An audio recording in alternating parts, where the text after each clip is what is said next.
Hello and welcome to Trial TV Live. I am the Squeegee of Justice. Thank you so much for joining us today as we are going to turn our attention onto Utah versus Kouri Richins. So this has gotten a lot of media, a lot of press, a lot of content creators are talking about it. We've done a couple hearings. It's scheduled to start in February 23rd, as a matter of fact.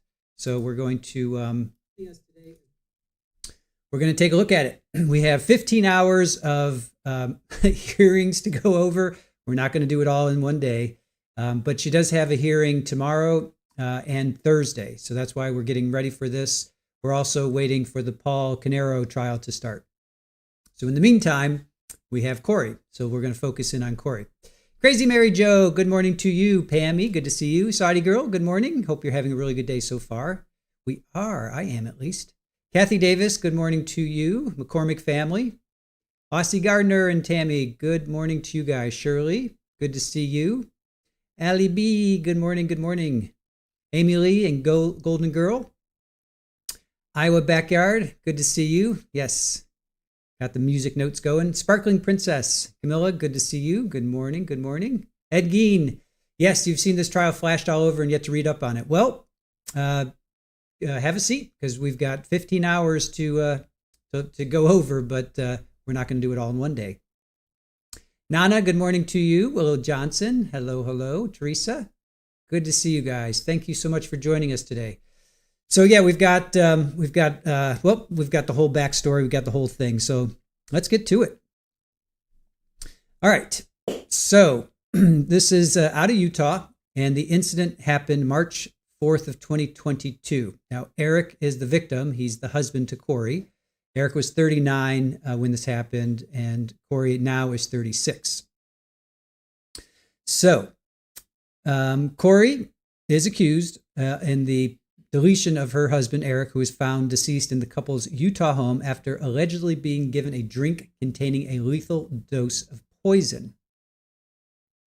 Prosecutors allege the deletion was intentional and financially motivated, pointing to life insurance policies, financial distress, and digital evidence gathered during the investigation.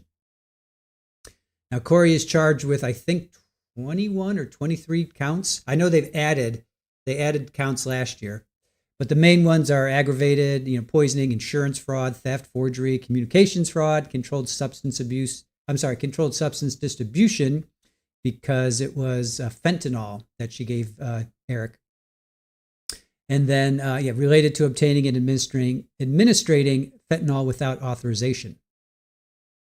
Now, the judge, if you guys are not familiar with Judge Richard Razik, he's got a very, very deep voice. And if you guys are not familiar with him, I'm sure you'll appreciate why everybody likes him, because he's a pretty cool guy.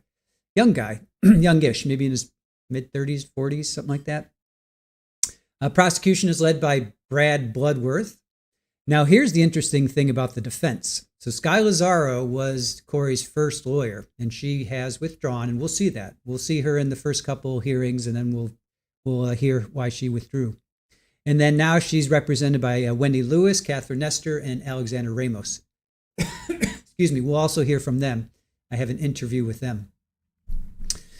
All right, so let's continue on. So March 4th, 2022, Eric Richins, 32-year-old father, they had 3 children, 3 boys, and he was a successful business owner. He passed away suddenly at his home in Kamas, Utah. I believe I'm saying that right. Kamas?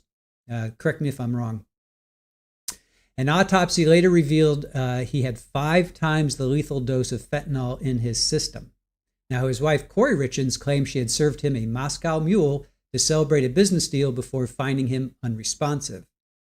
A year later, Kouri self-published a children's book titled Are You With Me? To help her sons cope with their father's accidental death. We have that interview too. We'll show that. And then we'll show the aftermath, the interviewers talking about that. She even appeared on a local television to promote it. So we'll talk about, or we'll show that. Portraying herself as a devoted, grieving widow just weeks before she was arrested and charged with his passing. The prosecution argues this was not a sudden act, but the end of a long-term plan. Eric had survived multiple instances where he believed Kouri was trying to take him out, including a trip to Greece years prior and a Valentine's Day breakfast in 2022 that left him unable to breathe. Now, here's the question a lot of people are asking. If Eric had suspected that Kouri was trying to, take him out, why did he stick around? Right? That's a lot of people are asking. If you thought your wife was trying to, end your life, why are you still there? He had 3 kids, let's not forget. Because of these suspicions, Eric took highly unusual legal steps to protect himself and his 3 children. The beneficiary change. He secretly cut Kouri out of his will in living trust. He put it over to his sister, and we'll hear from his sister. One of these hearings, we'll hear from his sister. Naming his executrix. So he appointed his sister, Kouri Richins Benson, as the personal representative and executrix of his estate. So again, we'll hear from her in one of the hearings. The hidden motive. Eric explicitly told family members that if anything happened to him, Kouri was the prime suspect. He didn't tell Kouri about the changes to his will because he reportedly feared she would delete him for the money if she knew she was being cut out. Now, the discovery of the secret will led to immediate and public conflict. So when Kouri realized she had lost control of Eric's millions, her reaction was reportedly violent. Physical assault. Just days after Eric's passing, Lori learned that Kouri Richins Benson had been given power over the estate. During a confrontation, Kouri allegedly punched Katie in the face and neck. This resulted in Kouri being charged with misdemeanor assault and battery. And again, we'll hear that. We'll cover that. Destruction of the safe. Kouri reportedly attempting to claim a safe at Eric's business that held between $125,000 and $165,000 in cash. When the family refused her access, she hired a locksmith to drill and saw into the safe, essentially ruining it in an attempt to retrieve the money before the legal executors could secure it. Prosecutors allege Kouri was drowning in debt from her real estate business, owing over $1.8 million to various vendors and nearly $200,000 in unpaid taxes. They believe she took out Eric to access his life insurance policies, which she had secretly attempted to modify in his $5 million estate. Now, Kouri was in real estate. She was a broker. In addition to the murder charges, she faces 26 felony counts for financial crime, including identity theft and forgery, allegedly forging Eric's signature on loan applications, insurance fraud, attempting to claim millions in payouts following his passing, money laundering, shifting funds between accounts to hide her financial state. As of January 2026, Kouri remains in the Summit County Jail. After several delays and a failed attempt by the defense to move the trial to a different county, the legal schedule is now set. So jury selection begins February 10th, which is only, about 4 weeks away. Here we are, January 6th, so we're looking at about 4 weeks. And then February 23rd, the 5-week trial is scheduled to officially commence. So, what do you guys think? Southern Belle, good morning to you. Green-Eyed Cat, good to see you.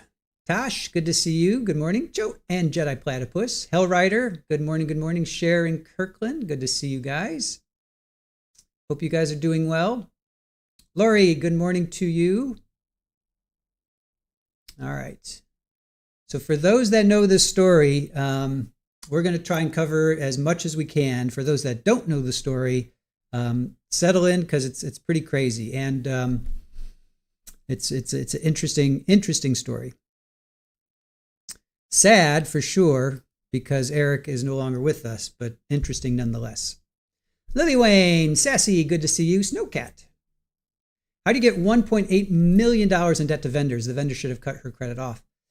You just never know. Ianine, good morning to you. Danny, good morning to you. Yeah, we just don't know. We just don't know all the facts, but we'll see if we can suss some of them out. All right, so settle in, guys. Here we go. We're going to start with, as you know, how we do our deep dives. We're going to start with the news first, and then we're going to get into her interview, and then we're going to get into some hearings. So first of all, we're going to get her charged with this crime.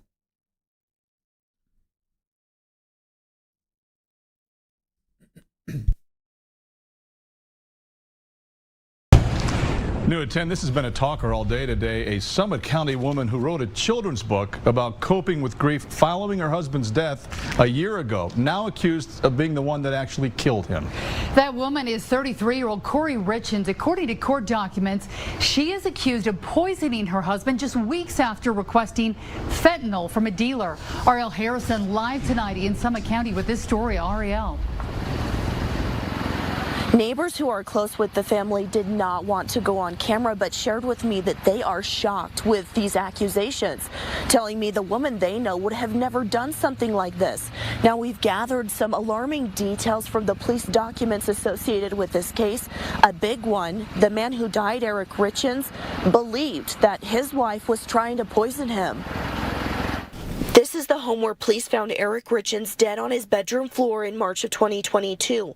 According to court documents, Richins and his wife Kouri were celebrating a business accomplishment the night he died.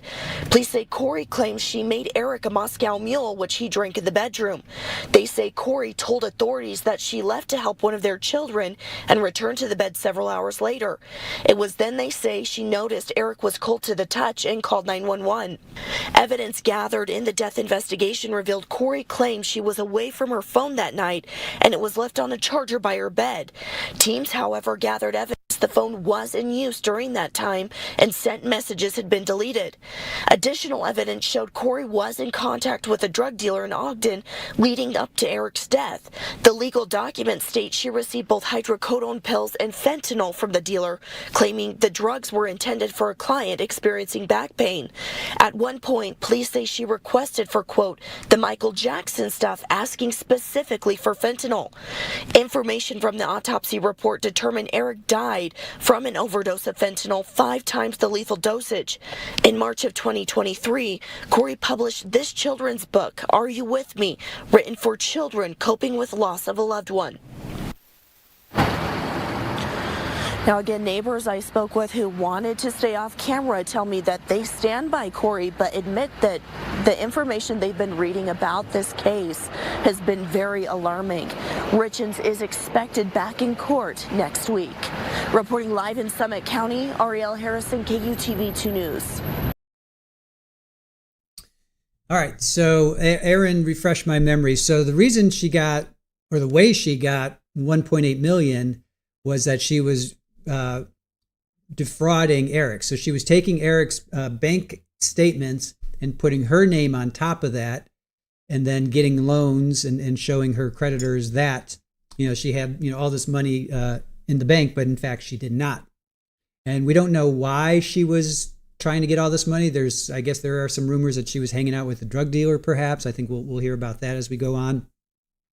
But she was basically using Eric's bank accounts, his statements, putting her name on top, and creating, causing fraud and all that stuff. So, all right. So that was from May 9th of 2023. All right. I'm going to show one more news clip, and then we're going to go to her interview. So I want to show that. So we're going to take a look at this first. The Camas man. So Camas. Is this Camas? Yeah. Camas is the way they're pronouncing it. Camas. The Camas man killed in a fentanyl overdose, suspected his wife was trying to harm or even kill him. I'm Heidi Hatch. Even with those suspicions, Eric Richins stayed in the same home with his wife Kouri and their 3 young children. Yeah, Brian Malahy live in Camas for us tonight. Brian, why did he stay in the home if he thought his wife was trying to kill him? Out of love for his children, says a family spokesman. You're going to hear from him in a moment. First, at the home of the Richins family, the lights are on outside, but nobody seems home.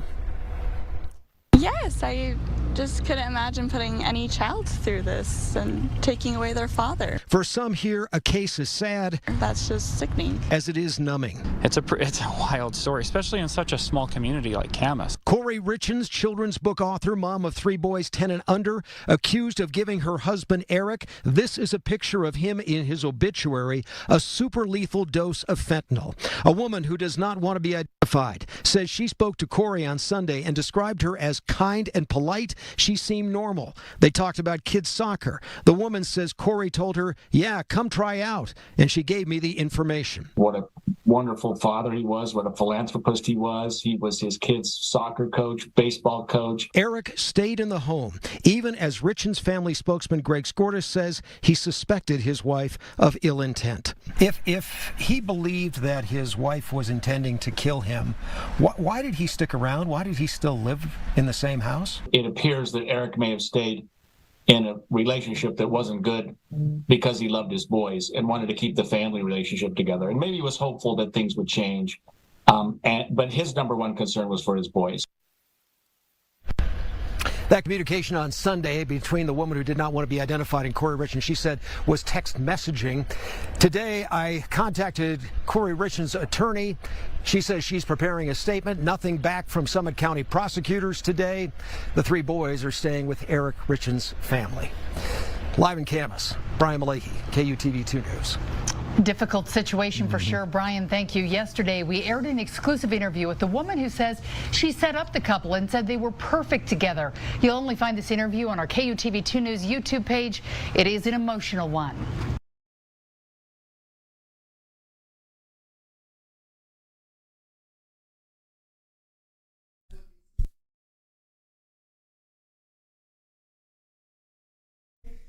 All right. So if I didn't say it before, she had a boyfriend, and then Aaron's reminding me that the hearings tomorrow are what evidence is going to be coming in. And the boys are young. They're like 3, 5, 7, something like that, Richard. They're pretty young. I don't know exactly how young they are, but they are pretty. They're pretty young because he was 39 when he passed away. So I think maybe they're like 10 years old. Somebody could look that up for us and drop that in our chat while I continue on. I'd appreciate that. But I'm thinking they're pretty young.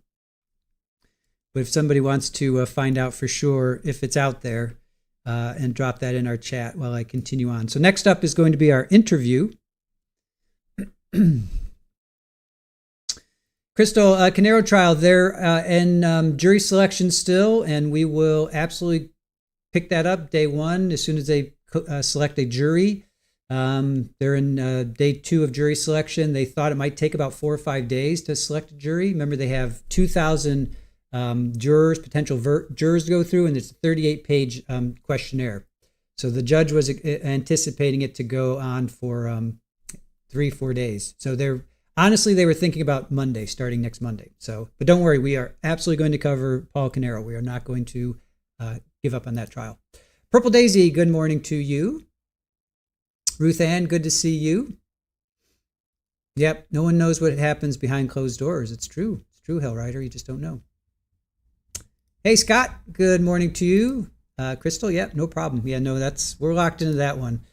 And that's going to be like they're anticipating a 10-week trial for Paul Canero trial. So, Kouri starts February 23rd, so that's only about 8 weeks out, something like that. So 4. Yeah, that's about 8 weeks out. So we're hoping Paul Canero ends before Kouri starts. Fingers crossed, because I want to do both. Seagate, thank you for that. 11 months, right on. Thank you for that. Dreamhorse, good morning to you. Squid Kid, good morning. Yeah, they're anticipating it's going to last 10 weeks. There we go. Thank you. Decades of Darkness, 10, 12, and 13. Okay, so 3 years ago, yeah, they were 7, 9, 10, somewhere in there. Just Shamrock, good morning to you. All right, cool. Thank you, Decades of Darkness, for that. Appreciate that. All right, next up, so 10, 12, 13. Remember that, chat, 10, 12, 13. All right, next up is going to be her interview. All right, so this was after Eric passes away. She goes on. Parent, a sibling. She goes on this show, and then after this, we're going to show this talk show, these hosts talking about she was on. So there's the book right there. So this is her interview.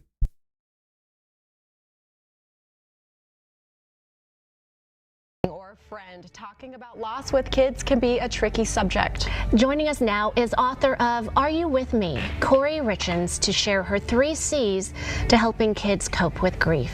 And Kouri, I want to start with your story. What happened in your personal life? So my husband passed away unexpectedly last year. So it's March 4th was a 1-year anniversary for us, and he was 39. It completely took us all by shock. And we have 3 little boys, 10, 9, and 6. And, you know, my kids and I kind of wrote this book on the different emotions and grieving processes that we've experienced last year, and, you know, hoping that it can kind of help other kids, you know, deal with this and kind of, you know, find happiness some way or another. And to make sense and process, I'm sure. And I'm sure you felt that going through and trying to explain it and articulate it for you and your boys. Yes, exactly. And so I've done, you know, I'm new to all of this, so kind of doing, you know, research and reading books and things to try and understand, you know, not only how to grieve as a widow, as a wife, but also, you know, with my kids, how to help them understand what just happened. And what I have kind of found is, as I mentioned, it's kind of the 3 C's is how I visualize it, and it's, you know, connection, continuity, and care. And it's, you know, making sure connection is the major one, and making sure that their spirit is always alive in your home, you know, and memories are always brought up, and doing things that your loved ones love to do, whether it's riding bikes or their favorite dinner, and just constantly, you know, talking about them. And Kouri, do you mention at dinner, here's Dad, or Dad would like this meal, or Dad would, let's bring Dad on a bike ride? Yeah, exactly. And it's, you know, explaining to my kids, just because he's not present here with us physically, that doesn't mean his presence isn't here with us, and he's doing these things with us. And he's, you know, here for birthdays, and he's here for Christmas, and, you know, and it's just comforting to them to know that, you know, they're not living this life alone. Like, Dad is still here, it's just in a different way, a different version. Well, I opened up your book, and one of the first pages I saw is a little boy. It looks like he's standing in a hallway at school, and he's saying, "Are you still here?" Yes, yeah, and it's, you know, and that was like the first day of school, and, you know, all the nerves that kids face on the first day of school with new, you know, and just hoping, you know, Dad, like, walk with me, like, help me get through today, like, give me the strength to do that.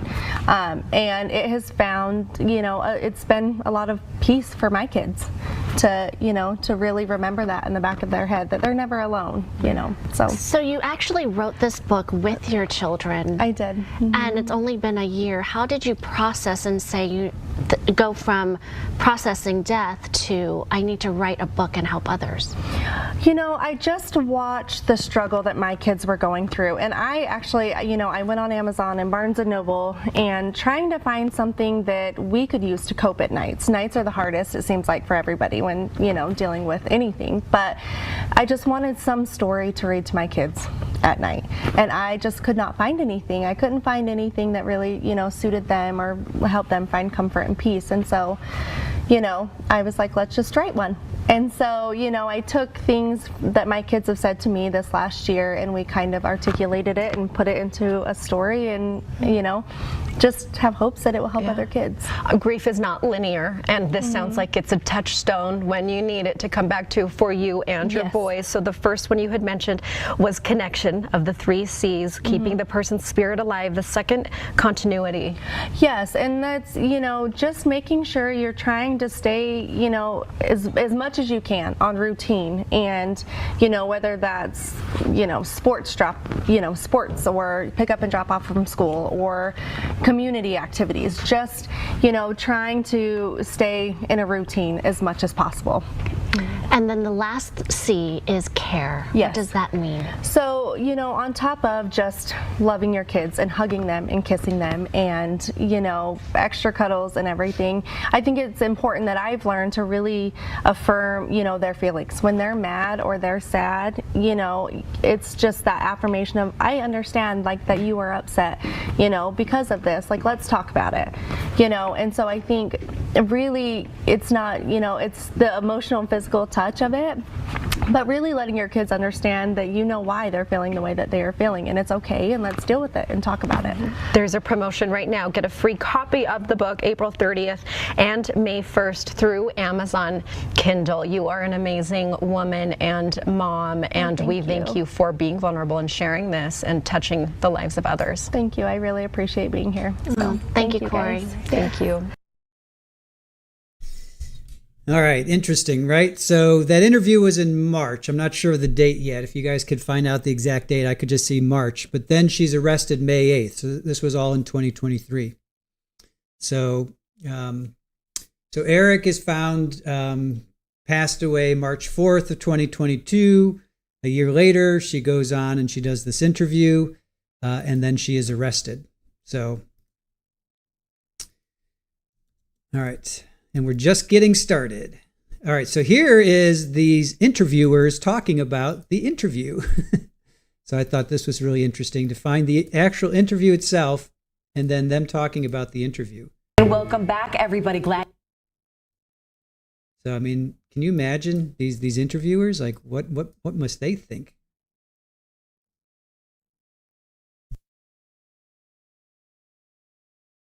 Welcome back, everybody. Glad you are watching the show. Now to the murder case that has us all riveted. Court documents revealing secret life insurance policies, stolen money, and the hiring of a private investigator to dig into the death of a Utah man whose wife allegedly poisoned him with a spiked drink. Now, that wife, Kouri Richins, was arrested and charged with killing Eric Richins last year during a quiet celebration at their home in Camas. A medical examiner said he had 5 times the lethal dosage of fentanyl in his system at the time of death.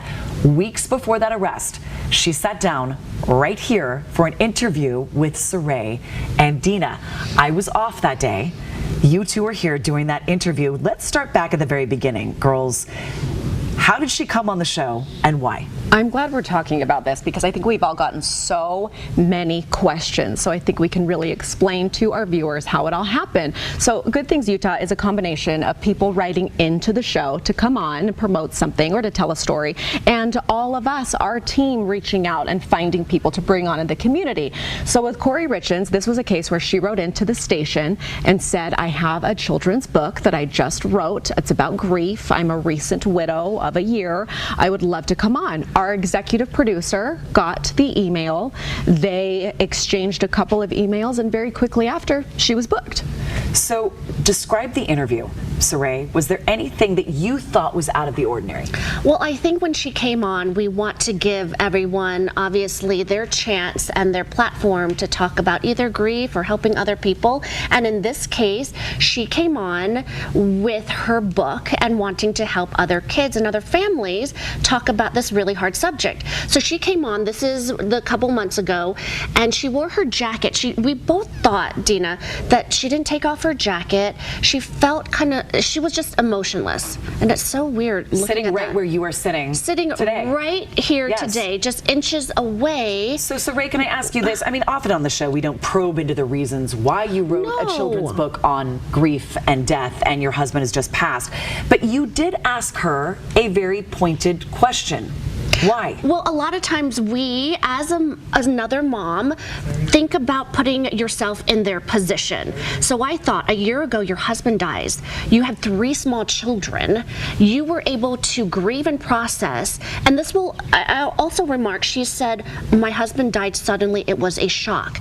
And then she stopped talking. Usually people will say, hey, it was a medical condition. It was something A, B, or C. She didn't say anything else. And I thought, it just like a little thing went in my head, like, okay, that's interesting, but we're not going to pry, and people process things in very different ways. So anyway, I did ask. I said, how were you able to process just a year ago, and you were still raising 3 small children, and then write a book, and then ask to go on a TV show to talk about the book that you are promoting? I thought I wouldn't be able to do that as in her position. And her response was? Well, I didn't find any books that could help, which there are many resources out there. And then she went on to go into detail about how she investigated into Amazon how to write a book. And so that to me didn't have any emotion whatsoever about grieving. And it was hard, it was difficult, it was challenging. So the interview ends, and as we typically do, if we have time in between the next interview, we chat. And Dina, you got to do that with her for several minutes after? For quite a while. I mean, I wasn't in probably the next interview or two, so I had a chunk of time where we just sat and talked. And again, you know, you said we always take the side of our viewer. We want to show our viewers off, or our guests, we want to show them off in the best light.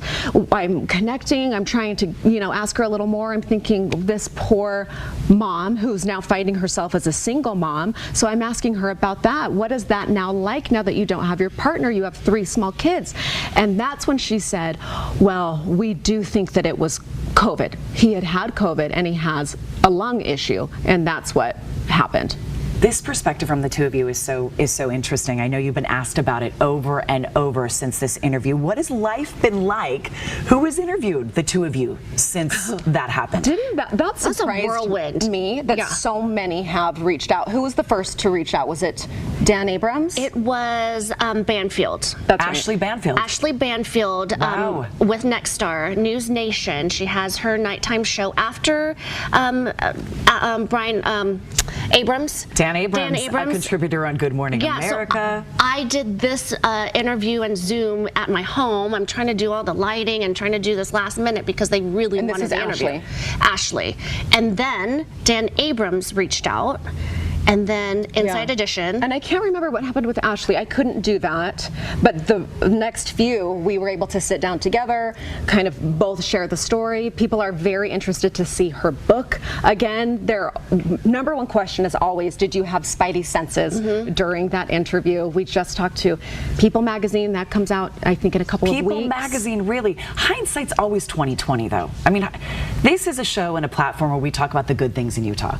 So to wonder why you didn't dig deeper on this, that, or the other, it's not typically the platform right here that we do that. But here's the thing, we can Google somebody's name, we can look up their Instagram, we can look up their social media, but when people said she's a suspect, she's being investigated, how did you not know? Well, we'd never take that deep of a dive, and it was all signed, sealed court documents. So you're seeing her, she's had, you know, that's her in court now, and arrested just weeks after the interview on the show. Right, so we had no inkling until right before her arrest, and to see her in shackles, what an interesting moment to see when she was just here. And also on that note, Dina, all of her search warrant and court documents were sealed, so we couldn't see them. So we grabbed the book. Yeah, okay. Because it's right there.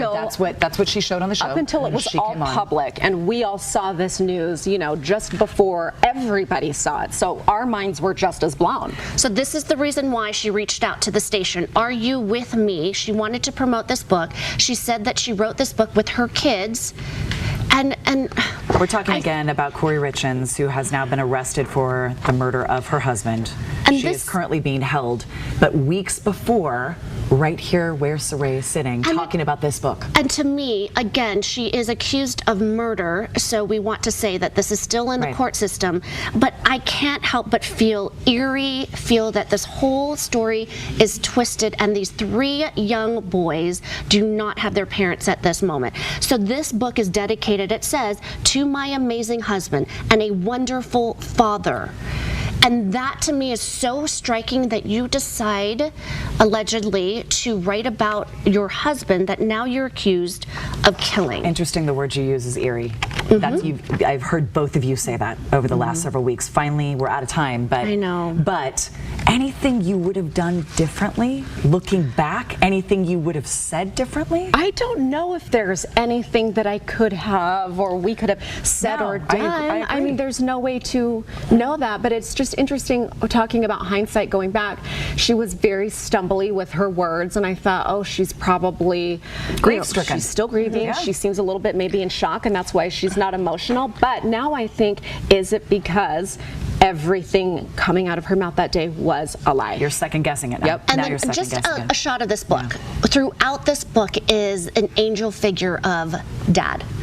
And to me, even more, like this, just the story that comes out, and allegedly the motivation in court documents really point to financial reasons. And it just, this whole story just kind of sickens me, to be quite honest. Very interesting that we are here to tell people stories, and you two became part of the story this time on this interview. And it's interesting, we've never been interviewed by Nisha DeGuring. I mean, out of all the interviews that we have done so far, this is the most meaningful. I tried to go easy on you too. I tried to go easy because I like you so much.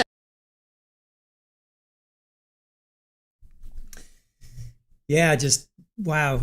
I can't imagine what they're feeling. They got duped. Could they have done more research? The interview was in March. Kouri was arrested in May, so was she a person of interest when they interviewed her? What more research could they have done? You know, I don't know. So, all right. Yeah, Danny, we're going to get to walking the dog. We're going to get to that. That's going to be in Shoshana. Yep, we're going to get to that. Walk the dog letter. That's what's behind. That's the thumbnail there. That's what Aaron chose. So we're going to get to that. That's going to be a little bit later. So we're going to just go in sequential order. So she's arrested May 8th. So now she's in court June 12th of 2023. Now, excuse me, keep in mind, her first lawyer is Lazaro, and I need to put that in. Okay, I have that in over here. Sky Lazaro is her first lawyer. Where's that? I think I have it here. All right, so Sky Lazaro is her first lawyer. So the first couple hearings we're going to watch, you're going to see Sky Lazaro, and then after that, it's Wendy, Catherine, and Alexander. All right, so let's move on. So this is from June 12th of 2023. All right, let me just hold on a moment. And let me just pin this here so you guys know. All right, so hearing from June 12th of 2023.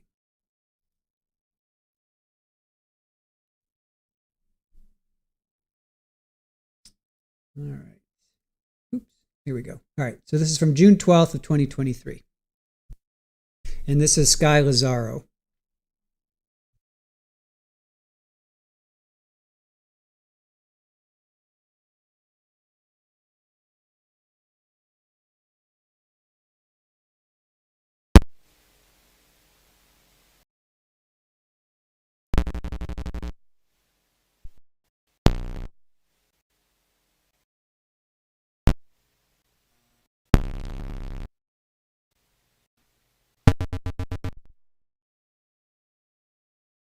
All right, just bear with me while I get this queued up. Okay, here we go. And no audio right now. I kind of remember these first couple of hearings were a little amount of time I've been were kind of wonky. What you refer to as bug out bags, correct? Given the amount of time I've been here, it's somewhat custom. So just Scott R.A. recovery addict was here, and he was recording. I don't know if it's this one or not, but yeah, he definitely was recording. So Scott R.A. was doing the recording. I don't know if this was his. I hope not, because again, the audio's wonky. So just be prepared. The audio's a little wonky. I don't know when it kicks in and gets better. So just be prepared. It's a little crazy. Customary for people to prepare.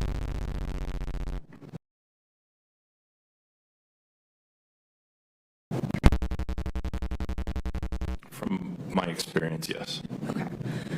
So that would include like packing a bag, correct? Okay. And was Eric's, correct? Correct. A label with a date. I don't recall a date, but it labeled as Eric's. Yes. Okay. And did you said that there was identification documents in there, correct? Correct. Are you aware that those are now expired? No. Okay.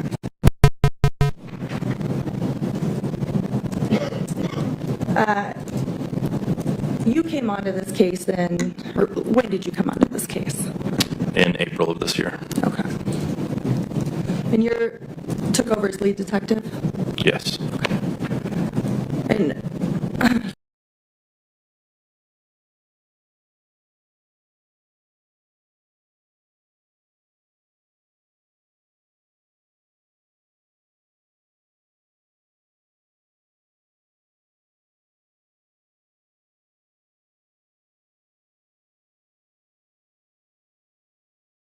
All right, just hang in there, guys. The audio does get better, so just be patient.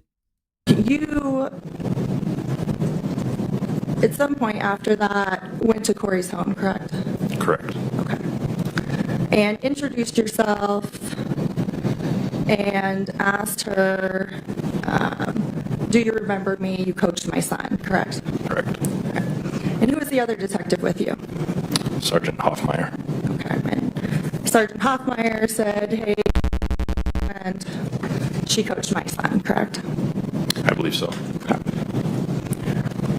And presumably, because you are the lead detective, you knew she was presented at that time, correct? I was not aware of that. Okay, so you had reviewed the entire. No, she. I had not reviewed the entire case file at the time that I approached Ms. Richins to introduce myself as the new detective so that she would know that what was going on with the case. Do you have any conversations with the district attorney's office prior to you talking to her? I do not think so. Okay. Were you aware of a letter in the file that I had sent to Detective Woody and specifically your office addressed to the Summit County Sheriff, Mr. Martinez, that I was counsel in the case? I was not aware of that letter at the time. Okay. And you discussed with Kouri the case, correct? After she invited us in, yes. Did you ever ask her if she'd like a lawyer present? Yes, at one point her mother came to the house and made a point of should she be talking to us, and I said, if you would like to have your attorney here. Okay, but this was after you'd been talking to her, right?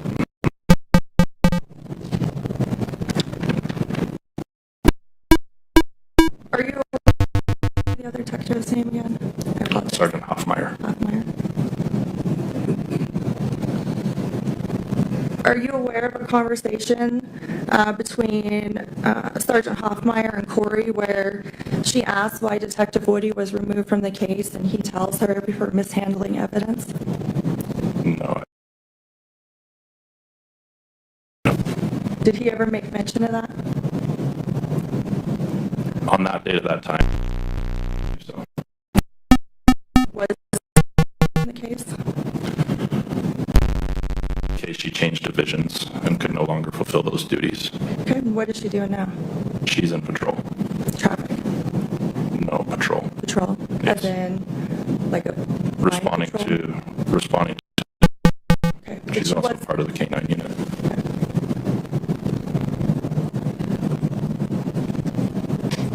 So she went from being the lead detective in a murder investigation, potentially, to patrol, correct?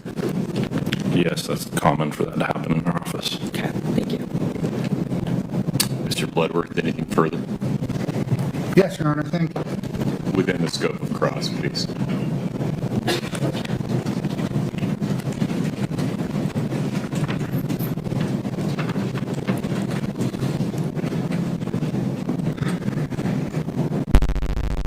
cross-examination, Ms. Lazaro asked you about Ms. Richins' narrative from that night that she gave her husband a drink. Do you recall that? Yes. And she asked you about whether or not police recovered a glass, a cup, a mug, some kind of container for that drink that evening. Remember that? Yes. Were there any glasses or containers near the defendant that evening? On the evening of the death, is that what you're referring to? Correct. I guess it's the morning of the 4th when police arrived. Right.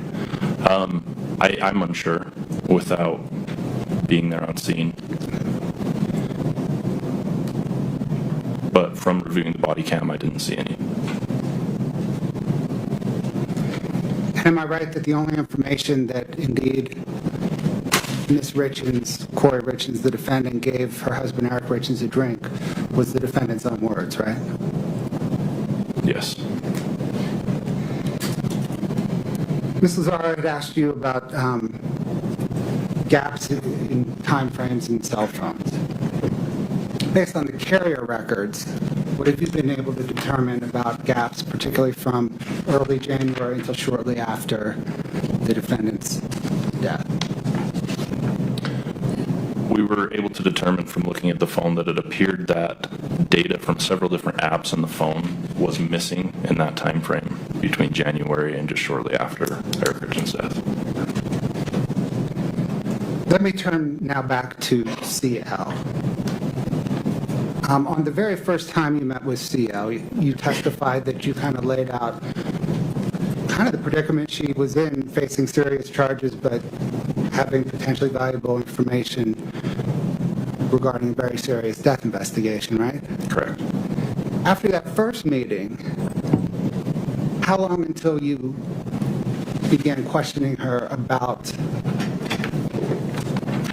the drug purchases? For 4 or 5 days. So you laid everything out for her on the first meeting and then gave her 4 or 5 days to consider whether she wanted to cooperate and then interviewed her substantively? Correct. Let me talk about that interview process. About how long after Eric Richins' death are you now interviewing? Over a year.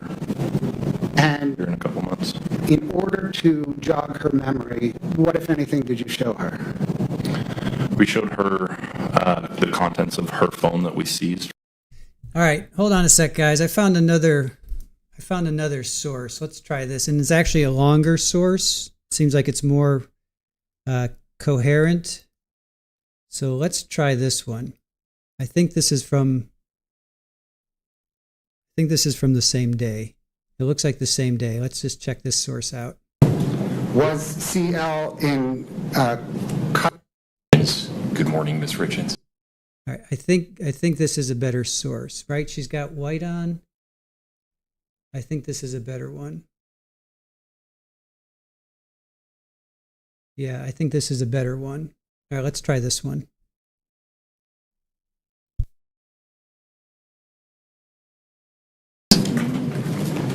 Can I have counsel for the state make their appearance, please? Yes, Your Honor. Patricia Cassell for the state. Your Honor, Brad Bloodworth for the state. Joseph Hill on behalf of the state. Margaret Olson. Welcome. Thank you. On behalf of Ms. Richins, please. Thank you, Your Honor. Good morning. Sky Lazaro on behalf of Ms. Richins. Aaron Hinton on behalf of Ms. Richins. Thank you. All right. We're here today for a detention hearing to determine whether Ms. Richins will continue to be held without bail during the pretrial period. I've read a lot of stuff.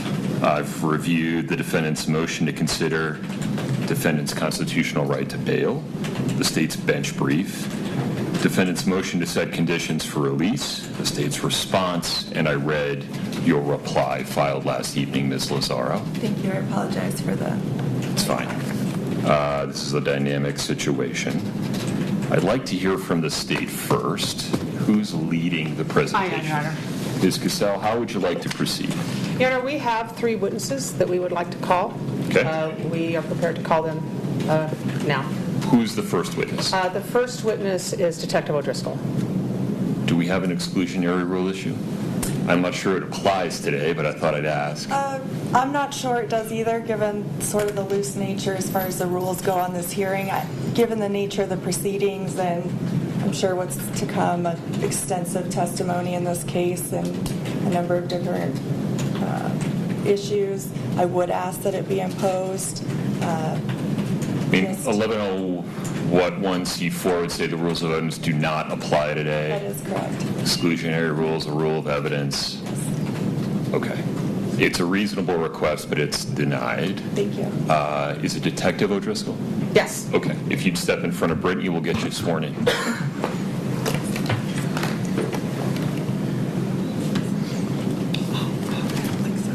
Do you solemnly swear the testimony you're about to give in the matter before the court to be the truth, the whole truth, and nothing but the truth, subject to the pains and penalties of perjury? I do.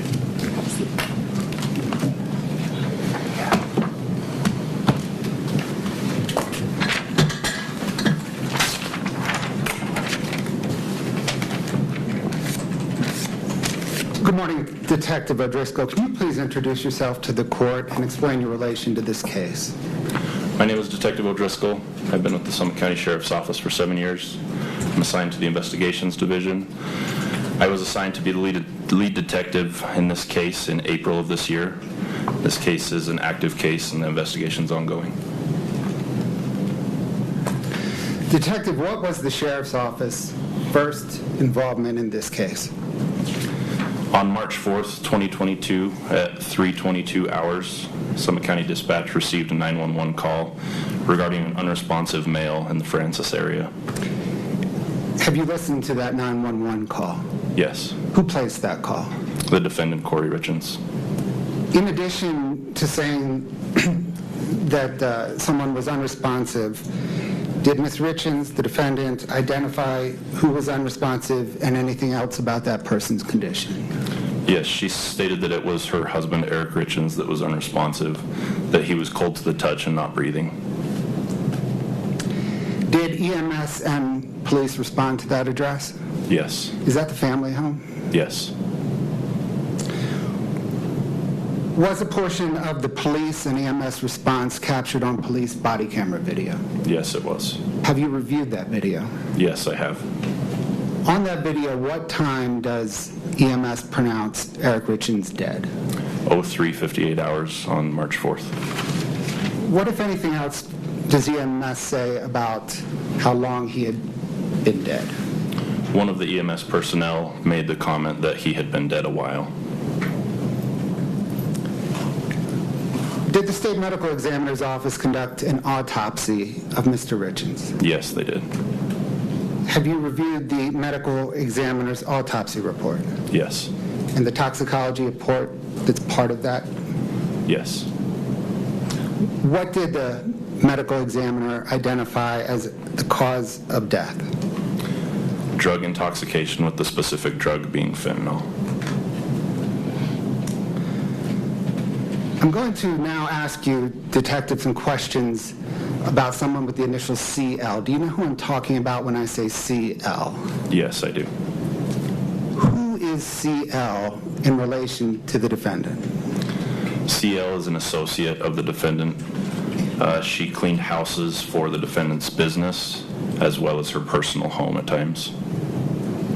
Does CL have a criminal drug history? Yes. Is she under supervision in a different county, a county other than Summit County? Yes, she is. And is that in relation to certain drug charges? Yes. Does the court program in which she's in monitor treatment and testing, etc.? Yes. Do you know how CL is performing in that program? Based on my interactions with CL, she is progressing through the stages of that program, and that her personal outlook on her recovery is optimistic. Have you interviewed CL in connection with this case? Yes. Approximately how much time have you spent interviewing her? Over the course of multiple interviews, several hours each, I would say upwards of 10 hours. Was CL in custody when you interviewed her? Yes, she was. Was that interview captured on video and audio recording? Yes. What, if any, promises did you make regarding, or to CL regarding her cooperation with being interviewed? CL was not made any specific promises, but at the outset of our interviews, we explained to her that her cooperation in our investigation would result in us working with the prosecutors that were responsible for the charges she was facing. Did you express to CL the seriousness of this case as well as the charges she was facing? Yes, we expressed to her the seriousness of the charges and the possible results of those charges. As well, we impressed upon her the importance or the value of her testimony in this case as it related to the charges that she was facing, and that her testimony or any information that she may have was more important to us. Did you stress to CL that the information you were asking her about needed to be credible and verifiable? Yes, we told her at the beginning of our interview that any information that she may have, we would need to corroborate in order for it to be of value to us. Did CL cooperate with being interviewed? Yes, she did. Did CL know Eric Richins? Yes, CL told us that during the time that she spent cleaning the Richins home, she got to know Eric, that she felt that he was a really good person, she liked him, and she was very saddened to hear that he had passed away. Did there come a time when investigators executed a search warrant on CL's home? Yes. In executing that warrant, did you make any observations consistent with CL's testimony that she felt bad about Eric Richins' death? Yes. Inside the home, we identified a bedroom that belonged to CL. In the bedroom, there was a mirror above a desk. On the mirror were taped or affixed several inspirational quotes that seemed to relate to her recovery and her drug court program. Amongst all those inspirational quotes was a newspaper clipping of Eric Richins' obituary. Did you get the impression that part of the reason CL cooperated is because she felt bad for Eric Richins? Yes, in fact, she said so many times in our interviews. Detective, I want to turn now to what, if anything, CL told you about the defendant requesting that CL purchase fentanyl for the defendant. What did CL tell you? In our interviews, CL told us that in early 2022, the defendant reached out to her either by phone call or text message requesting that she procure fentanyl for what the defendant reported was an investor who had a back injury. And upon the defendant asking CL to get fentanyl, what did CL do? CL told us that she reached out to an acquaintance of hers, acquaintance 1, and requested that she introduce her to somebody that could sell her fentanyl. Did acquaintance 1 introduce CL to someone that could sell CL fentanyl? Yes, CL said that acquaintance 1 provided her with a phone number of another acquaintance, acquaintance 2, who was someone that she knew could sell CL fentanyl. And did CL say that she ultimately contacted acquaintance 2? Yes, she did. What, if anything, did CL say about purchasing fentanyl from acquaintance 2? CL told us that she contacted acquaintance 2 after receiving his phone number and asked to arrange to meet to purchase some fentanyl from him. She stated that sometime in February she believed she met up with acquaintance 2 at a Maverick gas station in Draper and purchased from him 15 to 30 round green-blue pills, which she understood to be fentanyl. Using phone records through the course of your interview with CL, were you ultimately able to narrow down on what that date was in February that CL purchased fentanyl from Acquaintance 2 at the Maverick in Draper? Yes, based on forensic evidence, we were able to determine that that date was February 11th, 2022. What, if anything, did CL say about what she did with the fentanyl pills that she purchased from Acquaintance 2? CL told us that after purchasing the pills from Acquaintance 2, she returned home to her house in Heber. She said that either later that night or the next day, the defendant met her in the driveway of that home and did a hand-to-hand exchange of pills for cash. I'm going to turn now, Detective, to some questions regarding witnesses who corroborate CL's testimony, okay? Okay. You mentioned Acquaintance number 1. Have investigators interviewed Acquaintance 1? Yes.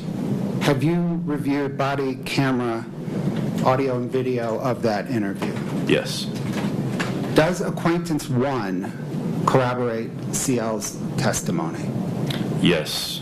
She stated that CL contacted her in early 2022 and asked for someone that could sell her fentanyl.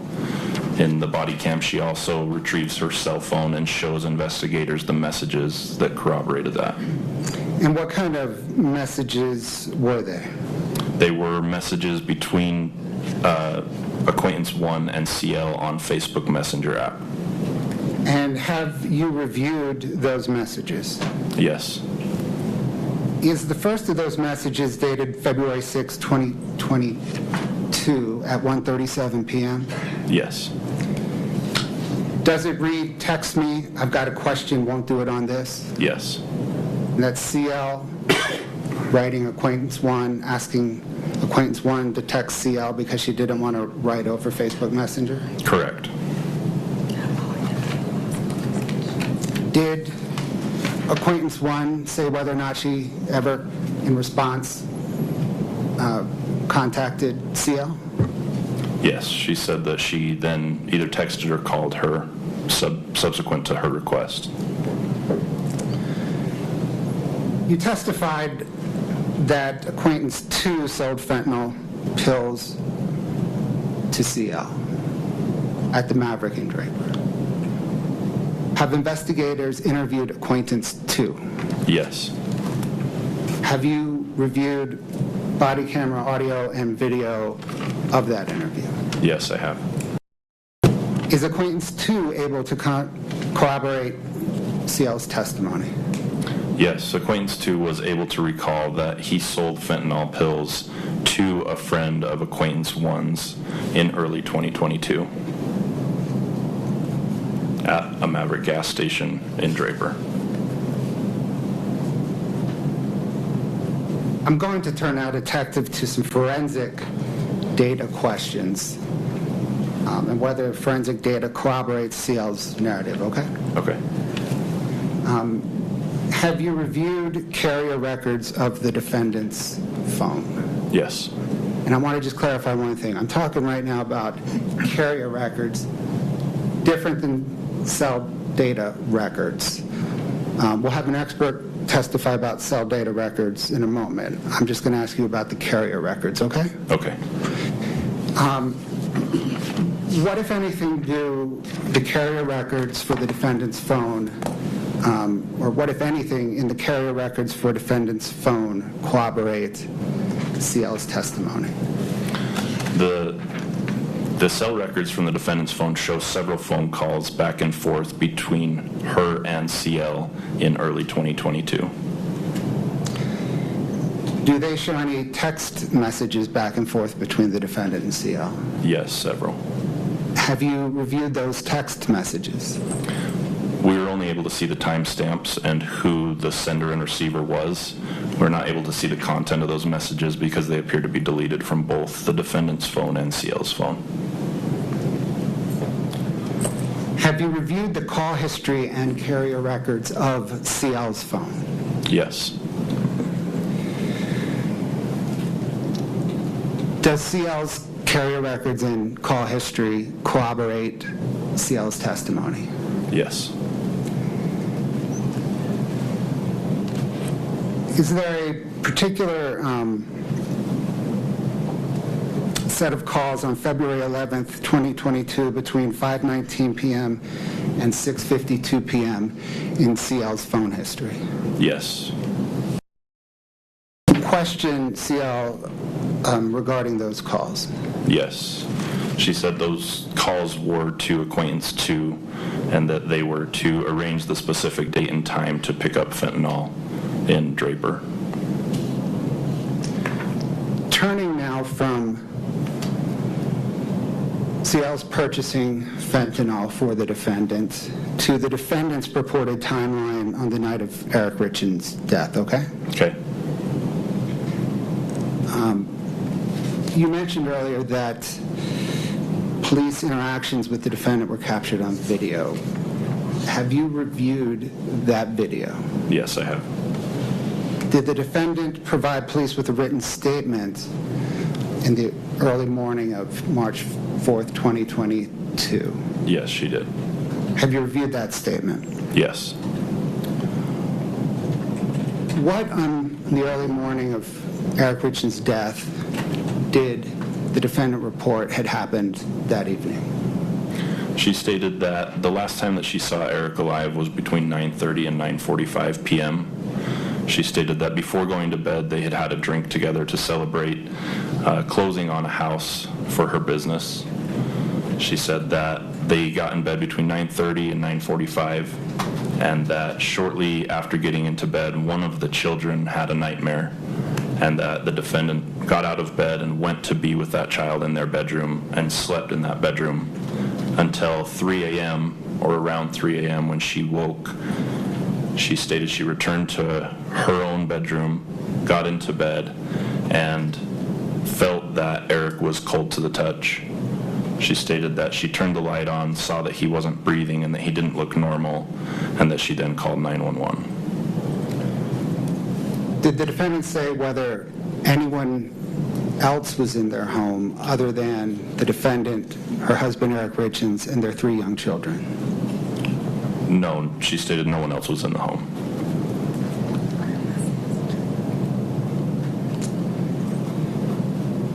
Turning now to the defendant's statements regarding whether she performed CPR on her husband, okay? Okay. Did the defendant tell investigators when they arrived at her home shortly after she called 911 whether or not she performed CPR on Eric Richins? Yes, she reported that she did. I'm going to refer to someone now as defendant's best friend. Do you know who I'm talking about? Yes. What, if anything, did the defendant tell her best friend regarding whether she performed CPR on Eric Richins? Investigators found text messages between the defendant and her best friend that was her explanation to her friend that she conducted CPR on Eric prior to EMS arrival. And do those text messages read, "I pumped so damn hard, so hard, screaming at him to come back to life"? Yes.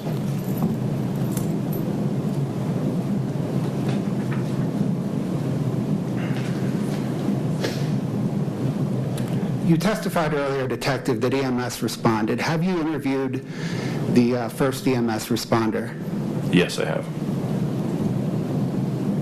What observations did that EMS responder make? They told me that when they arrived, they began CPR compressions on Eric, and that upon beginning those compressions, Eric began to foam at the mouth. He stated that that observation indicated that CPR was not likely conducted before he arrived. Detective, as part of your investigation, did you look into whether Eric Richins used illicit drugs? Yes. What did you determine?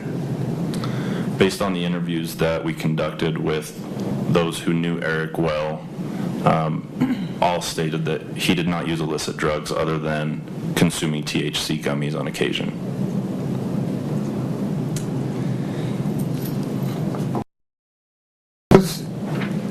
That you spoke to include Eric's two best friends that he's known since high school? Yes, both made the same statement that they never knew Eric to use any illicit substances other than the THC gummies. When I reference a hunting guide in Mexico by the initials TR, do you know who I'm referring to? Yes. Did you speak to this hunting guide? Other Summit County detectives did, yes. And what did this hunting guide, if anything, say about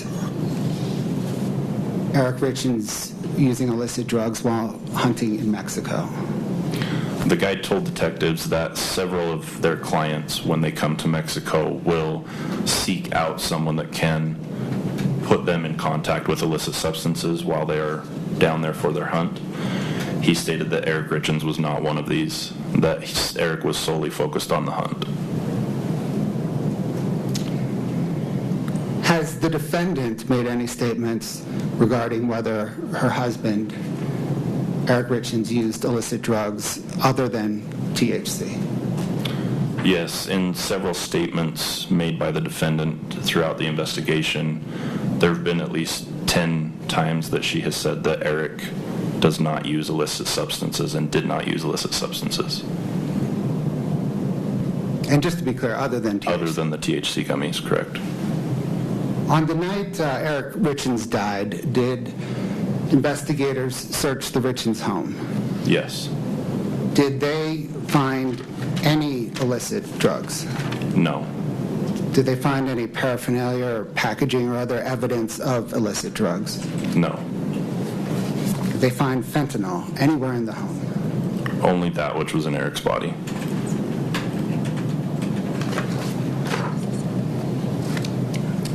I'm going to now shift, Detective, from the night of Eric's death to a second drug buy initiated before his death and concluded after his death, okay? Okay. What, if anything, did CL tell you about the defendant approaching CL a second time for fentanyl? CL told us that approximately a week after delivering fentanyl, the defendant reached out to her again by text or call and said that she wanted some more fentanyl that was stronger than the previous batch. And in response, what, if anything, did CL do? CL told us that she again reached out to Acquaintance 1 because she had lost the phone number for Acquaintance 2 and again requested from Acquaintance 1 that she provide her with the phone number for Acquaintance 2. She also made other statements in Facebook messages regarding that request.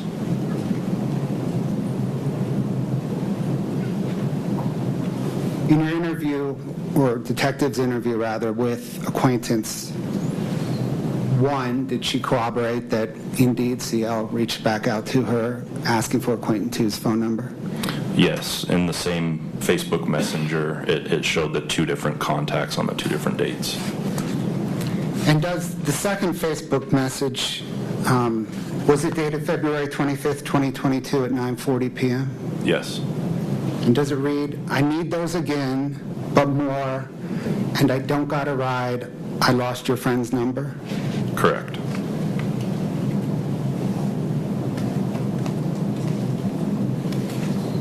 Did CL and Acquaintance 1 both say that Acquaintance 1 provided CL with Acquaintance 2's phone number again? Yes. What then, if anything, did CL do with Acquaintance 2's phone number the second time?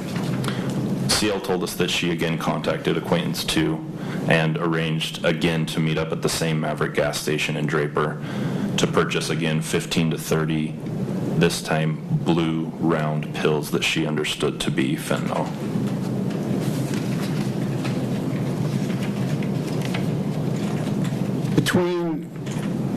On the way to the Draper and Maverick, the second time, when she purchased 15, I'm sorry, did you say 15 to 30? Yes, 15 to 30 pills. Which she believed to be fentanyl. Did she make any stops along the way? Yes, CL told us that the second time that she procured fentanyl for the defendant, she did not have a vehicle to drive on that date. She said that she reached out to a friend, acquaintance 3, and asked that he give her a ride to go purchase fentanyl.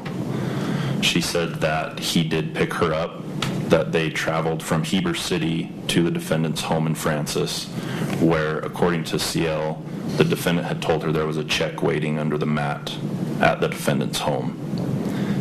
She said that she checked under the mat and didn't find a check, and so she knocked on the defendant's door, and the defendant came to the door and wrote her a check from her business, from the defendant's business, for $1,300 for the purchase of the fentanyl. CL told us that afterwards they drove to the America First Credit Union in Heber City, where CL banks, and cashed the check and deposited $300 of it into her account at America First Credit Union. She said that after stopping at the bank and getting the cash, they then drove to the Maverick gas station in Draper and purchased the pills from acquaintance 2. Did investigators execute a warrant at the America First Credit Union in Heber? Yes, and that warrant returned a copy of the check written from the defendant's business account in the name of CL, and a receipt that shows that it was cashed and that $300 were deposited into CL's account.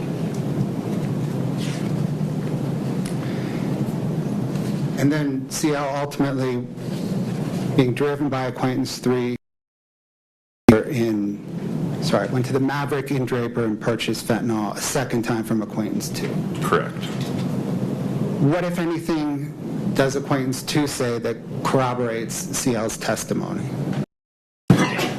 Acquaintance 2 in his interview stated that he remembered selling fentanyl to a friend of acquaintance 1's on 2 separate occasions at the same Maverick gas station in Draper.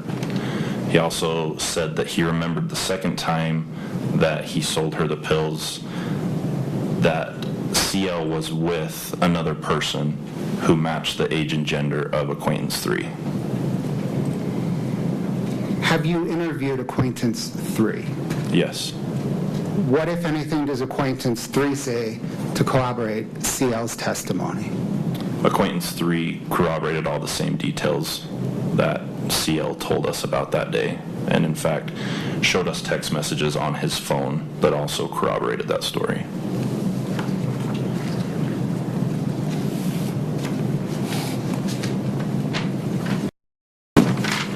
Detective, I'm going to ask you now some questions about what are commonly known as bug-out bags, okay?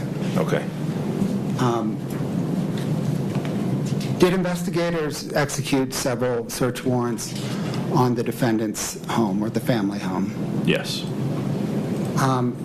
Did those warrants identify what are commonly known as bug-out bags? Yes. There were several duffel bags stored in the garage, along with backpack-sized day packs, and each was identical and labeled for a different member of the Richins family. Those backpacks were seized subject to a warrant and were inventoried and photographed.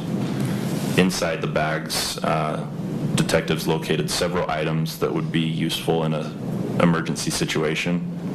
But the most interesting were documents needed for travel for each member of the family. Each bag contained a photocopy of a state-issued ID in the children's case, along with passports for Eric and the defendant, as well as global entry travel cards for both Eric and the defendant. Did those bags also contain clothing, toiletries, that kind of thing? Yes. Do detectives know when those bags were packed? No.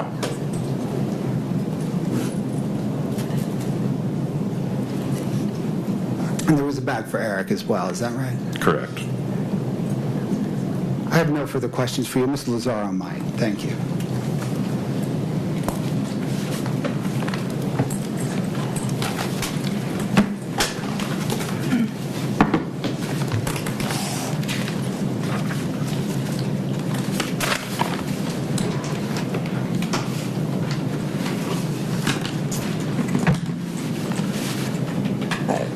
Detective, it's O'Driscoll, right? Correct. Good morning. Good morning. I'm going to follow a little bit the same timeline just so we kind of keep things together. You said you reviewed the body cam that was provided on the night that Eric passed away, correct? Correct. Okay. And that Kouri made a statement that night to police, a written statement. Correct. Okay. And she told them that she had made a drink, correct? Correct. Okay, so they were aware of that. Was there anything in that body cam or investigation that talks about them looking for a glass that a drink had been made in? No. Okay. But you said that they searched for illicit drugs, correct? I don't know if they searched for illicit drugs, but they searched the home. Okay, so they searched the home that night knowing that he had a drink right before he went to bed and made no note that they had recovered glasses, looked for glasses, anything along those lines, correct? Not to my understanding. Okay.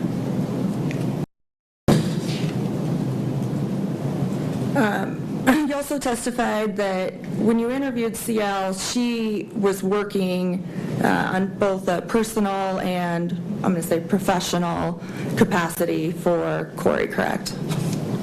Correct. And she was cleaning houses, that she was both cleaning Kouri's personal home, and then she would clean homes that were investment properties, correct? CL told us that she cleaned both homes for Ms. Richins' business, as well as at another time frame, she cleaned their personal home. Okay. So not necessarily at the same time. But at the time, she was cleaning homes for the business, correct? Which time are you referring to? On or about the time leading up to or during your investigation, end of the year, end of 2021, beginning of 2022?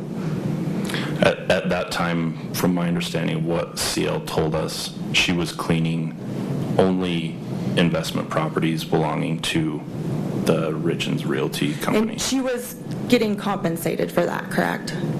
Yes. Okay, and so the check that you issued the search warrant on for the bank, that was written from Kouri's business account, correct? Correct. Okay, so it could very well be that Kouri was paying her for cleaning houses, correct? I don't want to speculate, but it could be, it's despite possible. what CL said, correct? Okay. You also testified that CL was progressing through her drug court program, and you were optimistic about how she would do in it, correct? No, I testified that she was optimistic about her own personal recovery. Sorry if I misstate that. How long were you investigating CL? When did you begin investigating CL? I don't know an exact date, but the beginning of 2023. Okay. And were you monitoring what she was doing at that time? Yes. Okay. Because you knew she had a boyfriend or this guy in Vegas, some other details about her life, correct? Set of investigating CL, no, we didn't know all those details. But over the course of your investigation, you learned them? Correct. Okay. Did you have CL's phone? Summit County Sheriff's Office evidence text do. But you've reviewed it? Yes. Okay.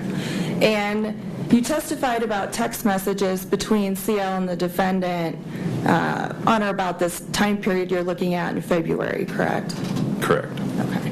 Did you review any other information prior to that time about contact that CL and the defendant had had? I'm unsure. Did you even but look? It's possible that we looked into communications. In this investigation, initial stages, we looked into communications with everybody that the defendant had been communicating with. Okay. But you don't recall, or you didn't look for a pattern of communication between CL and the defendant, is that correct? You were focused on February? I guess that depends on what stages of the investigation you're talking about. I'm talking about any of them. Did you ever look and see if CL and the defendant texted each other about anything on a regular basis? Yes. Okay. And how far back did those go? I'm not sure on exact dates again, but into 2021. Okay. So for a period of time, because CL is working for the defendant, there's communication, correct? Correct.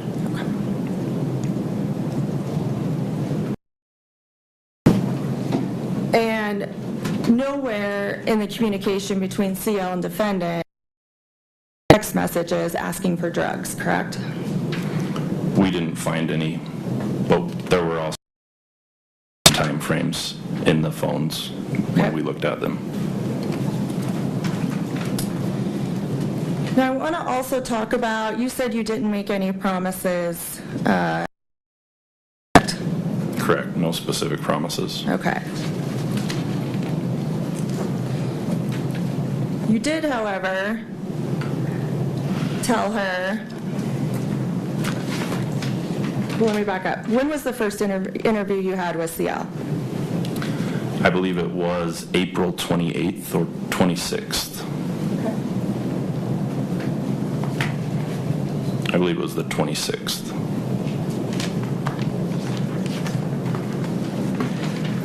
Did you have any contact with her prior to that? No. Did anybody from law enforcement have contact with her prior to that? Not from our office. You don't know if anyone else talked to her? I don't. Okay. Now, part of this came out of a raid or something along the lines that was coordinated with at least ATF and some other agencies, correct? CL's home was subject to a search warrant based on information that we had gathered during our investigation into CL. Okay. And that search warrant would essentially contradict that she was doing well in what she was supposed to be doing in drug court, correct?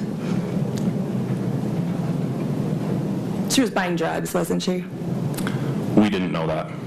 We knew that she was associating with people that we knew had active warrants for drug charges. Okay. And that would be a violation of drug court conditions, correct? From my understanding, yes, but I don't know the details of that. Okay. And as part of that search warrant, were individuals arrested? CL was arrested, yes. There were other individuals who were arrested too, correct?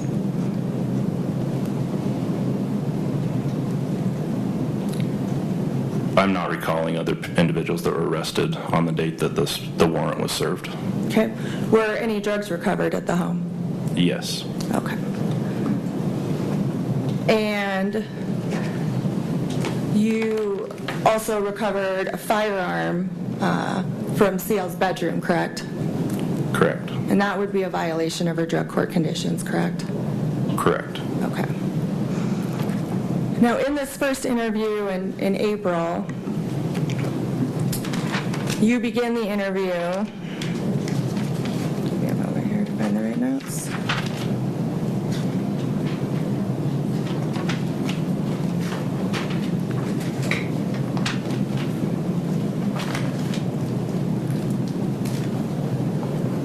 By explaining to CL essentially how dire of a situation she's in, correct?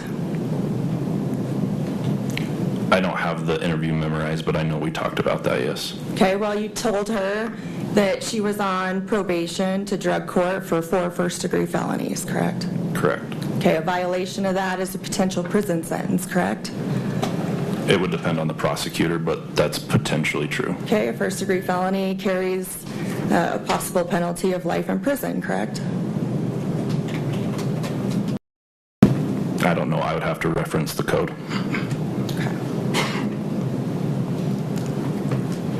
So you told her she was facing problems with that, correct? That this would be a violation. So she'd be on the hook for 4 first-degree felonies. Potentially, yes. Okay. And you also told her that having the firearm could potentially be a new crime, correct? Correct. Okay. And then you also told her that the U.S. Attorney's Office was essentially on board with screening drug distribution charges, correct? I'm happy to play it if you don't remember. I don't remember specifically. Okay. Do you remember talking to her about potential federal charges? Yes. Okay. So she was aware that not only was she facing multiple first-degree felony prison sentences, she was also potentially facing federal charges, correct? Correct. Okay. And during that initial interview, she tells you that she didn't buy fentanyl, correct? I don't know if she made that specific statement, but she talked about not knowing anything about fentanyl. Okay. And that interview lasted about an hour and 19 minutes, hour and 20 minutes, correct? Correct. Okay. And that interview ends well with you telling her, sometimes you tell her to think through all of this and let you know if she wants to help. Yes, I gave her the opportunity to tell us up front whether she was willing to cooperate or if we should just not bother interviewing her anymore. Okay.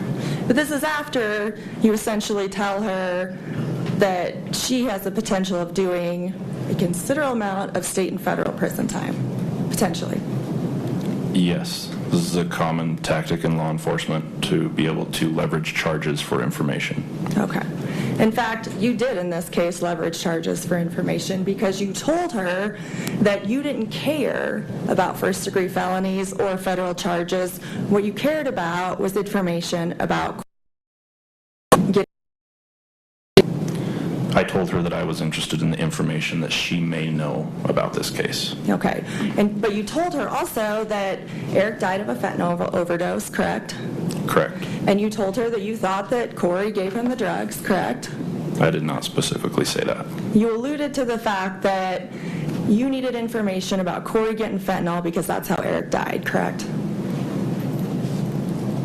I don't know if I made that specific, but the information that we tried to convey to CL was that we wanted to know the information that she may have regarding Eric's death.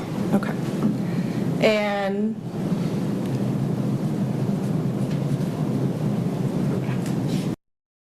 you didn't care about any additional charges. All you cared about was that information, correct?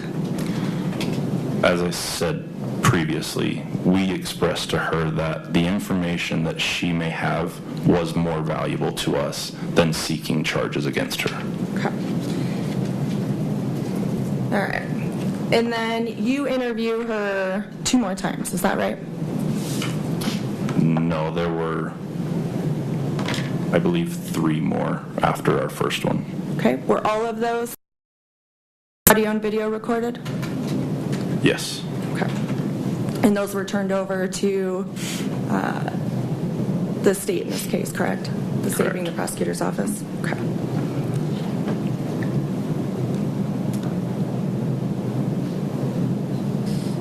Now, forgive me because with all these interviews, I'm not sure which one comes from which. You, in subsequent interviews, tell CL that she needs to give good enough details that will ensure that Kouri gets convicted of murder, correct? I don't know if I made that specific statement, but I did express to her that the information that she gave us needed to be specific enough that we could corroborate it and that it could be presented to a courtroom. Okay. And that she was, quote, screwed at this years if there's not cooperation, correct? No, I never made such statement. Okay. Did you ever tell her this was her get out of jail free card? No, I did not. Okay. Are you sure about that? Yes. Okay.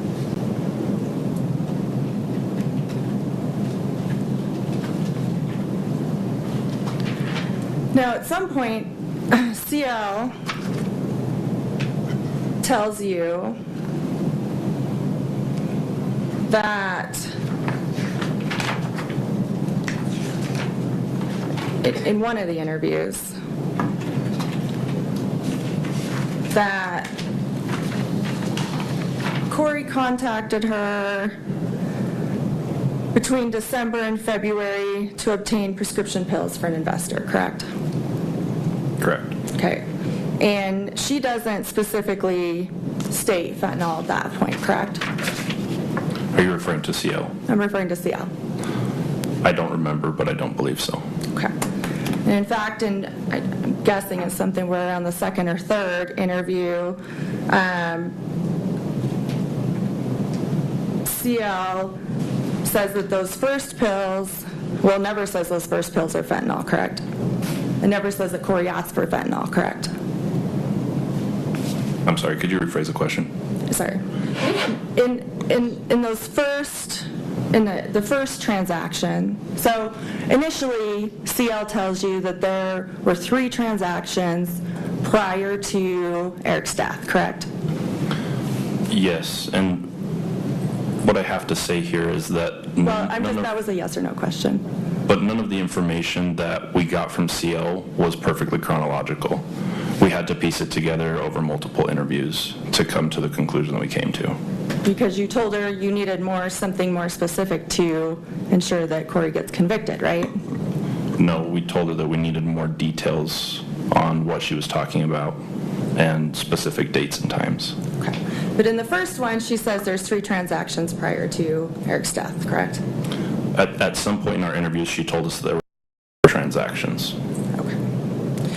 And she says that Kouri was only looking for prescription pills or hydrocodone pills, to be specific, correct? CL referred to them as Roxy's. Okay. What do you know Roxy's to be? They can be different things in the drug world. They can either be counterfeit pills that are meant to look like a prescription pill, or they can be actual prescription pills, but generally they're known to be opiate-based drugs, whether illicit or pharmaceutical. Okay, so something along the lines of hydrocodone or Oxycontin or something along those lines, correct? It could be, yes. Okay.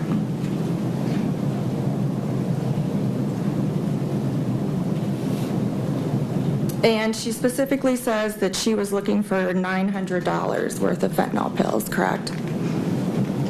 I don't know if initially, but she did make the statement of $900 at one point in one of our interviews. Okay.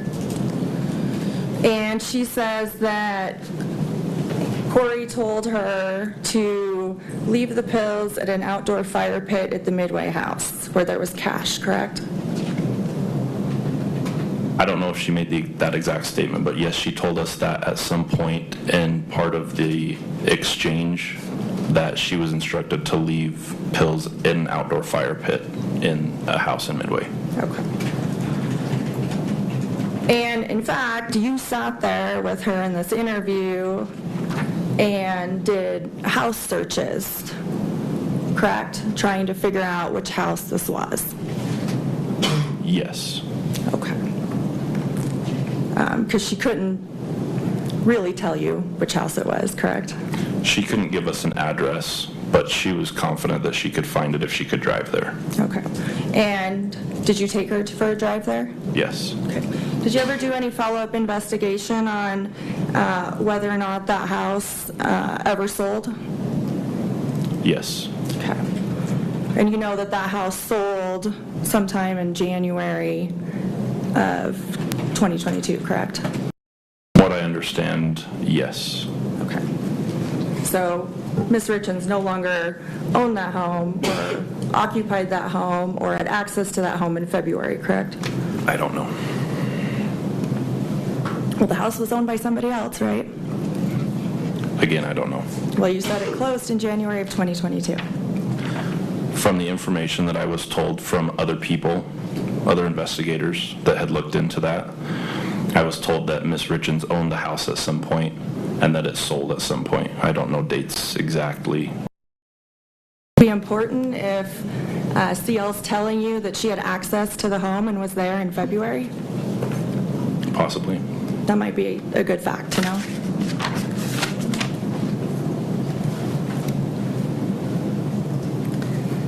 Okay. CL then does subsequent interviews, correct? Yes, we had multiple interviews with her. Okay.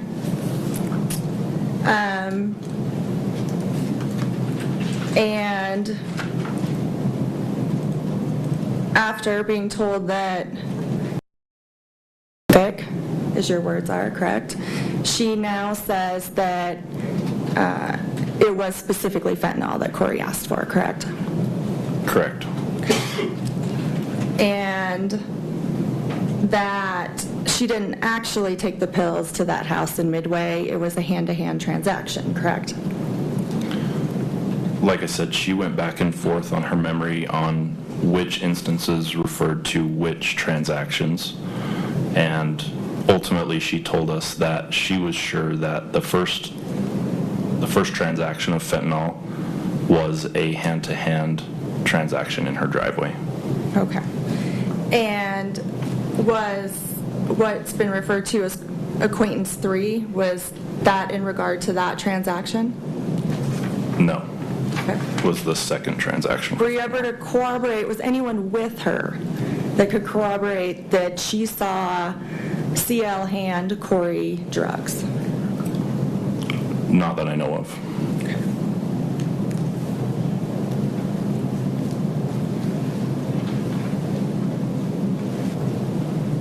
And then she states that now there was a third transaction that occurred after Eric's death, correct? She didn't make the statement that it was after Eric's death, but she told us there were 3 total transactions. Okay. So the information contained in the state's amended information, you don't know where that came from? Which information are you referring That she purchased drugs after Eric's death? to? Yes, I do know where it came from. Okay. And you're saying CL did not sell drugs to Kouri after Eric's death? CL could not remember specific dates and did not make mention that the transaction happened after Eric's death. But when presented with digital evidence from other witnesses, she confirmed that that was most likely correct. Okay. So she just agreed with your scenario of events, correct? No, in fact, several times during our interviews, she told us that as we presented her more information, it helped her remember more. Okay. So as you're telling her to be more specific, you're providing her with information that you're gaining in, and she's saying, now I remember. Accurate?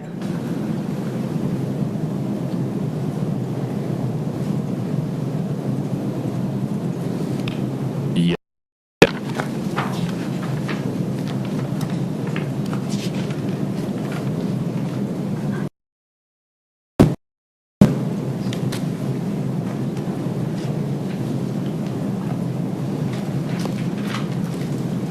You also testified that you interviewed 2 of Eric's best friends, right? Yes. Okay. And during one of those interviews,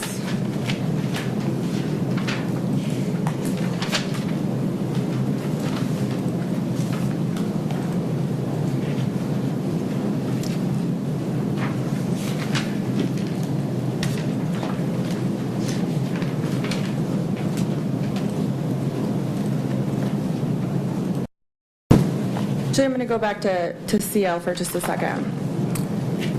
On this transaction that you allege that this check was used for, or the state alleges this check was used for, you testified that she picked up the check, there was and cashed it, right?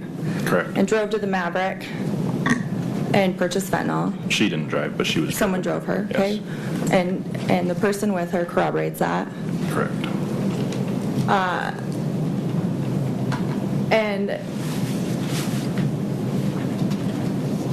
that third witness never saw CL give those drugs to Kouri, correct? Acquaintance 3 never saw that? Acquaintance 3 didn't tell us that he ever saw that, no. Okay.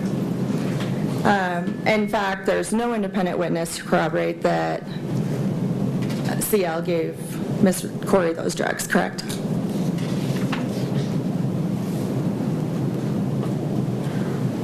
No eyewitnesses that we have identified, but the investigation is ongoing. Correct. And CL is currently out of custody, right? Depends on your definition of custody, but she's not incarcerated, no. Not incarcerated, just on, I think, ankle monitor and not to leave the county, right? Correct. But following your interviews with her, she was released from jail. Not immediately, no. She worked with the prosecutor in the other county where her drug court is and came to a resolution as to those charges against her. And part of that was being released on ankle monitor. Okay, so in exchange for the testimony, or not testimony, in exchange for the information that she provided to you, and a deal was worked out where she was essentially released from jail on the order to show cause, correct? I don't know the specifics of what went on between the prosecutor and CL. Okay. But subsequent to our interviews, we reached out to the prosecutor's office and let them know that she was being cooperative. After that, I was not involved in any decisions regarding her release. Okay, because that's up to the judge and whatnot. But you did communicate that to prosecutors? Yes. That she gave you the information you needed? That she was being cooperative with our investigation, yes. All right, I want to turn now to your interview, and I'm going to use initials. Are you okay with that? You had an interview with one of Eric's friends. His initials are JS. Do you recall that? Yes. Okay. That interview occurred about April 20th. Is that correct? That seems right. I don't know a specific date, but... Okay. And during that interview, he discussed...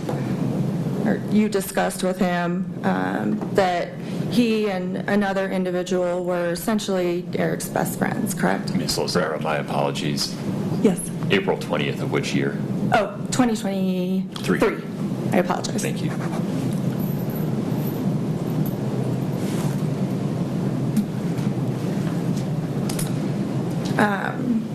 At any point during that interview, did JS mention that Eric had said that at any point during he and Kouri's marriage, he was concerned that Kouri was attempting to poison him? I don't recall, but I don't think so. Okay.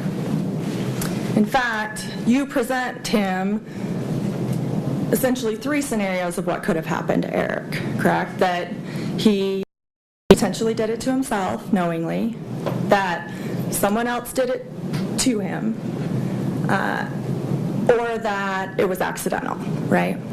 Okay. And you specifically ask him if he thinks Kouri would have done it, and he says, no, in my gut, I don't believe so, correct? I don't know if that was a direct quote, but yes, he said that he didn't believe that she would have done it. And he also states during that interview that at the time of his death, Eric and Kouri's marriage was in a really good place. Yes. Correct? Now, he also details or talks about a falling out that he and Eric had over the course of their friendship, correct? Yes, that sounds familiar. Okay. And that Eric and his other friend that he refers to in this interview actually had a falling out right before Eric passed away, correct? Yes. Okay.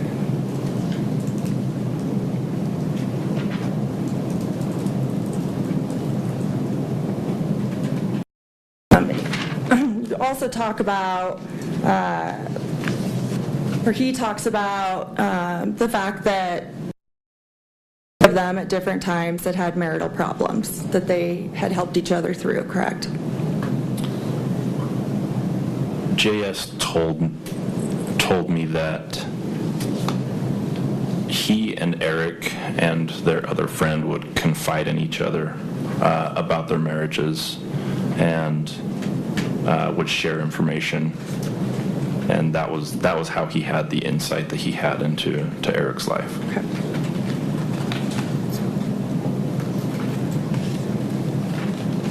He also talks about that Eric changed or created these trust documents, correct?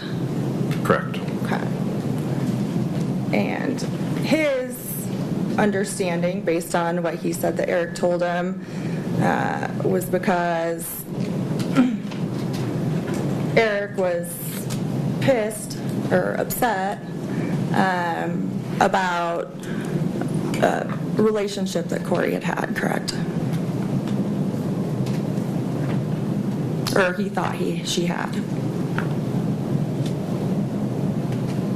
I don't remember the specifics of that part of the interview, but I do remember that JS was aware that Eric had made the trust. Okay.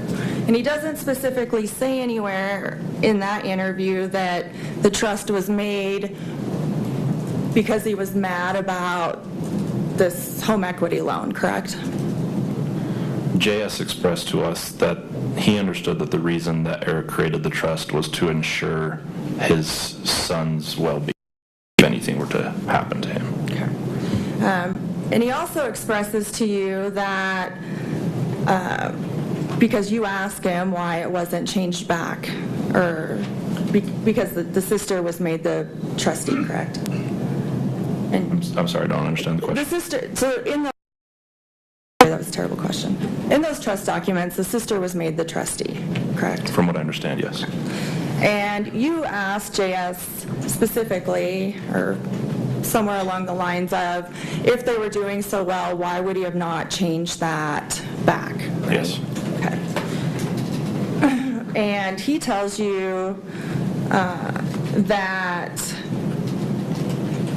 it was his way of ensuring that even if they were doing well at the time, if there was a divorce, he would get the last word in it, right? I remember him using that phrase, getting the last word, yes.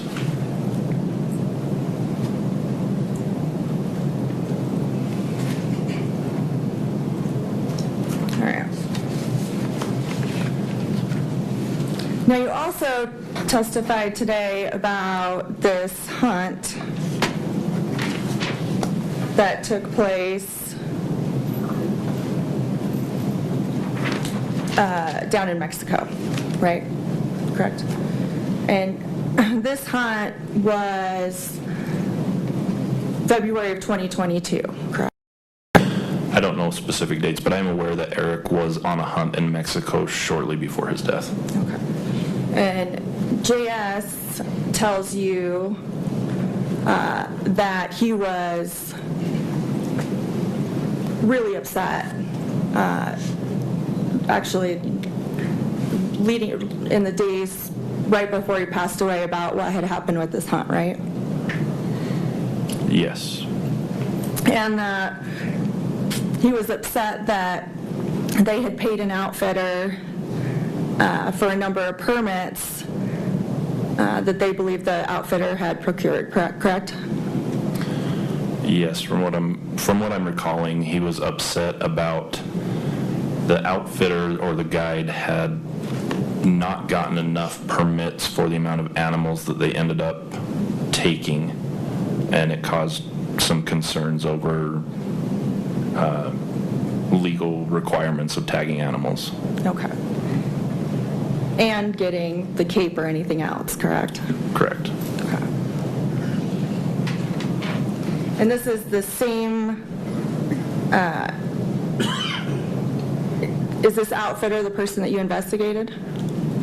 Or that you interviewed? Someone associated with that hunt and that outfit, yes. I'm not sure the exact association, but a contact for that outfitter. Okay. so that outfitter was aware that they had made some serious problems for Eric with regard to how many animals they took in Mexico, correct? According to JS, yes. And in your subsequent investigation, Eric had had some heated conversations actually the night before he passed, or the night that he passed away, with that outfitter, correct? We received information about that, yeah. Okay. In fact, he was searching how far it was to drive from Scottsdale down there, correct? Correct. Well, his phone showed that search. Okay. And JS also told you that he had information or believed that this outfitter was somehow connected to the cartel, correct? I don't recall. That sounds familiar, but I don't recall if those were the words that he used. But essentially, JS made a statement about the cartel when he was talking about Eric and that hunt, yes. Okay. Counsel, would you approach for a minute? Yes.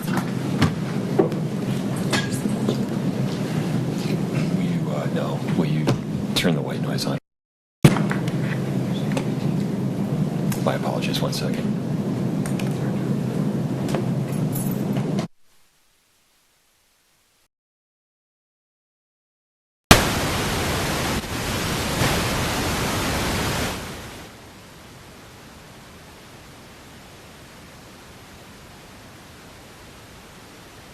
Now let's see if we can fast forward through some of this. We're going to take a break. Keep going. You come here for a second. Or, what's that? No, we're good. We're going to take a break. Do you mind clearing the gallery first, and then we'll reverse the process on the way back? All right. So everybody has the yeah. Open it.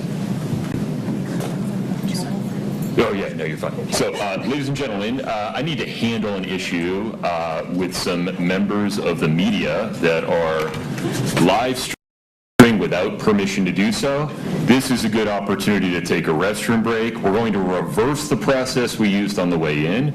If the gallery would please follow the deputy's instructions, proceed orderly on the way out. We'll let you stretch your legs. We'll come back in about 20 minutes. Thank you. Now. All right.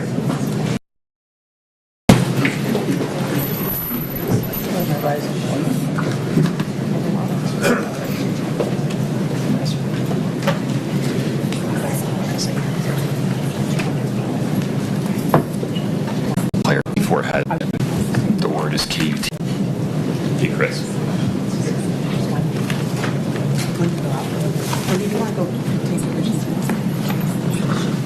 The word is KUTV and Court TV are live streaming. Are they doing the ABC link? Or are they doing the... I think they're live streaming it separately. I can clarify, but... Yeah, I would. ABC4 is live streaming and ABC4 has the signed order. Yeah, KUTV and Court TV do not.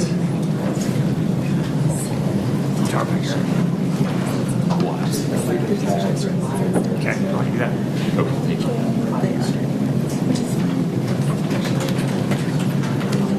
You can see folks in the jury box can sit down if you'd like. You're okay. Counsel, you're okay to have a seat if you'd like. Thank you.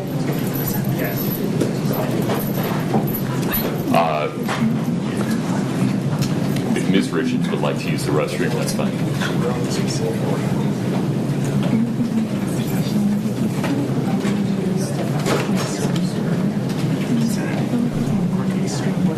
So it seems like Court TV did not have permission to live stream.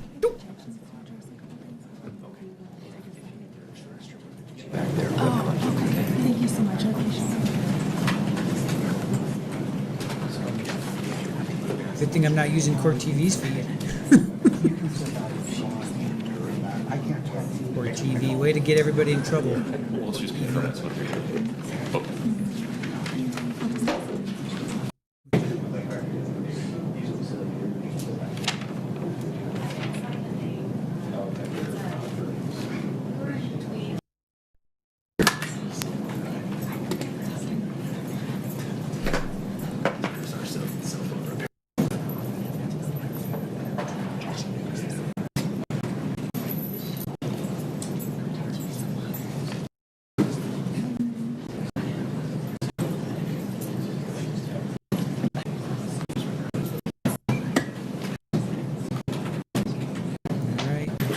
Here. Have a seat, please. All right, Detective, you're Ms. Lazaro, I apologize for that interruption. Please proceed. No problem. I'm sure everyone appreciates it. Great. Thank you. Detective, just a couple more points I want to ask some questions on. There was some discussion during your testimony elicited by the state about CPR given when the night that Eric passed away, correct? Correct. All right. And you've reviewed the case file. Eric had a sheet on the floor at the foot of the bed, correct? Correct. And that was because when Kouri was on the phone with the 911 dispatcher, she was directed to remove him from the bed to the floor, correct?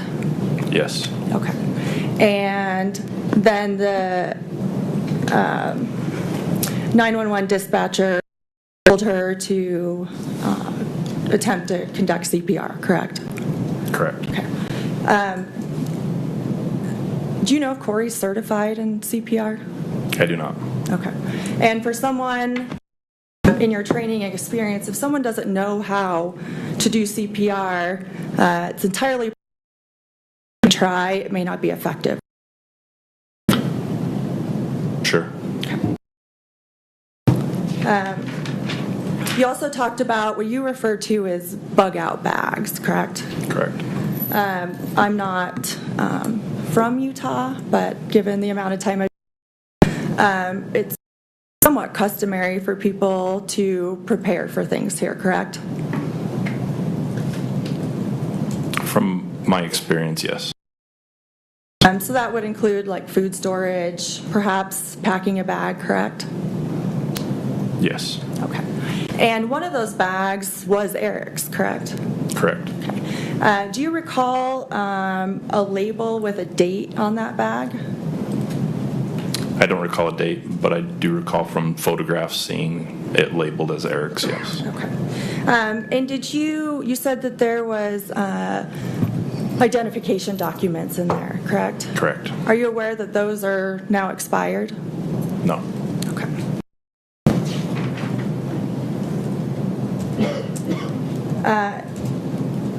You came onto this case or when did you come onto this case? In April of this year. Okay. Took over as lead detective? Yes. Okay. And you,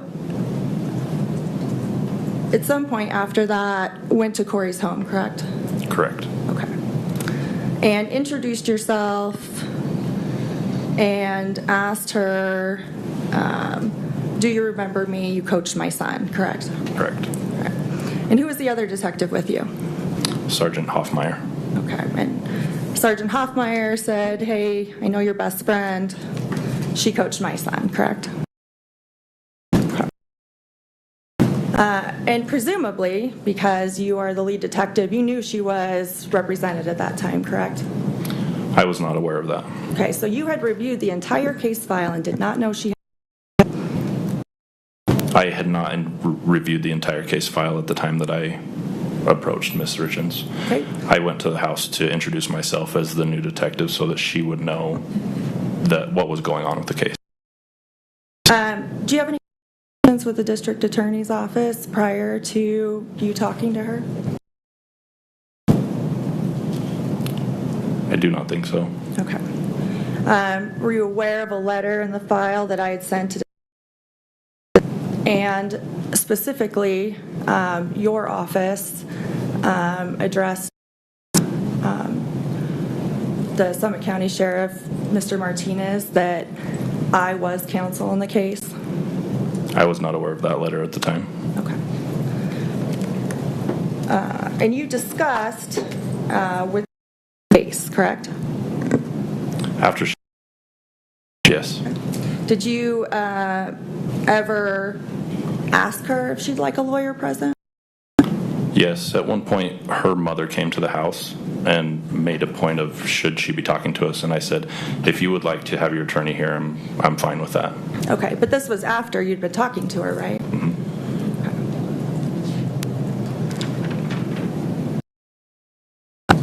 Are you, remind me the other detective's name again? I apologize. Sergeant Hoffmeyer. Hoffmeyer. Are you aware of a conversation between Sergeant Hoffmeyer and Kouri where she asks why Detective Woody was removed from the case and he tells her for mishandling? No, I don't recall that. Okay. Did he ever make mention of that? On that date at that time, no, I don't believe so. Okay. Was Detective Woody removed from the case? She wasn't removed from the case. She could no longer fulfill those duties. Okay, what is she doing now? She's in patrol. Traffic? No, patrol. Patrol? Yes. As in, like a Responding patrol? to emergency calls, yeah. Okay. But She's she also was- part of the K-9 unit.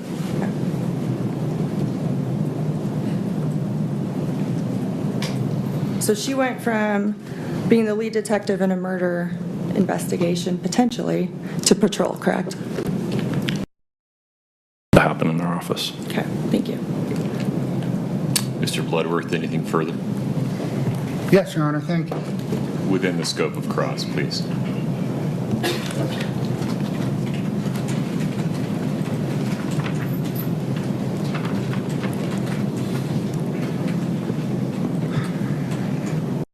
Detective, on cross-examination, Ms. Lazaro asked you about Ms. Richins' narrative from that night that she gave her husband a drink. Do you recall that? Yes. And she asked you about whether or not the police recovered a glass, a cup, a mug, some kind of container for that drink that evening. You remember that? Yes. Were there any glasses or containers near the defendant that evening? On the evening of the death, is that what you're referring to? Correct. I guess it's the morning of the 4th when police arrived. Right. I'm unsure without being there on scene. But from reviewing the body. Am I right that the only information that indeed Ms. Richins, Kouri Richins, the defendant, gave her husband Eric Richins a drink was the defendant's own words, right? Yes. Ms. Lazaro had asked you about gaps in time frames in cell phones. Based on the carrier records, what have you been able to determine about gaps, particularly from early January until shortly after the defendant's? We were able to determine from looking at the phone that it appeared that data from several different apps in the phone was missing in that time frame between January and just shortly after Eric Richins' death.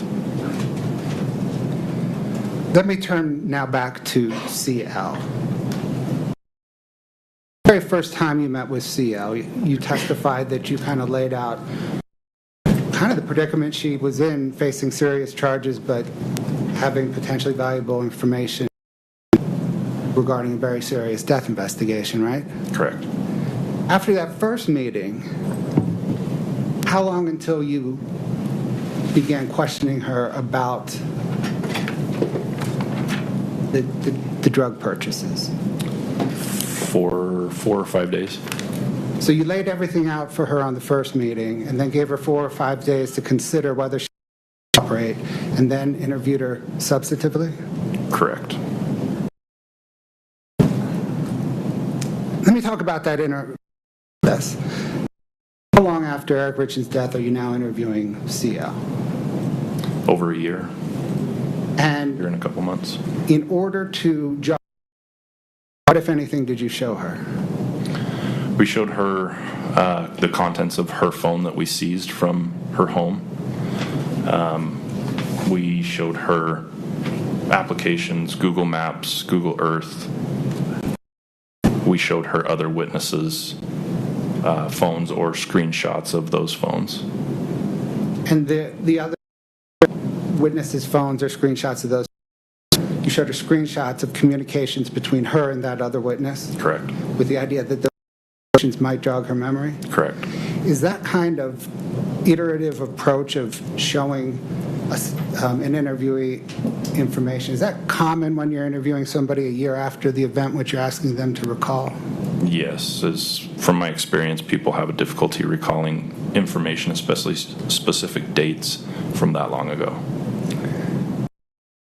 Let me turn now to the April 13th, 2023 date when you introduced yourself to Ms. Richins, the defendant. What's the first thing the defendant did when you introduced yourself? And about how long did she talk? 3 hours. Did she give any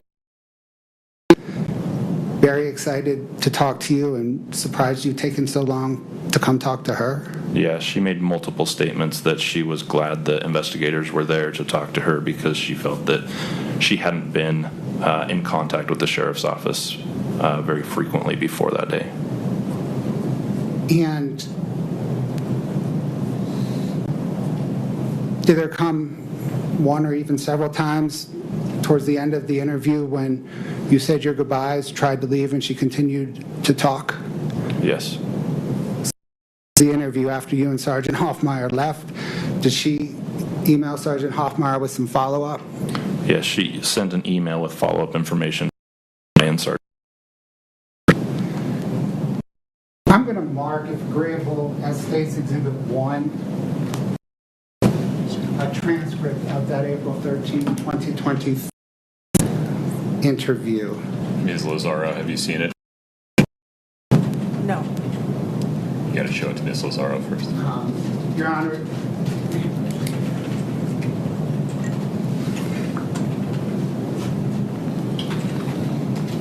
Your Honor, counsel has the audio of the interview. I did the audio. Is that correct? I believe so. There's a lot there. I haven't, but we can proceed for today's purposes. Your Honor, for purposes of today's hearing, the State would like to move this into evidence as Exhibit 1. The State asks that the court file it private at this point. We weren't sure this was going to come up today. We may need to redact some names from it before it goes public. Yeah, we're not going to put it in the docket at all, but it can be admitted for, as States 1, for the purposes of today's detention hearing. Thank you, Your Honor. All right.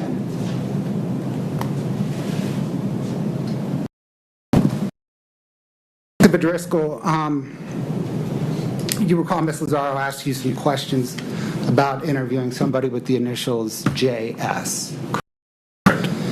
And it's approximately April the 20th, 2023, right? Correct. And at that point, how long had you been active on the investigation? Less than 2 weeks. And you told, I think you testified, you told JS something like you thought there were three alternatives. One was an accidental death, an accidental overdose, suicide, or homicide. Is that right? Correct. At that point in your investigation, were you looking into and investigating all three of those alternatives? Yes. At that time, I had little information about the case other than the couple of interviews that I had conducted, and I was trying to keep an open mind to all the possibilities. Thank you. No further questions.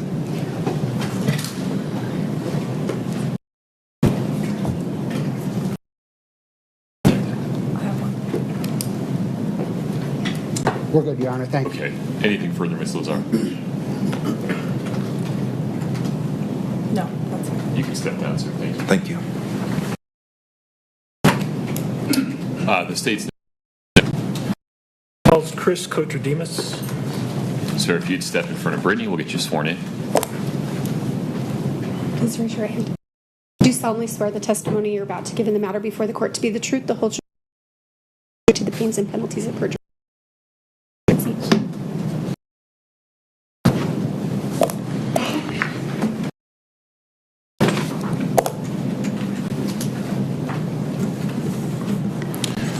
Sir, could you please and spell your last name? Sure, it's Chris Kotridemus. Last name is K-O-T-R-O-D-I-M-O-S. Thank you. Mr. Kouri, how are you employed at this point in time? I own a private investigation firm. What's that called? M20 Solutions.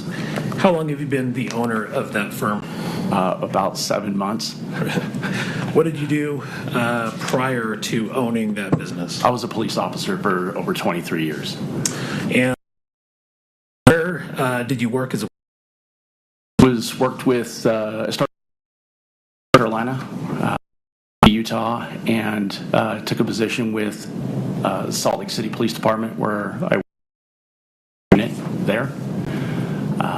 In 2017, I took a position with the Salt Lake County District Attorney's Office on the homicide team there, and until my retirement in December of 2022. Do you have any specialized training or experience with forensic digital evidence? I do, yes. Could you briefly explain what that is? Sure. So I have I've attended several formal courses, one being a Cellbrite Certified Operator course, Cellbrite Certified Physical Analyzer course. I've also attended a 40-hour cell phone and mapping course through ZX. After using those skills for several years, I also attended a ZX 40-hour subject matter expert course on the same subject, cell phone, social media mapping, those types of things. My experience related to my testimony and I've worked either directly or indirectly on more than 200 homicides and major crimes, inspected of phone and social and phone downloads. Thank you. What is your role in the case that brings you to court today? I was retained by the Summit County Attorney's Office to evaluate digital evidence in this case. And what evidence have you reviewed? I reviewed several cell phone downloads or extractions. I've reviewed and analyzed cell records and records, things like that. Difference between carrier records and call data records are? Yeah, so a call data record or a cell download is information that is downloaded from a phone onto some type of media, external drive, things like that, and it does so into a read in which you're able to analyze the data that's contained within a device. A cell phone extraction or download. A carrier record, a detail record, is the regular record that you would have. It's the usage of the carrier. So it records the date and times of your calls, your texts, your data usage for a given period of time. And it can include location information, such as like tower data. Discrepancies between carrier records and the data that's extracted from a device? Yes. What would cause that? Usually, sometimes it's because it just wasn't captured in the phone download due to a software limitation, but typically where we see it is through deletion of information on that does not match the carrier records that we receive from the phone company. Forensic extractions of an iPhone belonging to the defendant that was seized April 13th of 2022? I did. Does it contain digital information pertaining to the night of March 3rd and into the morning of March 4th, 2022? It does. What does show? Well, let me ask you this. Time that phone is used on March 3rd of 2022. Activity reported on the defendant's phone is an activity device movement 2:33 hours or 10:33 p.m. on March 3rd.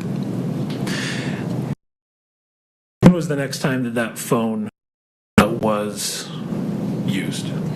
The phone was inactive and then ultimately unlocked at 3:07 a.m. on March 4th, 2022.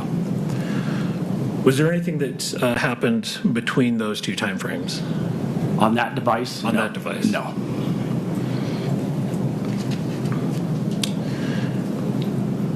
Does the extraction of that phone indicate it moved in that time frame? It does. And how are you able to tell that? Through the download. In this case, we use Cellbrite for the download.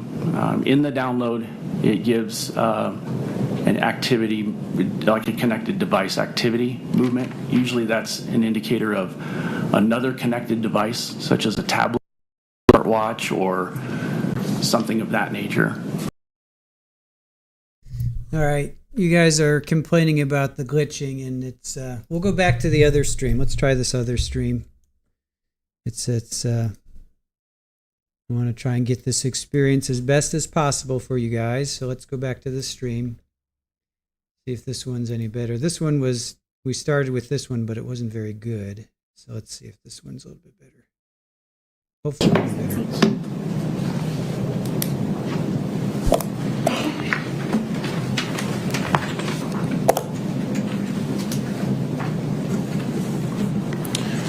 Sir, could you please tell us your name and spell your last name? Sure, it's Chris Kotridimus.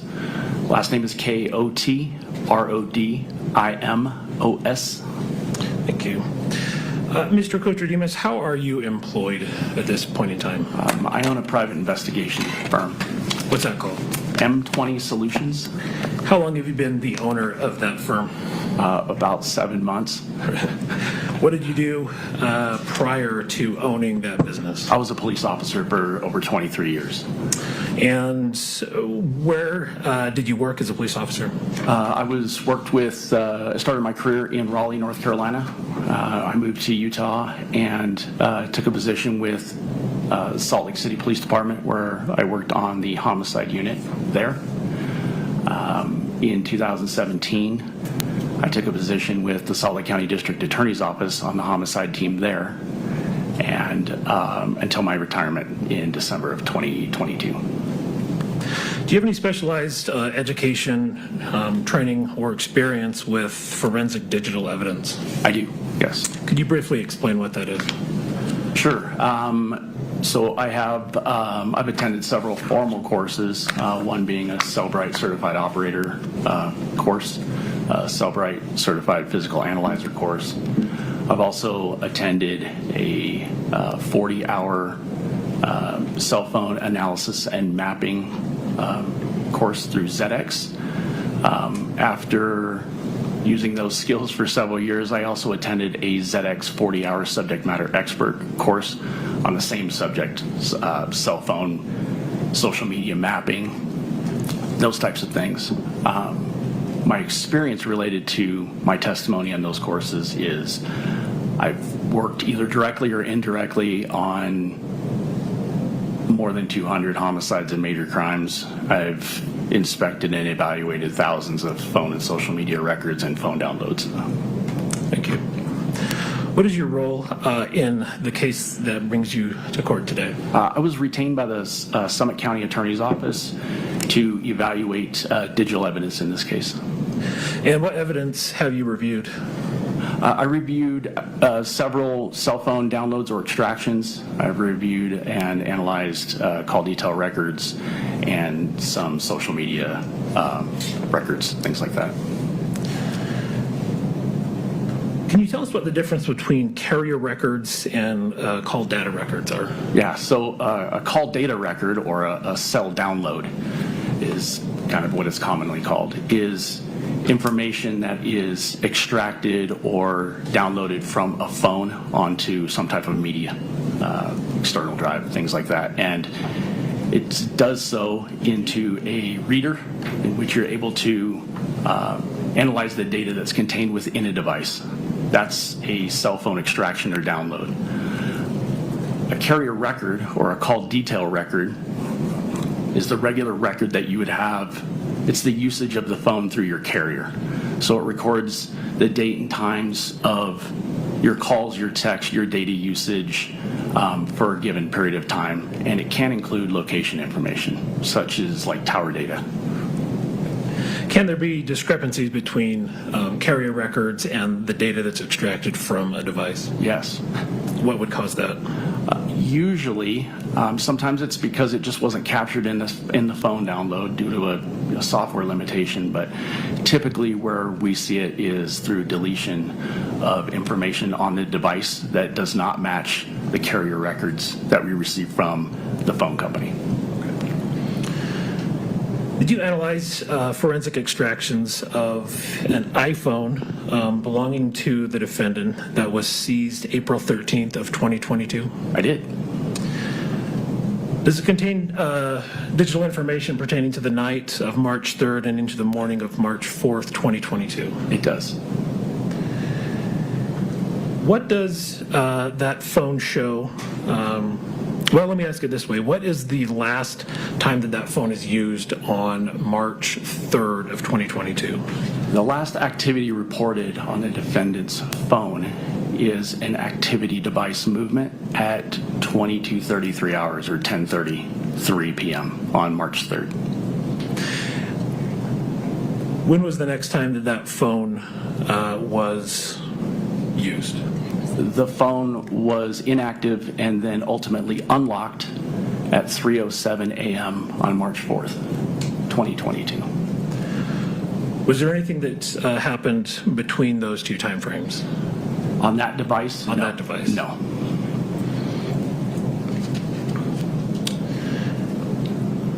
Does the extraction of that phone indicate if it was moved in that time frame? It does. And how are you able to tell that? Through the download. In this case, we use Cellbrite for the download. In the download, it gives an activity, like a connected device activity movement. Usually that's an indicator of another connected device, such as a tablet or a smartwatch or something of that nature. Those two devices will communicate with each other and report potential movement of the phone through that application. Was there anything significant that occurred at 3:22 hours on March 4th? At 3:22, yes, a 911 call was made. So between the time that the phone is used at 3:07 that morning and 3:22, is there any activity that could be seen from the download? There is. What is that? At 3:07, the device is unlocked. At 3:08 a.m., the device reports some type of movement. Either the device itself or a connected device is moving. At 3:12, the phone was unlocked. At 3:16, the phone was unlocked again. At 3:19, the phone was unlocked again, potentially twice.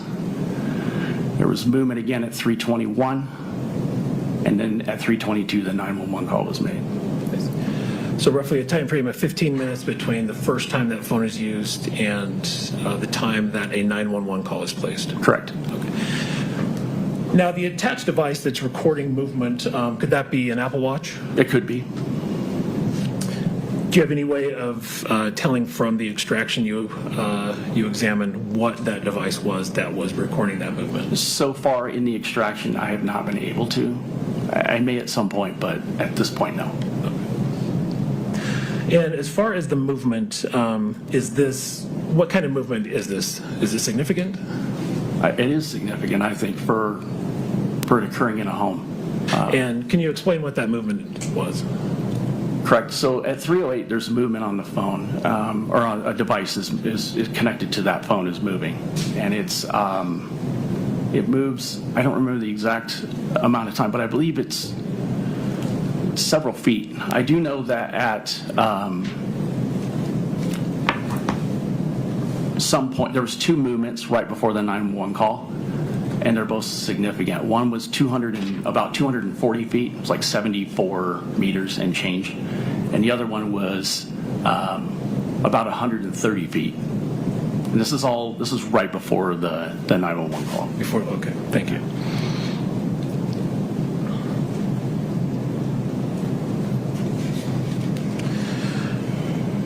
As you were analyzing the forensic data from that extraction, were you able to observe any noticeable patterns of deletion from that phone?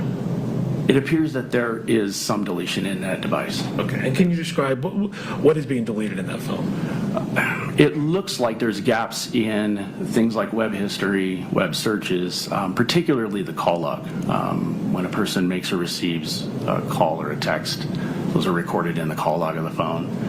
And there are texts there's messaging that is included in the carrier report, the call detail record, that I would expect to see also logged within the device that are not in the device. Okay, so you're seeing those in the carrier records, but not on the device themselves? Correct. For instance, there's multiple calls and texts to an individual. I would expect to also see that retained in the call log of the device itself. And in a lot of instances, particularly in the weeks prior to the death, there's a lot of that is missing. And from the carrier records, are you able to tell who those calls were going to? Yes. Who was that? There are several people, but as it relates to this case, one that stood out was a witness that has been mentioned as CL. In those carrier records, were there logs of calls made to CL in January of 2022? I don't recall January.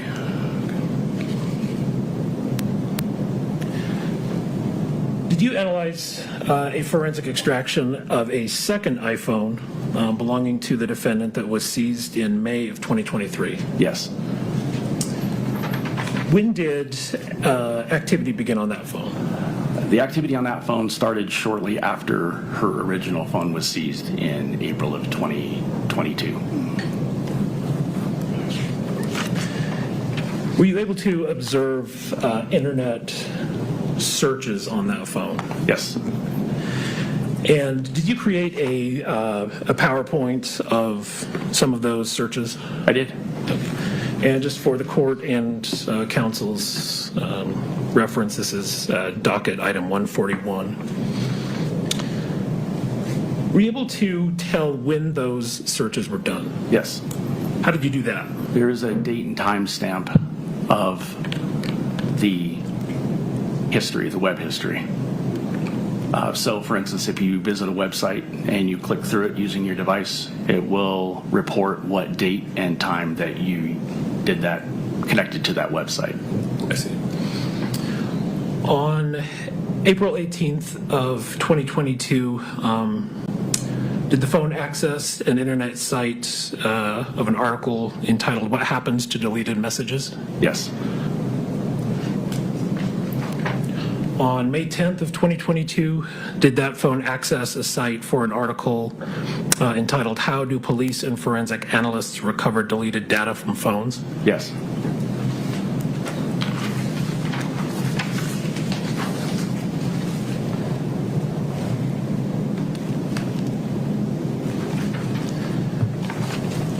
Did that phone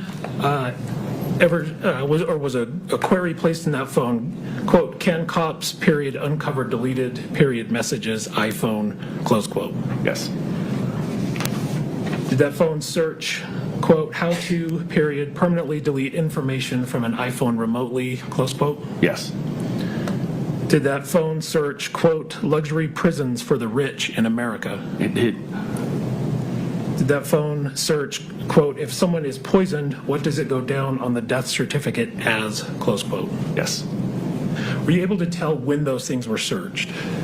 The search themselves, there was no date and time reported for the individual search. However, I found corresponding websites to those searches that did have the dates and times in the web history. And was there a certain time frame that these searches were made? They were. Can you describe what that was? It was typically shortly after her original phone was seized. So from middle of April of 2022 through, memory serves me right, about August of 2022 off and on. Thank you. Now you mentioned your training with cell phone mapping using cell tower data. Yes. Have you employed that in your review of the evidence in this case? I have. And specifically, can you explain just briefly how cell phone mapping is done using cell phone, cell tower data? Sure. Sorry, I look that way. I'm used to talking to a jury. So cell mapping is accomplished by taking call detail records that contain tower location in them and putting them into a piece of software that will visually show you a location on a map of which tower that device was accessing when it made or received a call or a text. So it takes lines of data and creates a map out of it. Okay. And is that plotted on like a program like Google Earth? It is. Okay. Yeah. And are you able to tell any directionality from when a phone connects to a tower? Is there any directionality to that where you can tell approximately where that phone is transmitting from? Yes. Yeah. So the cell phone, the companies report which tower the device is utilizing and which sector. There's an estimated range to that, which is a bit ambiguous on the range. However, it will tell us at least what side of the tower that the device was located when it made or received a call or text. How many sectors are there on each cell tower? Typically 3. Okay. And so if a phone is connecting to a tower through a certain sector, can you tell that it's someplace where that sector is for lack of a better word, broadcasting or collecting signals? Yeah, so we can determine the orientation of the device to certain locations. I see. Yeah. Did you map data from CL's phone extraction? I did. Were you able to track that phone's movements on February 11th of 2022? Yes. At any time was it at or near a Maverick gas station in Draper, Utah? It is. And are you aware of the significance of that location in this investigation? I am. And what is that? This is the location that CL had indicated to detectives that she bought drugs on behalf of the defendant. Do you recall approximately what time of day that was? It was there? She shows up on that tower near that Maverick at about 6:49 p.m. and remains there until about 8 p.m. on February 11th, 2022. Does that phone make any calls or send any texts while at that location? It did. And to anyone notable to this investigation? Yes, 2 people. Who was that? One would be to another acquaintance in which CL indicated she had purchased the drugs from, and CL was also texting with the defendant. While she was at a gas station in Draper purchasing narcotics? Correct. On that day, did the phone go to a did the phone go to a location in Heber City? It did.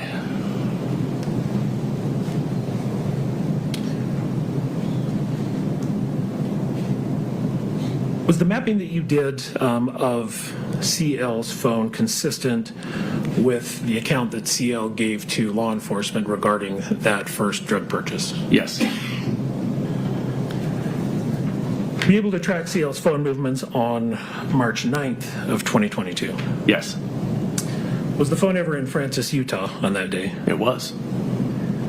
Was it ever at or near the same Maverick in Draper, Utah? It was. Were there any communications from the phone at that time while it was at the Maverick? Yes, at the Maverick, yes. Did it communicate with any phone belonging to a person relevant to this investigation? It did. Who was that? At the Maverick, it communicated with, I guess, corroborating witnesses to the drug purchase on the 9th. When the device was utilizing a tower in Francis, it was about midday on March 9th, and CL's phone was in communication with the defendant's phone. Thank you. While she was in Francis, Utah? Correct. Did the phone go to a location in Midway, Utah on or about that day? Yes.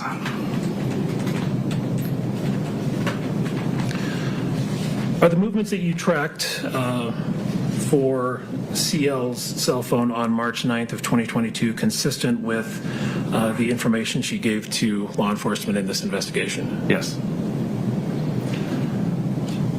Finally, I want to speak with you briefly about Mr. Eric Richins' phone. Did you analyze a forensic extraction of his phone? I did. When was the last use recorded from Eric's phone? From memory, I believe it was about 9:58 p.m. on March 3rd, 2022. And are the times that are on the extraction from that are populated in the Celebrite download, are those, what time zone are those given in? Typically, the extraction is provided in UTC 0. Okay. Yes. And so so can you just briefly explain what UTC 0 is? Right, so UTC 0 is Greenwich Mean Time. It's an effort by people that utilize data and do data investigations to try and keep everybody on the same time zone. Utah is in UTC -7 during standard daylight time, and we are in -6 in daylight savings time. So from November, in this case, from November of 2022 to about March 13th, November of 2021 to March, I believe it was March 13th, 2022, local time in Utah was UTC -7. Okay. So if those times are given on that download as UTC -5, that would be Eastern Standard Time?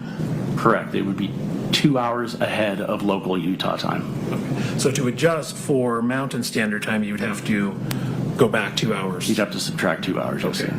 And that's what gave you, can you repeat that, the last time that Eric's phone was used on March 3rd? I believe it was 9:58 p.m. on March 3rd. Okay, thank you. If I can just have one moment, Judge.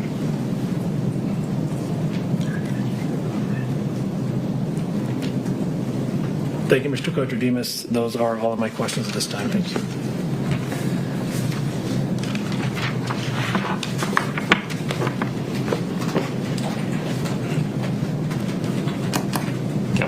Just a couple.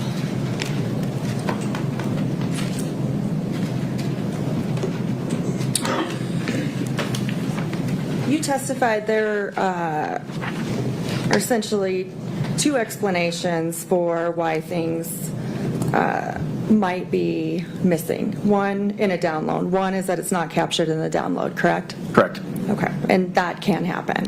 It can. Okay. And then the other is whether or not it's been deleted. Correct. Okay. In this case, all you can say definitively is that it's missing, correct? Correct. Okay. Now, with regard to movement, that could be any device that is essentially attached to the phone through an app, correct? It could be, yes. Okay. And so you can't say, looking at what you analyzed, exactly what device that was, correct? So far, no. Okay. And you can't tell where that device was in terms of location, correct? Correct. Okay. So it's possible that that could have been a device attached to it from some other location, but the phone's recording it, correct? It would be unlikely. But it's possible if it's connected to an app. It depends on the range. Okay. So it would be impossible outside a certain range. Okay. Yeah. And there's a number of different ways to, or different programs, and forgive me, I am not an expert in this, so there's a number of different programs or extractions that can be done on phones, correct? Or different ways to do them. Correct. Okay. Did you perform an independent extraction on this phone? I did not. Okay, or on any of the phones you've talked about today? No. Okay.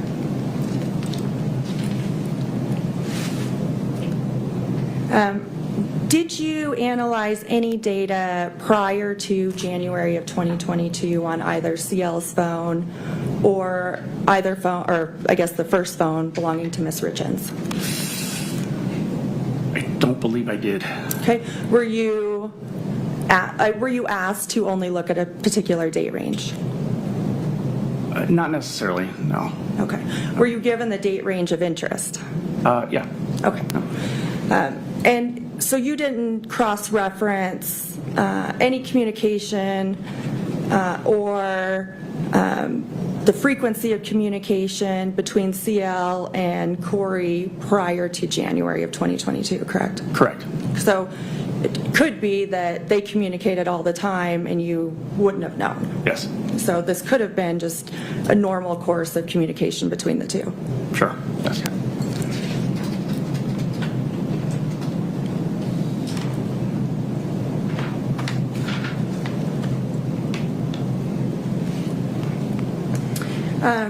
Were you made aware of when the search warrant was, or when the first phone was seized? Yes. Okay. And were you given a copy of the search warrant? No. Okay. Were you made aware that the search warrant included evidence of homicide that they were looking at? No. Okay. And in that first phone, prior to Eric passing away, were you able to review any search history of the web browser?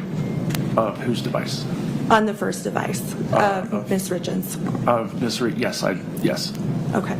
And were there any searches related to fentanyl on that? Not that I found it. There were not many searches available to look at. Okay. No searches related to prisons either? No, not in that time frame. Okay. No searches related to deleting messages? No. And so all the searches came from the second phone, correct? The web searches mentioned? Yes. Okay. Yes. And that was the phone that was seized after the search warrant was issued for the first phone, correct?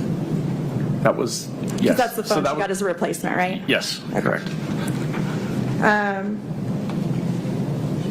I just want to return to this mapping, or move to this mapping that you discussed.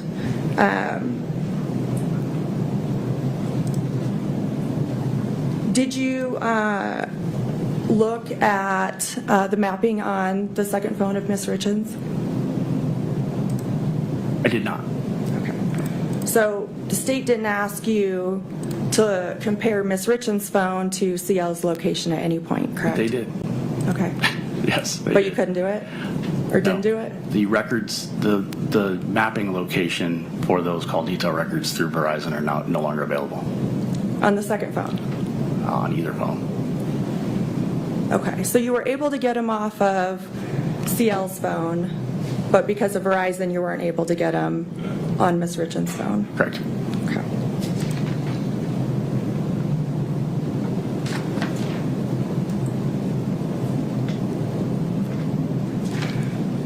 And on that March 9th date,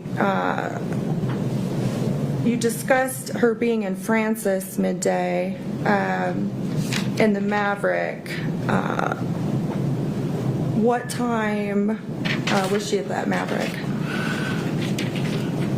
It was about 3 p.m. Okay. So after 2 or 3 p.m. After she'd been to...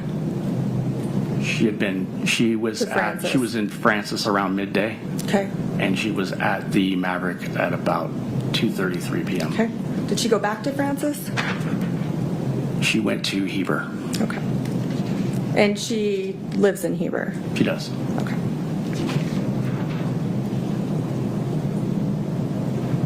I don't think I have any other questions. Thank you. Mr. Hill, anything further? No, thank you, Judge. Thank you. Ms. Cassell. Yes, Your Honor. Statement called Brooke Carrington.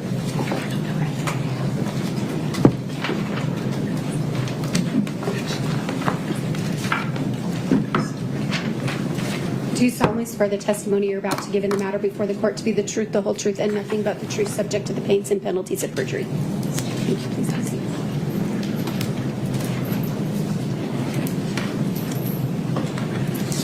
Morning. morning. Could you state your name and spell your last name, please? Brooke Carrington, Karrington. How are you employed? I am a principal managing partner at Carrington Financial Forensics. Is this a company that you started? Yes, it is. And when did you do that? Officially in, I think, 2012, when I registered that business, but I'd been doing this for about 35 years. What's the nature of your business? I look at, most of the casework I get is forensic accounting, and most of the casework is cases where there are allegations of fraud or missing or misappropriated funds, tracing of bank transactions, and casework like that. And how long have you been doing that? 35 years next month. Do you have an undergraduate degree? I do. What is it in? It's in English. And what about a graduate degree? I have an MBA. Okay. Do you have any certifications or other degrees? Yes, I am a certified fraud examiner. I also am certified in anti-money laundering transactions. I am also working towards a certification in blockchain and cryptocurrency. So this is probably going to be a lot, but in your 35 years of forensic accounting, how many cases have you worked on? A couple of years ago I had to quantify that, and at that time it was about 4,600. So probably more now. More now. Okay. Have you provided testimony in financial crimes cases? Yes, I have. How often? A handful of times per year, I would say. Okay. How did you first get involved in this case? I was originally contacted by the investigator for the estate of Eric Richins. And who's that? Todd Gabler. Okay. And why did he contact you, or what was his reason for contacting you? Mr. Gabler and I have been acquaintances and colleagues for 30 years, and he expressed to me that I have a skill set that he knows nothing about. So. Okay. And who hired you? The estate hired me initially. Okay. And at some point were you retained by the Summit County Attorney's Office? Yes. When was that? I believe it was May 31st of this year, just a couple weeks ago. Okay. So as part of your being hired by the estate and being retained by the Summit County Attorney's Office, have you reviewed any documents that are relevant in this case? Yes. What have you reviewed? I've reviewed bank account statements, tax return documents, real property records, specifically trust deeds and warranty deeds, reconveyances. I've also reviewed insurance policy documents, tax information. Okay. Specifically with respect to the defendant, were you able to determine whether or not she owns any businesses? Yes. What business does she own? She owns several businesses, and the most relevant one to this case, I believe, is Kouri Richins Realty, LLC. Okay. What kind of business is that? It's in the business, in the realty business, real estate business, and I understand she flips homes, but she also acts as a realtor representing people who are purchasing homes. Okay. And when did she start this business? It was registered in Utah in April of 2019. All right. Were you able to find information regarding the defendant's buying and selling of homes? Yes. And how did you find that information out? Those documents are typically recorded, and they are public documents, and they're typically recorded at counties, recorder's offices. There's also information along that line at the assessor offices, and each state has a little bit different process of doing them. Most of them do it the same way that Utah does, which is through the county recorder. Okay. I'm going to show you, if I may approach you, what's been marked as State's Exhibit 2. You recognize that? Yes. What is that? This is a schedule that I prepared. I used the term schedule to talk about my work product and the analysis and how I depict it. So this is a chronology of the real properties that I was able to identify attached to either Kouri personal, Ms. Richins personally, or through her company. Okay. Does it show a timeline of acquisitions that she has made? Yes, and I should underscore this is a timeline that they were acquired. Okay. So just this is the front end of her ownership. Okay. And in 2019, and this is when her business was started, is that correct? That's correct. How many homes so far have you been able to tell whether or not were acquired by the defendant? In 2019? Yes. In 2019, I have 2 properties listed. One of them is the home that they were living in, and that's when the HELOC was taken out. And the other one is a different property. So I've listed 2 there. And you've listed an amount of trust deeds for 2019, is that right? That's correct. Can you explain what those are? Trust deeds are deeds that are recorded at the county recorder's office, and they are memorializing or documenting an obligation or an encumbrance on a property. So this would represent that there's a loan for a certain amount, and that's expressed and documented in a trust deed. Okay. And how much money, I guess, in trust deeds, or what was the amount of the trust deeds in 2019? Those 2 trust deeds total $471,210.48. And you've done that for each year, 2020 and 2021 as well, right? That's correct. And what was the amount in 2020 of trust deeds? 2020 was $2,069,280. On how many properties? On 5. Okay. And 2021, what was the amount of trust deeds and that the defendant acquired? The amount there is $6,260,458. On how many properties? On 13. Do you find this significant? Yes. And why? On a positive note, it depicts that the business was growing and she was actively acquiring properties. I think it's noteworthy, and it's an indication that things were growing quite significantly, and sometimes that is problematic. Now, why is it problematic?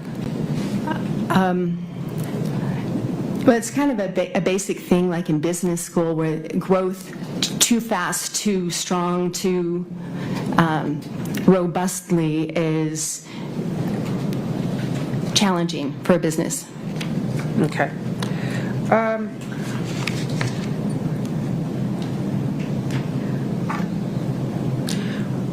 Were you able to determine at the end of 2021 how much the defendant was obligated on those debts, those $6 million debts? And actually explain to me the difference. What does obligated on a debt mean? That's a very important question and a very important point to understand here. I don't have access at this point to the documents that tell me the terms of these loans.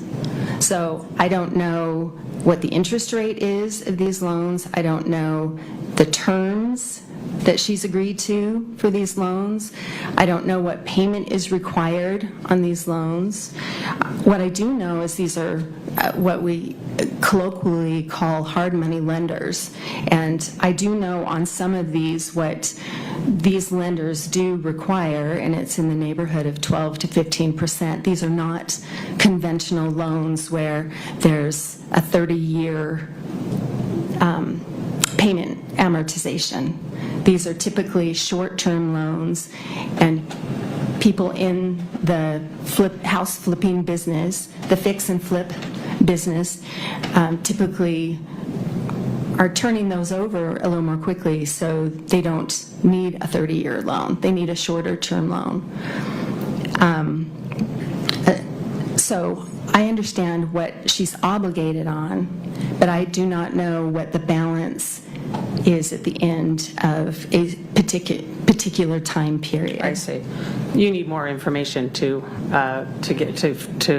make that determination, is that right? That's correct, and that would be the loan documents themselves, the promissory notes, and the ledgers from the lenders to show what payments were or were not made and when were they made, how the interest was calculated and accrued, what other fees.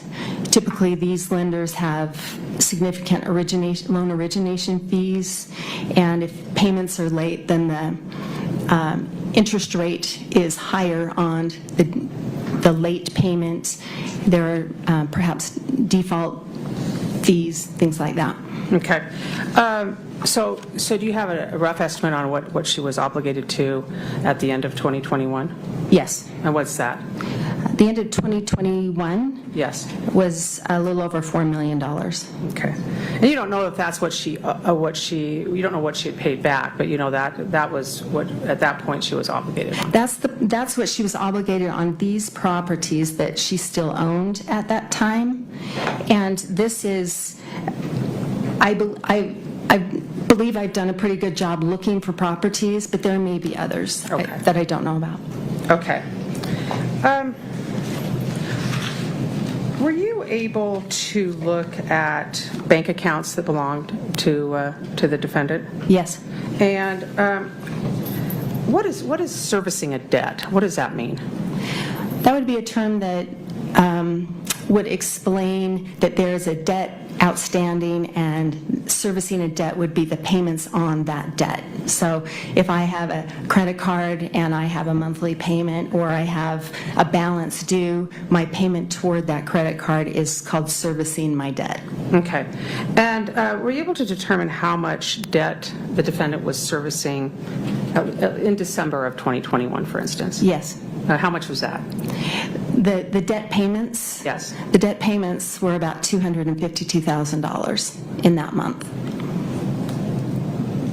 Were you able to do the debt payments that she made in December of 2021? There were 94 payments, and those 94 payments totaled $252,000. Is there anything that you found significant about those debt payments? Yes. What was that? They were not to 94 individual entities. Some of them were weekly payments. For example, I know that she has an outstanding debt during that time of $5,438 that was required to be paid weekly on a debt. She has a $600 payment that is made daily for a period of time during December. And the payees on most of those debts, the large majority of those debts are hard money lenders. Some of them are credit cards.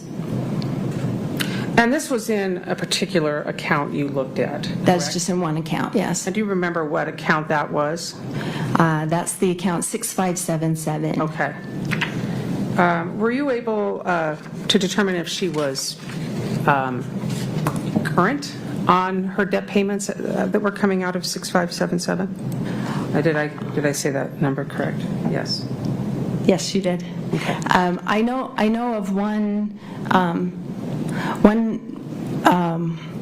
account that she has that had sued her, and they filed suit in New York in December 9th of 2021. Okay. But to ask you about that, I will ask you about that one in a minute. But were you able to look at the bank account and determine whether or not she was current on her payments, or whether her payments were going through correctly? I can't tell you if she was current on her payments. I can say about those payments that several of them did not clear the bank.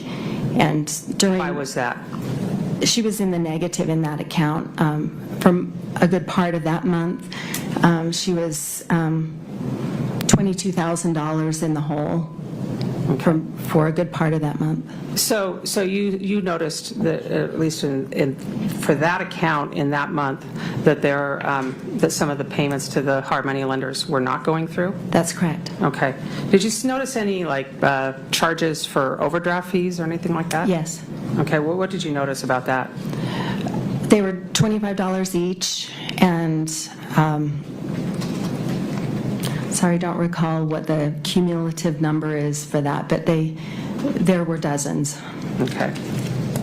Now I want to ask you about this. You said that there was a lawsuit that you were familiar with out of New York. Yes. Can you explain what you found out about that? So in that case, they did file the agreement, and so from that, it's apparent that Ms. Richins used receivables of $87,000, and receivables are her potential revenue. It's work that she's performed or earned, and she's expecting to be paid this money to her company as revenues. So that's $87,000 that's stated in the case, in the document that they filed with it. And that agreement also says that she's borrowing $60,000 against that $87,000 at 15%. And that document also spells out the terms of the agreement that she's to make weekly payments of $5,438 until that debt is paid. And do you know why this lawsuit was brought? Or what the documents indicate about why the lawsuit was brought? According to the complaint, which is the other side's version of what happened, that she made payments of about $21,000, so that would be a little shy of 4 payments, and then after that she defaulted. Okay. And when was that lawsuit filed? December 9th, 2021. So we talked a little bit about the bank accounts, at least do you know where the Kouri Richins Realty bank account, what the bank is? Where they banked? Where they banked? Yes. What is that? America First Credit Union. Okay. And were there any other America First Credit Union accounts that you were able to look at? Yes. And when were you able to look at those? Over this past weekend. Okay. How many accounts did you get access to? Probably about 11 or 12. Okay. Were some significant? Yes. Were some not? That's correct. Okay. I'm going to ask you specifically about each of these in order, or not each of them, but a couple of them in order. There's the 6577, is that right? That's correct. What was, and that was the Kouri Richins Realty, right? That's primarily, that is the name of the account, and that's, as far as I can tell, that's primarily where the transactions were housed. And you said primarily the hard money lending payments? Primarily there. Okay. And that one ended up in about negative 2,200 at the end of 2021. 22,000. 22,000. I'm sorry, you're right, 22,000. Did you look at 2204? Yes. What primarily was that? That's the joint account, so we would call that a personal account. It's a joint account. It's held jointly with Eric and Kouri Richins. Anything stand out in that account to you? Yes. What was that? Well, it's important to me to look at kind of a runway of the account leading up to a significant time period, because it's important to understand the nature of an account. And so I've gone back to 2020, long before the review period that's relevant specifically in this case, or that is people are concerned about in this case, to understand what the nature is and what's the character of that account. How is it used, and what's typical for particular account holder, and that's going to be different for every person and every business. And so I looked at this account, and typically it is the account that is used to pay credit cards and kids' expenses and family expenses and things like that. Okay. Anything else stand out as you reviewed the account? Yes, as we get closer to the time period that's relevant here, which is like the months leading up to Eric's death, I would term that, and then what happened after. There are transfers between accounts and amongst accounts. I can see, Eric's payroll coming into that account. I can see there are some deposits from, or transfers, I guess should say, from Kouri Richins Realty, payments going back to Kouri Richins Realty. There's a marked increase in the number of transactions that occur in that account and all of the accounts. Okay. So you actually see an increase of money moving around in that account, say, late 2021 and up until Eric's death? That's correct, yes. Why is that significant? Why do you find that significant?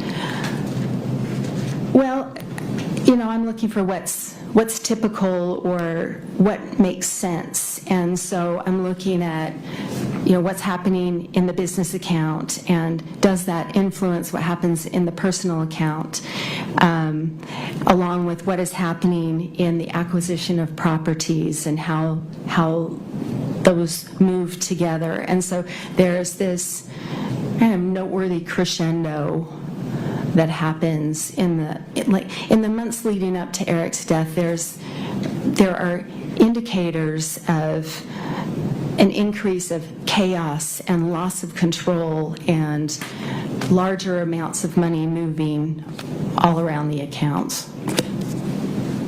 In a positive way or a negative way?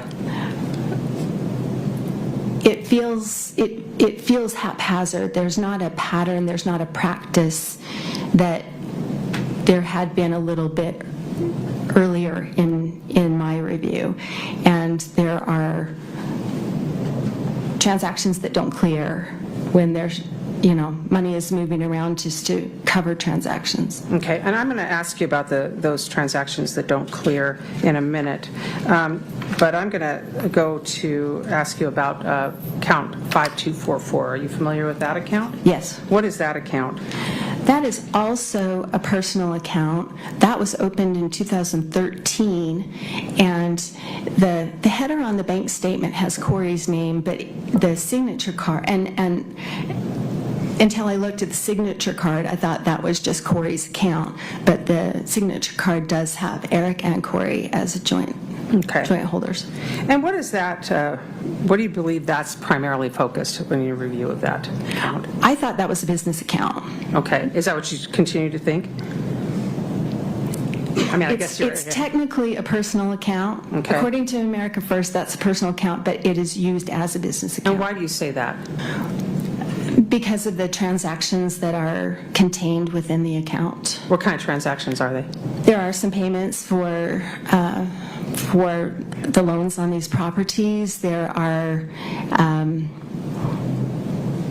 expenses that I would think would be typical of a business rather than personal.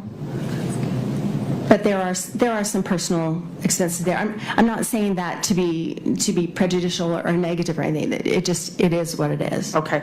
Are there any credit card payments coming out of that account? Yes. How many credit card? Or what's the amount of credit card payments coming out of that account? I didn't quantify that. Okay. So. At the end of did you review the bank statement for that account, the 5244, for the end of 2021? Yes. What was the status of the account then? That was also in the negative. It was in negative about $1,100, $1,700, something like that. Was there a line of credit? Yes, there was. How much was the line of credit? $3,200. And what was the status of the line of credit? And that was exceeded. Okay. That was tapped out. Okay.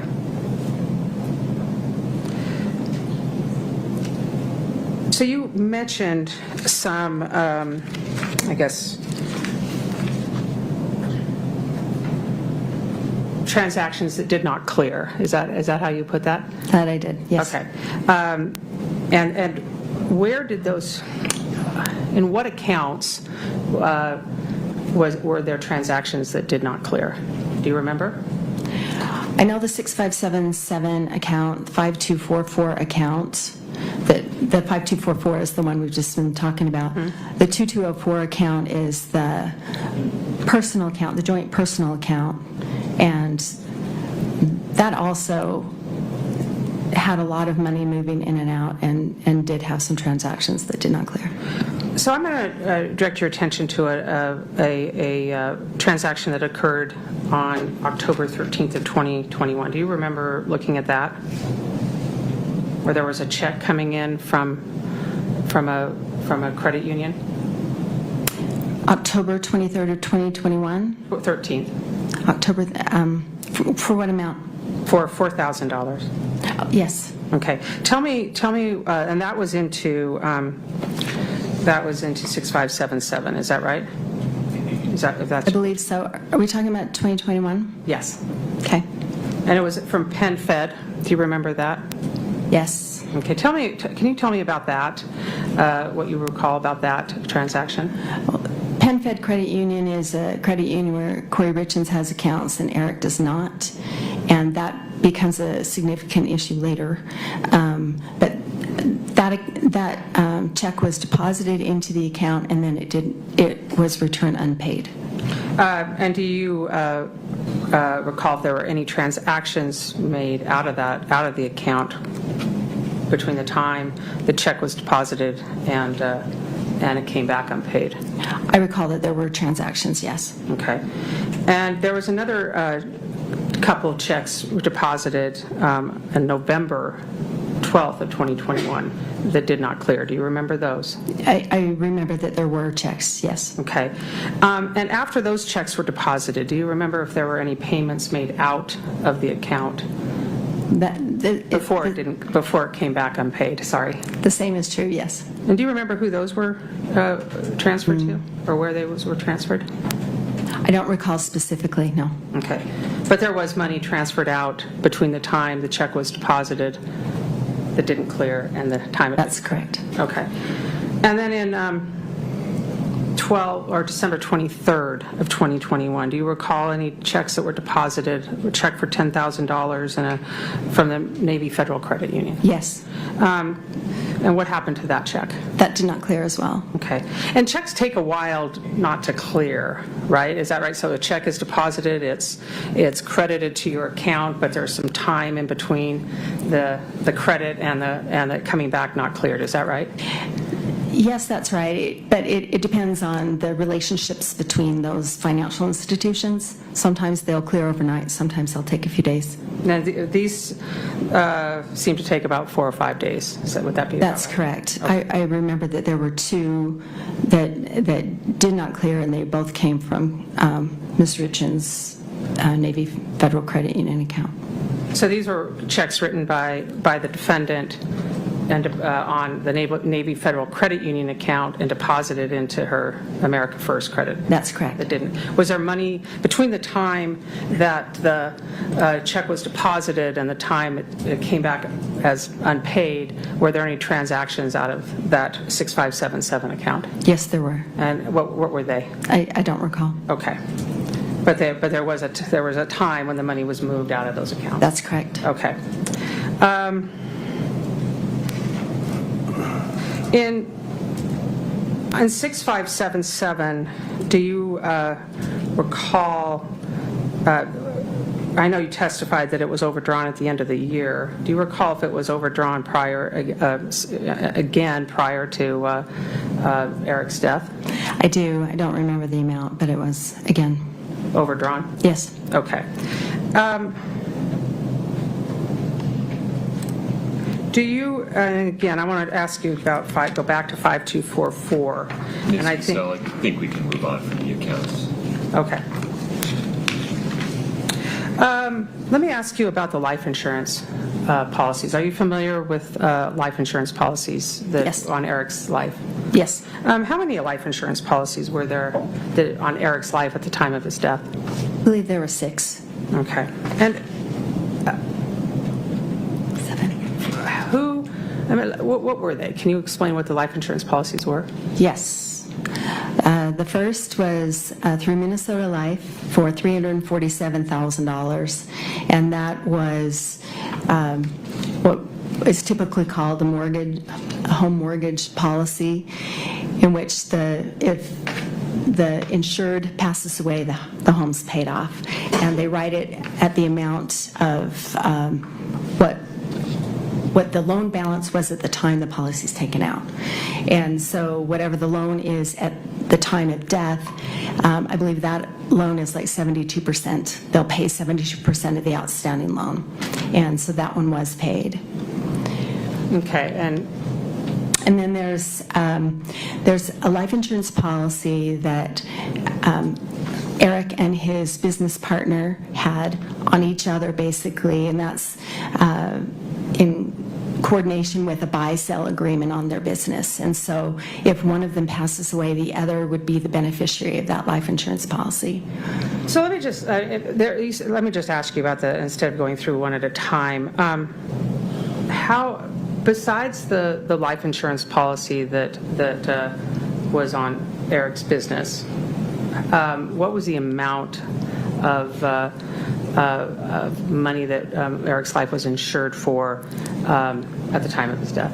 About $1.2 million, aside from the business buy-sell policy. And are you familiar with any attempt to change the beneficiary of the business policy? I'm aware that that is the report, yes. And what was the report?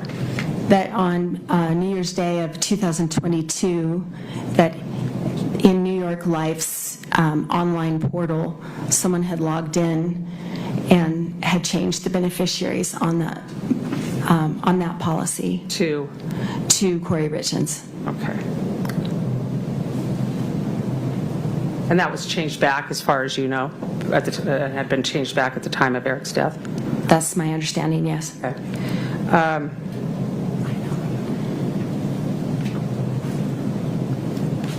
Do you know how much money the defendant got in insurance payouts? $1.3 million, a little bit more than that, $1.3 million in June of 2022. Okay. Can I just have a minute, Your Honor? Of course.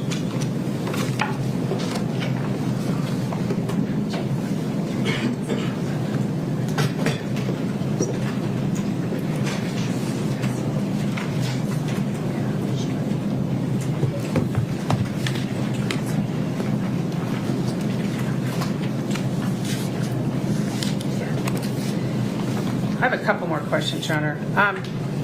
Were you able to review the PenFed accounts at any time? Yes.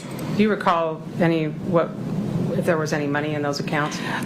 For most of the time, I reviewed a little bit over a year. I believe most of the time it had $5 in it. Okay. Right. I have no further questions, Your Honor. I'm going to be really quick because I'm going to that's the LD side. Well, yeah, this takes what it takes. Okay. They're on notice that I'm otherwise engaged now. Okay. I needed that. Ms. Carrington, a couple of questions. Want to talk about, pursuant to your testimony, you've been doing this for a long time. Yes. And you look at investment type businesses as well as personal finances, correct? That's correct. The course of your review of things. And you said that Kouri Richins Realty was essentially flipping homes, correct? As a business? That's my understanding from what's publicly available. Yeah. And in your experience, that type of a business model is essentially investment properties that you don't own very long and then you resell, correct? Yes. So within the framework of that, it would not be uncommon or uncharacteristic to have these hard money lenders as a part of that type of business model, correct? Yes, and that, I did say that earlier, that that's typical. Right, yes. we wouldn't go get conventional home loans for a home we're going to own for, 6 months, we hope, correct? You could. That would be a lot lower interest rate. Even though it had a longer repayment period, someone could get a conventional loan to do that. It would be hard to continue to get conventional loans, I would assume, when you're buying multiple properties, correct? I don't know the answer to that. What I will say is it's very typical for someone in this industry that Ms. Richins is in to get hard money lenders. So what she was doing was typical for the industry? I would say yes. Okay. And you created this schedule of homes. Did you also look at when those homes sold? Yes, I did. Okay. And did you correlate those payments? Correlate. Like, were you able to see what the homes sold for? I have been able to see many of them what they sold for. Okay. So, and then if you look at those, she only still owns a handful of those, correct? Like 4, maybe 5. I'm sorry, what? She only still currently owns just a small handful of those homes, correct? I think she still owns about 6 or 8. So she owns the ones on Canyons Resort Drive that are rental properties, correct? That's correct. Okay. And she owns the Saratoga Springs house? Yes. Okay. And she still owns the condo in B Street in Salt Lake City. Correct, in the Heber City? Yes, she does. It's under joint tenancy, and K. Richins Realty is still on the title on that. And were you able to see on any of these hard money loans if she'd partnered with anyone on them? And it's not just a hard money loan, but if there were any partnership.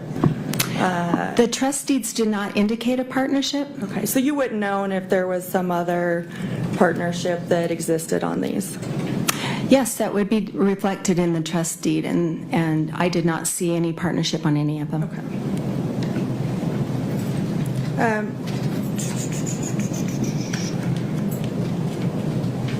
Were you able to see what the balance in the 2204 account as part of your review of? At what time period? At any time period. Did you look at the 2204 I did, account yes. as well? Yes. And although there were fluctuations in her business account, that account always had sufficient funds in it, correct? That's not correct. Okay. There was a period of time where it did not. There are periods of time, okay. Yes.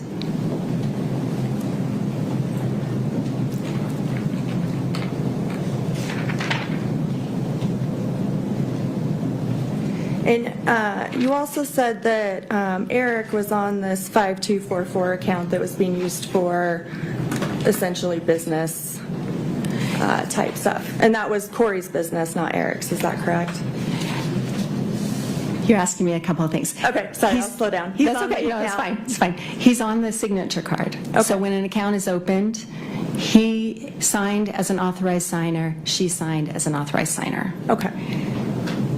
So he would have, as an authorized signer, he would have access if he wanted to go review what that account was doing, correct? Not necessarily.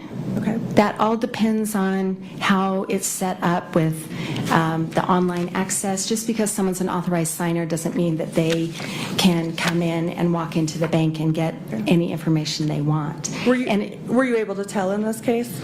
Well, as I said, the bank statement does not say Eric and Kouri Richins, it says Kouri Richins.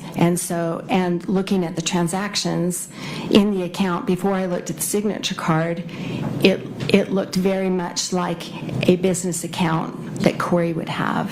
Okay. And are you aware that Eric was in the stonemasonry business, correct? That's correct. Okay. And so he was, on some level, assisting her in the remodel or cleanup of some of these homes, correct? That is not how I would term it. I'm not saying financially. Are you aware that he was doing work on these homes? I'm aware of one instance on the Franson Lane home in which he and Cody contributed about $133,000 toward the completion of the home, and my understanding is different than how you're portraying. Okay.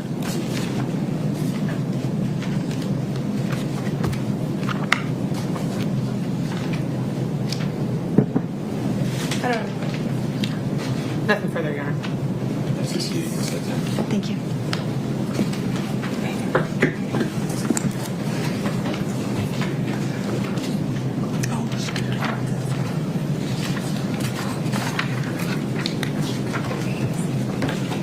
Your Honor, before we rest, we would have asked that this be marked as State's Exhibit 3. 2 has not been admitted. Well, we would, I think she was just using that as a demonstrative. Okay, that's fine. We would ask that this be marked as State's Exhibit 3. This is the transcript of the jail call from May 8th. Okay. Thank you. Brittany, will you put 3 on that? Ms. Lazaro, any objection to admission of State's Exhibit 3 solely for the purpose of this detention hearing? Not necessarily. I mean, only to the extent that I have not been provided a copy of any of the jail phone calls that I could find last night when I was searching. Do you have any of the audio? No, that have been provided in discovery. So, All right. I don't know what to do with that. Well, So I guess, out of yes, fundamental I would fairness for the defendant, and without having to address the need to postpone or continue this detention hearing, I am not going to consider that phone call. State's Exhibit 1 is in. State's Exhibit 3, for the purposes of this detention hearing, is not. Okay. Okay. And Your Honor, we have no further witnesses. However, we do have a victim impact statement from the victim representative. And if you could just name that person for us. That's Amy Richins. Amy, if you don't mind stepping forward to the podium. Good morning.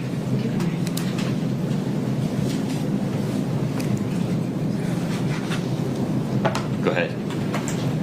Dear Judge Mrazek, I'm here today to represent my brother, Eric Eugene Richins, whose life was taken in a senseless act of poisoning on March 3rd, 2022.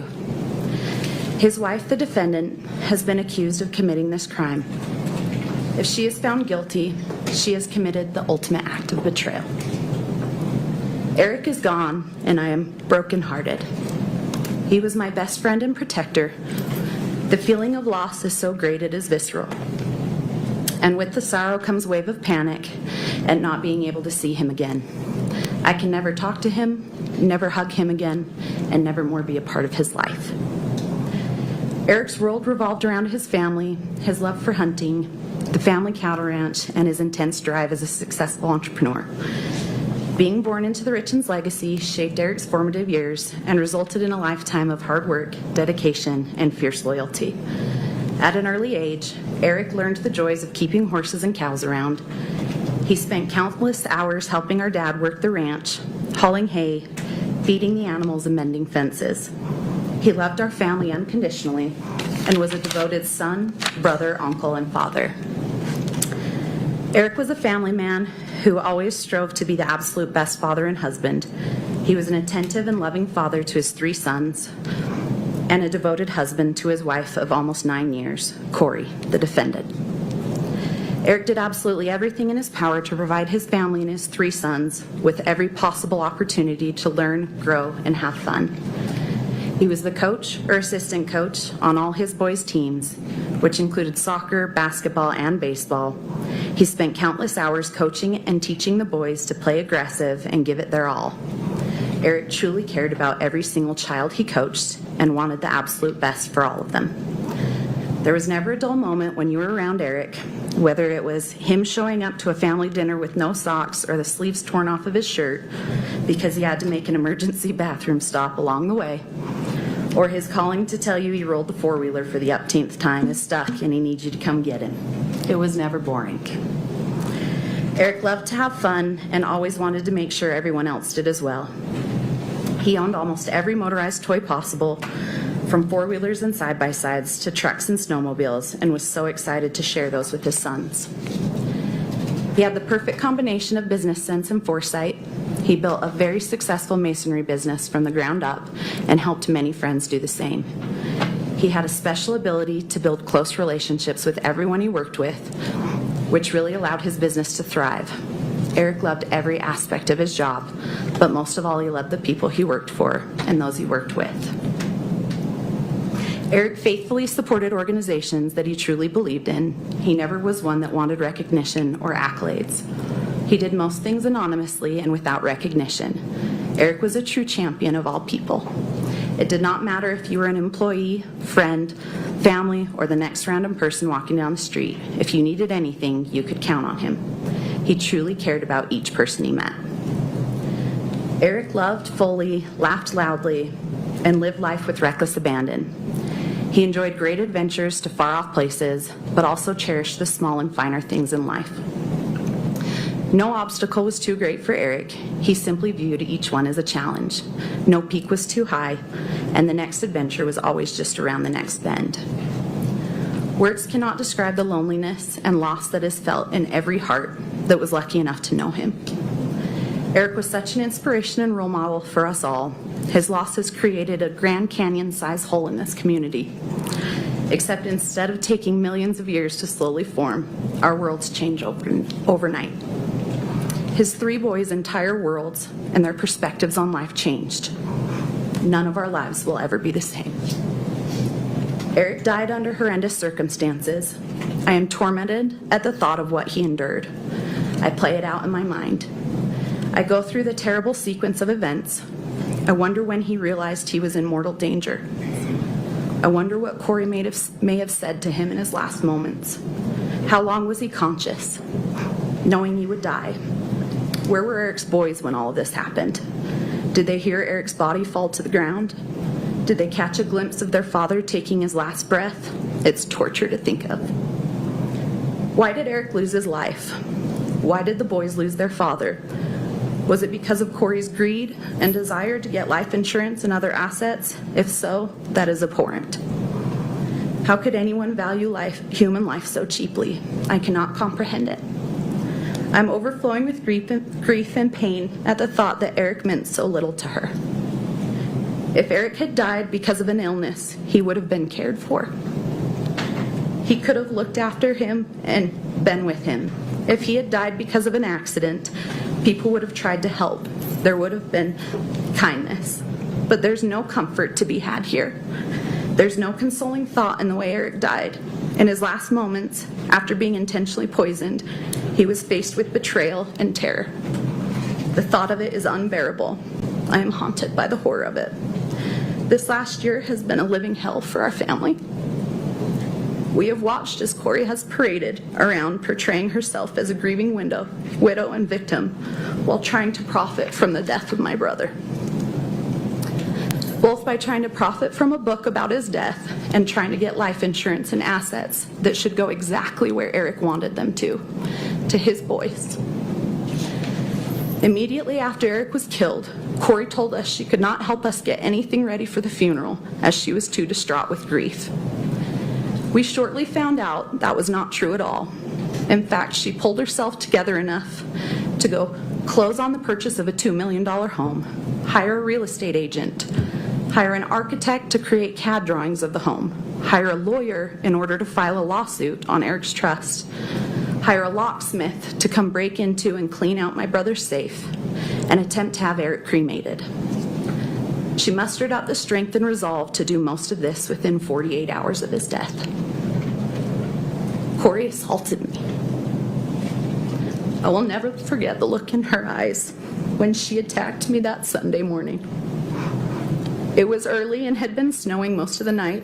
I was just getting ready to leave and heading out to the car when I saw a locksmith in Eric's detached garage starting to drill out his gun safe. I asked Kouri multiple times why we could not just call my dad for the code. I could not understand why she was breaking into and ruining Eric's safe. To this, she screamed at me at the top of her lungs, called me some inappropriate things I cannot share with you here, and then told me to get out of her house. It was then that I told her that she could not kick me out of my brother's house. My sister Katie was now the executor of Eric's trust and estates, and just like Eric, she would not want the defendant breaking into his gun safe. Kouri looked at me with pure hatred and rage. I was messing up her plan. I was getting in her way, and because of that, she attacked me. She punched me in the face and neck multiple times. It took 4 people to pull her off me that day. Before the funeral, Kouri opened a bank account and asked everyone that was grieving to send her money instead of sending the family cards and flowers. It was not even 2 weeks after Eric's passing that we were told she had taken down all but one photo of my brother and removed all his clothing from the house. Kouri put together a golf tournament in Eric's name 2 months after his death on what would have been his 40th birthday and told his family, all of us, that we were not allowed to attend. Since Eric's death, it has come to our attention that Kouri took out multiple life insurance policies on Eric without his knowledge. It appears that she forged his signature on various documents, assigned herself as Eric's durable power of attorney, inappropriately diverted money from his business to herself, and assigned herself as beneficiary of Eric's portion of our mother's retirement account. I should also not forget to mention the multiple life insurances she has taken out on the boys. Her most recent business venture was authoring a children's book about how to help grieving children cope with the loss of the death of a parent. In this book, she had the audacity to use the boys' real names and even use their last family portrait. Her behavior gives me great concern, as she has exploited the boys for money and will likely do so again. In addition, Kouri has weaponized Eric's children, manipulating my dad to do or not do things by threatening to cut him out of their lives if he did not capitulate to her demands. She similarly deprived the boys of contact with myself, my sister, and her daughters unless we agreed to give her the money in Eric's trust. Money that Eric wanted to go to his 3 children. As if that were not enough, I have been told that Kouri started telling their 3 little boys that none of Eric's family or friends loved them. She apparently told them none of us cared for them or wanted to be around them, even though that is the exact opposite of what was happening. We all want nothing more than to be there for those 3 little boys, my nephews, yet Kouri has made sure to cut us out of every aspect of their lives. This is all just a brief summary and the start of what our family has been through over the last year. We have scarcely gone a day without finding out some new allegations or evidence regarding something Kouri appears to have maliciously done to attack and undermine my brother, his 3 little boys, and our family. We have all been there since the beginning of Kouri's and Eric's relationship. I was there on one of their first dates. We were there at the wedding. We were there when each of the boys were born. We have been there for every birthday party, school graduation, and rodeo. We welcomed her into our family and treated her as one of us. Not only did she betray our brother, it feels as though she has murdered and taken away a part of our souls as well. Because of her actions, there has not been a day that has gone by we have not lived with paralyzing anxiety and fear, worrying for the boys' lives as well as our own. I may be naive, but I never knew evil like this existed. If Kouri was in fact willing to kill Eric for money, who's to say that what she will not do? Who would be next? Kouri was in a desperate financial situation when Eric was killed, and that situation seems even worse now. We understand that she has defaulted on loans and is already a defendant in other lawsuits based on her financial misdeeds. I am truly concerned that she will stop at nothing to dig her way out of the problems, including murder. She seems devoid of moral sensibility, and there is no telling what she will do if she is released. Judge Mrazek, her fate lies in your hands. Please do not allow Kouri to use the fraudulent life insurance proceeds to get out on bail. That would be morally reprehensible. Please do not allow Kouri to take advantage and make a mockery of our justice and legal system anymore. She has done enough. Please do not allow Kouri to hurt Eric's memory, our family, friends, and community anymore. We have been through enough. Please do not give Kouri the opportunity to hurt Eric's 3 boys anymore. They have lost enough and have been through enough. Since Eric's death, we have learned and unfortunately are continually reminded that Kouri is desperate, greedy, and extremely manipulative. If she gets out on bail, I will be afraid not only for my own life and those of all of my family, but most importantly for the lives of Eric's 3 sons. Our family has already suffered enough. Please do not let Kouri out on bail where she will be a risk to do further harm. Please protect what Eric put his life on the line for, his 3 boys. Thank you.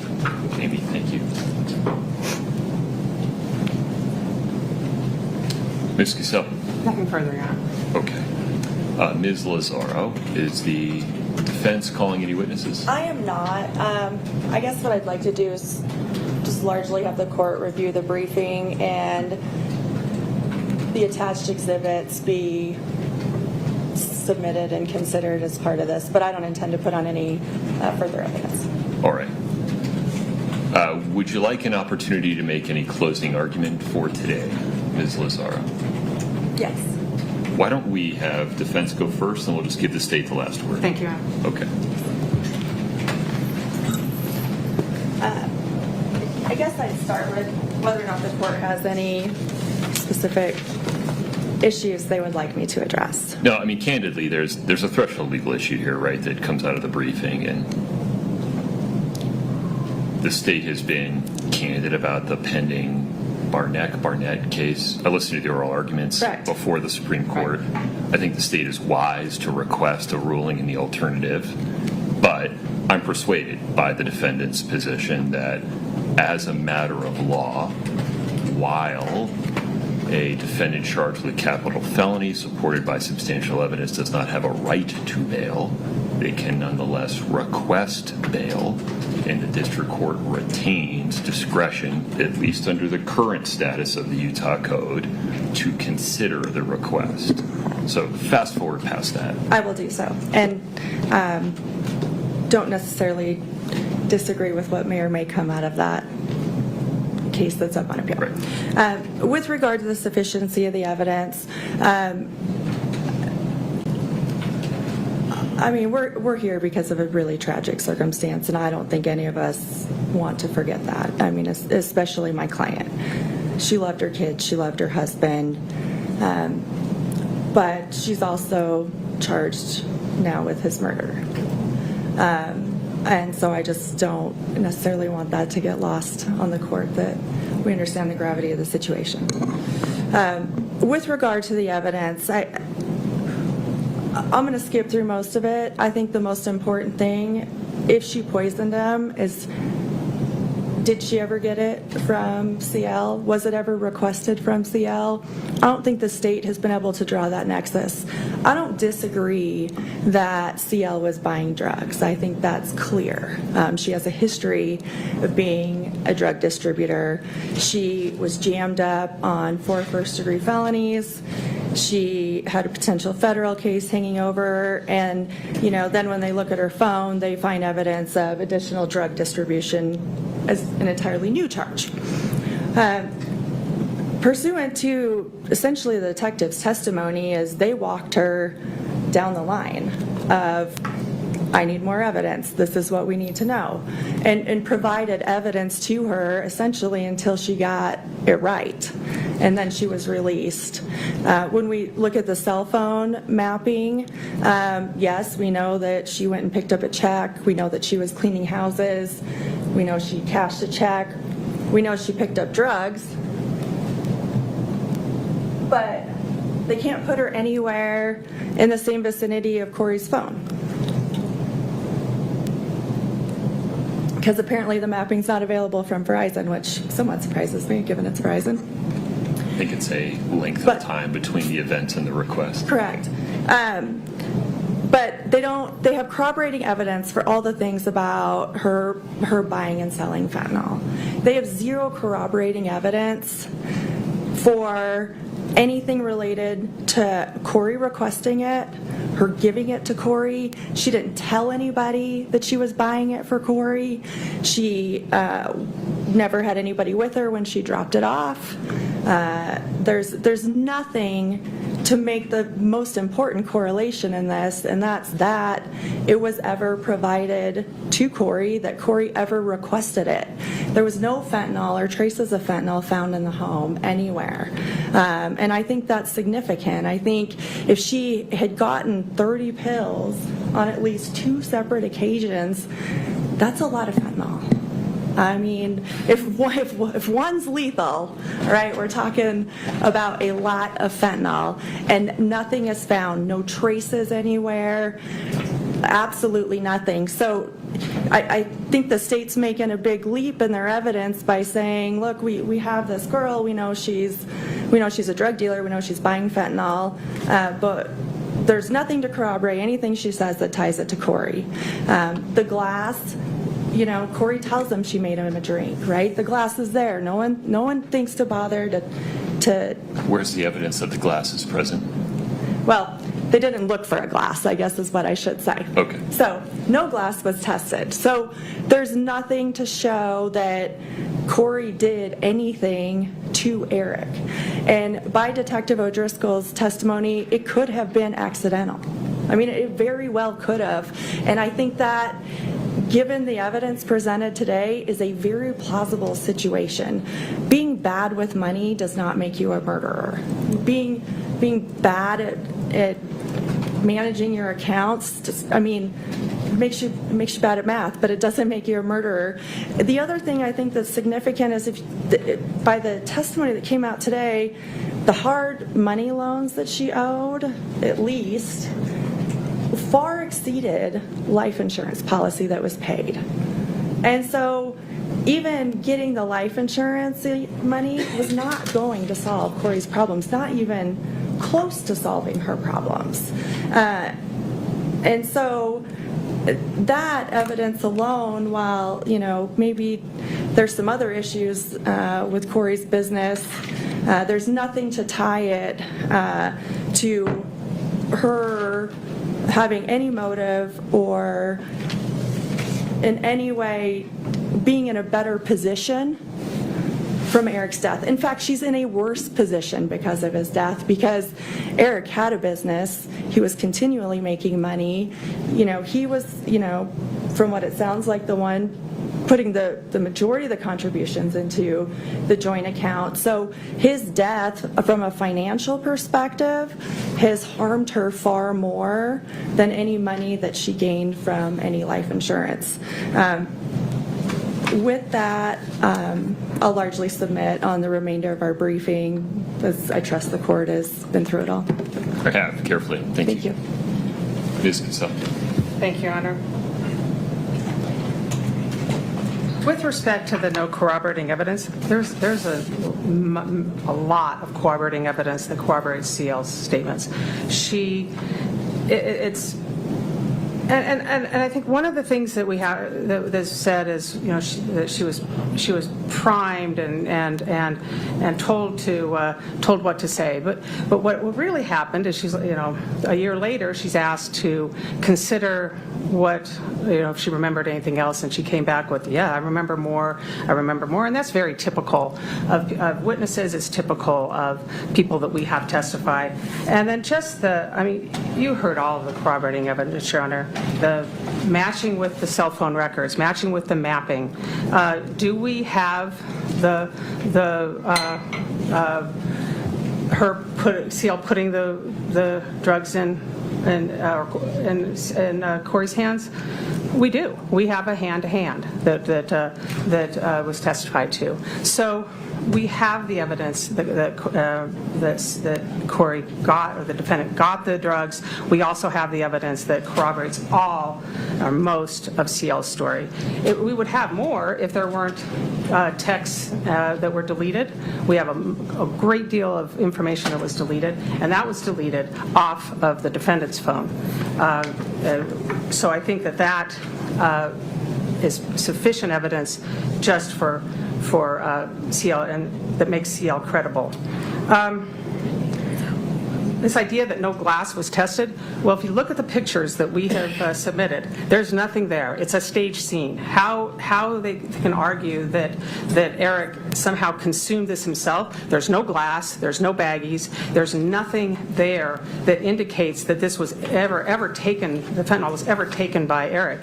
And also to say it's accidental, 1 or 2 pills might be accidental. 20 or 5 times the lethal dose is not accidental, Your Honor. That is someone who wants Eric dead. And the person who benefited the most from Eric being dead is the defendant, or the person who thought she was going to benefit the most from Eric being dead is the defendant. She thought she was going to be entitled to Eric's estate. She didn't know that there was this trust that had put the money into Kouri Richins' name, so she's the one that thought on the day that Eric died that she was the one that was going to benefit. She benefited from the insurance policies. She thought she was going to benefit from more, and she thought she was going to benefit from Eric's estate. She tried to benefit from the other life insurance policy on Eric's business.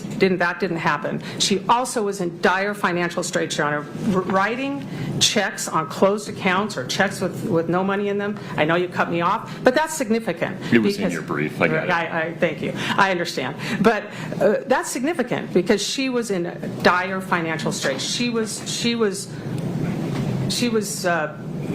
deep in debt, and the way to get out of that debt was to kill Eric Richins. She benefited financially, and she had many cases, and we talk about this all the time. Prosecutors say we don't need motive. This case has motive. This case has motive that she needed to get out of this debt, and that's the reason she killed Eric, in hopes of getting his estate, in hopes of getting his life insurance policies, and that, Your Honor, we believe is substantial evidence. All right.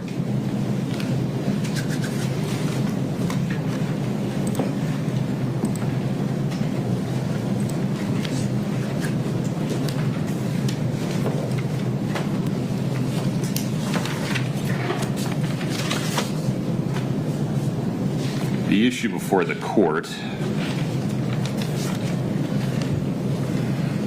is whether defendant Kouri Richins should continue to be held without bail during the pretrial period.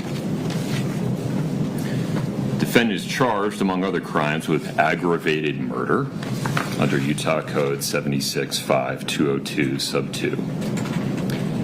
To convict defendant of this charge, the state must prove beyond a reasonable doubt at trial that defendant intentionally or knowingly caused the death of another individual under any one of the following circumstances: for pecuniary gain, or by means of the administration of a poison or of any lethal substance.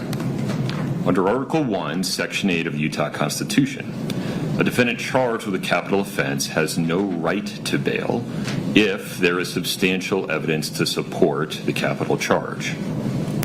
And under Utah Code 7720-201 sub 3, a charge of aggravated murder is considered a capital felony for the purposes of determining bail during the period before the state makes an election whether to file a notice of intent to seek the death penalty.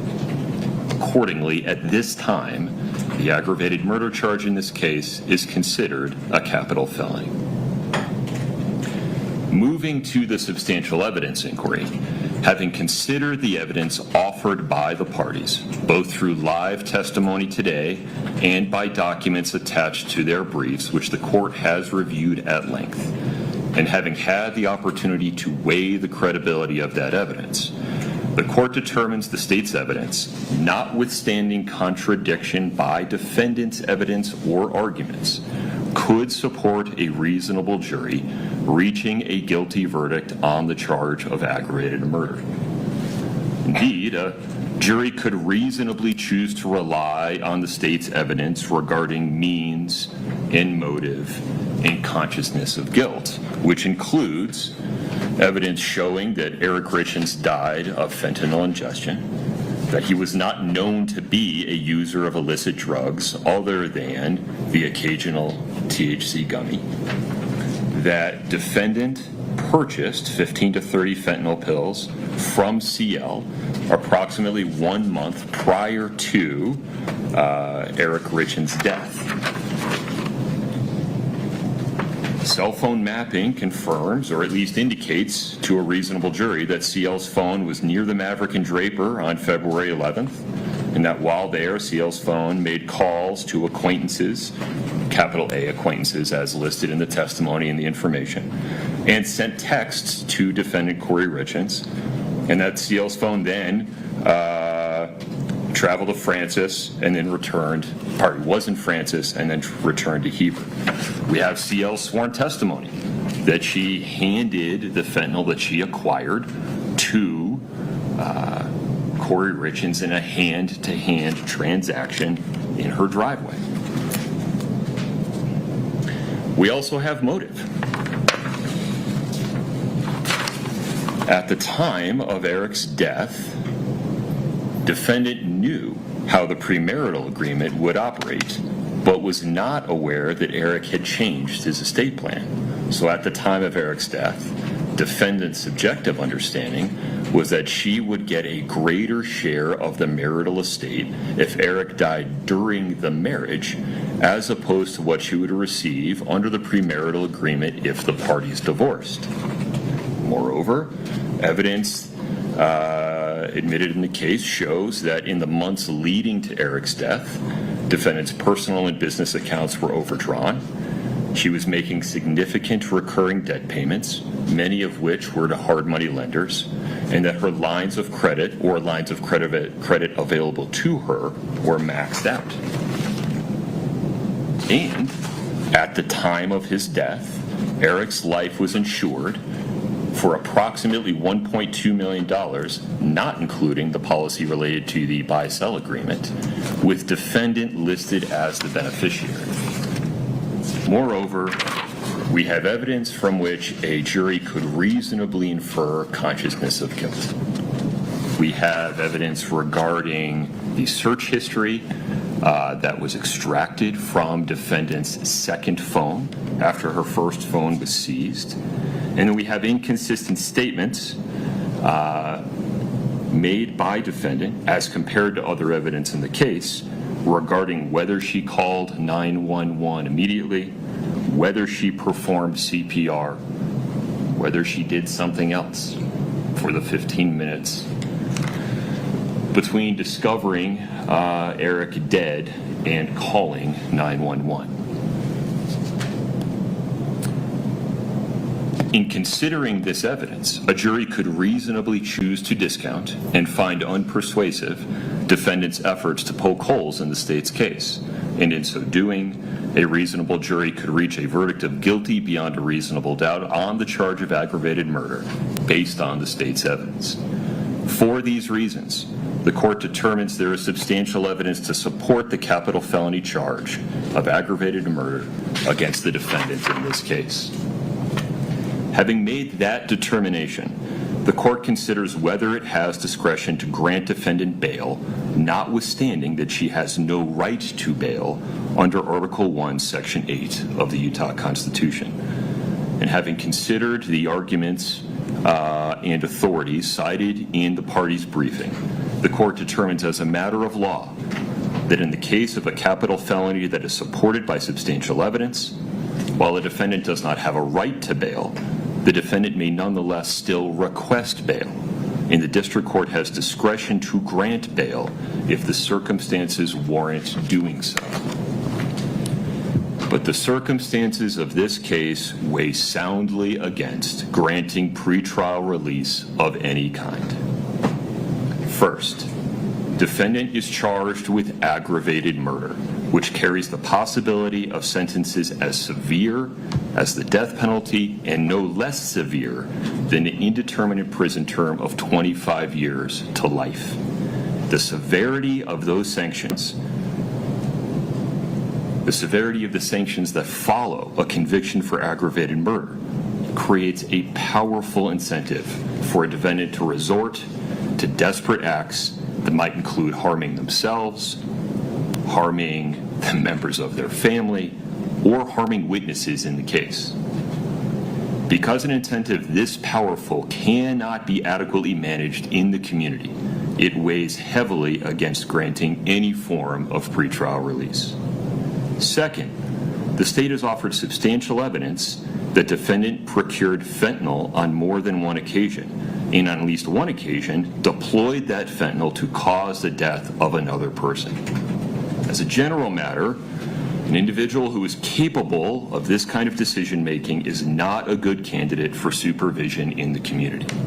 More specifically, given the uniquely dangerous nature of fentanyl, which has been demonstrated tragically by events in Summit County, defendant's alleged conduct, as supported by substantial evidence, is especially dangerous. Indeed, these circumstances constitute clear and convincing evidence that defendant would pose a substantial danger to the community if released on bail, a substantial danger that cannot be adequately managed by any combination of conditions of pretrial release that are available in Summit County. For these reasons, the court finds the circumstances of this case, as supported by substantial evidence, weigh soundly against any form of pretrial release. The state's motion for pretrial detention is granted. Defendant Kouri Richins shall continue to be detained without bail during the time she awaits trial or other resolution of the criminal charges against her. Ms. Richins, you have the right to an expedited appeal of the court's ruling today. You must file a notice of appeal within 30 days of the court's ruling, and you have the right to be represented by counsel on that appeal. Let's pause there for a moment. Ms. Cassell, any questions? No, Your Honor. Thank you. Ms. Lazara, No, Your Honor, thank you. where do we go from here? Are you prepared to set a preliminary hearing? I don't think so, because I think just based on the state's briefing and evidence provided, there's a lot of stuff that I don't have yet, and probably need experts to look at, especially with regard to the phones. Okay. What is a reasonable time to set a scheduling conference, understanding that I'm going to push counsel to move this case as fast as possible, given that Ms. Richins is in custody? I understand that and appreciate it. I guess that question should be posed to the state as to when they think they can get me things. Like, I can't prepare without the evidence. I'm at their mercy at this point. Can we check in on the 26th, just so you can tell me whether you think you've received everything the state has? I will, yes. Do you want to do it in the morning or the afternoon? Let me look. 26th of June? Yeah. Oh, you know what? I'm looking at the wrong. I'm sorry. That's a Monday, Your Honor. You're right. You know what, though? That's probably okay. Let me take a look here, folks. 1 second. What's that? You're right. That's not going to work. Okay. The 23rd, Your Honor? We can. Can you get stuff turned around that quickly, Ms. Cassell? Well, You believe you've given it all? we have. Yeah, Okay. we have everything that we have. We put in our. Well, we're going to find out. June 23, Ms. Lazara? I'm out of town as long as I can appear via WebEx. It's fine. And I don't know that we need Ms. Richins if we're just going to set it as a status. But she has a right. She doesn't have to be in the courtroom if she doesn't want to be. Can we do it the 30th instead then? So I We can. can't. I'll be out of town. You want to go to the 7th? No. I can't cancel the 23rd. We can also special set it. I'm sorry. What else do you have? No, it's fine.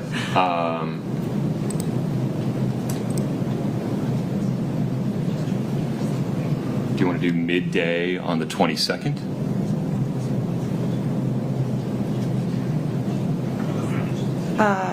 Yes. Ms. Cassell? That's fine. All right. Noon on June 22 for a scheduling conference. Would you like that to be by WebEx, Ms. Lazar? No, I can come in person. All right. That's fine. Very good. June 22 at noon in person here in courtroom B. Ms. Lazaro, anything else on the record today? No, I don't have anything further. Thank you. Ms. Cassell? No, Your Honor, thank you. All right, ladies and gentlemen, we're going to do this in an orderly fashion, and we're going to do it in stages. I appreciate your patience. Just listen to the deputies. Everybody in front of the bar, sit tight. The deputies are going to clear the gallery one section at a time first.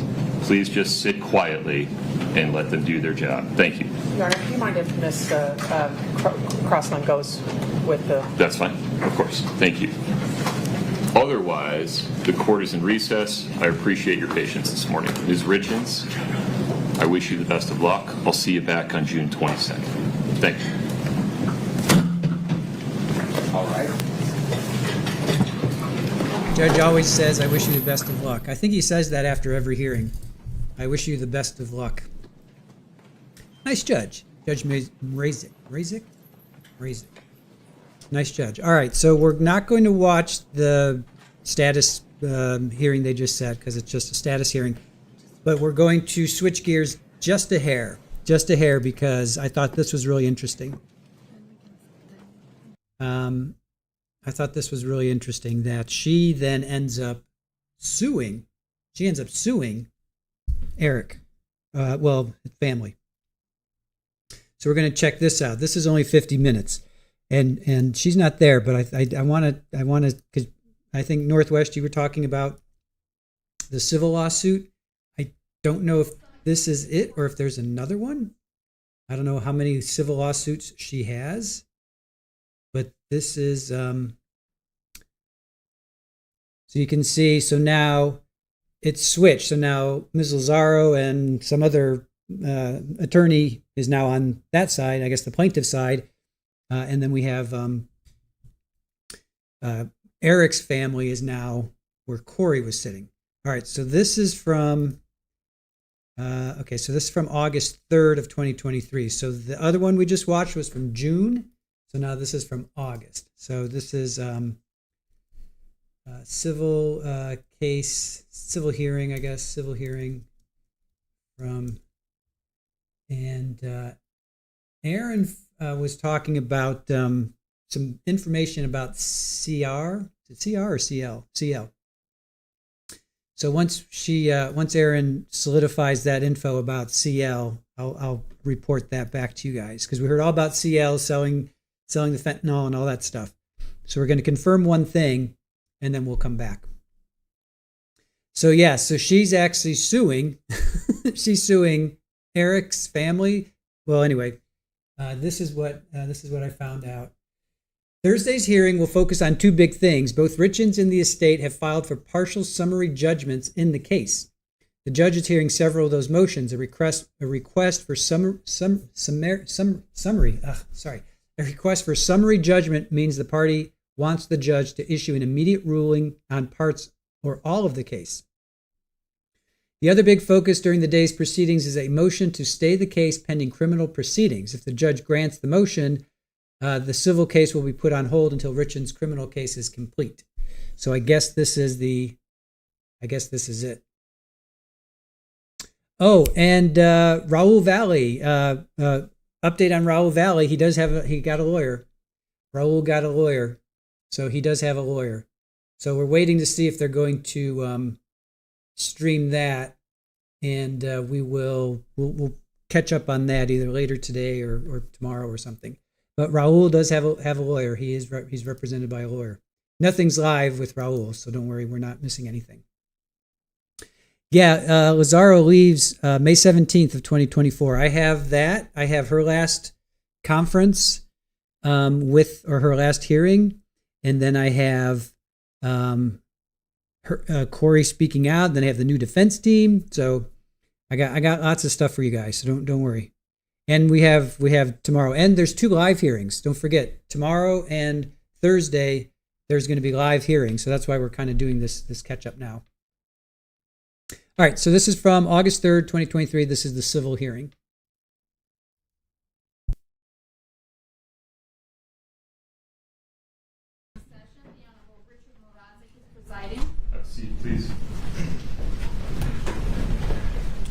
right.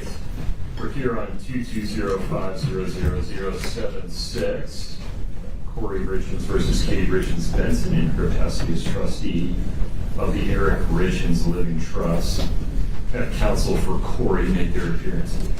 Thank you. Sky Lazaro and Austin Nate from Ms. Richins. Very good. Welcome. And for Ms. Richins Benson, please. Yes, Your Honor. James Tracy and Jacob Gorange for defendant Katie Richins Benson in her capacity as the trustee of the Eric Richins Living Trust. And Ms. Chandler. Deborah Chandler on behalf of the minor children. Very good. All right. We're here on 3 motions. They are related, so there may be some going back and forth as we address related issues. Why don't we handle the motion related to plaintiff's 7th claim for relief first? That's the motion for partial summary judgment related to the Oil Transfer Act.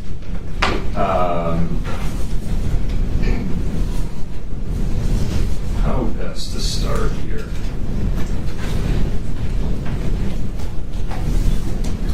Mr. Nate, are you doing the talking on this one? Yes, Your Honor, I am. Why don't we start with you? I think for the benefit of our media members, you need to stand at the podium. Thank you to do so, Your Honor.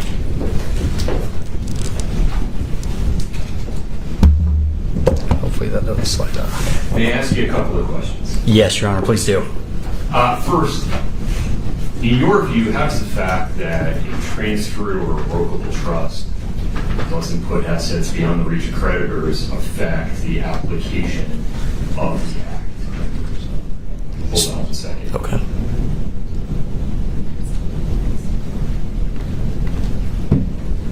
Let me check with Richard for just a minute. We need to fix it. You sure? Okay. Okay.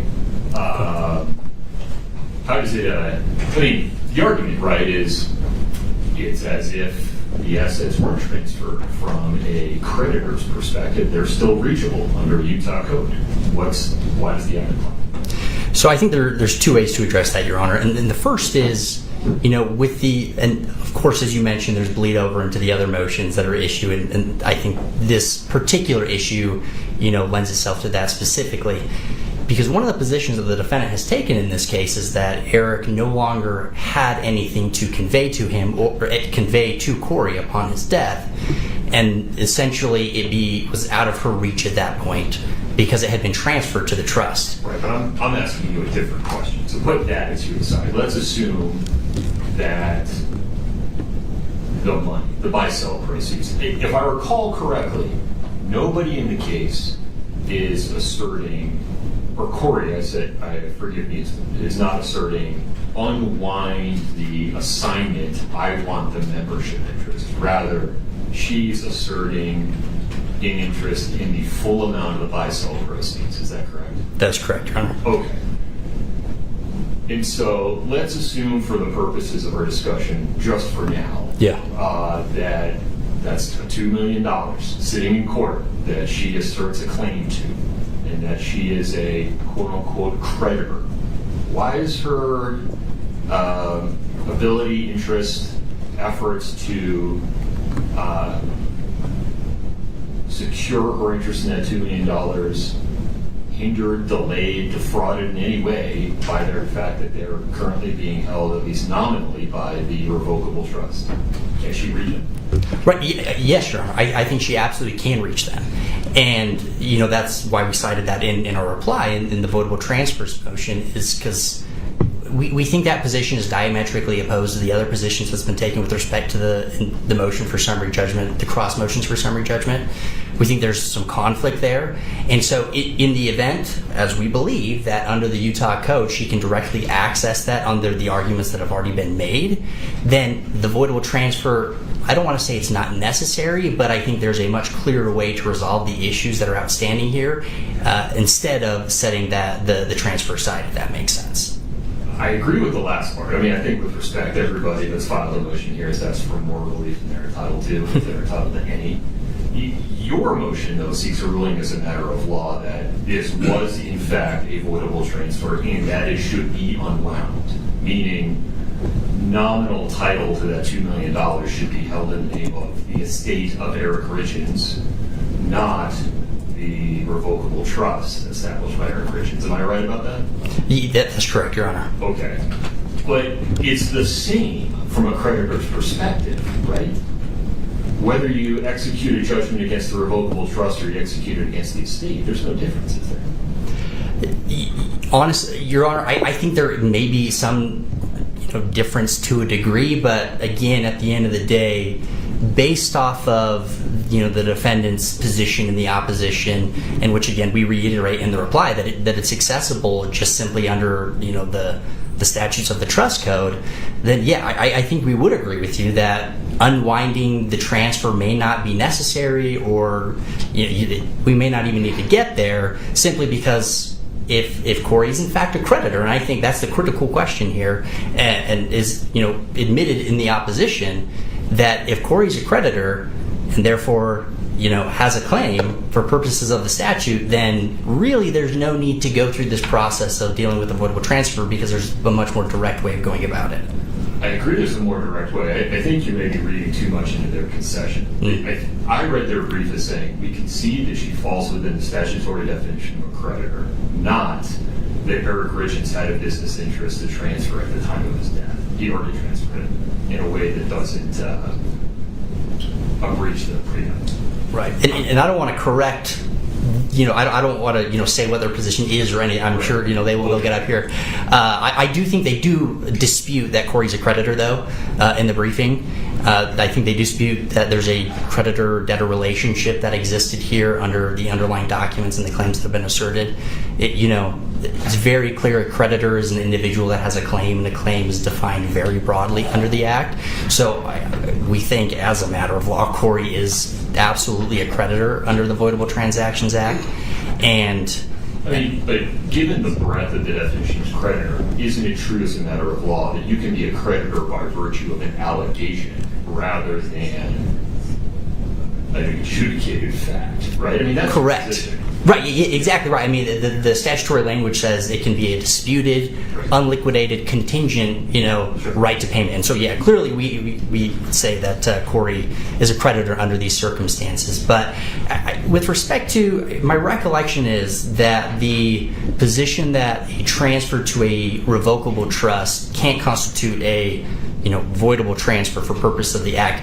My recollection is all the case law is foreign case law, nothing that would be specifically binding on this court. And at the end of the day, we cited a case law, which I will mention as well, is from an outside jurisdiction, but we think it's illustrative that these types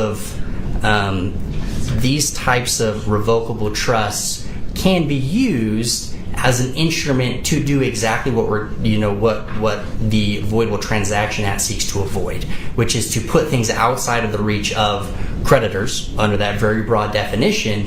And specifically the Pandy case from Colorado that we cited, again recognizing that it is not binding on this court, but it specifically addresses the idea that a debtor should not be able to have all the benefits associated with a revocable trust to the detriment but be able to shield that from all the creditors.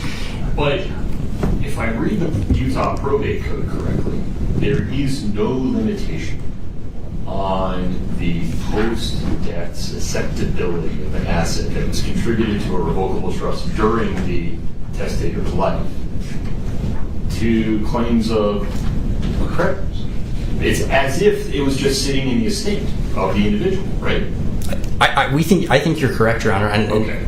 Yes. And so I think their argument was categorically, as a matter of law, transfers to a revocable trust cannot be within the purview of the Act. Now, in fairness to you, you say, all right, they're not in the purview of this section of the Act, but what about the no equivalent value?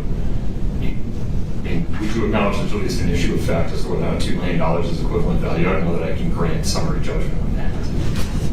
Could you clarify your question? An issue of fact on the value on that value, or what do you mean? Two different sections of the Act. Right. Correct. Two different, I guess we'll say, silos of the Act. Right. One is creditor, debtor, transfer with the intent to hinder, delay, defraud. Right. That'll be category number one. But then there's a second category of creditor, debtor, transfer, not for, is it equivalent value, substantial value? I think it's reasonably equivalent value. that would not be affected by the assignment, right? Or I guess that would not be affected by this argument related to categorically putting in a revocable trust. That's a separate issue, right? Right, yeah, I think so, yes. But here you are asking for summary judgment, meaning undisputed facts, ruling as a matter of law that this was in fact avoidable transfer.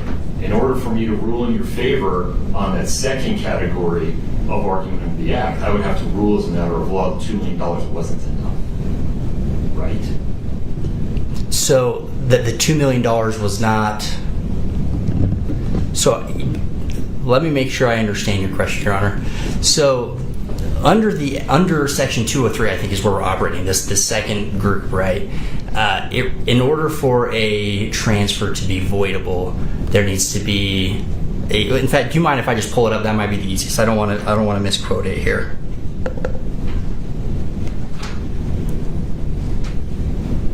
Assuming my technology will work. There we go.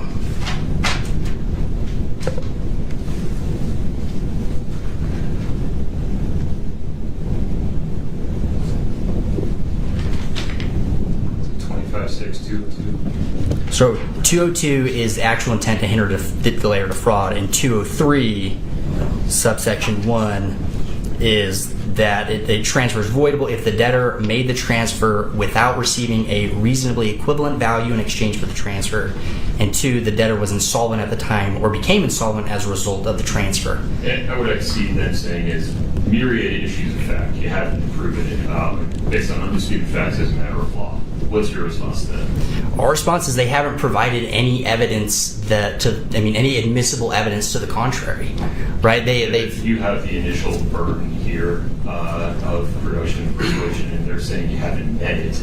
Tell me why you haven't. I think we met it, Your Honor, because first we have the testimony of our client as to the assets that were owned, that she was aware of at the time of the transfer.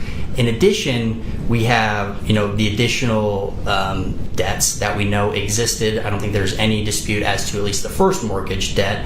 Certainly there's a dispute as to the second one right now. But even if you disregard the second mortgage, with respect to the first mortgage, they haven't identified, or we have come forth with evidence, testimony from our client, stating that Eric's assets did not exceed $200,000, but that his debts did exceed $200,000, and we have that demonstrated by solely the amount of the first mortgage on the house, right? So, with that testimony and providing, the fact that debt existed at that time, we think we've met our initial burden to demonstrate that those were the amounts of Eric's assets, those are the amounts of his debts under the terms of the act that constitutes insolvency, and therefore. Run those numbers by me one more time. I didn't hear you say the words $2 million.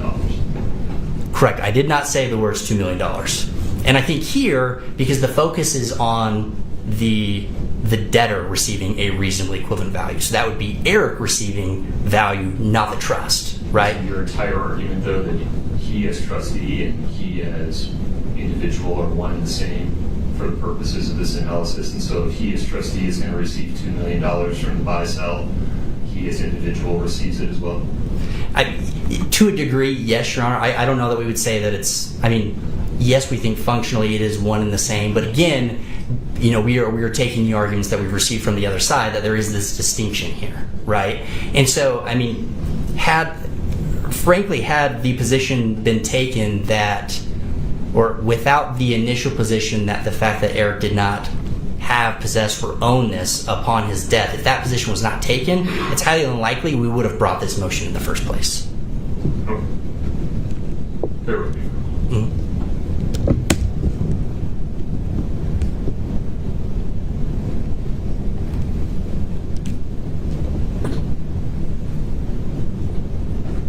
Let's talk about the prenup for a second. Okay.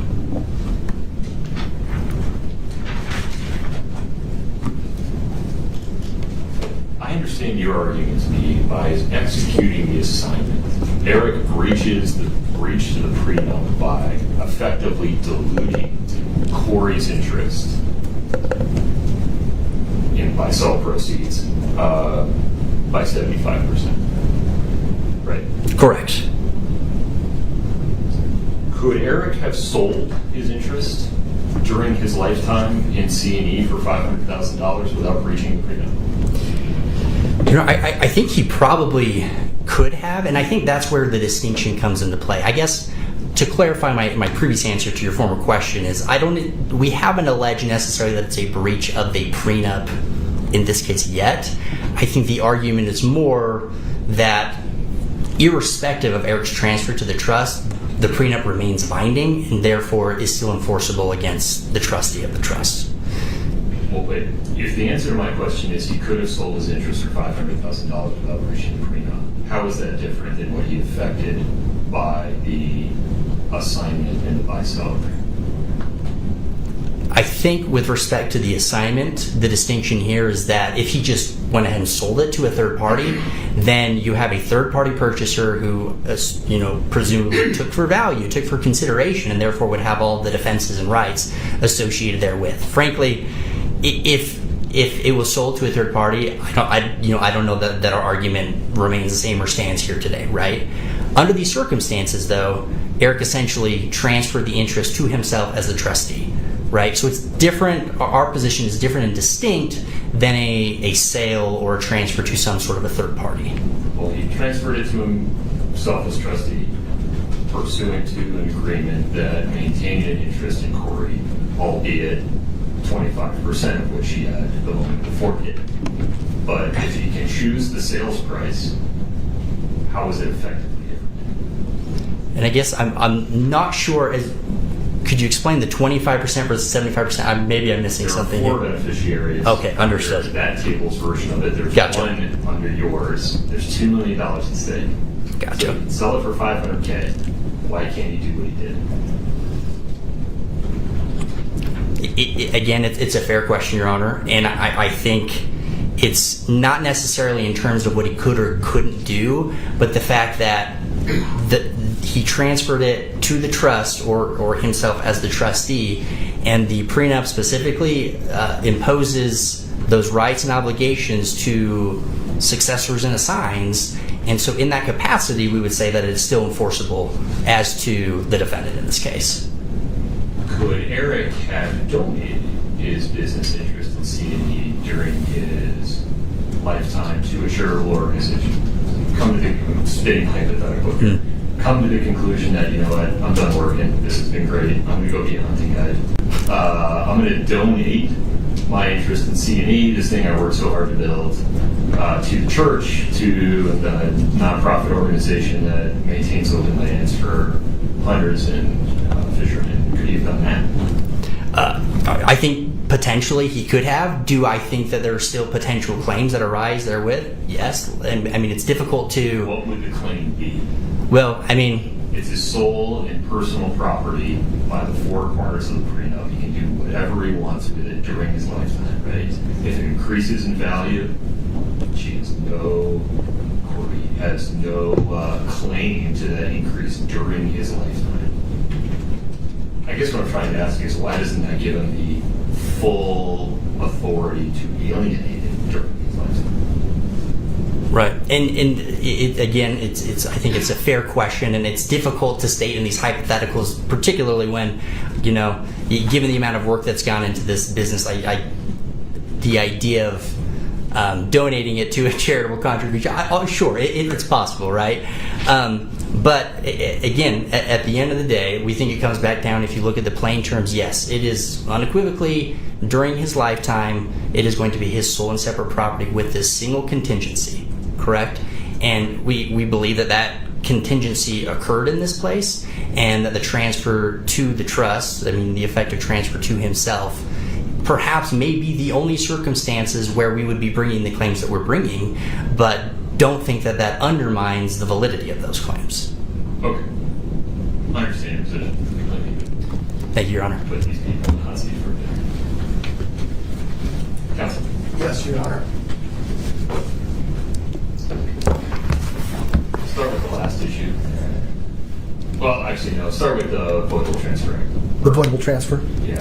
Well, Your Honor, we agree that the problem with the voidable transfer, it doesn't fit the facts of this case. It doesn't fit. A voidable transfer is a remedy for creditors to get at assets that debtors have tried to put outside their reach. As you mentioned, and we've cited in 75-7505, it's very clear under the trust code that assets held in a revocable trust are subject to the claims of the creditor during the grantor's lifetime. What about the Section 203 claim? Well, so 203, now that, and I do think it's important to look at the difference between Section 202 and 203. To remind ourselves, on Section 202, that's where you have a claim that arose either before or after the transfer. I don't see how Kouri could have possibly had a claim before the transfer, but we could talk about that. Prenup was in existence before the transfer. Right, but what claim did she have? Well, it would be a contingent claim that by this transfer you are undermining that which you agreed to in the prenup. Now, we have a whole colloquy I just got into with Mr. Nate about the fact that you could have done it anyways, but exactly. The Act provides a different overlay. It does, but I think it's an important point to talk about whether she was a creditor, whether she had a claim, and if so, was her claim before or after the transfer.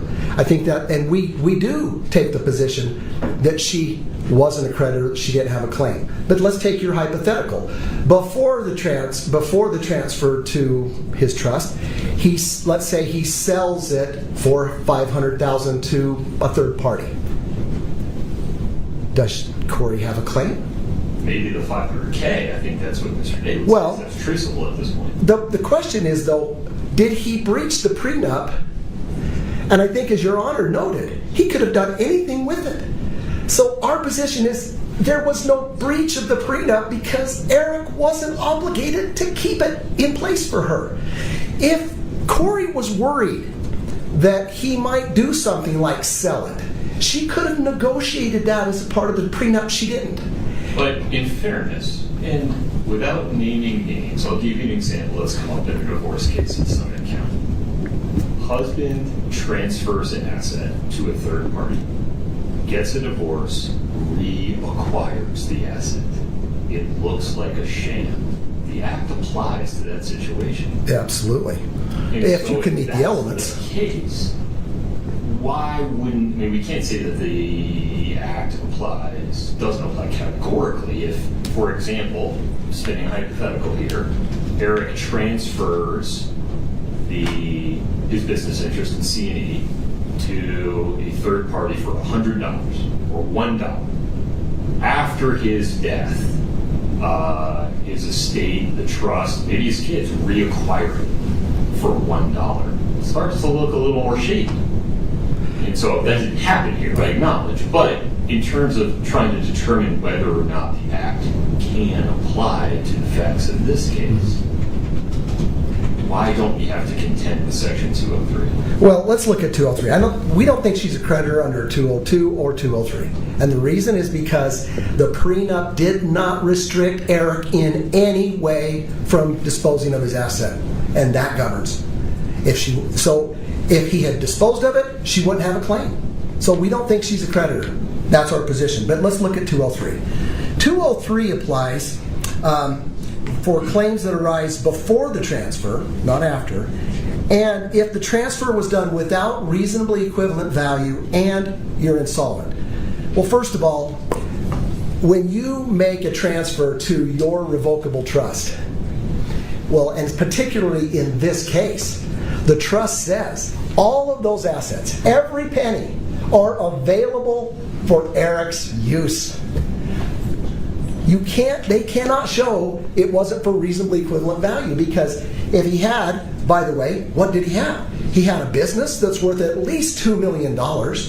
He has a house that's worth $1.7 million. The first mortgage was $260,000. The second mortgage, which we think was fraudulently obtained with fraudulent powers of attorney, was $250,000. But even if you take those together, that's $500,000 on a $1.7 million house. Plus, Katie filed a declaration that says he's got other funds, stocks, vehicles. I don't think this is a close call on solvency, but they clearly can't meet the burden of proof on insolvency. But in any event, Your Honor,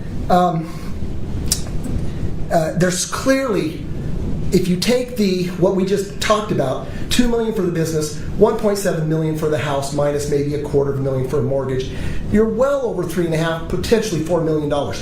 Every penny of that in the trust is available for Eric. How can that not be reasonably equivalent value? It went from one place where he could use it to a trust where he can still use it. So in terms of the ruling you request on plaintiff's motion for summary judgment on their 7th claim for relief, you didn't file a cross motion on that claim? We didn't.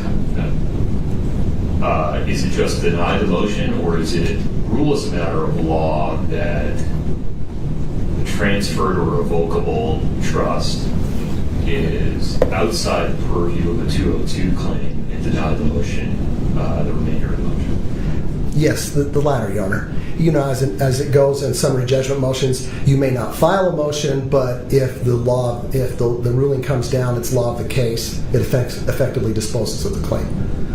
And so disposes of that part of the claim. Yes.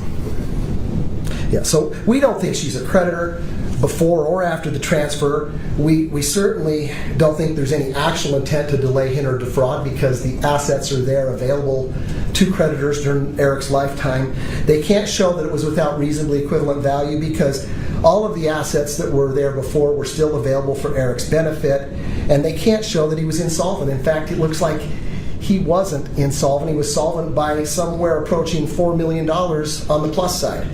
So for all of these reasons, we think that the summary judgment motion on voidable transfer should be denied. Okay. Talk to me about the interplay between the terms of the prenup and then the events buy-sell agreement in June 25, 2019 and the assignment in February of 2020. Okay.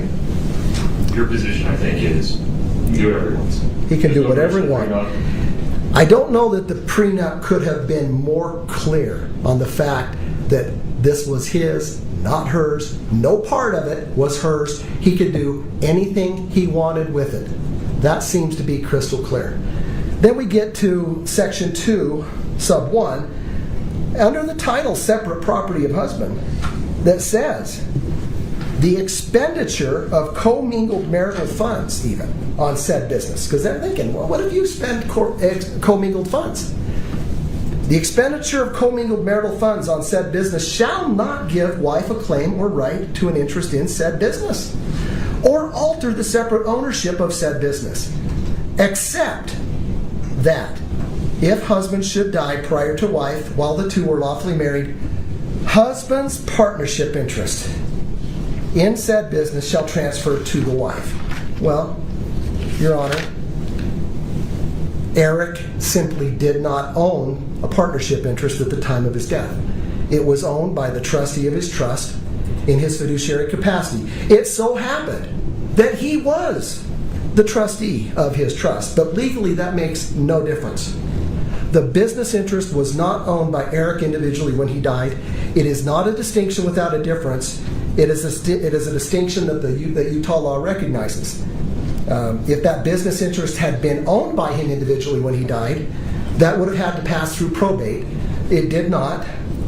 Nothing in the prenup restricted Eric's ability to sell, transfer, or assign his interest before he died. And again, the prenup makes clear that the membership interest was Eric's sole separate property to do with as he pleased. It seems to me, Your Honor, what Kouri wants is the court to ignore well-established principles of trust law that allow someone to transfer legal title to assets from themselves individually to a trustee. Your Honor, it wouldn't, let me use an example.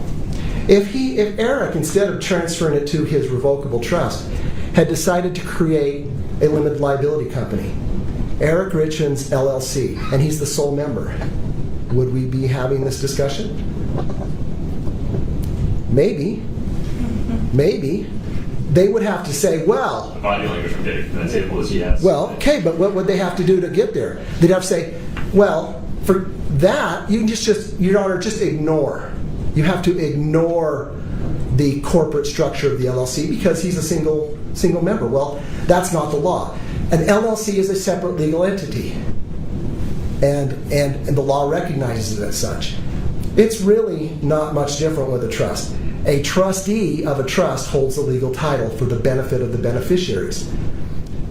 Real property, and in fact, in this case, the real property transferred from being owned by Eric to being owned by the trustee of his trust.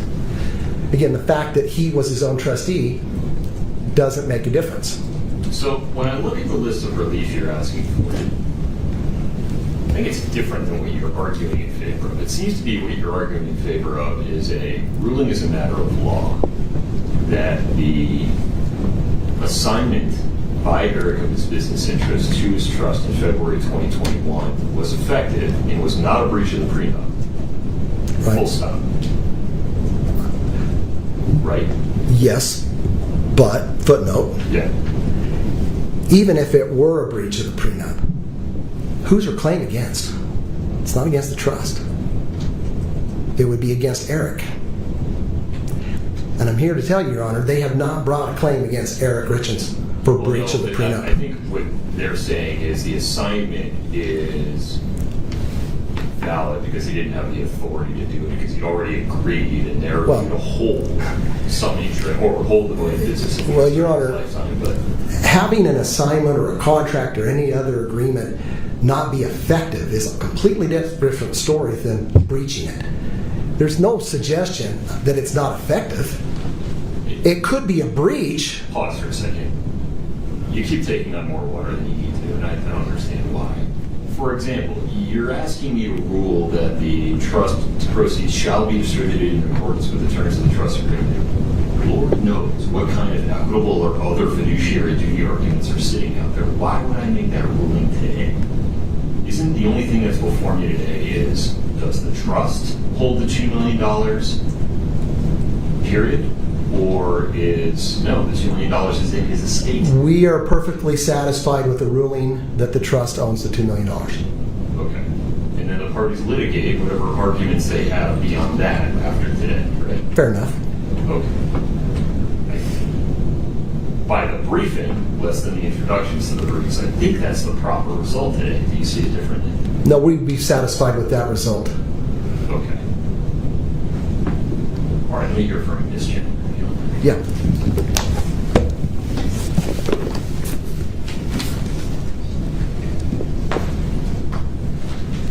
I was not a party to this when these briefs started, so I will keep it short. There is an extra avenue I think we need to look at, though, the facts of which have arisen since the original briefing, and it's this.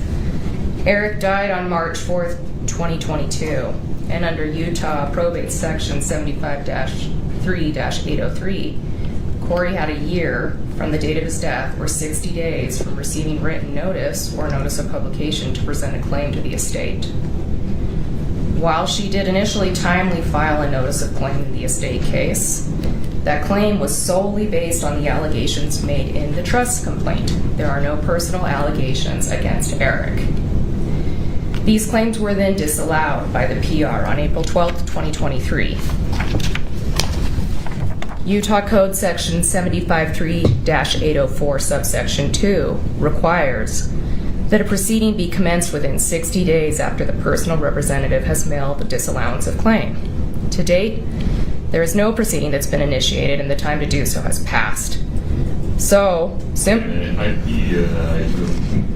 this has not been briefed. It has not, Your Honor. I just want to make sure I understand to see where things are headed. So, if Kouri doesn't have the moment Eric dies, right, the business interest, the buy-sell proceeds, which have not been liquidated yet but are coming, are either in his personal estate or in the trust. Yes. Your side of the room says in the trust. They are in the trust. The trust gets administered according to its terms. Kouri doesn't have to make any claims, right? She does have to make a claim if she's going to contend a fraudulent transfer, because Eric has to be the debtor. So on all sections of... But if it's in his estate, this is where you're telling me some deadlines with harsh results kick in. That's correct. If she didn't make a claim but in the estate and pursue it within 60 days of receiving that notice of disallowance, those claims are now barred. When you say claim, is that her argument under the Act? It would be a claim that she has any claim against Eric, right? Whether it's breach of the prenuptial agreement, breach of the duty of good faith and fair dealing. I see. So without those, a claim on that she owns half the house, without those, there can be no debtor-creditor relationship, Your Honor. And every section of the Utah Voidable Transaction Act requires a debtor-creditor relationship as a predicate to asserting the claim. With the, I'm going to put you on the spot here, and I'll understand if you're not prepared to answer. This is new. I'm not going to make any rulings on this today, Mr. Nate. But if the house is in the trust, we just apply the trust, right? Subject to acknowledge there's a Slater statute issue sitting out there. She can make a claim as to whether she's a tenant in common with the trust.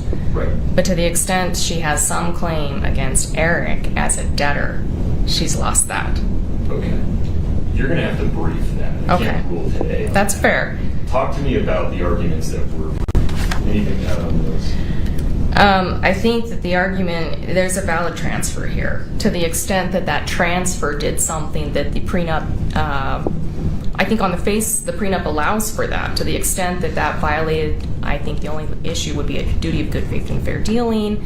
As to Eric or some other frustrates the purpose of the contract, those claims were against Eric personally, and they need to be brought against him personally. I don't know if you can, I don't think that claim goes against the trust, because the trust would be the same as a third-party transferee for the purposes of this. She didn't have a vested interest, and Eric could do what he wanted with this. And so when he transferred it to the trust, it was a valid transfer. It sits in the trust unless she can avoid it somehow. She can't avoid it through the Fraudulent Transfer Act because she's not a debtor. Because the condition precedent hasn't kicked in yet? Because, yes. But the definition of claim talks about contingent claims. Can't be contingent. At best, she had a contingent, unliquidated claim that can now never be liquidated because it's time barred. Okay, I appreciate this. Yep. All right, let's just go around the table one more time here. Mr. Nate. Can I just take 1 minute, Your Honor, very briefly? Sure. Is that okay? Yeah. Take your moment. You can take as many as you need. I'll keep it brief. So just with respect to the argument that was just made, the claim was disallowed, and then we did file a lawsuit against the estate. That is case number 230500230. It's also in front of you as well. Has not been served yet, but that action has been commenced, and in order to preserve, the claims that have just been served. So I want to make sure that was clear for the record that after the disallowance, we did file a lawsuit within the statutory time period. Okay. Anything else? No, that's it. Thank you, Your Honor. Okay. Mr. Tracy. No, Your Honor. As far as the issue about the claim, I don't think that's before the court today. Okay. We'll deal with that in the other case, I think. All right.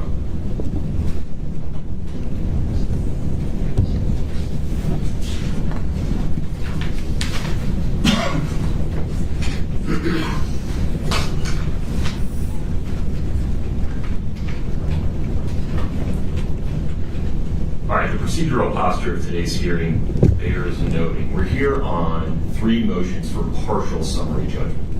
No matter what I do today, it does not dispose of all claims between the parties. There will be more litigation after today. With respect to plaintiff's motion for summary judgment on plaintiff's 7th claim for review, which requests a ruling as a matter of law that Eric Richins' transfer of his assets into his trust should be avoided, and that Kouri is entitled to exercise any and all remedies, including those available to her under Utah's Voidable Transactions Act, with respect to those assets. The motion is denied for the following reasons. First, with respect to the portion of plaintiff's seventh claim for relief that is brought under Section 202 of Utah's Avoidable Transaction Act, the court rules as a matter of law that because a transfer into a revocable trust does not place assets beyond the reach of a creditor,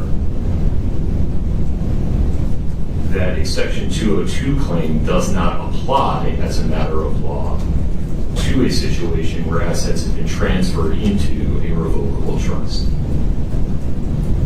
Second, with respect to any portion of plaintiff's seventh claim for relief that is asserted under Section 203 of Utah's Avoidable Transactions Act, the motion is respectfully denied because plaintiff has not yet carried her burden of showing, through undisputed facts supported by evidence in the record, the insolvency and or failure to receive reasonably equivalent value elements of that claim. Therefore, plaintiff's motion for summary judgment on plaintiff's seventh claim for relief, docket 241, is denied.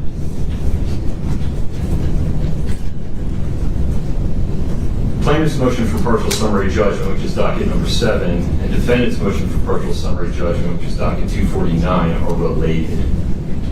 Plaintiff asked for a ruling as a matter of law that Kouri is the sole legal and equitable owner of the business interest, otherwise known as the $2 million in buy-sell proceeds, that the trust holds no interest right or title to or in the business interest, and that Kouri is the sole and proper recipient and owner of the business interest and any proceeds that are derived from the liquidation of that business interest. Again, the $2 million of the buy-sell proceeds that are currently being held in the court's trust account. Conversely, defendant seeks a ruling as a matter of law that CME's operating agreement prevented the transfer or pledge of the business interest, that the prenuptial agreement with its attempted pledging of the business interest is unenforceable, that the assignment that occurred in February of 2021 is valid, binding, and operated to transfer the business interest to the trust, and that the trust is entitled to receive the proceeds from any sale of the business interest, after which those proceeds shall be distributed in accordance with the terms of the trust agreement. Based upon undisputed facts in the record, the court rules as a matter of law the plaintiff's motion for partial summary judgment, docket number 7, is denied, and defendant's motion for partial summary judgment, docket 249, is granted in part and denied in part as follows. The court rules as a matter of law that the assignment of Eric's interest in C&E in February 2021 to his revocable trust is valid and operated to transfer his interest in C&E to the trust. Moreover, the court rules as a matter of law that the trust is entitled to receive the proceeds, that is the buy-sell proceeds of $2 million related to that business interest.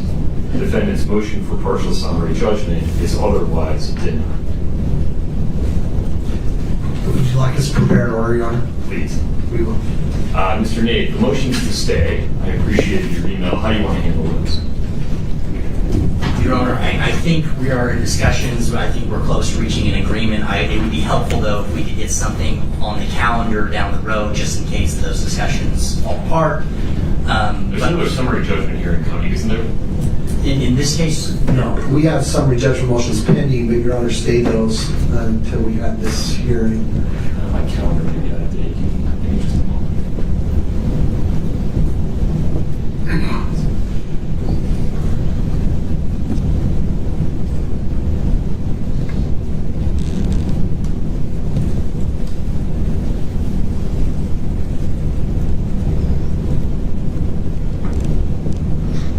Well, this is a bit ambiguous, but my calendar shows that we have a hearing on October 18th at 1:30 p.m. in case ending 049. Is that the estate case? Nothing later. It says in 076. What's that? Is that a criminal case? No. Hold on. Hopefully I'm not embarrassing myself here. Let's take a look. We think that's an unrelated case. Maybe so.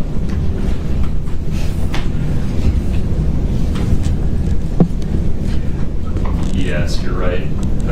My apologies. A lot of Richins in Southern County. My apologies. I apologize for that. Okay, Mr. Nate, to your point, I'm going to let you folks talk for another week or two, and then tell me whether I want to put a hearing on the calendar or not. I am cautiously optimistic you'll be able to work it out. If you're unable to, file a request to submit. Tell me what you're asking for. I'll work in. Perfect. Understood. Fair enough. Mr. Tracy, no objection? No objection. Ms. Chandler? No objection. Okay. What are the case management deadlines that remain in this case? Well, yeah, to that point, Your Honor, we've agreed that while we're negotiating on this stay, that we're going to extend the fact discovery deadline out. It's currently the end of this month, but we'll come up with something that makes sense and kind of depends on what we agree on the stay. Fair enough. Is that correct, Mr. Nate? That's correct, Your Honor. All right. Mr. Tracy, anything else today? No. Thank you, Your Honor. Mr. Chandler? Nothing for me. Mr. Nate? No, Your Honor. All right. Counsel, I wish you and your clients the very best. Please take care. Court's in recess. All rise.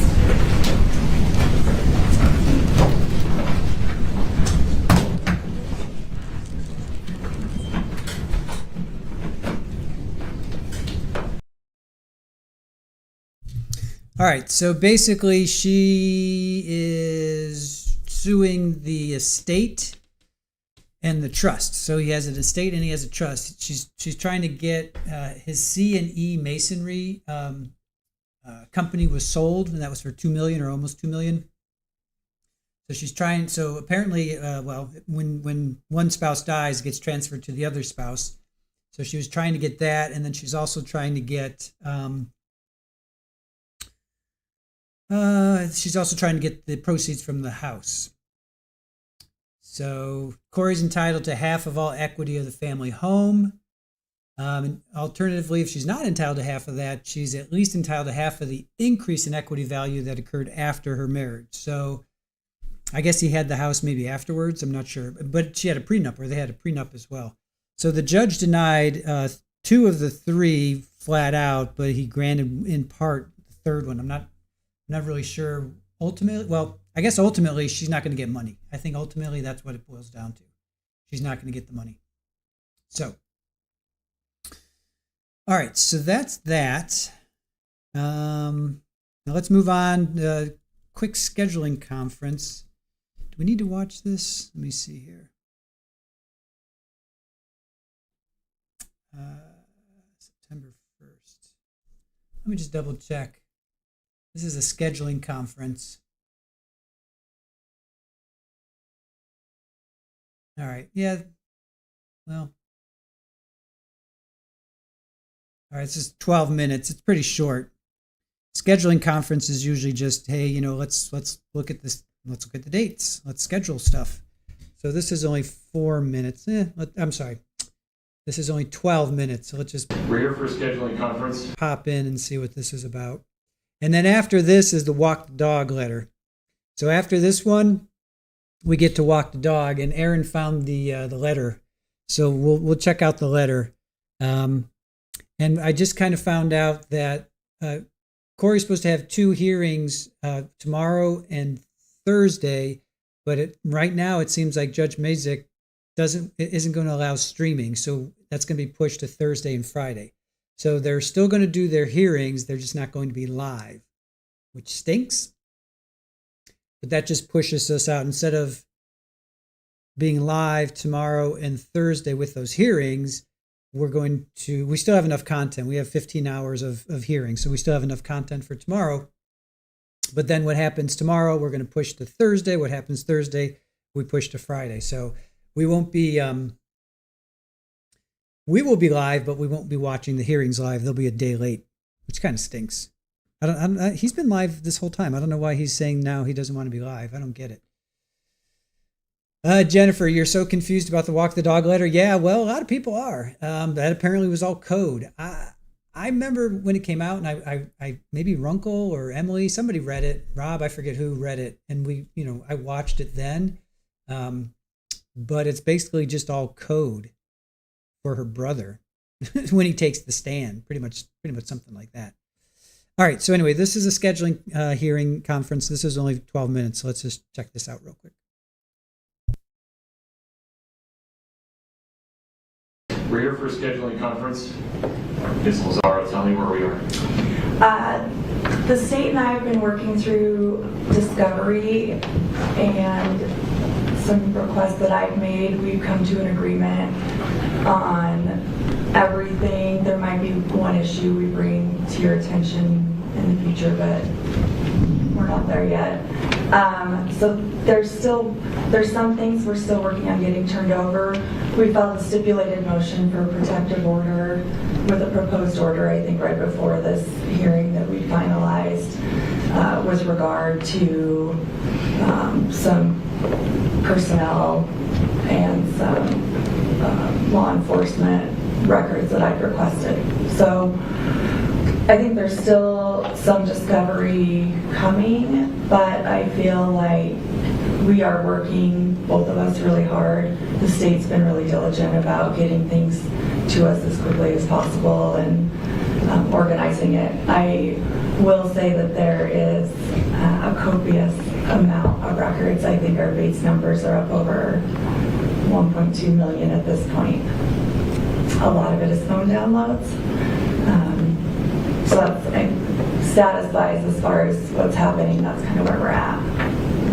Great. Where do you want to go from here?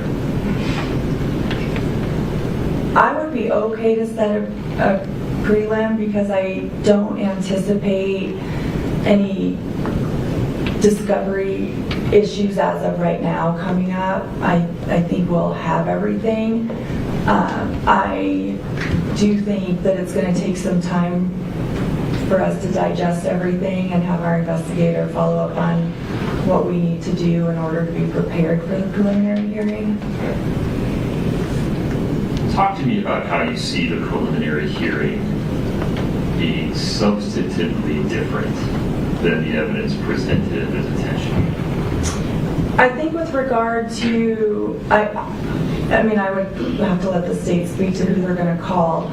I don't necessarily see several of the counts being much different. You know, I don't know if they'll call a medical examiner or things along that line, or just the detective, or 1102 statements. That's going to be up, I guess, to them to decide how they want to present the information. I do expect it to be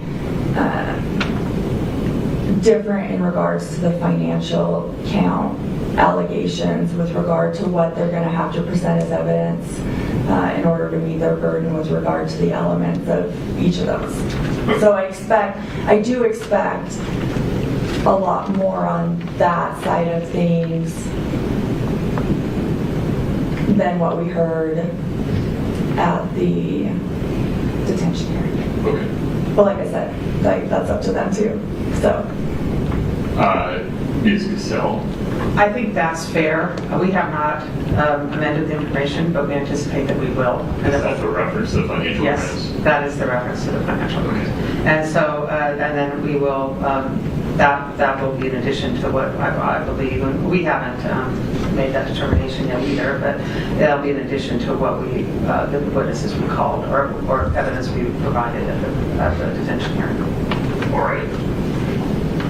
Do you have a sense of when you're filing amended information? We met yesterday with the Attorney General's office. I think we got some good information out of that. I think we could be prepared to file soon. Forgive me, I didn't follow that reference. Oh, they're just helping us understand the insurance fraud. I see. And helping with investigation. Okay. So I cut you off there. No, I'm just saying I think that we would be in a position to file within the next couple weeks. Okay. Assuming you do that, are you prepared to set a preliminary hearing? I think we're prepared to set a preliminary hearing. I think it kind of determine. I think I guess it depends on how far out you are willing to set it. But yeah, I think we're prepared to set a preliminary hearing. Well, I'll set it as earlier or as late, I guess, with reluctance as defendant wants. But it sounds like the state's prepared to go forward whenever I set one. Well, yeah, yes. Okay. Yes. Realistically, they've had 18 months to prepare their case, and I'm just getting all the discovery. So, you know, bearing that in mind, realistically, I don't think there's any way we can be prepared for a prelim just with the amount of documents and information that we need to get through until after the first of the year. And I'm thinking more like February or March. And I hate to do that to my client because she's... We are just showing probable cause, right? Well, I understand that, Judge, but I have to read the thing. I mean, I can't... I'm not suggesting otherwise. I mean, I'm not... I understand the burden and I understand the state's burden, but if I don't... I'm going to be ineffective from the word go if I don't read what they've provided to me. Oh. Well, do you want to set that today, or do you want another schedule? I'm happy to do it however the court feels most comfortable. I guess it doesn't matter that much to me if we're setting it out a ways or if we want to come back maybe in November or beginning of December for a status and see where we're at on everything. And if we're in a good place, then get one set. I think our only concern was, Judge, of getting on your calendar. So if we set it out for another scheduling in, say, 30 to 60 days. It may not surprise you that this case will just push its way in my calendar. Fair enough. In large part because Ms. Richins is in custody, right? Any in-custody case of this magnitude would push things out of the way, so that won't be a problem. I would anticipate several days for a prelim.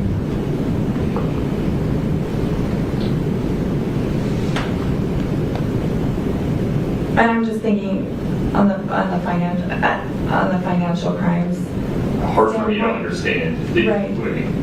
Not that I need to evaluate it, but I don't know what those counts are. I don't either. Yeah. So. All right. I'm comfortable setting this in November for a status conference. I respect the amount, the volume of information that you need to review. I think it bears repeating, right, that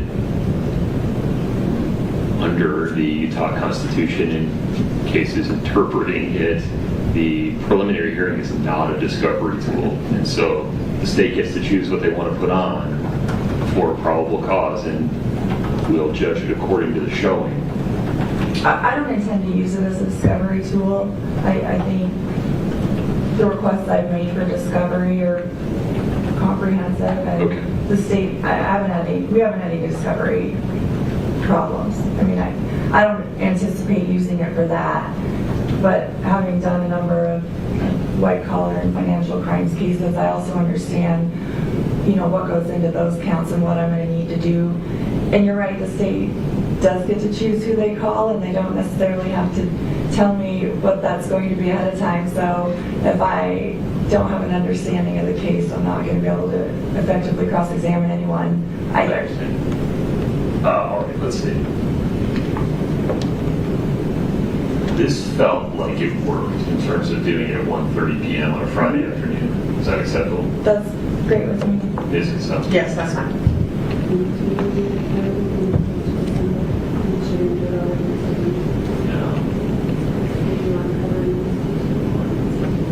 Yeah. How about November 3, 1:30 p.m. in person?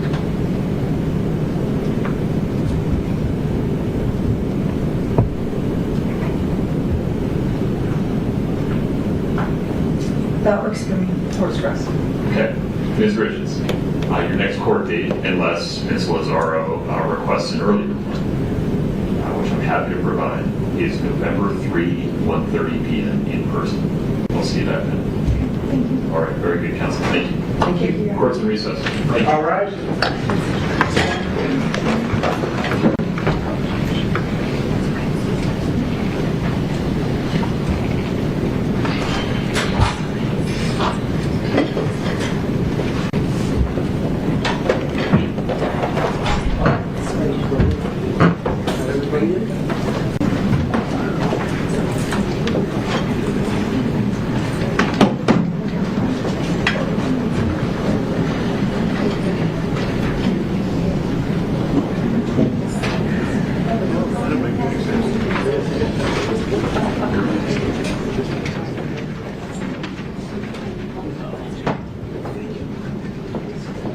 Closed captioning was not available for that one.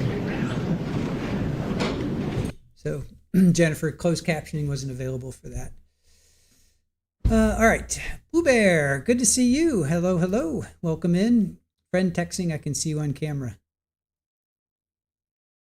Hello, hello. Welcome in. All right. So November 3rd, you heard him. November 3rd, we have that. That's the walk the dog. That's the walk the dog. That's where walk the dog comes out. So Aaron was able to find the walk the dog. So let's get to it. So I'm going to read this first, and then we'll watch the hearing. So I'm going to read this first, and then we'll watch the hearing and the fallout from this.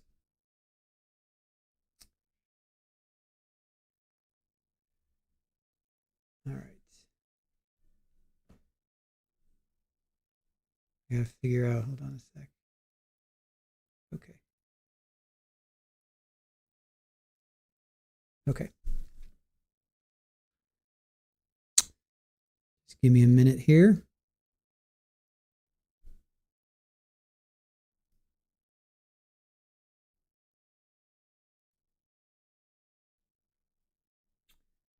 All right.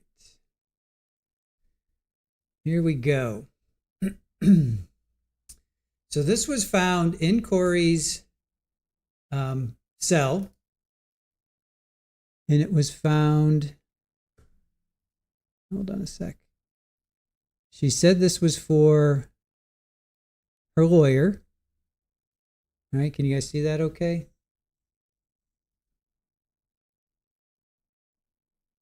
All right, get rid of that. All right, so this is the infamous walk the dog. Walk the dog, but take vague notes as you remember. All right. Sky is saying, even if the gummies have fentanyl in them, the prosecutor will say, I tried to put the fentanyl in the gummies so Eric would have them.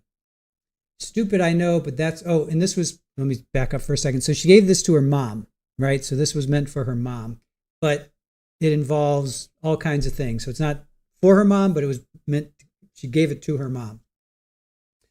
All right, Sky is saying, even if the gummies are fentanyl in them, the prosecutor will say, I tried to put the fentanyl in the gummies so Eric would have them. Stupid, I know, but that's what she's thinking. We will still test them, though. However, she wants to link Eric getting drugs and something from Mexico, so we need some kind of connection. Oh, pills. Drugs and pills from Mexico, so we need some kind of connection. Her private investigator is doing some research on the ranch cartel place Eric would stay at. Here's what I'm thinking, but you have to talk to Ronnie. You would probably have to testify to this. So Ronnie is her brother, right? Is Ronnie her brother? I think so. But it's super short, not a lot to it. He will need to tell Sky at the meeting next week. Upon information and belief, just like they say, a year prior to Eric's passing, Ronnie was over watching football one Sunday, and Eric and Ronnie were chatting about Eric's Mexico trips.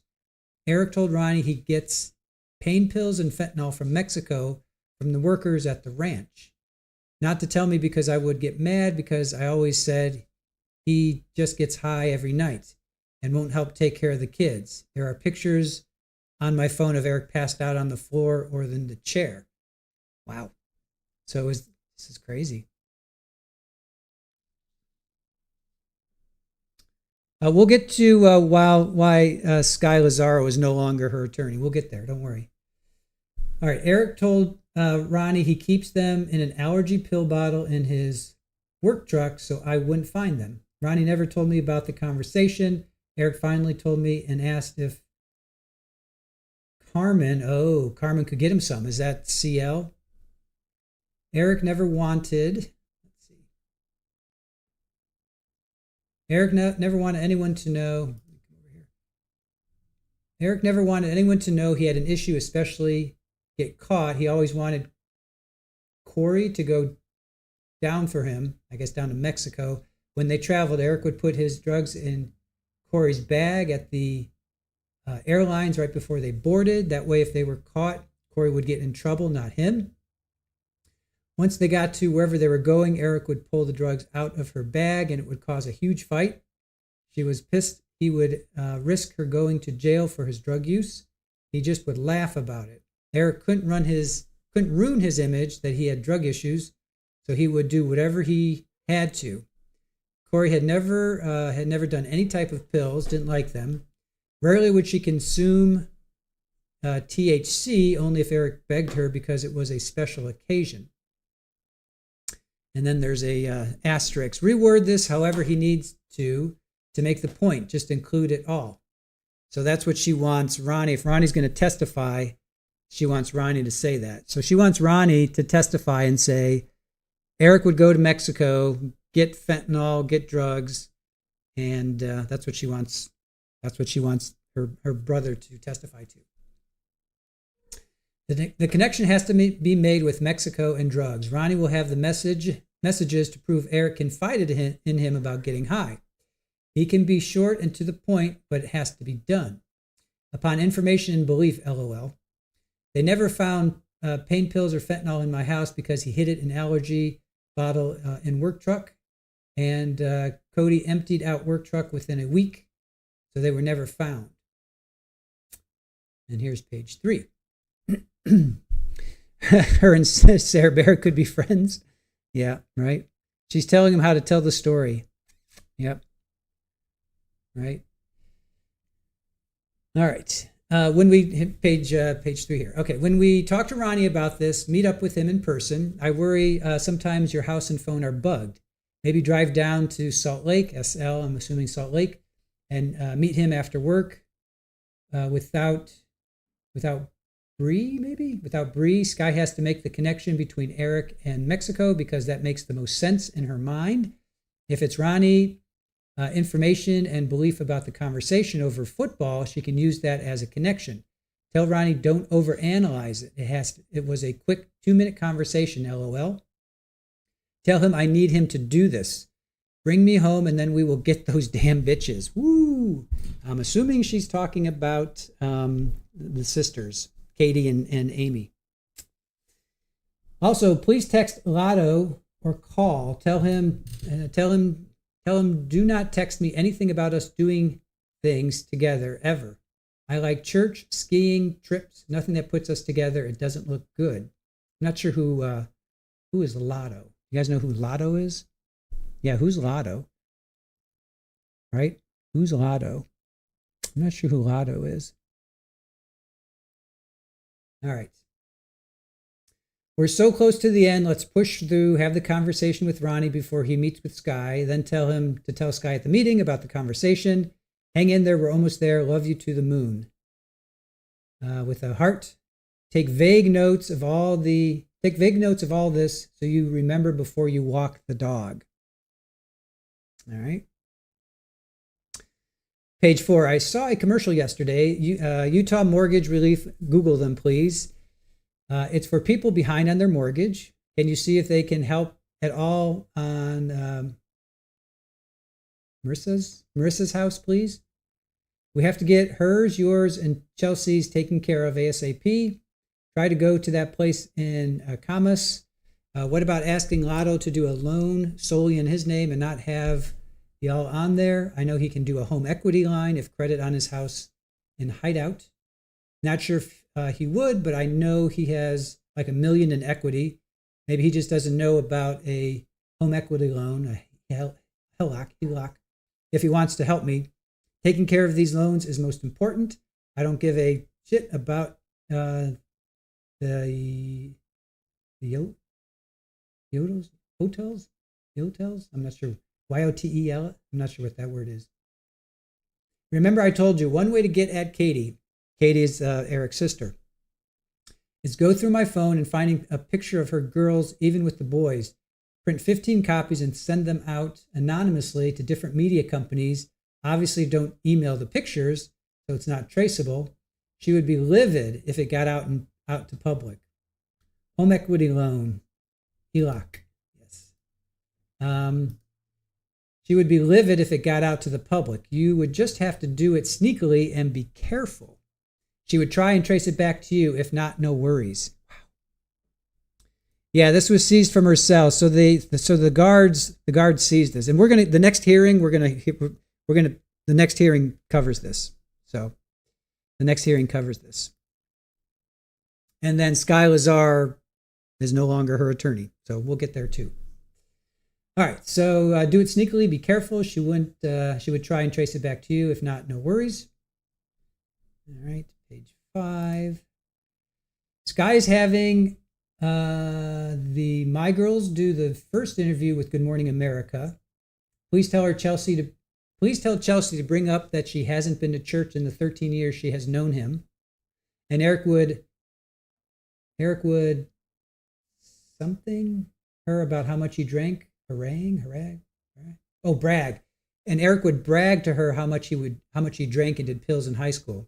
Tell Chelsea to say Eric always wanted Kouri to go down for him. For example, he would put drugs in her suitcase when we would travel together, so if anyone got caught, it was Kouri.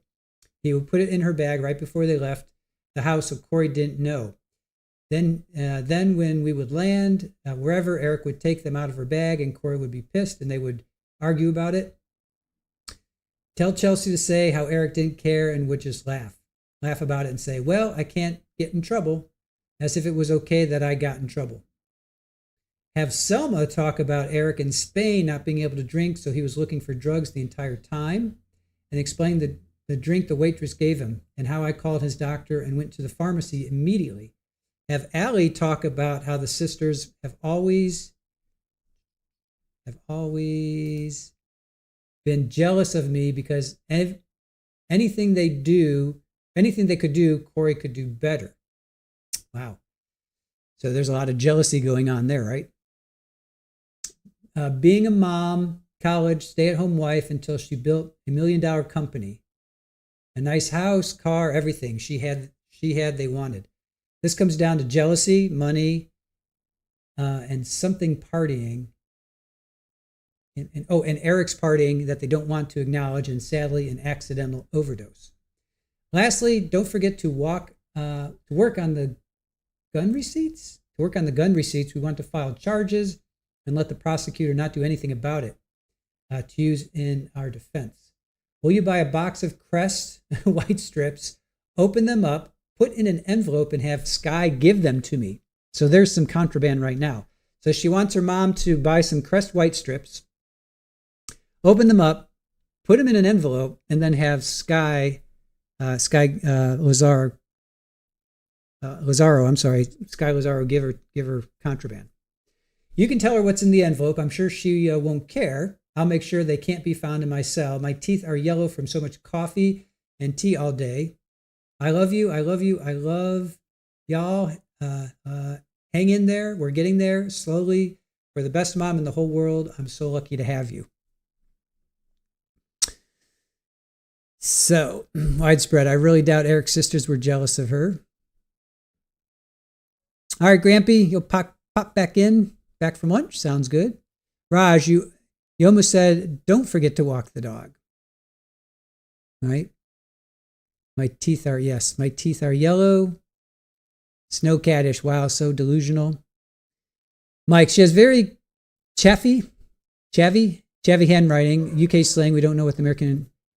I'd say that as a former educator. Mallory, member for 10 months. Nice. My chats are sparse on this one. I know, Mallory. Mallory, you need to just, it's okay. You get so upset at these trials. It's okay. Don't let it get you down. Chavvy, what's chavvy? It's CHAVE slang. What's chavvy? Pejorative British slang, stereotype, white working class youth, antisocial behavior, and specific style of dress. So it's chavvy. Child, a young person. Meant child. I guess like a child. It's a baby, a child. Does that work? Did mom get the letter or the guards confiscated? Guards confiscated it. The guards got it. Guards confiscated it. Maybe this is how the lawyer got out of it, told judge about the situation of contraband. I think so. I think so. Well, we're going to get there. Let's now that we have this in our back pocket, all right? So let's now we have this little tidbit of information in our back pocket. Let's get to walk the dog. So this is the walk the dog. So this is November 3rd. So remember they said they're going to have the next hearing is November 3rd. So here we are, November 3rd. I don't think that would be misconduct.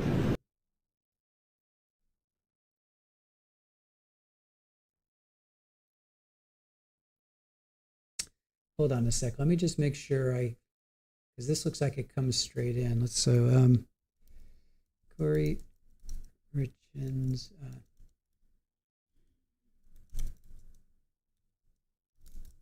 Let me just make sure of something here.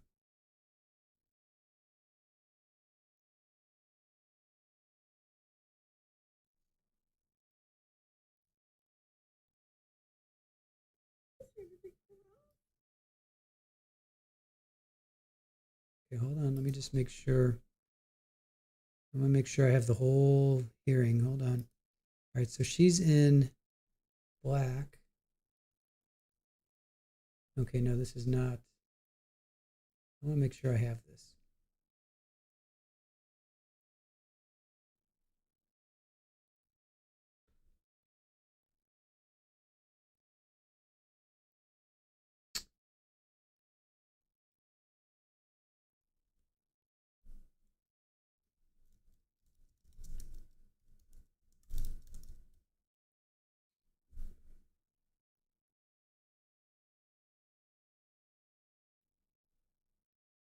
All right, I guess I have the full hearing.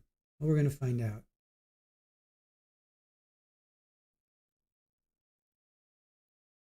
All right. Well, we'll just go with it. We'll just go with it. Okay.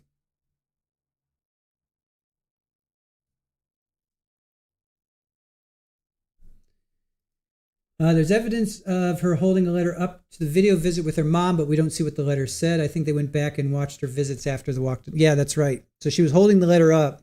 They were having a video. Mom was there at the jail, and she was holding it up for her mom. So her mom never got it. Her mom never got it. And then they went in and they searched her cell, and they found it.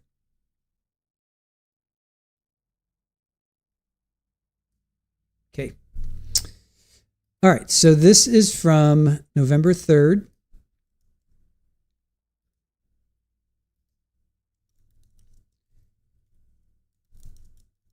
Hearing from November 3rd, 2023.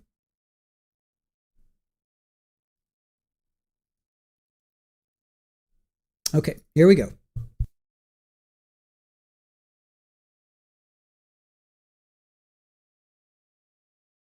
I don't think that would be misconduct. I don't think so either, and here's why. If they had formally charged her, she would be given due process rights as it relates to to the alleged witness tampering, right? We would be able to cross-examine people, she would get a trial, we'd be able to present witnesses, we'd have arguments whether or not evidence was going to be admissible or inadmissible. The problem with the way the state has characterized this in their briefing is the fact that they have definitively said she's guilty of it without being afforded any of those. And I think being charged with something is different than the state saying she witnessed tampered. This isn't the first time she witnessed tampered. This is further evidence of witness tampering. All of those things. And then they go on to say, you know, not only did she witness tamper, but because she witnessed tampered because she's guilty of murder. Like her witness tampering is a consciousness of guilt. And I can pull it out of the briefing. We prepared it in slides, but that's the problem, and that's the violations of rules 3.4, 3.6 and the UDA standards, is you can't you can allege some through a filing or through a criminal complaint, right? She's here today because the state's alleged that she committed a number of crimes. Sure. Right? And she's going to get her preliminary hearing, and we're going to go through this entire process before we get to say she's guilty or not guilty. And the problem with the state's characterization over and over and over again, and in fact it got progressively worse or progressively more definitive in their statements that she is guilty of witness tampering, and that's the narrative that the media has picked up. And I think that's the violation of the rule, not, if they had charged her with it, you're right. But also then have the opportunity to refute that or go through due process rights. But by just saying she was guilty of it, and by saying she was guilty of it is bad. By saying she witness tampered as a consciousness of her guilt is worse. By saying she administered the fatal dose of fentanyl is worse. So and they're tying all of this together. A lot of that water went under the bridge as of the detention hearing. That is their theory of the case, that there was a financial motive, there was poisoning, caused the death of her spouse. I mean, that's the case. Then we have requests for things like don't let her talk to certain individuals because, and then once we get into the because, their justification for the request is we're concerned that she's trying to alter their testimony in a future trial. Stated broadly, everything I just described is part and parcel of lots of criminal cases. Right, except for the fact that they go further to say they have a theory, right? It's in the probable cause statement. It came out in testimony at the detention hearing. You're right. That happens in every single criminal case, and we can cross-examine people and weigh the credibility of witnesses as we go through. Okay. The problem is in their briefing, they dispel or they characterize the defendant's alternative theory or perhaps a potential theory of the defense as a false narrative, that it's a lie, okay? Which completely diminishes the credibility of anything we say. And then they've gone on to say, and all of her witnesses are lying, and she's telling her witnesses to lie.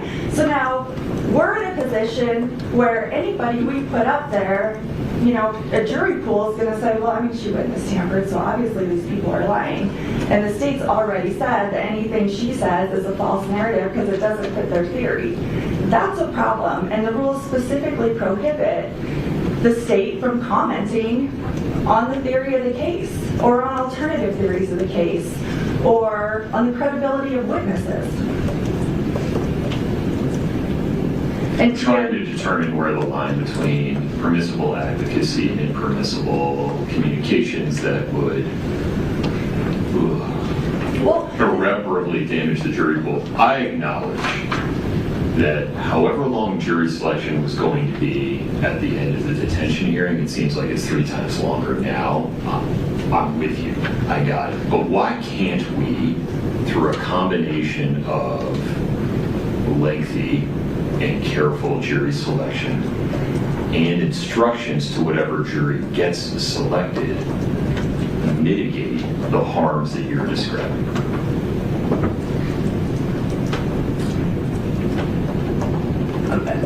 I'm going to answer this in 2 ways. Sure. Okay, the first one is, I want to address first, is the rules are clear about what they can and can't do. And the rules are clear about prosecutors in particular, what they can and can't do. And they have a heightened duty. And there's case law out there that specifically says they have this heightened duty because things that come from the government come with more indicia of credibility, right?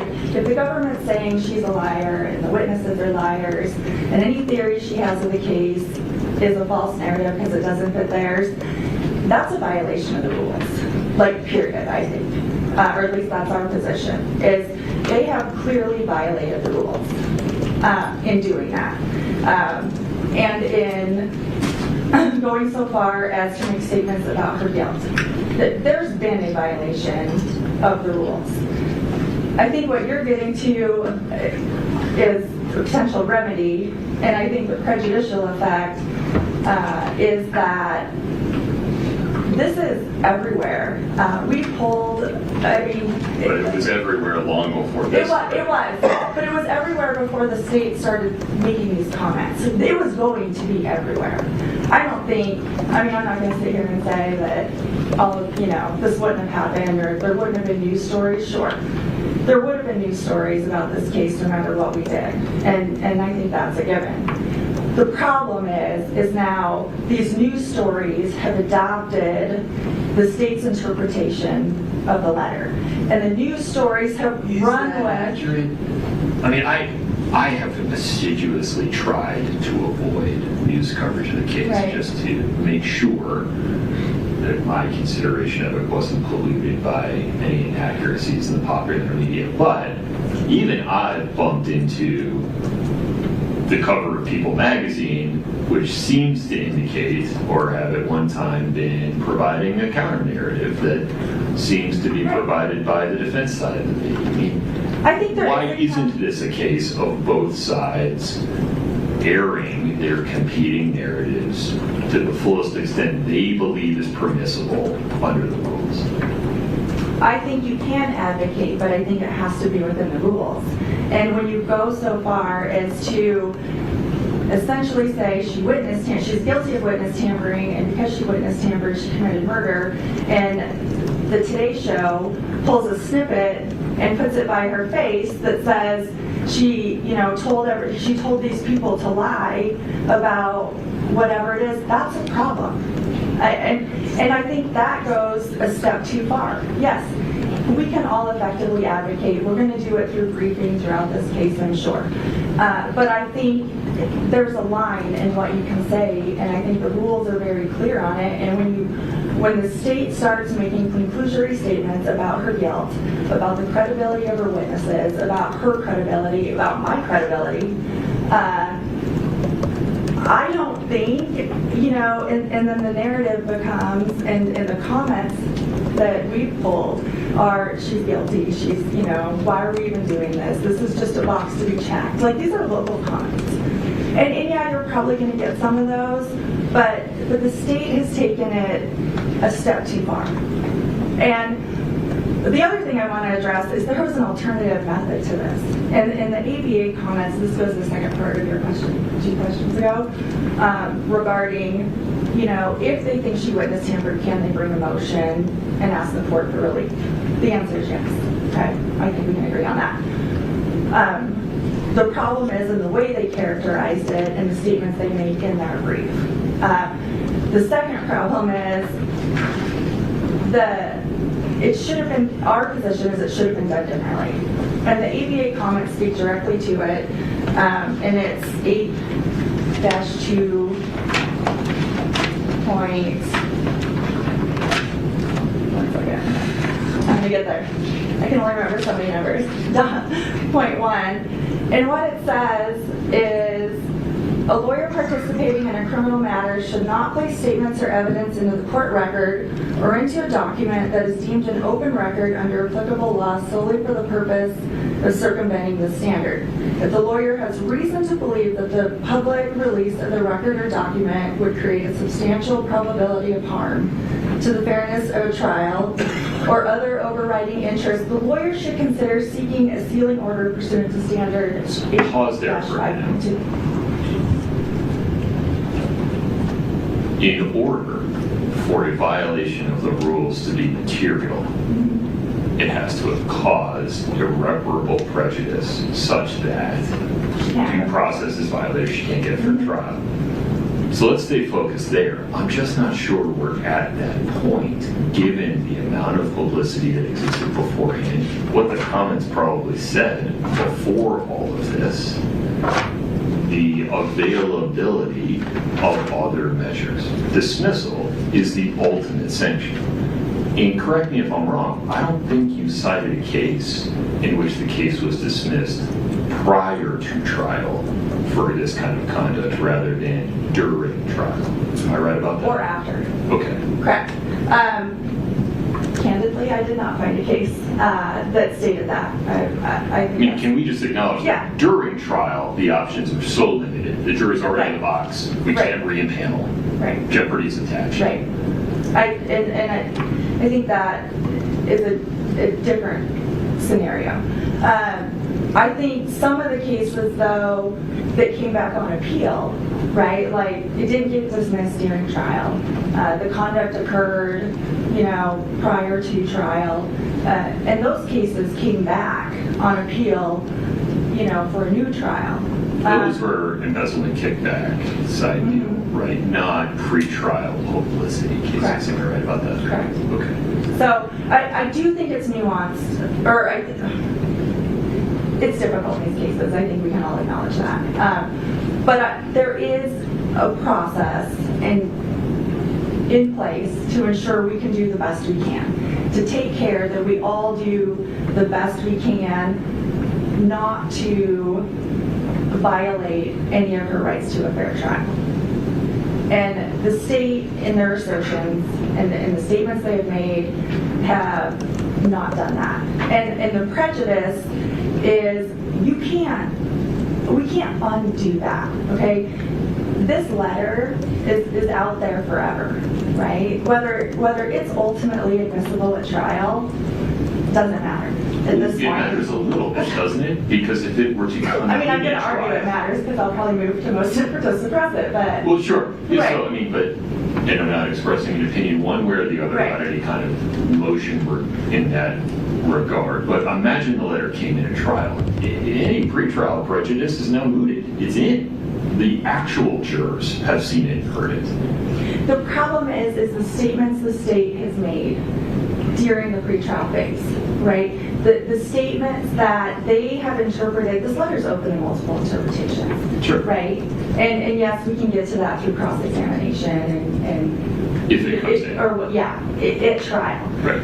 The problem is that there is local, national, global media where the state has interpreted the letter in the way they want and has put out to the world and all of our potential jurors that Kouri's lying, that her witnesses are lying, that her theory is false, that's the problem. The problem is their statements and the way they've interpreted it, and the prejudice to her is, you can't undo that. I mean, sure, we can probably ask people, questions in voir dire, but I don't think that's sufficient given the egregiousness of the statements. If it had just been,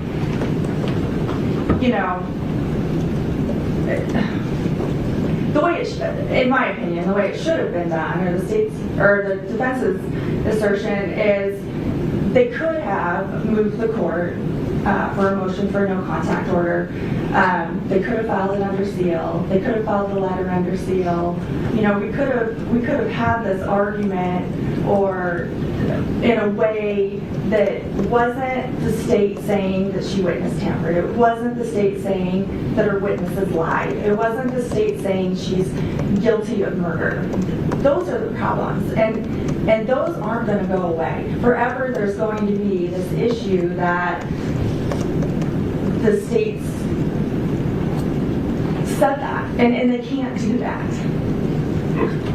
And if the courts, and I granted, dismissal is the ultimate remedy, right? But there are alternatives.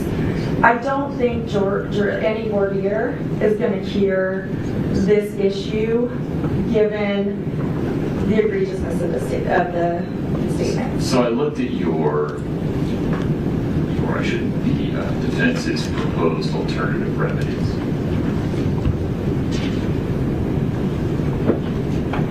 I'm not prejudging a motion to change venue, but you haven't provided a basis to change venue yet. The dynamics that we're talking about, as far as I can tell, exist statewide, nationwide. This case was covered by the BBC. I don't know that you will find a jurisdiction that is certainly not the state of Utah that is going to be materially different than Summit County in terms of its saturation with media coverage of this case. Correct. I think there will be other grounds, and that motion will come. We're fairly early in the process of this, so I do anticipate moving for a change of venue. Based on, I agree. Unless we're going to some tribal land in Ghana, we're probably not finding people where it hasn't touched. But I think there are other issues that we will bring to the court's attention that we believe would support a change of venue. We don't need to get into that today, but I do anticipate that will be coming. Then we have disqualification at the Summit County Attorney's Office, and I'm not sure why that follows. Here, at this point, aren't they the most sensitized to the issues and the permissible bounds of what they can and can't say, rather than somebody else? Wait, say that again. Well, they've been involved. They're going to be subject to whatever ruling I make. I don't understand why disqualification of that office based upon public comments, conduct they've taken in prosecuting the case, making motions, rather than extrajudicial things like those things that exist in other cases that were discussed in the briefing of embezzlement, bribes, that kind of conduct. Here, if you're right that they violated some ethical rules, well, now they know, and I would remain confident they wouldn't do it again. I don't think that cures the problem. Tell me why though on a going forward basis. What is it about the continued involvement of the Summit County Attorney's Office on a going forward basis that would be prejudicial to Ms. Richins? I think if the court takes no action against the Summit County Attorney's Office, they're sanctioning what they said. And I think that adds additional credence to their statements. And I think that's a problem. Further, they've been involved in the investigation. Allow me a little more. Thank you. So, when they began investigating this case, I was having communication with the Summit County Attorney's Office. So they've been involved since the very beginning of this investigation and throughout it. And so they are intimately intertwined in the entire investigation as it went forward. Further, then they've said that this is our theory, there's no other theory, and the defense theory's got to be a lie because it doesn't fit with our narrative of facts, right? The problem is, there's an insinuation that perhaps they drove the investigation, and this is where it ended up. And if it's tell me what you mean by that. Well, they made the ultimate conclusion that she's guilty in their briefing. Okay. And they were involved with the sheriff's office throughout the entire investigation, and they're saying that any alternative theory, say we go out and investigate and have investigators working and come forth with additional things or alternative theories or whatever, they've already said that can't be true because it's a lie. Okay. And because they drove the investigation or they were so involved in the investigation, I don't, maybe they didn't go look for any. I think the implications of... That's a great closing argument regarding Ms. Richins getting railroaded, but I'm not sure that justifies by itself I think disqualifying the Summit County Attorney's Office. I think in order to fix the narrative that the state has put out there needs to be drastic measures. And one of those could be, or should be, you messed up and you're off the case. I understand that argument. I mean, I think that is the only, the only way to correct the violations that we've alleged is to say, that they made mistakes, they violated the rules, and therefore they're not on the case. I think that puts us back a little bit to center, where now we can go forward and we can present theories, and there's a message out there that says, look, they shouldn't have made those statements, they can't make those statements, and by disqualifying them, the office as a whole, I think it sends a message to potential jurors that that's incorrect. And that the Isn't that problematic as well, though? Or we'd be sending a message, I mean, we'd have to exclude all the jurors that had any sense of that, that were going to draw any conclusions upon that. We need potential jurors that were agnostic about that, wouldn't we?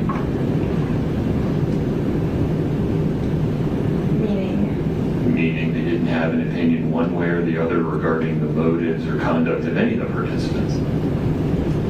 Right, but there's still, I don't think without proper remedies from the court, it restores Kouri's right to a fair trial. Okay. I mean, at the end of the day, we can't, doing nothing, essentially just adds credence to what they said, and she's in a place now where, you know, we can't call these witnesses. I mean, we're going to call witnesses, but, you know, we're on the presupposed motion or assumption that, you know, the world has taken that they're liars because that's what the state said. And they can't make those, you couldn't make those in a closing argument. They couldn't get up there and say those things for a reason, right? So you should be able to say it now. Well, I mean, let's be more specific about that. If they wanted to get up and say that, for example, if Ms. Richins testified to X, Y, and Z, I think the state would be able to properly say, listen, compare X, Y, and Z to evidence A, B, and C. The inconsistency shows that X, Y, and Z is a false narrative. That is proper closing argument. Right, but it'd be based on evidence. Fair enough. Right? Yeah. And you could, that is, I mean, that's what you advocate in closing arguments. You can say, you know, we presented this, the jury gets away the credibility of everybody's witnesses, including the defendant, and make their own determination. They've circumvented that entire process by saying it now. They predispositioned everybody to look at these people through a lens that they're lying, to look at Kouri through a lens that she's lying, to look at Kouri through a lens that she is trying to get people to lie for her, to look at counsel, frankly, through a lens that I'm doing improper, you know, I'm doing nefarious or criminal acts is what they've alleged. So that's the problem. They have essentially hit every single part of the rule that you're not supposed to violate. And the comment to 3.6 lays out things that are materially prejudicial. So I think that answers that question where they're making these statements now. 3.6 in the comments specifically says these things are materially prejudicial. And those are the things that they've done here. Okay. I understand your position. It won't be the last time you get to talk. Let me hear from the state. Was there anything else you wanted to put on the record in the first place? No. Okay. Mr. Pleasant. Good afternoon, Your Honor.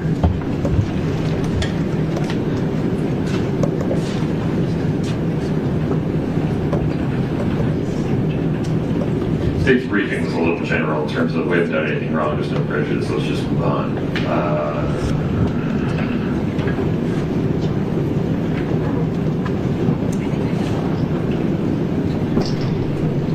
Address Ms. Lazaro's argument that the things that the state said in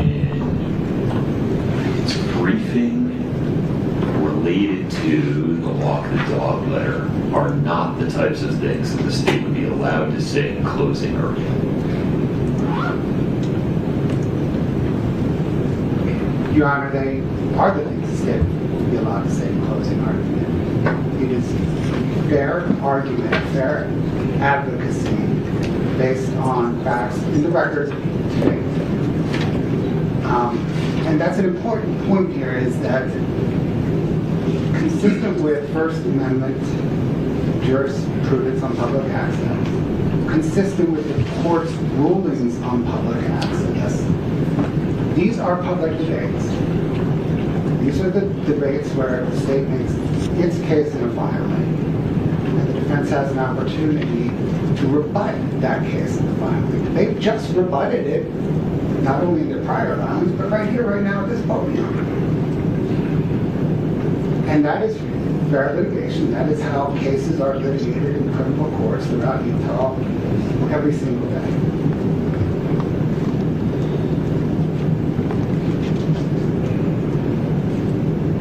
Would you acknowledge that during jury selection, we will need to identify jurors that have no knowledge of a whole long list of things, including the briefing and media coverage regarding the walk the dog letter and the manila envelope and any number of other things? Yes, Your Honor. Undoubtedly, the court and the parties will select a fair and impartial jury. That will take longer than normal. That will take a jury pool larger than normal, an enlarged questionnaire, expansive voir dire. But there are people in Summit County who are not following this case, at least a dozen or so. And there are people, who we can see as very impartial. Summit County Court set a jury that went with Paltrow ladder that received tremendous publicity. The court was right to note that much of this publicity is both national and international. More so probably than Summit County. I can think of 2 pending cases before this court, one civil, another criminal, that are receiving as much local ink as this case. And the court will see Summit County juries in those cases as well. As it relates to the walk the dog letter, and kind of this instant discussion we're having, the Algiers case that I can't remember if it was the state or the defense cites in its briefings, in dicta makes, I think, a pertinent note that the publicity at issue in the prosecutorial misconduct and retrial motion was kind of a drop in the bucket to the overall publicity that the case received over the arc of time. That's where we are here as well.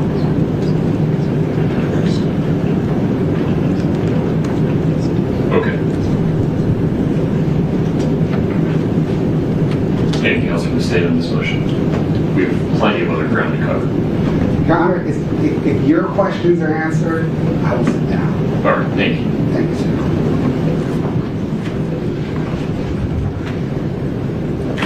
Ms. Lizmar. There are a couple of things I'd like to address. Please. So in answering.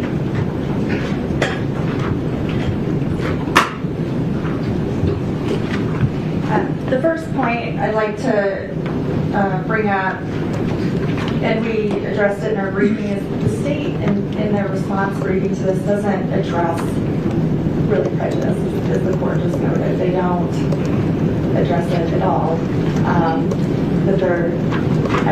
Essentially, what they say is that maybe it doesn't matter, that this is out there and so be it. The next thing, I think it's important to look at the statements. The state is saying that they could say these things in trial. They could say these things, perhaps some of them, if they're supported by evidence in closing argument. What they can't say, and I think I'll just pull out a few of the ones that I think are particularly problematic, is they first say that the court needs a no contact order to prevent the defendant from further engaging in witness tampering. Essentially implying that she's witness tampered before. Right, but I come back to the hypothetical if they had just charged her. But they haven't, that's the problem. I know, but isn't that better for her? Well, yeah, I don't want any more charges, Right. I agree with you. But isn't it a proper exercise of prosecutorial discretion to say, that is a distraction to prove that lesser charge. We're going to focus on the top level charges that are in the information. Absolutely, absolutely. And I don't... So the only reason I raise that is to say, in that alternative universe that I am describing my hypothetical, the information, the preliminary hearing, all that stuff would be transmitting the message, she's a witness tamperer. That is not different than we have here. It might be worse. It might be, but it might not be, and here's why. The state concedes in their brief that they didn't have evidence that she'd ever passed the letter or witness tampered, right? Right. So we would actually get to stand up here and say or cross-examine people to essentially prove that that wasn't true. Well, that's probably So, not to and I don't too want far in to, the yeah, I direction, don't but think that why I'm matters. disinclined to prevent her from talking to her mother and her brother. Okay, but the issue is that they have just declared that she's guilty of it, right? Instead of... Is there anybody in the world that thinks the state of Utah doesn't believe she's guilty of the crimes for which she's been charged? Is there anybody in the state of Utah? Well, I hope so. Well, I guess, no, not that they believe personally, but that does anybody out there think the state is just doing this as theater? I mean, the state's position from the beginning is she's guilty. Right. I don't think they've been unclear about that. No, but the problem is that they've used the way they've drawn the inference between witness tampering and the ultimate decision that a jury is going to make in this case after it hears evidence is that because she witness tampered, it's a consciousness of guilt. She induced people to lie because she's guilty, right? Isn't that similar to some of the arguments that we heard on which I relied during the detention hearing regarding the internet searches? Consciousness of guilt, trying to hide conduct.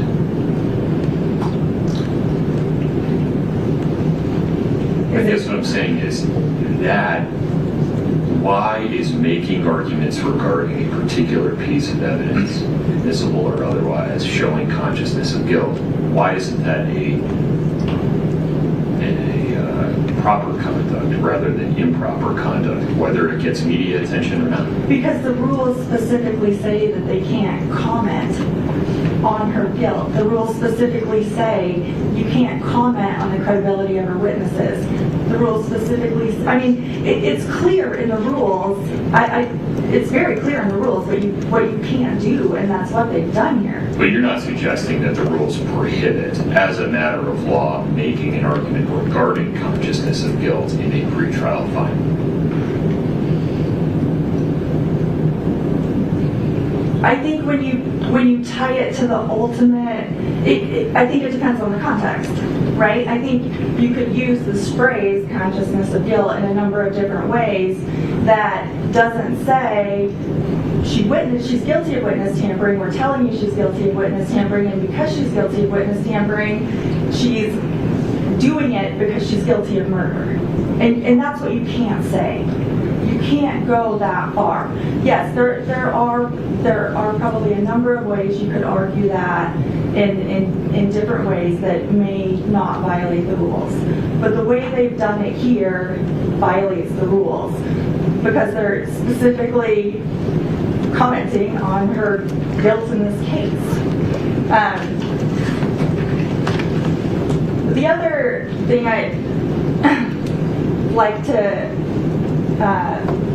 address is the ABA standards essentially say there's different ways to do it. Like you could have done it under seal. This wouldn't have been an issue. She spent a vast amount of money. Taxpayers have probably spent a vast amount of money.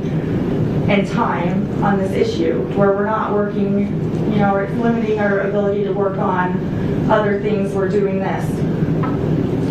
Ultimately, this rests on,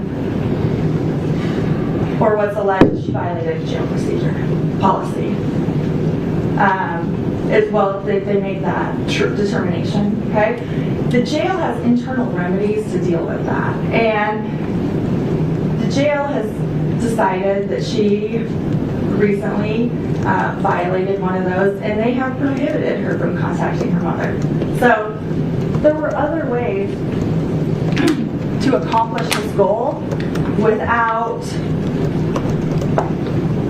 creating a media narrative with the state's position on her guilt and the credibility of her witnesses. And I think, I just want to turn the court to the Hensley case. We relied on it in our briefing. Is that the Fifth Circuit case? It's a Fifth Circuit case. That was during trial though, right? It was. Okay. And I get that sometimes it's different. It can be different during trial because you've impaneled the jury. Those are the people who are sitting in it, right? I think that is different. By implication, no other available alternatives to mitigate potential prejudice. Correct. But it's still, and maybe these don't get litigated. I don't know. I mean, I don't know the answer to that. Maybe, I don't know how many arguments are had. If this were a case without a lot of press, okay, if this were normal course, like my 60 other whatever cases I have, right, that are going through the courts, you know, sure, we litigate things on the record, but nobody's looking at the record, right? It's not getting broadcast out to potential jurors. And so when you look at those types of cases in a normal course, it may not be problematic. I mean, it may still be a violation, but the prejudice may not be as grave as it is in this case.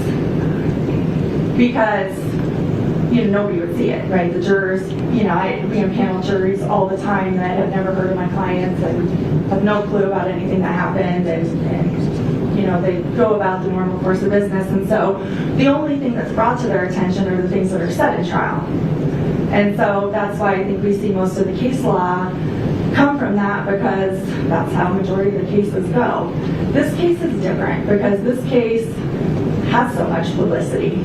Greater care should be taken to ensure we're not tainting a jury pool, to ensure we're not saying the things in pretrial matters that we couldn't say at trial, because the effect is the same. We're potentially causing the same harm that would happen in those other cases to a jury when it's broadcast to the world, where we have, you know, I have jurors that have likely heard of it. And I don't think that the extent that the state has gone to in this case can be remedied short of, I mean, obviously we're here asking for a dismissal, but alternatively without grave sanctions against the state. And we suggest that they be removed and this start over or continue forward, is what I should say, with a clean slate, in order to, you know, put some order back in and, you know, go back and ensure her fairness, her right to a fair trial. These premises aren't lip service. I mean, this is essentially the most important thing we can be arguing at this point, is whether or not we can ensure that she gets a fair trial. I think that ultimately is the most important thing in a criminal case. It's, you know, the lofty reason a lot of us started doing this in the beginning, because we're going to be a champion for the rules. But and I don't mean to make light of that. I think that's true for most of us who do this. But it is the most important thing. And so it can't be just, well, as the state says, like, too bad it's out there, we're just going to keep going, it's fine. It's not fine. is not fine because they violated the rules, and the result of that is worldwide prejudice and a world that thinks that her liars and her witnesses and her counsel, are going to misrepresent things to them or lie to them. And that's a hard thing to remedy. I understand your position. Thank you. Thank you.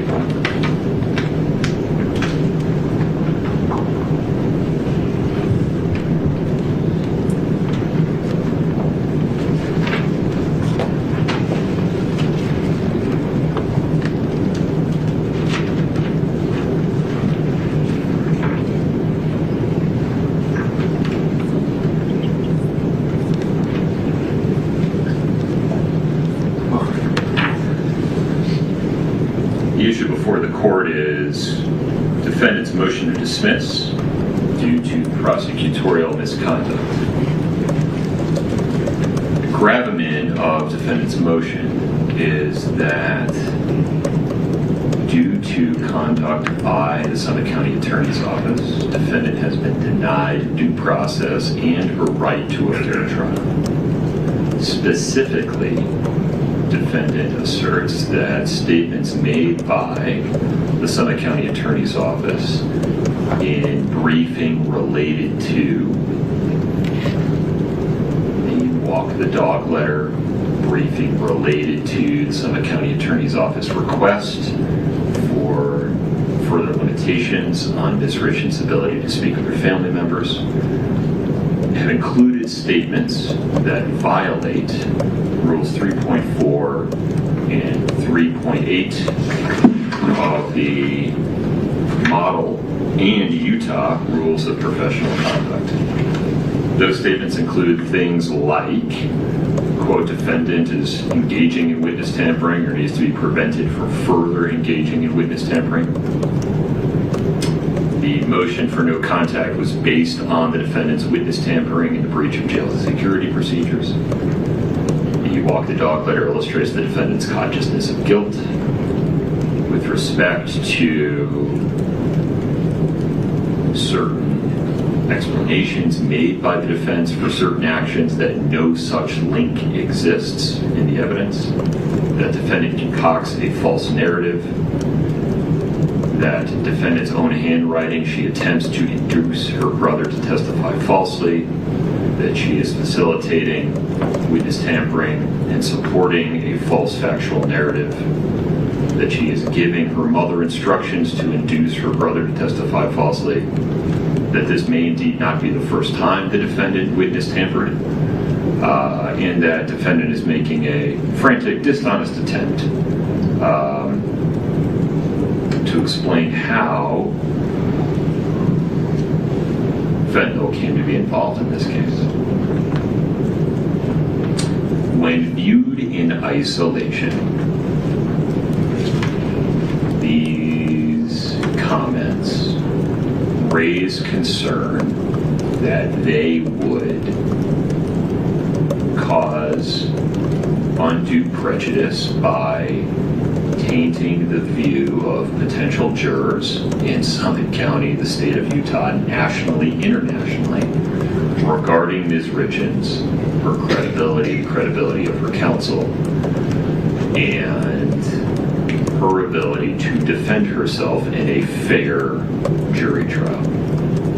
But when read in context, and given how these comments are anchored to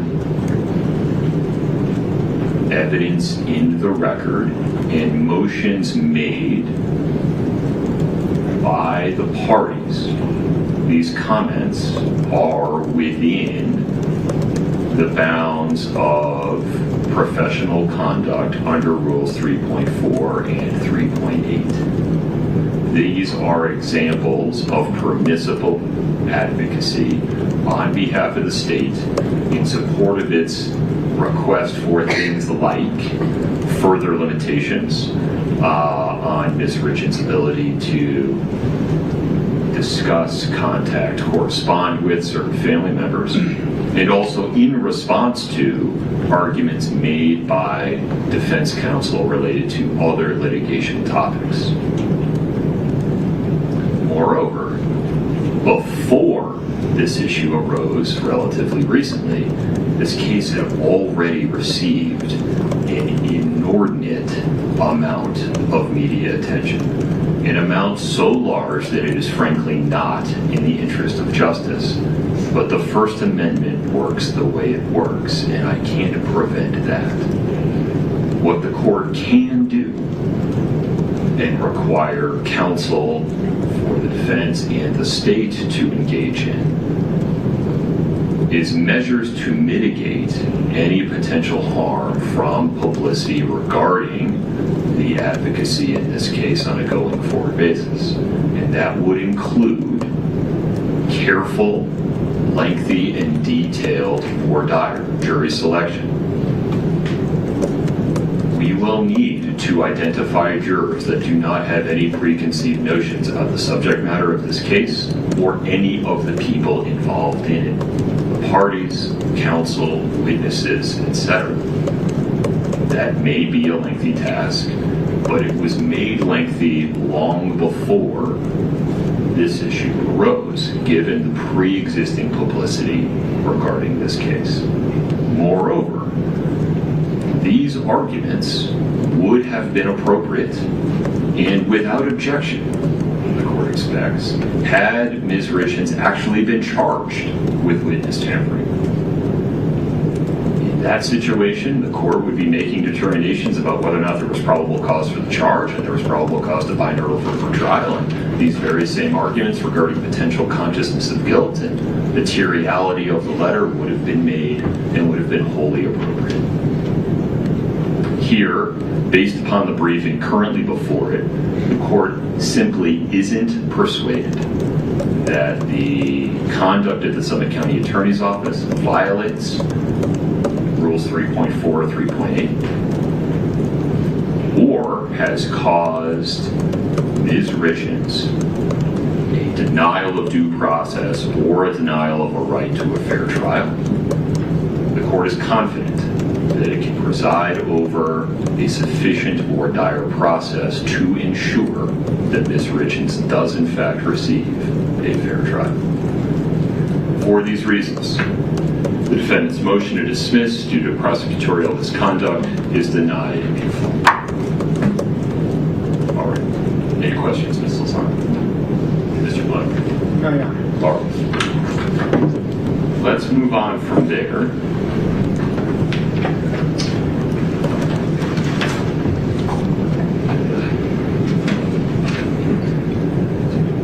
Let's go to the no contact order. The motion for no contact order.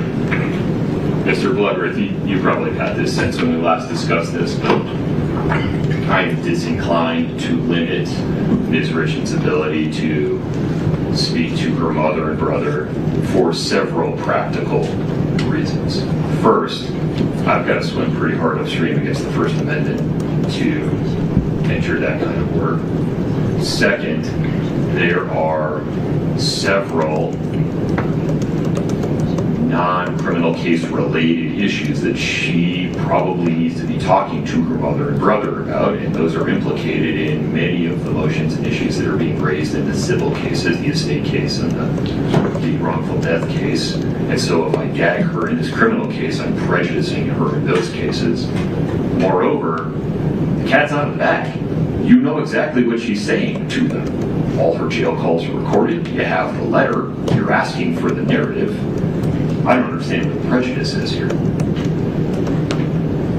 Your Honor, let me take a second crack at it, and we'll, in the course of this explanation, get to the prejudice.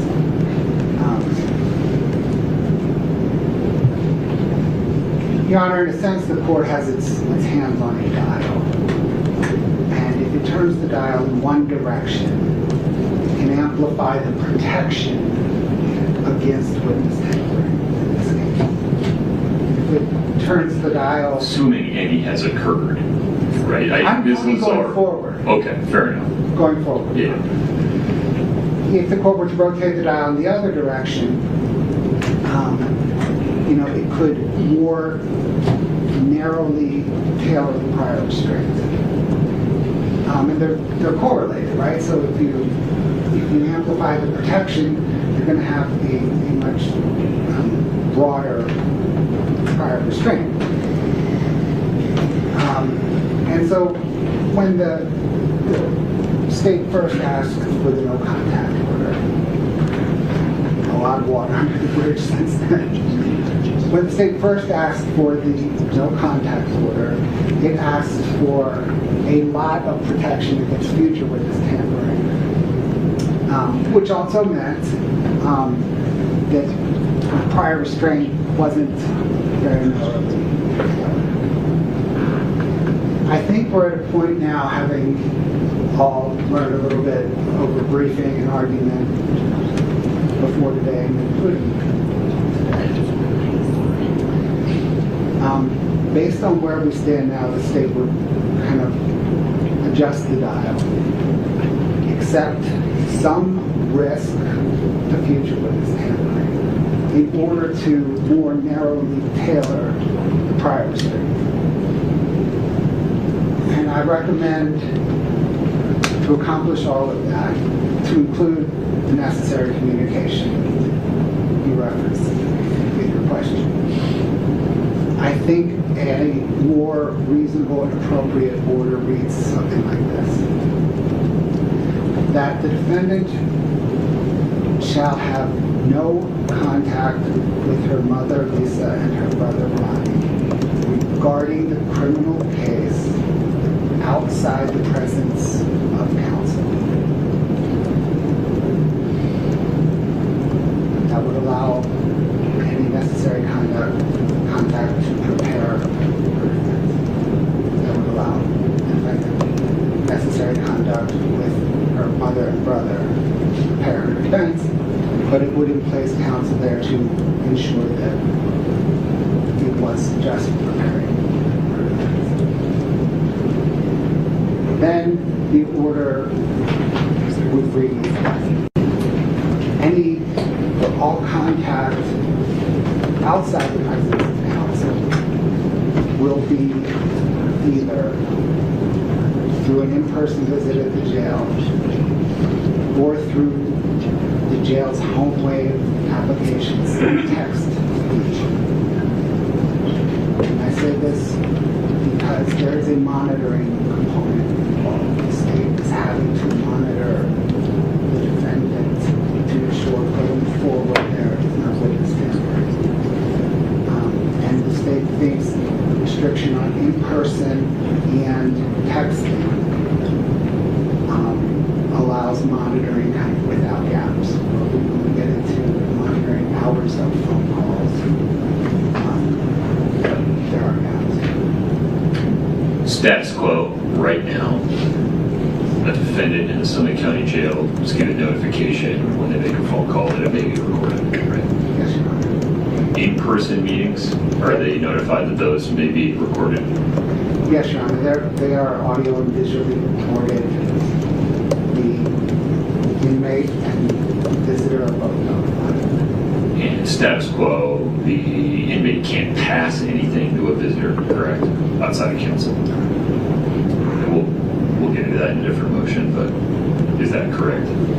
Yes, Your Honor, that's correct. Okay. So why do we need to be so specific? It feels like the Summit County Jail is providing all the protections you need to figure out what's being said. At a lot of time, effort, and expense from the state, which is part of housing somebody. I appreciate that. And prosecuting them, yeah.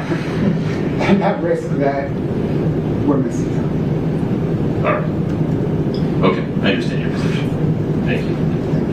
You'll get the last word. Yes, sir. I'm sorry, Ms. Lazaro. Is this one yours? Yes.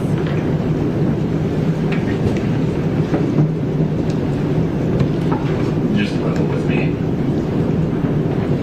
Do you think there's any part of this motion that I should grant? No. Okay. All right. Is there anything else you want to say about it? I think it should be denied, and I think that I'm just going to reiterate the problem is that the entire thing is premised on their accusation of witness tampering, which they have failed to prove. Well, I mean, perhaps perhaps we can acknowledge that there are several plausible readings of the walk the dog letter. Yeah, if the court wants to. One of the several plausible ones would be consistent with the state's version. Correct. Okay. And one would be the defense's Agreed. version, and I guess what I'm saying is, why do I have to figure it out?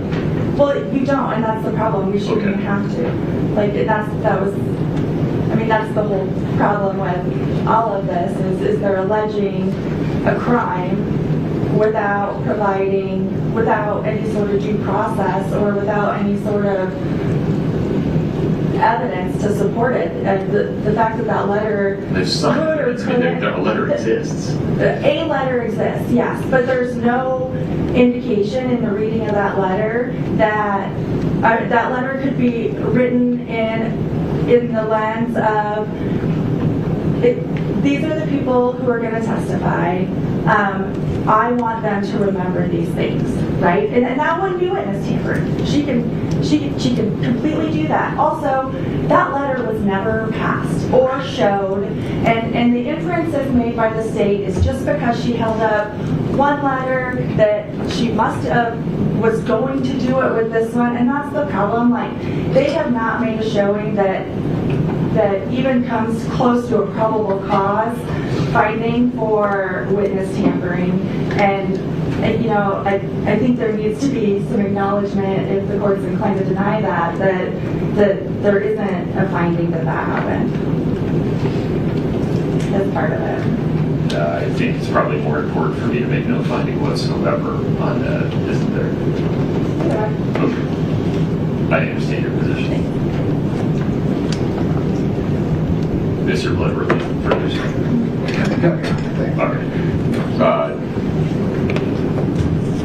issue before the court is the state's motion for no contact order that seeks an order preventing defendant from having any contact with her mother or brother to prevent further tampering with testimony. The state has narrowed the relief it requests today at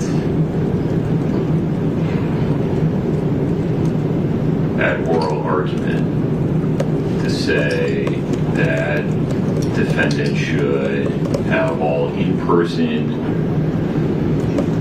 or request that defendant have all in-person meetings with her mother or brother with counsel present, and that other communications be monitored in specific ways through technology available at the jail.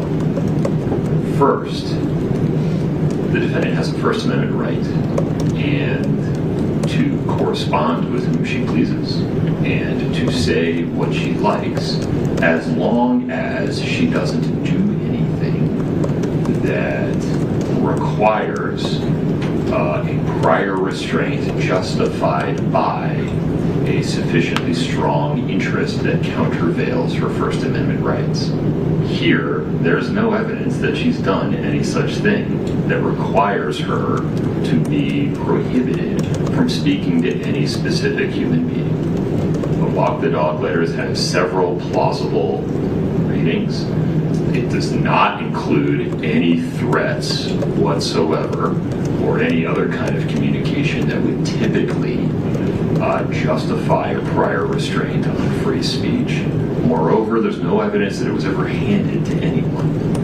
And the state has it. So to the extent they need to cross-examine a witness or impeach a witness with its contents at trial, they would be able to do so absent some other ruling by the court excluding the letter or suppressing the search that found it. Moreover, the status quo is that defendant's communications with everyone except her lawyer are monitored. They're recorded. And the court's in no position to make that job easier for the state. So the court is simply not presented with a sufficient basis to restrain Ms. Richins' First Amendment rights. The motion for no contact order is respectfully denied.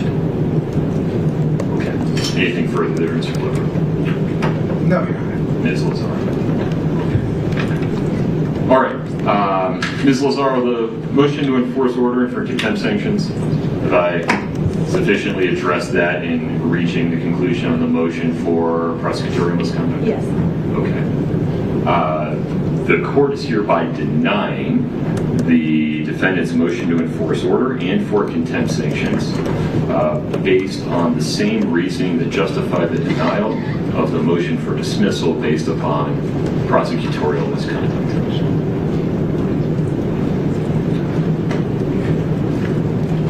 Let's turn next to the state's motion to compel good cause disclosures.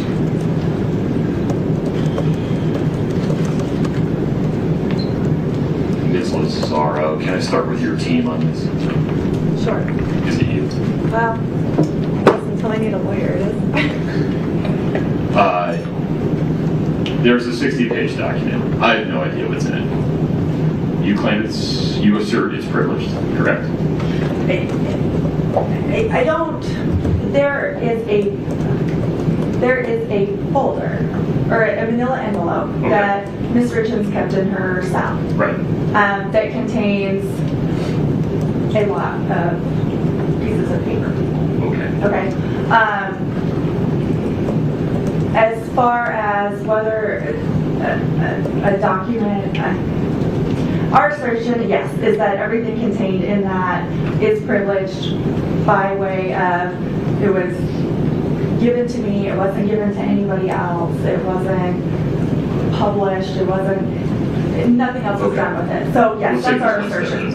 So the defense asserts this 60-page or 60-something page document is privileged. The state asserts it is not and is material to their case because, depending on which version of the explanation you focus on, it reflects a partial factual, partial fictional narrative. Typically what we do is in-camera review and then allow the parties to make arguments regarding the content of the document and have a legal ruling about whether it is in fact privileged and subject to disclosure if it's not. You have access to the document, so you're in a good place to make those arguments. I can't ask the state to argue about this with one hand tied behind their back. So, do we give the review attorney access to the document with a strict order that the review attorney cannot share any of the substance of the document, certainly not the document itself, with anyone from the state, and then have a sealed proceeding by which your team represents defendant's interests on this issue, the review attorney represents the state's interests, and then I make a determination? We could do that, or the court could do an in-camera review. We, as a team, kind of really discussed this. This kind of came up last minute as far as putting it on today. And I guess I'll put this question to the court. Part as to how you want to go forward on it. Part of our, I think, concern or things we want to address as it relates to privilege is how and where it was found. And if the court is just simply inquiring as to the contents of the packet itself. Well, but would you acknowledge that just putting a document in an envelope labeled attorney-client privilege and handing it to your attorney and no one else, that's not sufficient? If you put a takeout menu in that envelope and hand it to your attorney, the takeout menu is not an attorney-client privilege communication. That's correct. It wouldn't be, but this isn't a takeout menu. These are her handwritten notes. I know, but I don't know what they say. So if they are in fact a fictional narrative where she's just writing a short story, I'm not sure they're privileged at all. Well, I think but I'm also not sure they're materials. I was going to say, I think it needs, before anything, whether it's reviewed by the court in camera or whether it's reviewed by Mr. Jordan, I think there needs to be a twofold analysis as to what and what not is privileged, and then what and what not may or may not be relevant before it's turned over to the state for review. I agree. What I am reluctant to do is make that determination in a vacuum without the benefit of advocacy by the defense and the state. And so I agree with you, though. It's a two-part determination. And the privilege issue is a gate. If I determine that it's a privileged communication, it does not get produced, no matter how material it is. All right, let me ask the state about this. Mr. Bloodworth, you see where I'm headed here procedurally. Any objection? No, Your Honor, that's what the state asked.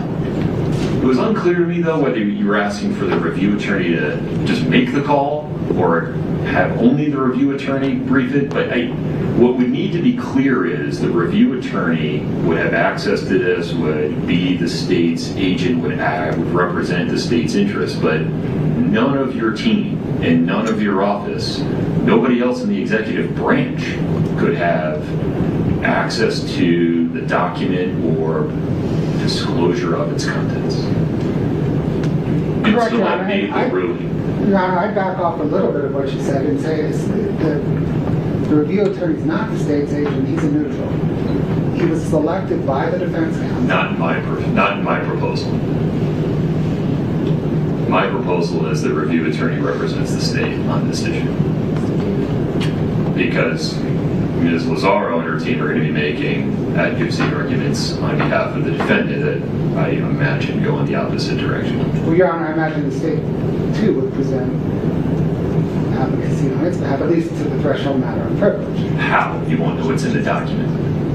So you need a lawyer that has access to it, and it can't be a member of the litigation team. No, Your Honor, to some degree the state does know what's in the document because the state has listened to jail calls where the defendant describes in great detail what's in the document. And that maybe, but we have no idea if that description is accurate or not. The document speaks for itself.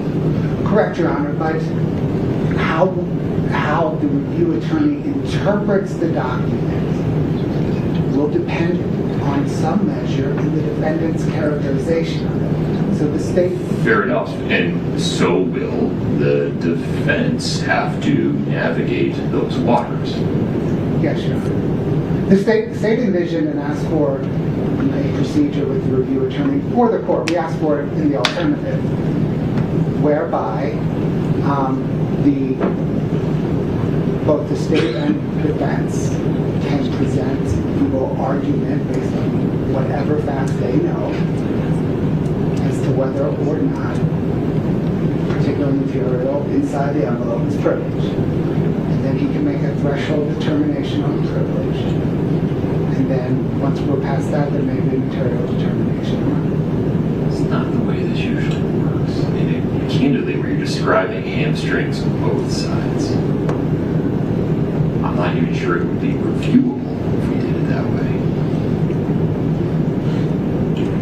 Why wouldn't we just have the state designate, I imagine it would be outside counsel, who for this specific task is walled off from the state's prosecution team?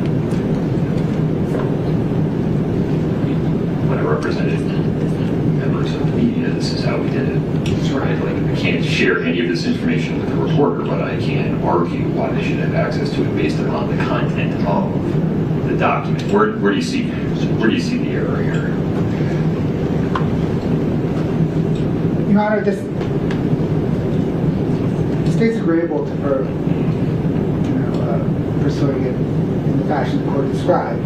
I've seen it work both ways. I think the what you described is perhaps more common in civil litigation context than a criminal one. Sure. And I'm fine to proceed. The state is fine to proceed in either fashion. The state's the thrust of the state's argument is the material needs to be reviewed by a neutral. The defense alone cannot make the privilege determination. I don't disagree. And whatever procedure the court prefers to accomplish that, the state agrees to. Okay, I appreciate that. Have a seat. There's a a lot of chatter over there, Ms. Lazar. Sorry. You feel like we need a different direction? Just, I guess, 2 points I'd like to make. Given that the court is viewing the review attorney as an arm of the state, our preference would be that the contents be reviewed in camera for at least the initial. Maybe I'm wrong about that. Forgive me. I mean, the existence of the review attorney, Generally speaking, their identity was new to me until I read the briefing on this issue, right? And so it doesn't have to be the review attorney, but what I'm trying to avoid is, on the one hand, the court making this determination without the benefit of the adversarial process. We're not asking for that. I agree with the court's proposition as to how to move forward, and that it first get reviewed for privilege, and then we address materiality of it. I don't think when we're talking about the first step and the privilege,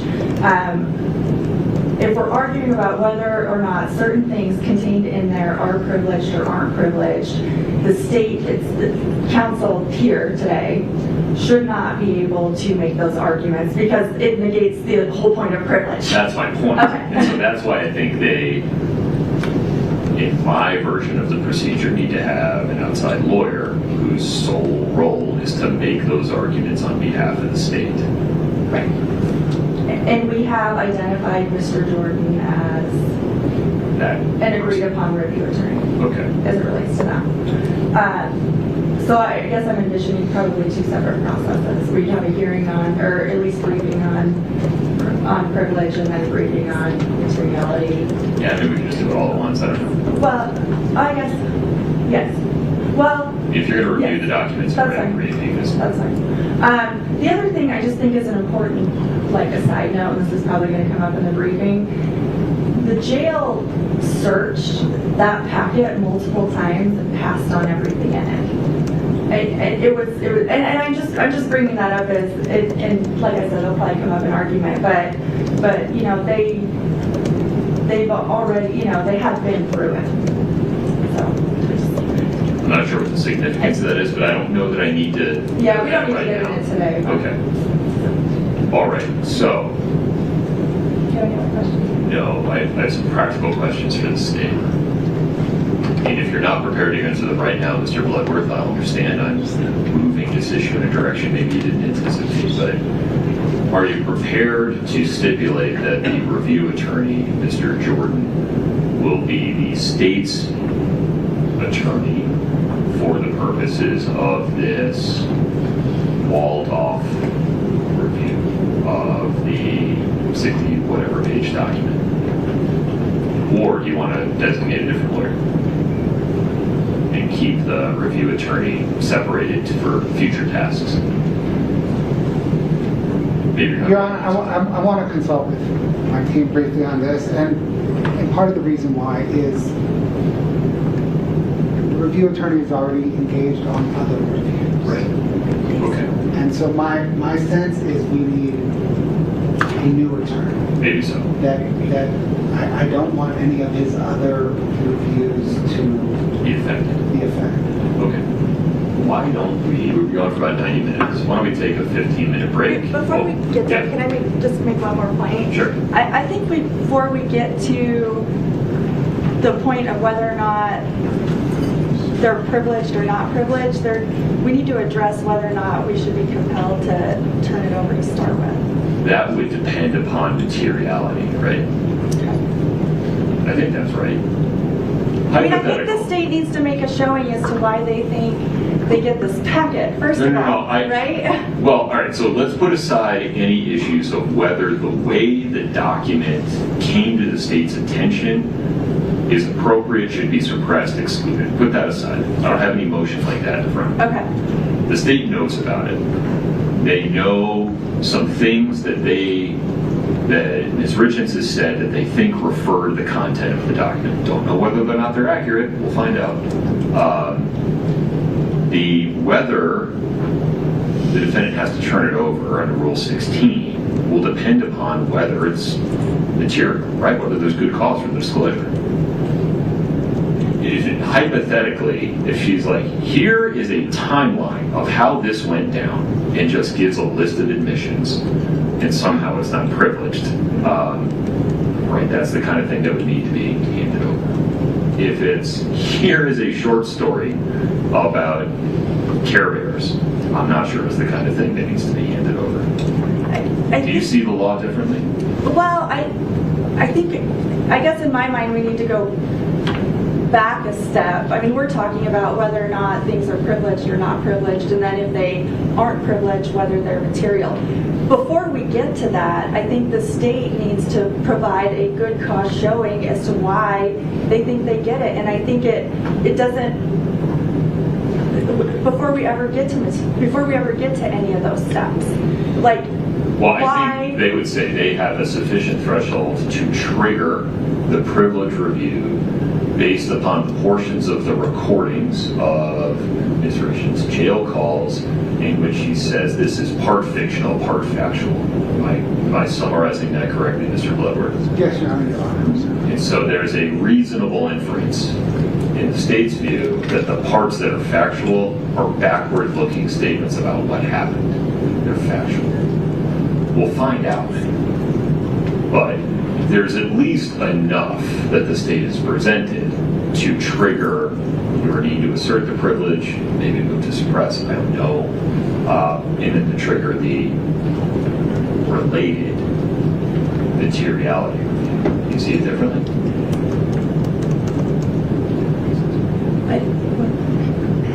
That's fine. Why don't we take a recess? Yeah. Okay, sounds good. Listen, there's a lot of people in here, so if you need to get up and move around, that's fine, but it's 15 minutes. So if you don't want to get locked out, consider staying put. We'll be back at 3:20. Thank you very much. All rise.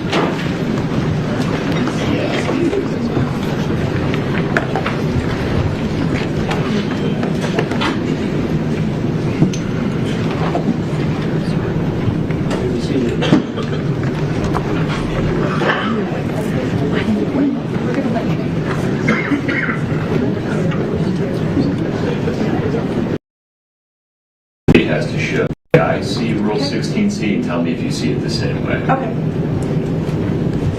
So, initially, the only thing the state has to show is the materiality of the information requested from the defense before the defense is required to either make the information available or assert a constitutional privilege, such as one against self-incrimination, an evidentiary privilege, such as the attorney-client privilege, or a counter-argument that you're wrong, it's not material.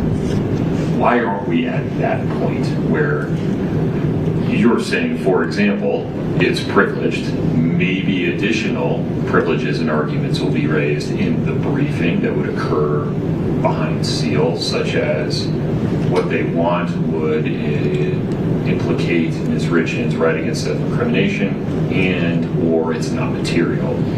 That's what I'm trying to have play out through the adversarial process, and I don't know what's in the document. Right. I think perhaps the state needs to make a good cause showing that they're entitled to it, I think, before we get to whether the materiality of it. I think that's where we differ. And the reason I say so is, and I'm happy to be educated about this, but State v. Spry, 2001, UT App 75, we further hold that the good cause, quote unquote, under Rule 16C requires the prosecution to establish only the materiality of the information requested from the defense before the defense is required to make such information available to the prosecution. But also that things like the right to the privilege against self-incrimination is paramount and therefore overcomes that good cause consideration.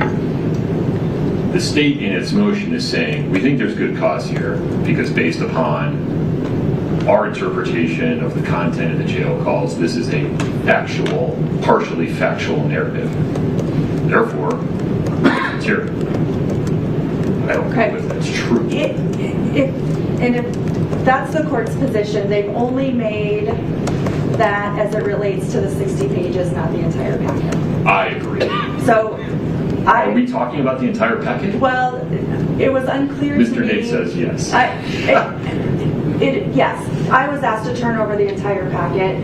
Is that accurate, Mr. Bloodworth? I thought the briefing was I agreed to turn over the 60-page document, and then upon reflection, I can't do that And then anymore. it was further requested that I give the packet to the review attorney. And the problem with that, Mr. Nate? It's okay, you're yeah, the problem with that is I can't, once I assert a privilege, I can't turn it over or I waive the privilege, and I can't turn over a part of it. So I guess what I need from the court today is an order telling me I need to turn over the 60 pages, if that's what the court's inclined to do. No, I'm inclined to not do that. Well, So am I let's take a step back. I understood, Mr. Bloodworth, that we were talking about the document, not the folder. Your Honor, there's letter number 2. So that's the one she held up? This is the one she held up. Okay. And then 60 or so pages of what she describes as the continuation of the Walk the Dog fictional name. Okay. Are those the two documents we're talking about? Yes, Your Honor. We don't know what else is in there to make a good cause showing. Well, that's the way it goes, though, when people are handing an attorney-client privilege or a marked folder their attorney. Well, yes, Your Honor, but when removal of the material from the jail violates jail policy, that adds another wrinkle to it.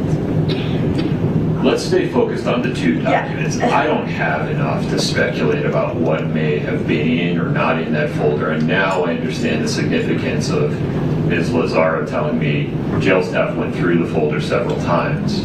Now I understand where you were headed with that. Let's stay focused on just the two documents. The one page that was held up, which the vernacular for that is letter number 2. The vernacular is letter number 2, Your Honor. It was multiple pages. Okay. And then the 60-ish page document. Correct. Why shouldn't we handle those two documents in the way the court proposes?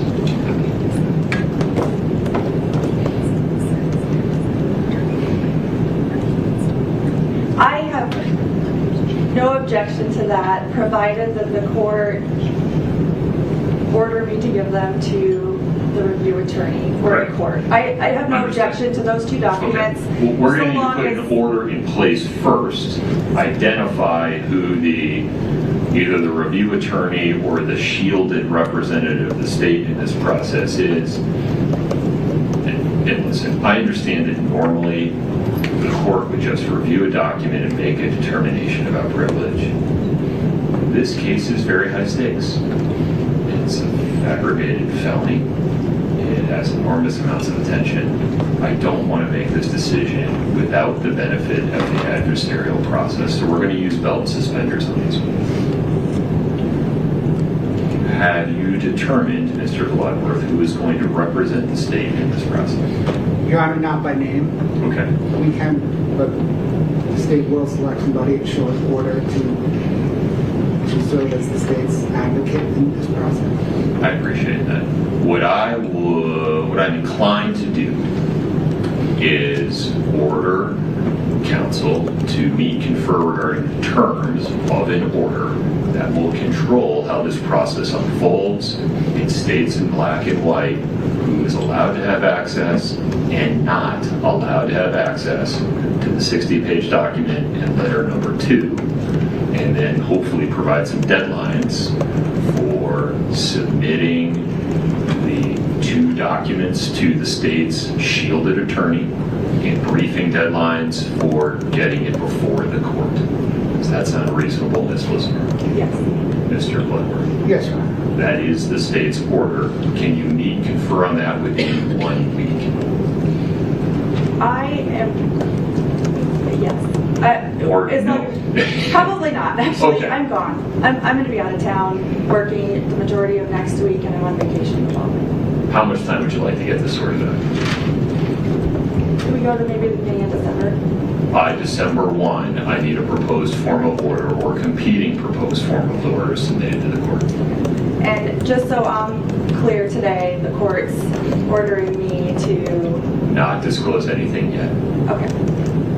Until you have this Until proposal. the rules of this review are set, the participants are identified, those that cannot participate are identified, and that order's in place. Okay. Then everybody will know what they can and can't do. Understood. I think that's the appropriate way to handle this. Any objection, Mr. Bloodworth? No. Okay. All right. That handles for today. The motion for good cause, motion to compel good cause disclosures. To be clear, I'm not expressing any opinion one way or the other about what's in this document, whether it's material, beyond the facial, prima facie showing of good cause, or whether any other privilege would apply to it. I just don't know what's in it, and I need better briefing regarding the circumstances under which it was created, who it was provided to, things like that. Okay. I think, Ms. Lazaro, Mr. Bloodworth, that brings us to conclusion on the motions that are pending in the criminal matter. Is that correct? Yes. Okay.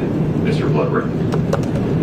Yes, Your Honor, to the extent the motion to compel is concluded. Well, it's concluded for today. For today. Yeah. All right, very good. Let's turn next to the probate case. Switch spots. Your Honor, perhaps before that, can we discuss scheduling in this matter? I think that was part of today's initial agenda. Yes, that makes sense.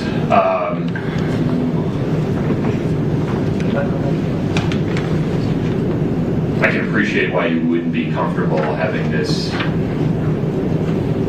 matter not have a next scheduling conference, but there's a lot to be worked out on some document discovery issues. Ms. Lazaro, what do you propose? I think my proposal would be, let's get this order in place with the timelines and then schedule dates accordingly at that time. I'm comfortable with that, Mr. Bloodworth, if you are. Yes, Your Honor. Do we want then to get something on the calendar perhaps mid-December? Well, I think part of the court's order was that in our proposed order, we come up with deadlines and then... For briefing, that'll drive the next hearing. My consideration, and then there will be a sealed hearing, I imagine, to hear from counsel's argument and you make a ruling. Okay, Your Honor, then we can perhaps meet, confer, and propose as part of that. That would be my preference. Yeah. Yes, Your Honor. Like that works. Anything else? If you don't, please let me go around that. No, sir. Thank you. Okay. All right. Very good. The probate matter. Mr. Hinton.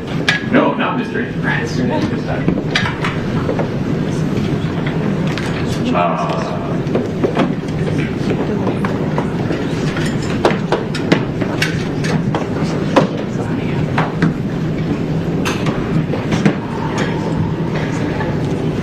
Let's begin with the motion for preliminary relief under the Slayer statute in case 223-500019. Can I have counsel for the trustee and the estate make their appearance, please? Yes, Your Honor. Your Honor. James Tracy and Jake Gorange on behalf of Katie Richins Benson, who is the personal representative of the estate of Eric Richins and is also the trustee of the Eric Richins Trust. Welcome to all of you, and then counsel for Kouri Richins in this matter, please. Yes, Your Honor. Austin Nate and Sky Lazaro on behalf of Kouri Richins. Okay, very good.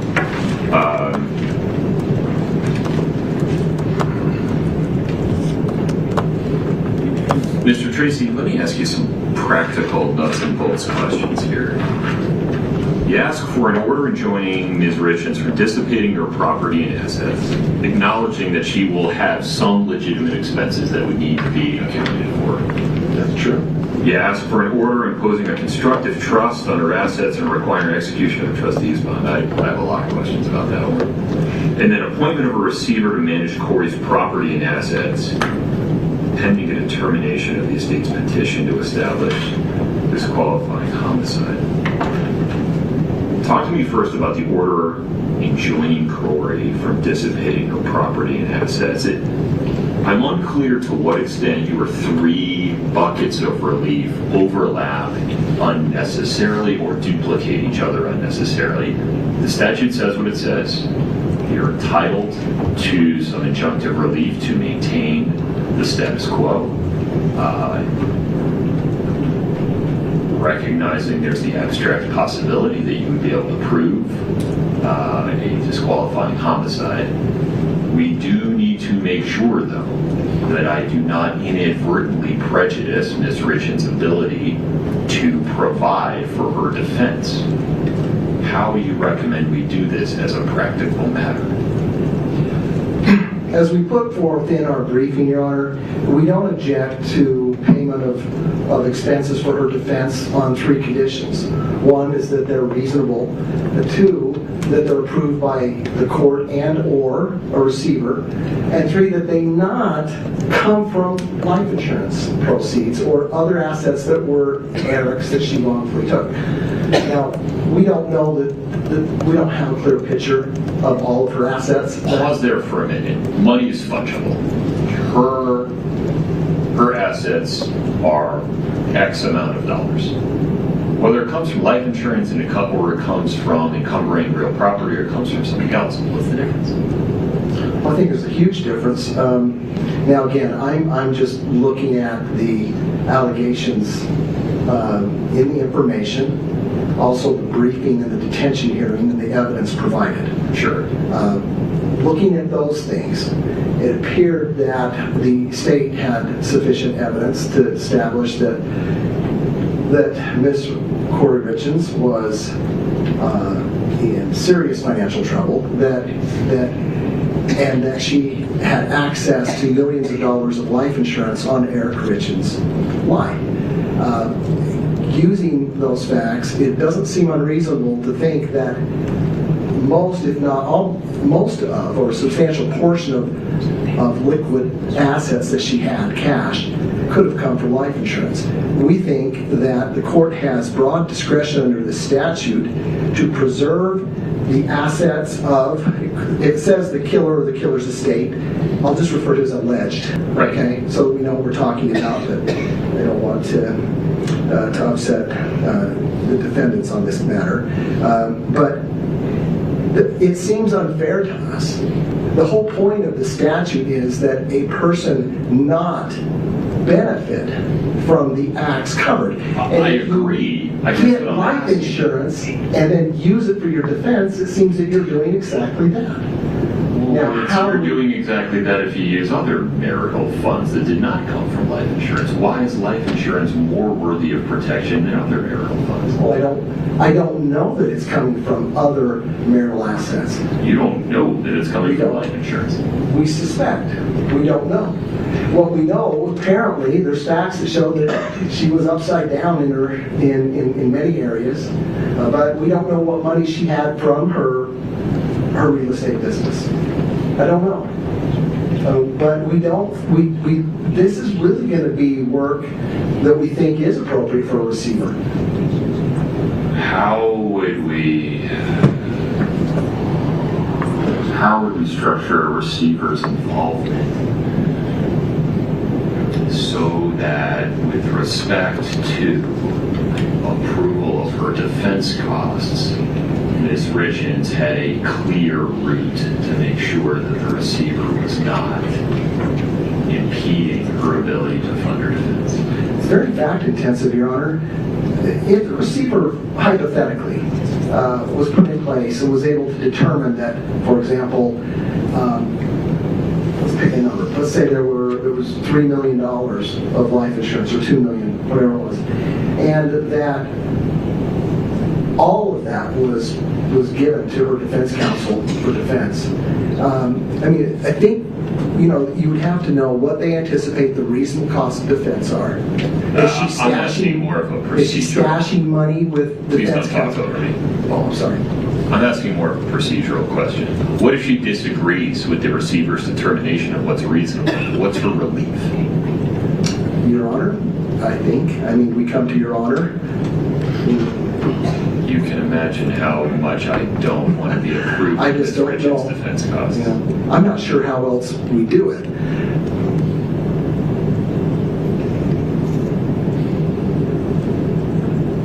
That's okay. Thank you. All right. Your Honor, the statute, it contemplates sort of a wide range of options.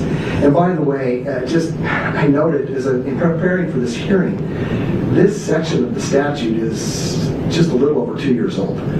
Section 8, which we're dealing with, was put in effective May of 2022.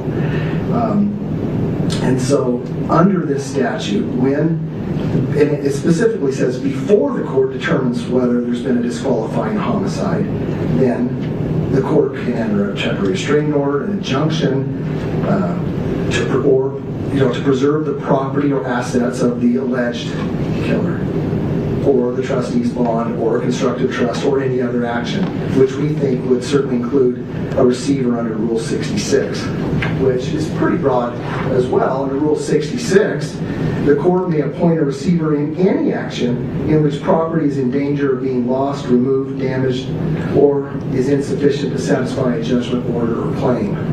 Now, in this case, Your Honors, we put in our moving papers, and since then, I mean, in the month of September alone, 4 properties were foreclosed on that were either in notices of default were issued. Did foreclosure sales actually occur? There's been additional notices of default, but in the month of September, 4 properties actually were foreclosed on. Meaning? That had notices of default and there were trustee sale. Okay. So there is property being lost right now. I don't know what efforts, if any, are being made by Kouri Richins to try to preserve those properties. We don't know what equity, if any, were in those properties. But we do think that this is an appropriate case for a receiver. Exactly what the scope of the receiver's responsibilities are and the authority to make determinations as, for example, reasonable defense costs, I think we're going to have to work through that.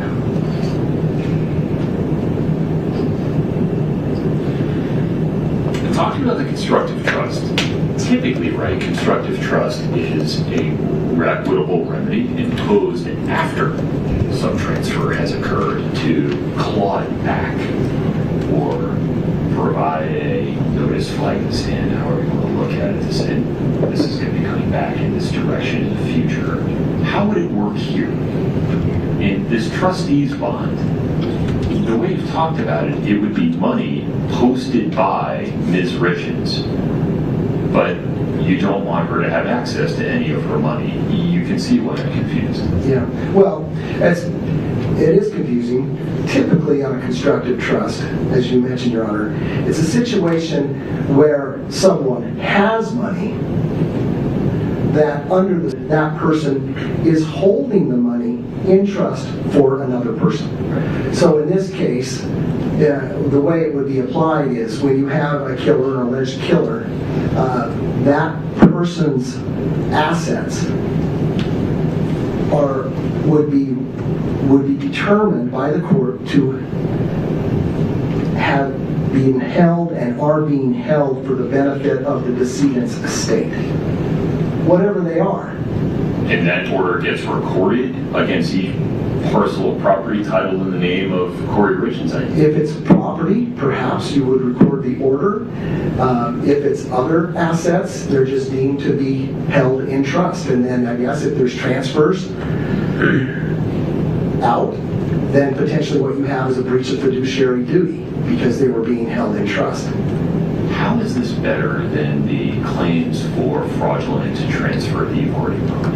or maybe reference. I looked at the complaint. It wasn't clear what it was saying. You were actually bringing claims under the Fraudulent Transfer Act versus other causes of action. Well, there are claims for avoidable transfer, Your Honor, relating, I think, primarily to real property. But as I read the statute, they are giving a court the ability to establish a constructive trust on any property or assets, not just real property, any assets, to preserve those for potential claim by the decedent's estate. I mean, granted, constructive trusts are a little hard to get our arms around because it's kind of it's imposed by order. Well, the statute doesn't talk in terms of constructive trust. It just talks in terms of trustee's bond, right? No, it says establish a constructive trust on property. And then you can also require an execution of a trustee's bond. Now, I can tell you how trustee's bond typically work. It wouldn't work in this case. If you have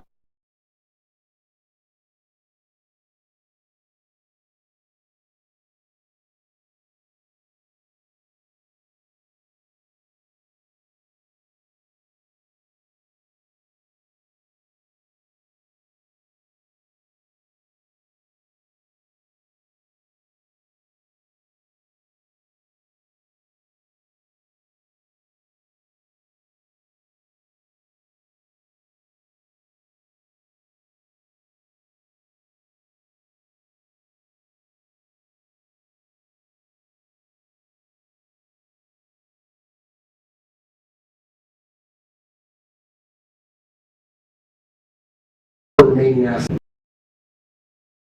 I think would be to impose an order that says Kouri Richins shall not dissipate her remaining assets, that ordering that there's a constructive trust imposed as of the date of Eric Richins' death on all assets, and appointing a receiver to manage her remaining assets.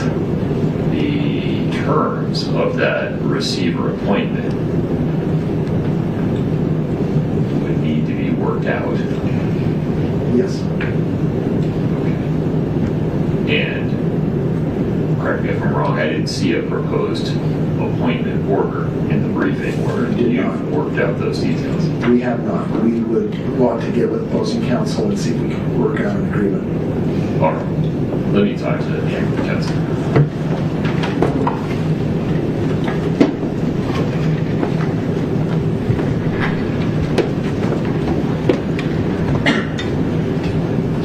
Thank you, Your Honor.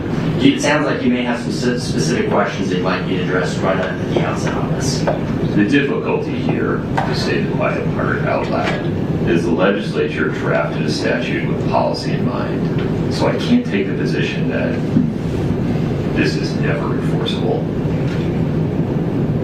It says may, so it's not required, but I think it would be an abuse of the court's discretion or the word may to take the position that I don't have to do this, so I'm not going to. I'd have to make some findings about why it's inappropriate in this case and contend with the either explicit or implicit policy decision made by the legislative branch that this is the type of thing that should occur in a case involving a potential disqualifying homicide, which this is. How do you recommend the court navigate those waters? I think it's a fair question, and frankly, some of the questions that the court has, asked today, or some of the questions that we've been asking ourselves, is just the practical implications, or how you practically actually create a situation where this makes sense. I think is extraordinarily difficult. And just to add to what's already been discussed, I mean, if we're talking about a receiver over all the assets, I think that would necessarily also include, or typically does within a receivership, causes of action that are held or pursued, which would mean beyond carve those out. Right. So I guess if that's a way to carve that out, and then to the extent that there's a recovery in those cases, does that also automatically become part of the receivership estate? All this to say, I think that this will expand the scope of litigation substantially. I think that you will be, the court will be, substantially more involved in this than perhaps what it would like to be, or what is necessary, or really what is prudent for judicial efficiency purposes. Right, but come back down to the specifics. Yeah. My biggest concern is inadvertently prejudicing Ms. Richins' financial ability to fund her defense. That implicates constitutional concerns that seem paramount. Is there a way to sufficiently fund her defense, but otherwise prevent dissipation, maintain the status quo, protect assets? We don't believe so, Your Honor. But why? I guess perhaps there could be a way to craft that, but again, we're talking about substantial amounts of time, energy, and expense to actually figure out what that's going to look like. And so that in and of itself, going through that process of figuring out how we're going to fund her defense, we're going to deplete resources that would have been allocated to the defense in the first place. Does that make sense? Sort of. Can we agree that I'm not going to ask you what her assets are, and I don't think it would be appropriate for me to put you on the spot about her right now, but do you know what her assets are? Generally, I would say yes. Specifically, I would say no.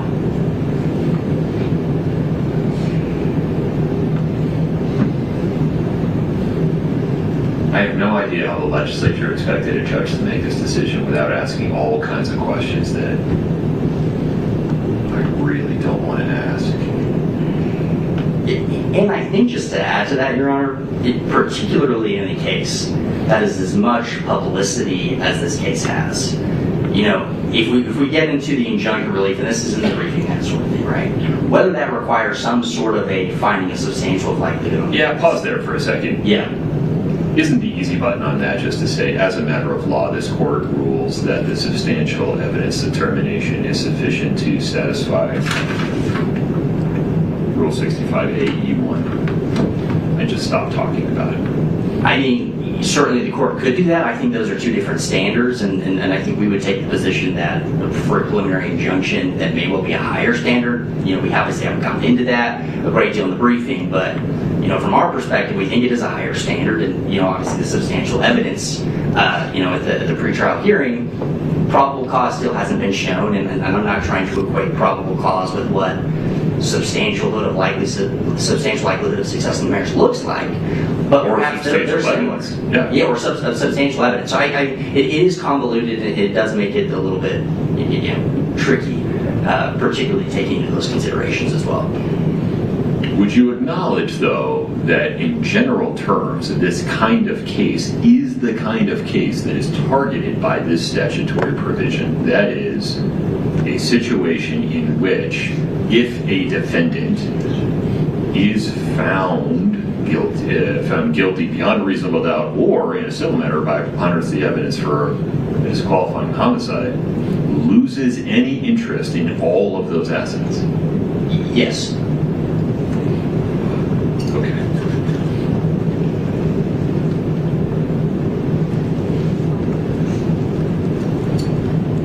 Talk to me about a receiver. I'm not sure that's better.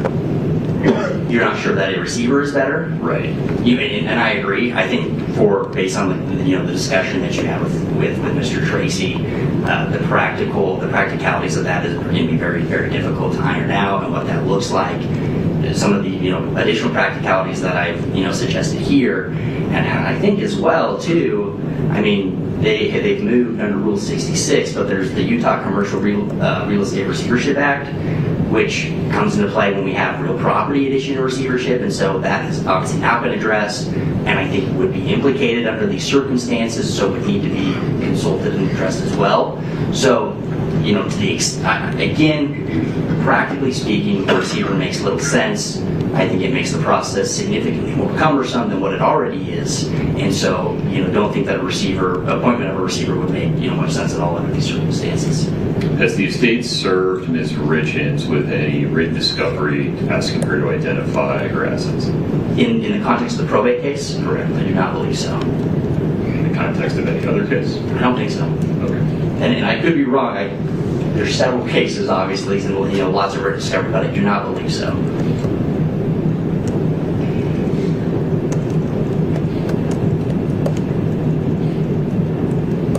All right.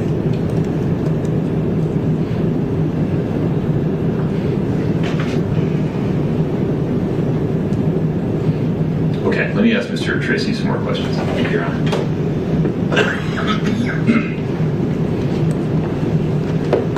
Mr. Tracy, what's the irreparable harm here? There are other tools available to the estate to identify assets in the flow of money, to trace the flow of money, to provide notice to potential bona fide purchasers or other transferees, and to claw back assets. Money in many ways is fungible. Why is there irreparable harm here if I don't put any injunction in place, but allow you to start figuring out through the discovery process the answers to the questions you don't currently know the answer to? Well, first of all, Your Honor, typically in civil litigation, we're not allowed to inquire as to a defendant's assets without a judgment. In this case, because this is a little different. I know it is, but I guarantee in some of the, like for example, the civil fraud case, they're not going to answer questions about what her current assets are. In fact, they moved to stay the case, which you'll hear here in a minute from my partner, Mr. Kouri. Right. Let's talk for a second about, and by the way, in the estate case, we did demand an inventory. As part of the inventory, we asked for disclosure, but we haven't gotten a disclosure. But something we can follow up with motions in the estate case.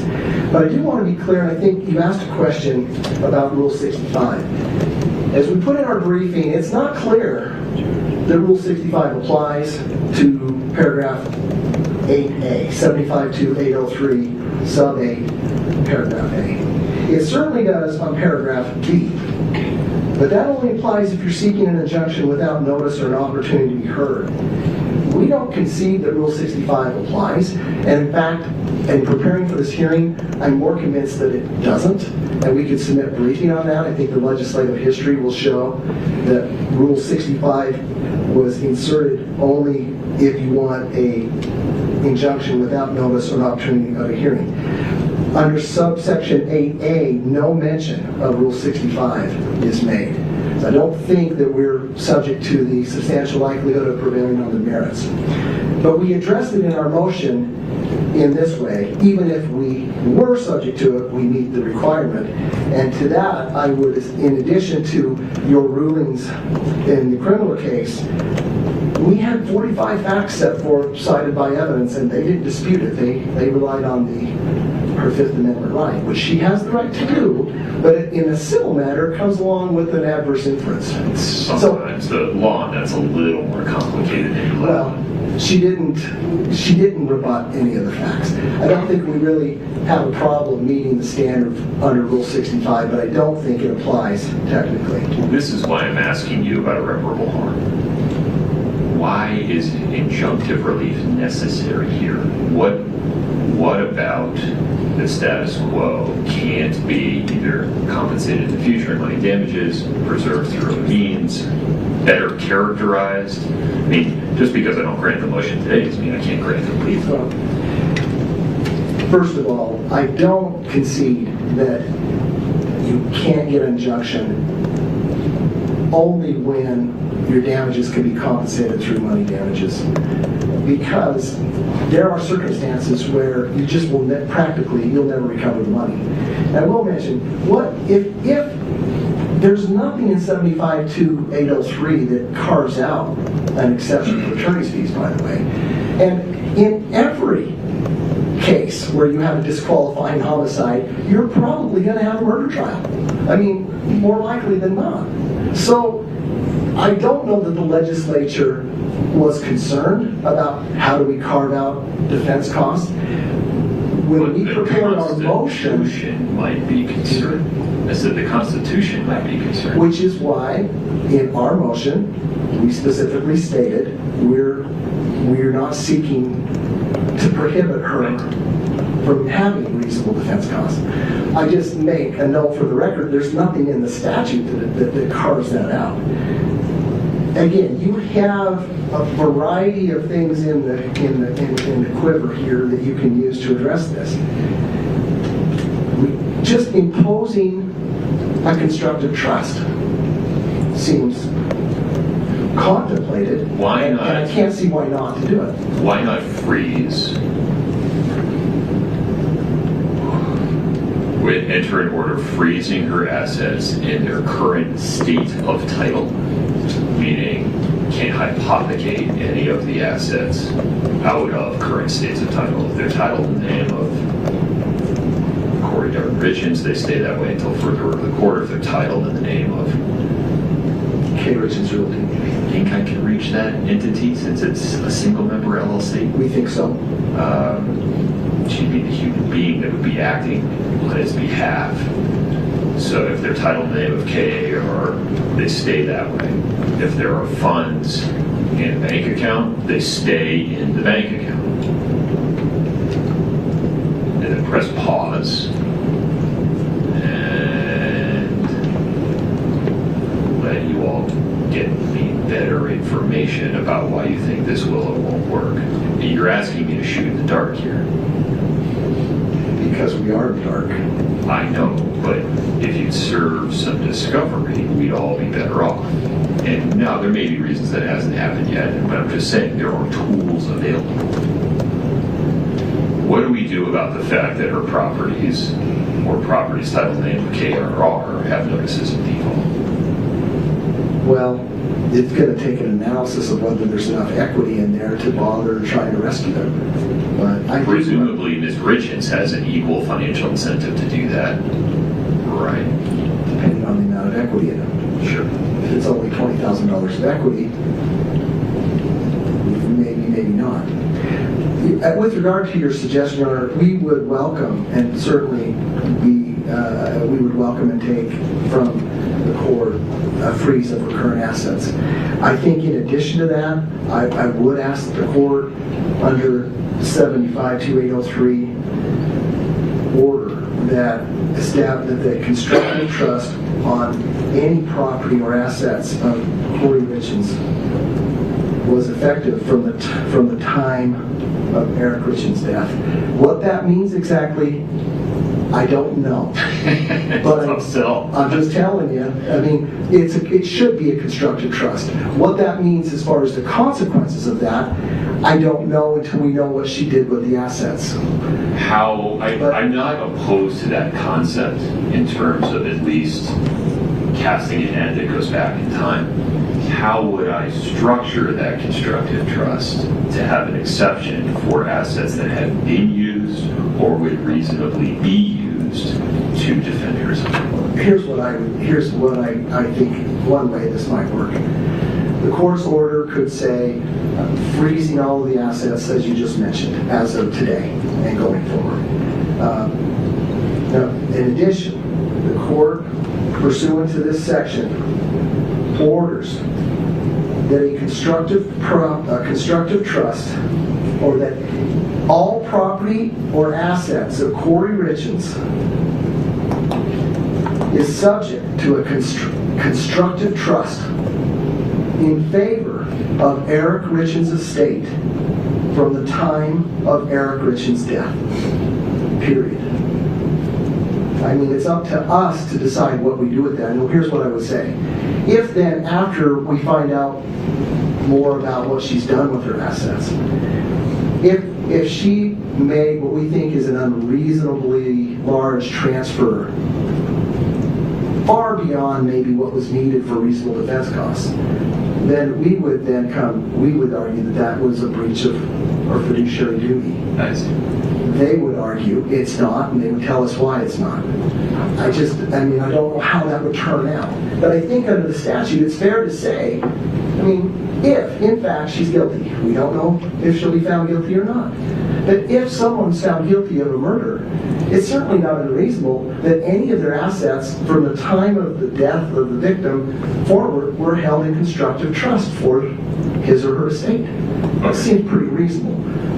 And so the parties would have their respective arguments about whether expenditures since Eric's death to now were within or outside a proper exercise of Ms. Richins' fiduciary duty. Yes. All right. That's what I think. Okay. Thank you. Let me ask Mr. Yates some more questions.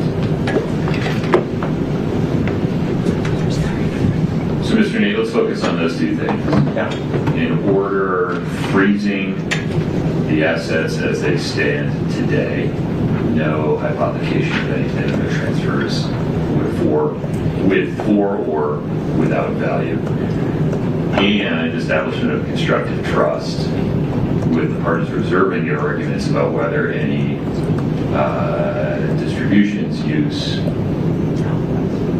transfers of assets to date were equitable, appropriate, within a fiduciary duty, outside of it. You wouldn't be waiving any arguments in the future to say, Judge, this is too restrictive, you got to loosen it up so that she can defend herself. It would maintain the status quo. It would honor at least some of the intent of the statute. It would protect the estate of Eric Richins. Not as specific as I can be, given what I know right now. What's your response to that? I think first and foremost, obviously, our position is that no relief should be granted and that the court has, discretion under the statute and should deny the motion. To the extent the court is inclined to do anything with respect to this motion, I think the relief that you just laid out is probably, would probably work and would probably be fine. At least for now. For now. For present purposes, yes. Okay. All right. I appreciate that. Anything else on this? No, Your Honor. Mr. Tracy, you're entitled to the last word. Is there anything else?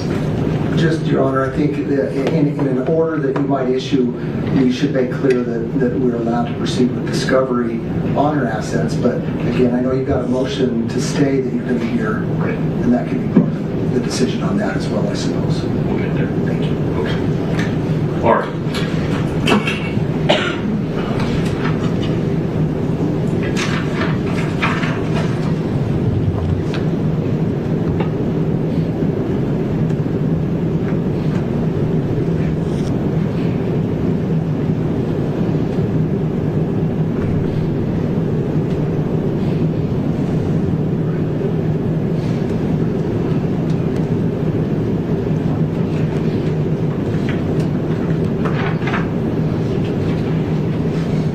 The issue before the court is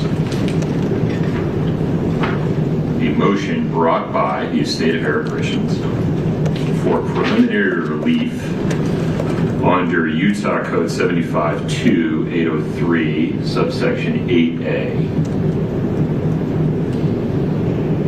The estate requests an order enjoining Kouri from dissipating her property and assets while also acknowledging that Kouri Richins will have legitimate expenses, such as the cost of her legal defense in the criminal matter.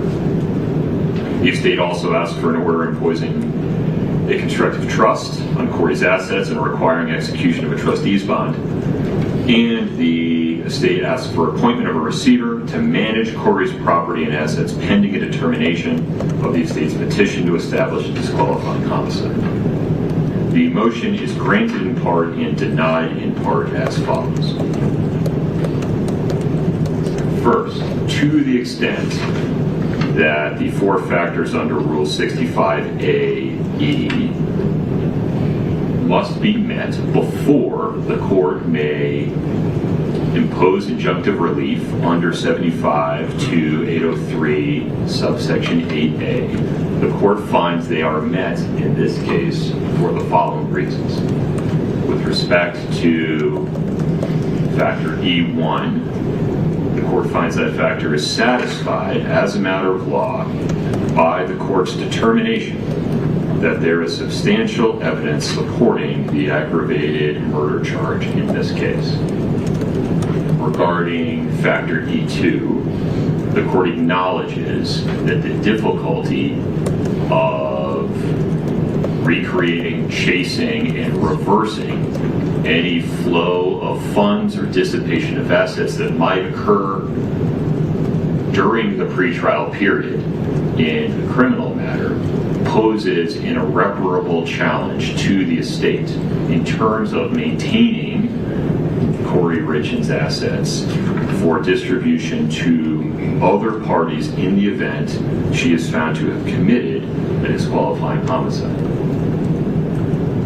Court determines under factor E3 that the threatened injury to the estate outweighs the damage to Kouri Richins that a carefully tailored injunction would pose.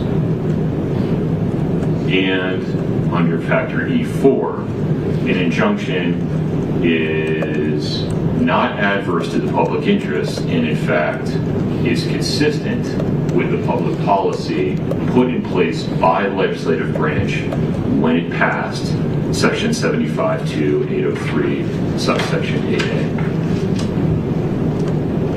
Having determined that some form of injunctive relief is appropriate, the court is nonetheless concerned that an overbroad injunction will be constitutionally infirm because it will unduly burden Ms. Richins' ability to fund her criminal defense.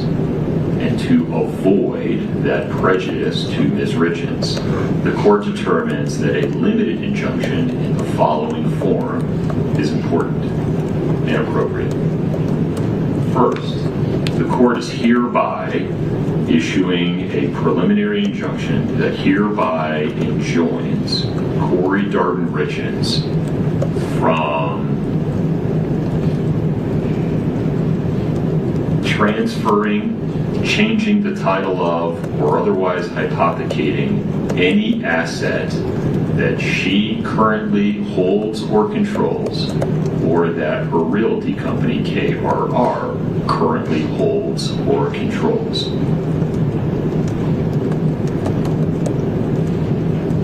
Second, under subsection 8A, 3, the court hereby establishes a constructive trust on all property and assets of Kouri Richins and KRR Realty. The constructive trust is effective from the date of Eric Richins' death. The court will consider in the future as necessary arguments that transfers or disbursements of Ms. Richins' assets to date or in the future are reasonable and necessary to fund her criminal defense. And the court recognizes that exceptions to its order enjoining any transfers or changes in her current asset titling or holding may be necessary for that purpose, and exceptions to the constructive trust may be necessary for that purpose as well. The court is not imposing the requirement of a trustee's bond. It is not appointing a receiver at this time. The court denies those requests without prejudice. Mr. Tracy, I need you to take what I said and make it look good on paper. I need you to run it by Mr. Nate for his objection or approval. We will do that. Okay. Mr. Nate, any questions? No, Your Honor. Mr. Tracy, any questions? No, Your Honor. All right. That brings us to related motions to stay the probate case and the wrongful death case pending the outcome of the criminal case. That briefing has taken some twists and turns. Mr. Tracy, Mr. Gorringe, what is, pardon me, I'm doing this in the wrong word. Mr. Nate, Ms. Lazara, what is the scope of the stay you're currently requesting in those two civil cases? So again, just to be clear, with all the cases that are going on, we're talking about the probate case and the trust case, correct? Did I catch you correctly? I may be using different vernacular than you. I apologize. So,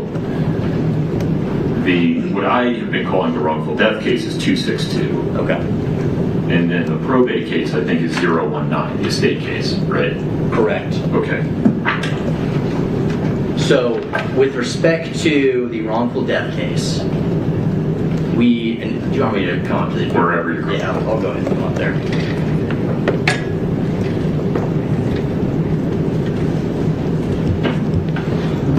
So, with respect to the wrongful death case, there are some preliminary discussions with what a stay might look like. The plaintiffs in that case, or the plaintiff in that case, the estate, has agreed that some form of a stay is, that they don't object to it. But we haven't really been able to reach an agreement on that. And from our perspective, we think the overlap with the wrongful death case and the criminal case are so substantial that we maintain a position that a complete stay on that case is necessary and what we're asking for. So pause there for a second. Yeah. I don't know if this is accurate, but I think it is. Imagine, though, for the purposes of the hypothetical, that the wrongful death case ending 262 includes some avoidable transfer causes of action. Why should they be able to go out and try and claw back some assets, get them back into Kouri's estate? They would need, maybe they wouldn't need testimony or admissions from Kouri to do it, but if they asked for it, you would have your right to object based upon Fifth Amendment grounds or others. But why would I state that? So, I think, to make sure I'm understanding the question right, is the idea here that perhaps you stay some claims and allow some claims to move forward, correct? Right. There's a lot of claims. I mean, this gets messy fast. Correct. And I think just from an overall or an overarching purpose, as we've stated in our pleadings, piecemeal litigation associated with pursuing some claims, not pursuing other claims, I think undermines judicial efficiency. I think it's unclear at this point. Do I think that there's some potential that voidable transfer claims could be implicated somehow in the criminal trial? I think it's possible. I don't have specifics on that right now, but you add that to the already very substantial allegations that are overlapping between the two cases, and I mean, we think that certainly would lend itself to staying the case in its entirety. And again, to allow the whole case to move forward at once or to stay the whole case in its entirety. And I think that supports judicial efficiency. It also avoids unnecessary duplication of work, as set forth in some of the cases that we cited in our briefings. What about the 019 case, the in re estate of Eric Richins? Why would we say that? So, and again, just the verbiage that we've used on that is either the estate case or the probate case, to make sure we're talking about the same one. Yeah. So, we filed a motion to stay in that case. You'll note from our briefing, though, on the, I think it's in the reply in the 262 case, I don't think, and we take the position in the papers, I'm not sure that Kouri has the ability to stay collectively the administration of the estate, right? I mean, and that's why we point that out. And so our motion to stay in the context of that case was narrowly tailored to, one, prevent staying, any action with respect to the petition to determine disqualifying homicide, which for obvious reasons, right? And then any other aspects of that case that would, require the active performance of Kouri or anything that would require active performance in some aspect of the administration. So I don't think that case should be stated in its entirety. We have taken that position, and hopefully we've made that clear through our briefing, that it should be narrowly tailored to, the aspects of the estate administration that implicate Kouri, including the petition for disqualifying homicide. Do you acknowledge that proportional discovery in the estate case might include identification of Kouri's assets, where they are, where they went? Particularly in light of the court's ruling today, yes. Okay. All right, that's helpful. I appreciate that. Thank you. Perfect. And then I guess I will just add as well, we have the original case that was filed that ends in, I think, 7-6. That one, there's no briefing in front of me on that case right now, is there? So there's still a motion to stay that's pending in that one as well. I apologize. Okay. So I'm happy to discuss today. If you would prefer to defer, that's fine.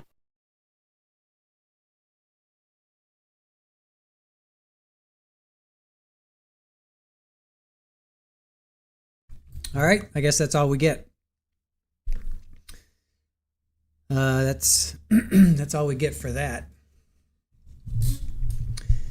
So, to me, it sounds like she wants the money for the defense, legal defense, right? And we don't really know. Well, I think ultimately she doesn't get it, but I don't know what the judge's ruling is. I've been trying to find some kind of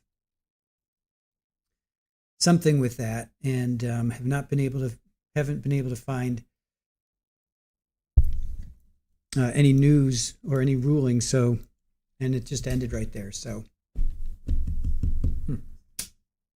kind of. I'm just going to go out on a limb and say the judge didn't grant it. I mean, I have no idea. All right. Yes, Amber. What is it? The 23rd? Yeah. Jury selection's the 10th. Scheduled to start February 23rd. All right. Well, there's not much more I can do there. All right. So here her brother speaks. Right. Remember, she wrote this letter, this walk the dog letter, and let's get to this, and then we're going to get to why Sky Lazaro left.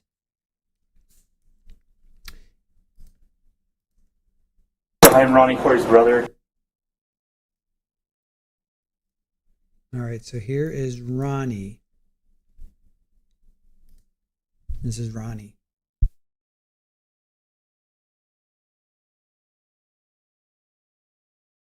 Here with the rest of our family, my sister-in-law, Mindy, my mother, DJ, my beautiful wife and sister. You can look at me too if that helps. Would that help if you give one person? Okay. Just getting really worried for Kouri, for her emotional state at this point. She is being isolated from talking to almost everyone. She's not being allowed to have visits right now. Getting really worried with the way that she's being treated in there. We're doing our best to keep her, her spirits up as much as we possibly can. But at this time, we're just hoping and praying that she's staying strong and that we get through this as quickly as we can. Can you talk about her relationship with her children? As of right now? Yeah, and in general too. As of right now, she gets 30-minute talks twice a week. Recently, they've been recording them for some reason, and that's about it. She misses her voice more than anything, and they miss her too. And being away from her, I think, is really taking a toll on her, or on them, excuse me. And it's becoming quite apparent. How difficult is it to sit in there and hear a lot of the allegations unfolding from the prosecutor? The allegations, they're hard to listen to, but at the same time, I know that they're just that. They're just allegations. They have nothing substantial on her at all. If and when this actually goes to trial, I have complete confidence that we have all of the proof to disprove everything that they're trying to claim. What do you have to say about the letter that the state's really going after? I think they're going after that pretty hard. I don't really have that much to say about it. From what Kouri explained to me, it was just a fictitious letter. I don't have a whole lot to really say about it. I think they're trying to harp on that quite a bit because it obviously makes her look bad, even though there's several explanations for it. She wasn't trying to convince you to say that you have this conversation with Eric? No, not at all. I've been outside of my mom and the closest one to their family, and trust me, I know everything that went on there. I don't need to be said or convinced to say anything that's not true. When did you first hear about the letter? I heard from it right after it got reported. One of the reporters in Park City called me and started asking me about it. Didn't know what he's talking about, and started looking into it right after that. But that one kind of took me by surprise. Him calling and not really understanding what was going on, and then obviously the phone started blowing up after that. So, Ronnie, why are you so certain that Kouri did not do this? Because I know my sister. My sister, she can't even squash a slider. She loved Eric. She loved her family more than anything. And I hate to say that, unfortunately, she's being painted in this light for really bad reasons, really selfish reasons. And so, we've got to get through that. Again, I know my sister very, very well, and anyone that actually knows her knows that she's just incapable of doing that. How would you describe her relationship with Eric? They're great. They've been married for a long time, had some ups and downs, like everyone that has been together for a long time, but, up until very recently, next to his, just before his passing, they're in the best spot that I'd ever seen him in. So, yeah, no, they were wonderful. She's studying to take the LSAT and wants to be an attorney? Yes, yeah, she knows what's happening to her is it's unfair, it's not right, and she wants to help defend anyone else being put into her situation unfairly. So if Kouri did not do this to Eric, how do you think Eric died with that fentanyl? My thoughts on it is accidental overdose. That's my opinion. Could have been a number of things, but that seems to be the simplest answer to me, and that's typically what the right one is. The simplest answer is typically the correct answer. Does that surprise you? Did you know that he allegedly was into that, or would want to keep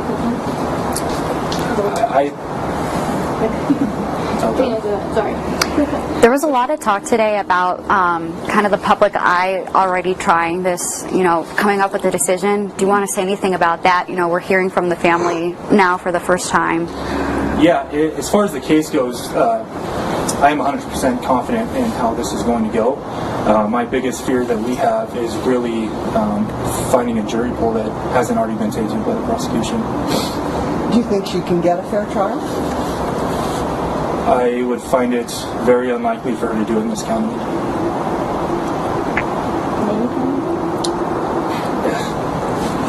Maybe not.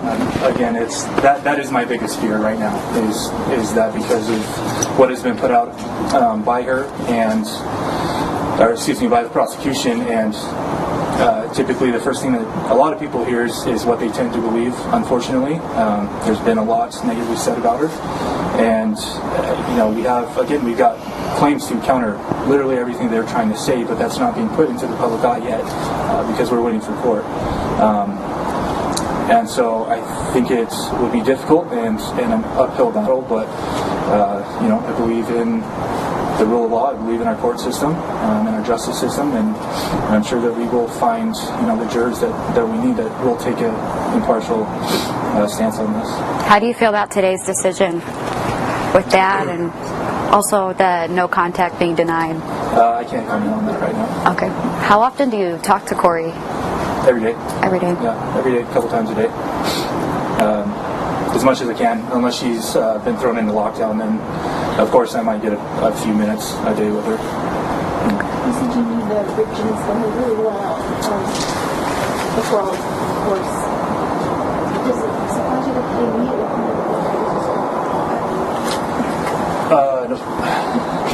No comment on that. How old were you? She has her days. She tends to be in high spirits. She's got a lot of faith and a lot of trust in her attorneys, obviously, and we have the truth on our side. But obviously, some days are a lot harder than others. She misses her boys terribly, and her calling me, just bawling because she misses them is very, very difficult conversations, and they happen more than I would like them to happen, obviously. But she's saying as in good spirits as one could hope, given that she is behind bars when she hasn't done anything. What do you see as the biggest challenge moving forward for Kouri? as far as case goes and facts go, I don't see a problem. The biggest problem, again, that I feel that we're going to run into is a tainted jury pool. That is honestly my only worry as far as what they're going to try to bring forth as what they're going to call evidence versus the simplest explanations that we have. It just says how silly everything they're alleging is. What do you want people to know about Kouri? First of all, that she's innocent. She absolutely did not and could never do this.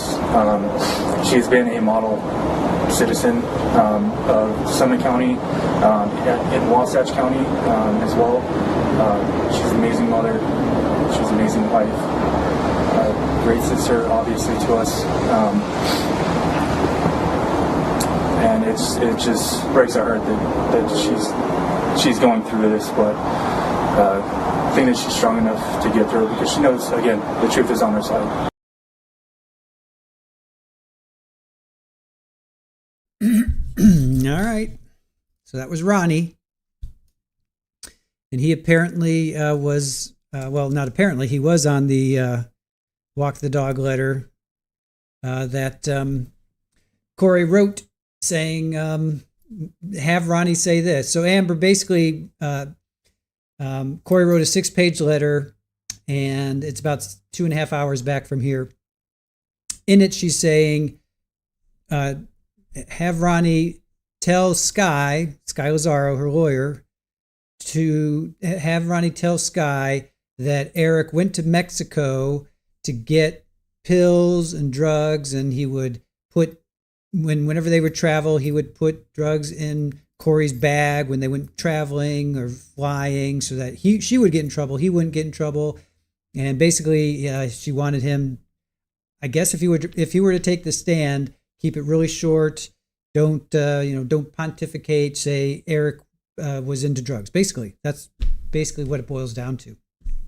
So I read it about 2.5 hours ago from this point. So if you want to backtrack and check it out, but that's kind of the gist of it. There was also 3 other people. There was an Allie, there was a Chelsea, there was somebody else that she said, oh, and tell them this. Tell them, Eric is basically a drug user, that he would go to Mexico and he would get drugs and he would drink, they were on vacation and he couldn't drink, so he was looking for drugs. I mean, yeah, she was just going on and on in this letter. All right. All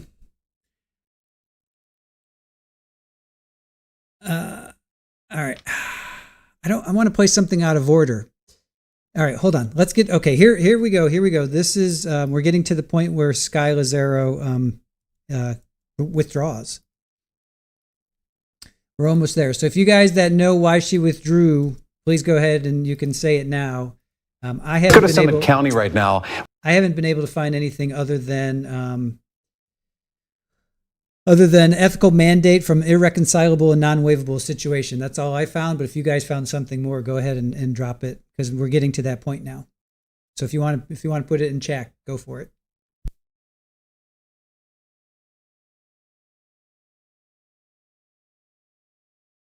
Right now, where Kouri Richins, the Utah woman accused of poisoning her husband and then writing a children's book about grief, appeared in court before a judge. News specialist Kara Bracken joins us live right now. And Kara, you were inside the courtroom. Break down what happened today.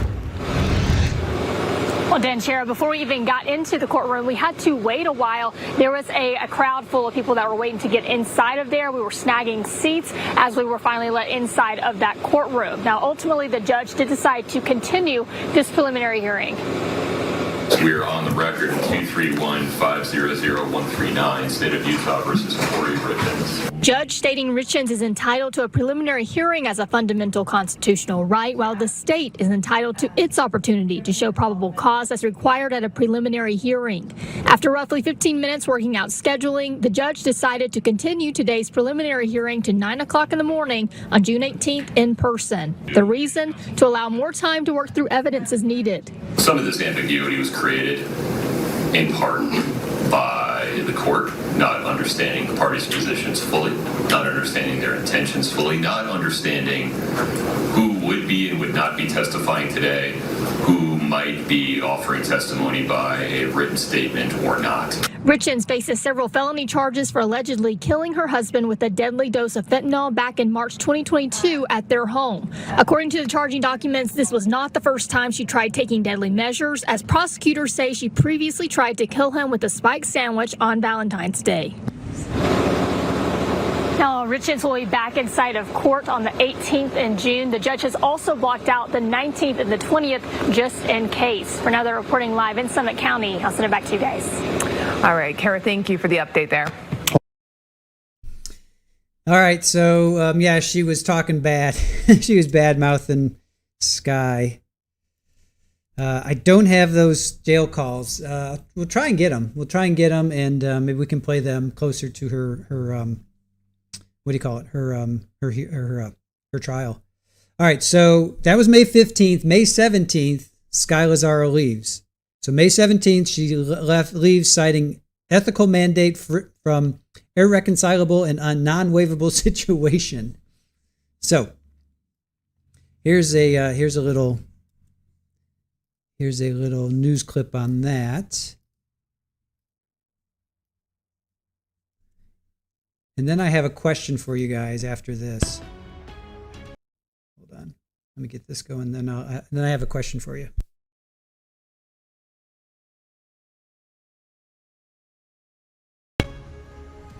Thanks for joining us here for the news at 5. I'm Sarah Murphy. Brian McElhatton is on assignment. We're following breaking news out of Summit County for you. A closed-door hearing in the high-profile Kouri Richins case just wrapped up. The judge granted a request from the defense team to withdraw from her case, saying they can no longer represent her.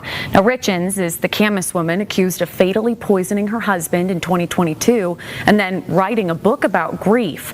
Court documents filed last week show the request may be linked to her civil cases.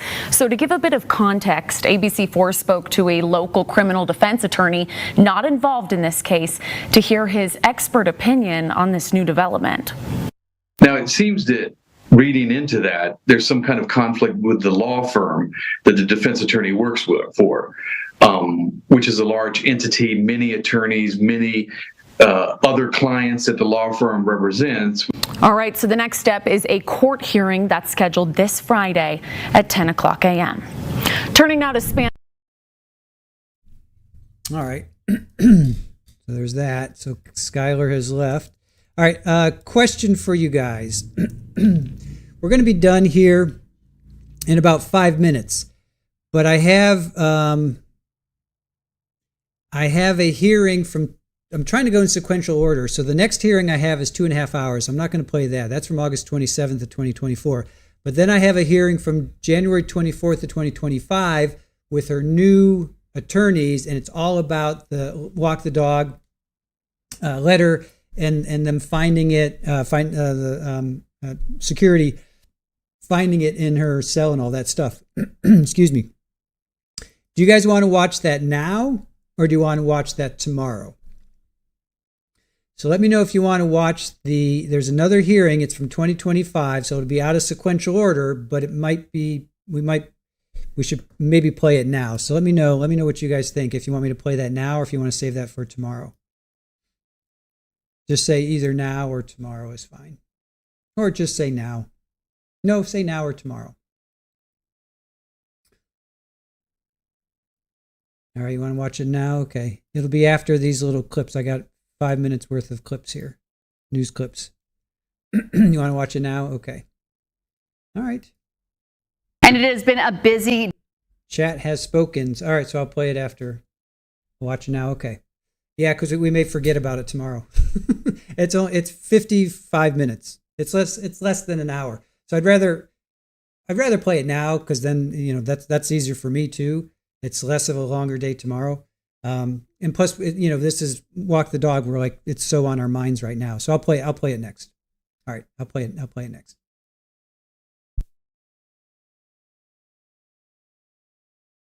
And it has been a busy day for Kouri Richins and her murder case. Just 3 days after her attorney, Sky Lazaro, withdrew representing her in her murder case, a new law firm has been appointed. And this comes just a short time after recordings of Richins in jail were released. Now, ABC4's Annika Johns joins us with the very latest in this trial.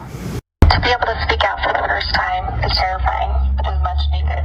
The world has yet to hear who I really am, what I've really done, or what I really didn't do. From behind bars, the Utah woman accused of poisoning her husband is breaking her silence for the first time. In audio released to ABC4's affiliate, ABC News, Kouri Richins shares words of her innocence and is asking for the world to give her a chance. Give me a chance to prove it to you. Let me show you the facts. Let me show you the evidence. I will not give up. I will not give in. Please, just give me a chance. The audio was released just days after her attorney Sky Lazaro filed a motion to withdraw from representing her. Okay, this is 231-500-139, State of Utah versus Kouri Richins. Today in court, a brief hearing was held where Richins' former attorney was officially relieved of her duty. Ms. Lazaro, your motion to withdraw is granted. You are being removed as counsel from this case. And now Wendy Lewis, Catherine Nestor, and the team at Nestor Lewis PLLC are the newly appointed faces tasked with representing Kouri Richins. We have a newly appointed indigent defense counsel, Ms. Lewis. According to the law firm's website, Lewis and Nestor started practicing law together in 2022. And now, moving forward with this case, the two of them have been given time by the judge to get familiar with the case. He canceled and rescheduled the preliminary hearing originally set for June 18th. We are staying any briefing deadlines related to the motion to disqualify or the motion to suppress. The motions the judge is referring to are first the motion to disqualify state prosecutors from the case. The second is a motion to suppress the 6-page walk the dog letter the Summit County Sheriff's Office located in Richins' jail cell late last year. What I've really done is protect Eric at all costs. What I really didn't do is murder my husband. I could not and would not ever do that to Eric or anyone for that matter. That was ABC4's Annika Johns reporting. All right, I got one more news clip. It's 3 minutes, and then we'll get to the walk the dog hearing. That will be a little out of order, but I think it's important to play it tonight too, because it's so on our minds. But I want to get this new I want to get the new attorneys in because it'll make sense because their new attorneys are going to be arguing in this next video. So I want to get them. The woman accused of I want to get them on record. So here's their new attorneys.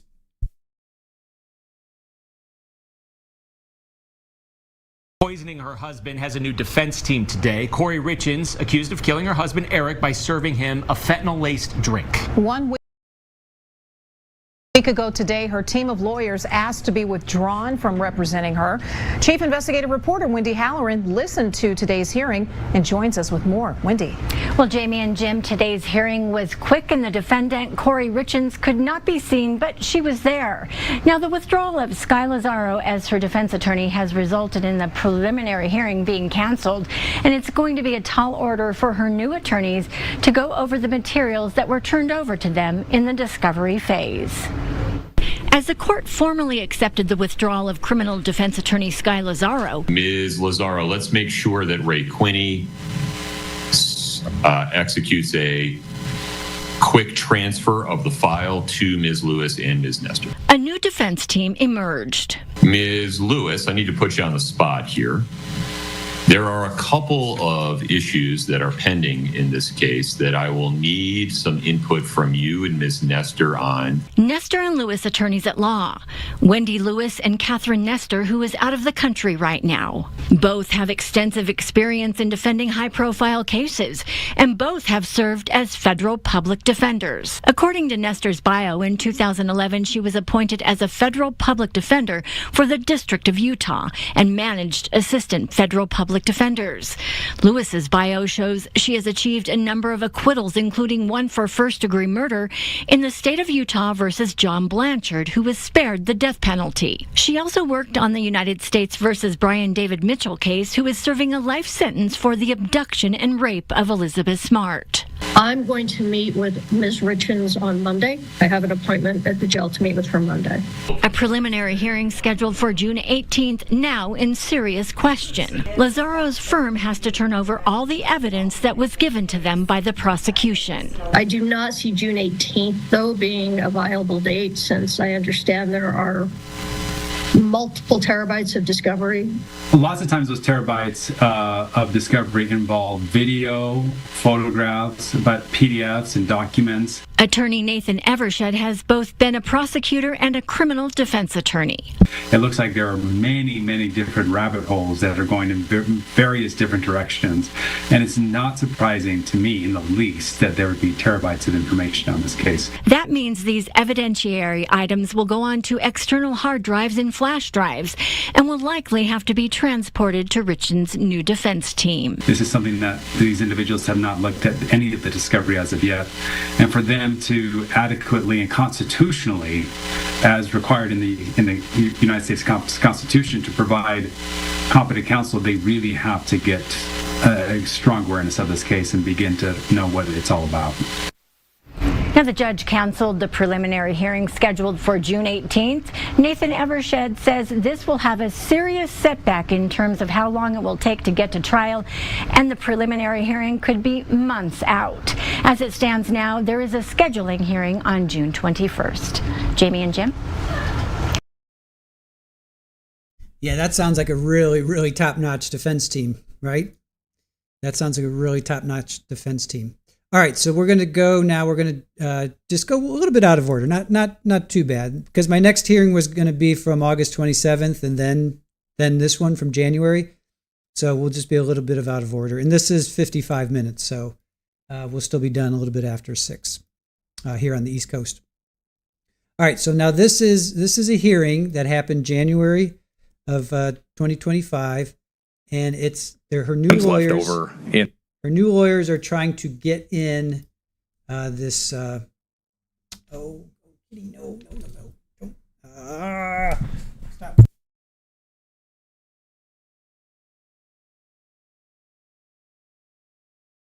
Are we still on? All right, we're still on. Okay. Sid, you're what are you doing to me, man? All right.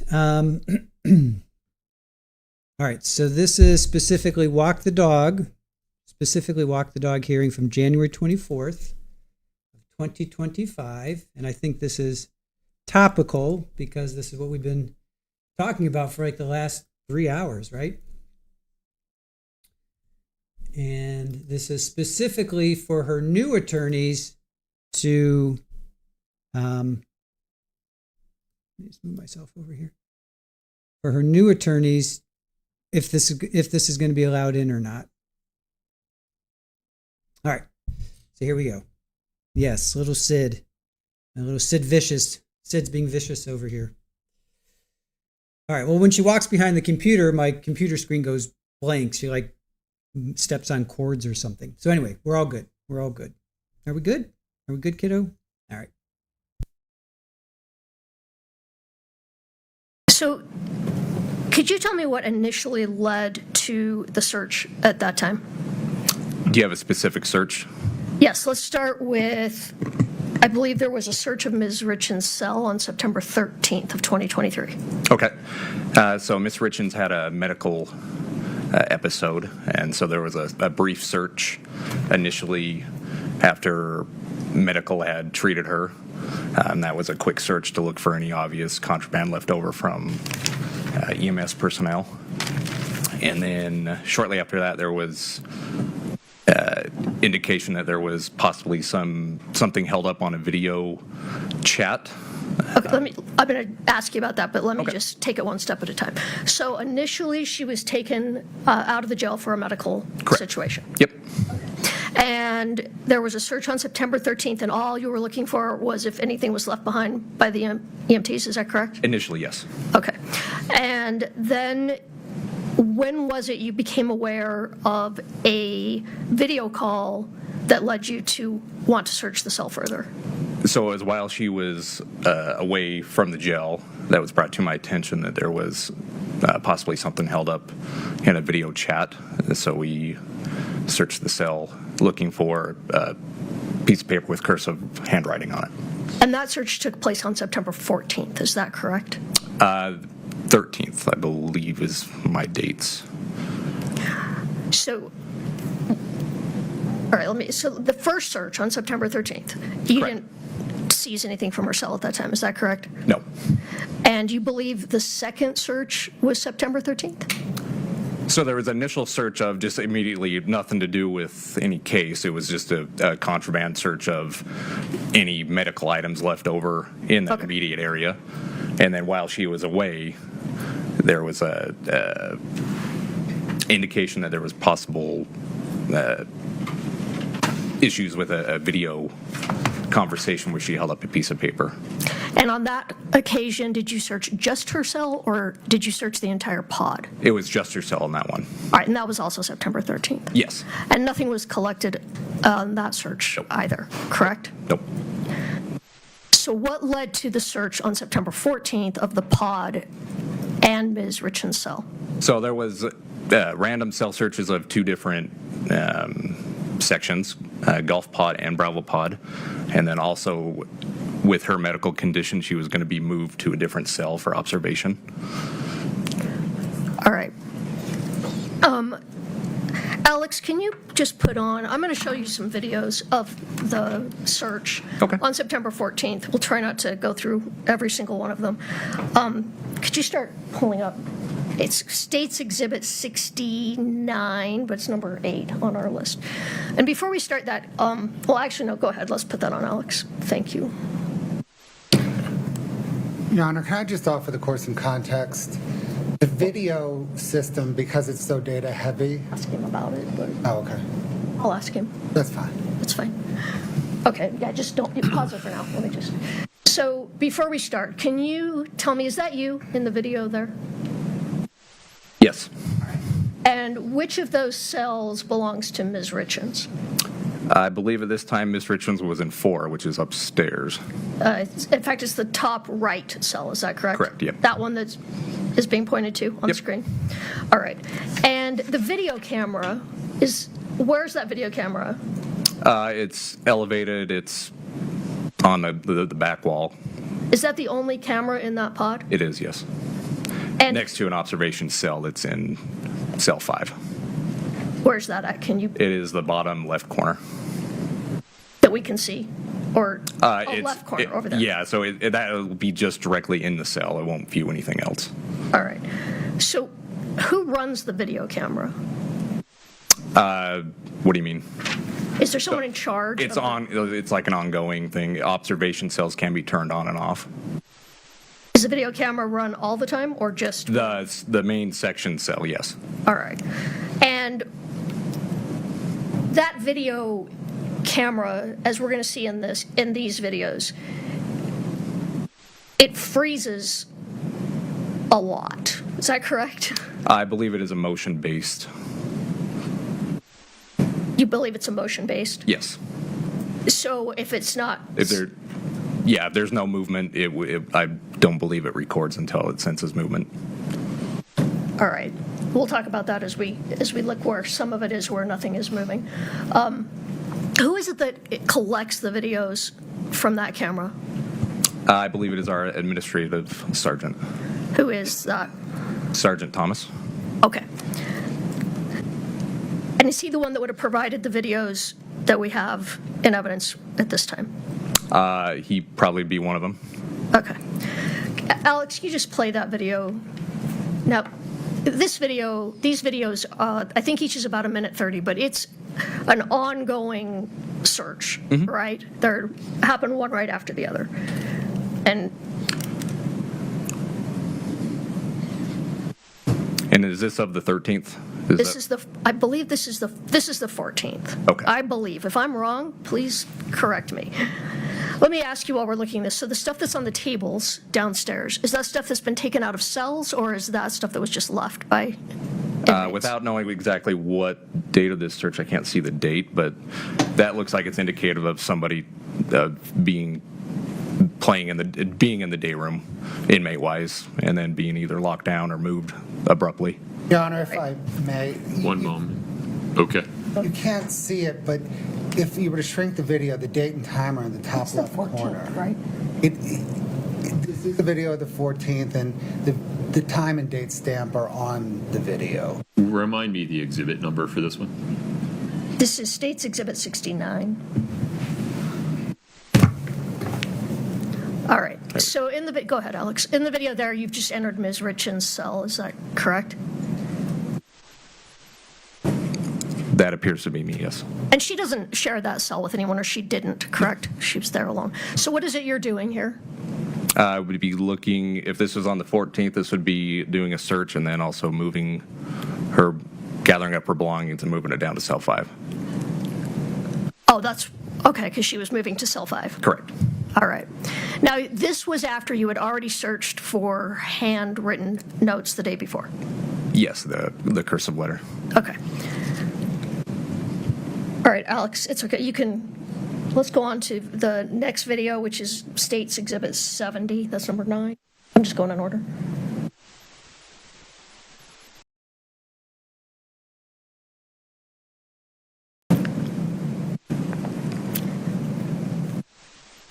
Can you zoom in a bit, Alex, on the cell so we can maybe see better what's... It's a little bit difficult, but okay, there we go.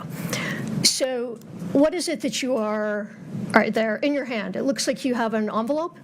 Correct. And is that an envelope that you had looked at the day prior? I observed it, yes. But you didn't look in it that day? Not looking at it, nope. Now, is this the envelope that on the front has Ms. Richins' prior attorney's name? I believe that would be the one. Okay. And it says attorney privileged or something to that effect? I don't recall it saying that. I just recall it saying Sky Lazaro, who I knew was her attorney at the time. All right. And if a report indicated it said attorney privileged, do you have any reason to disagree with that? I didn't see that, so... You don't recall? I don't recall seeing that on there. But okay. So on this search, you opened that envelope, correct? Yes. And go ahead, Alex, you can just play it out well. And what was it you found in that envelope? In inspecting that envelope, there was numerous paperwork. There was obvious court heading, court minutes. There was some what appeared to be like some cards that were made from children. I didn't observe any obvious other contraband. There were handwritten notes in that envelope, yes. Correct? Quite a few, isn't it? Yeah. Accurate, there were a lot of handwritten notes. And you looked through those notes that day? Yes. Oh, I'm sorry. I know I'm bad at that. I'll try harder.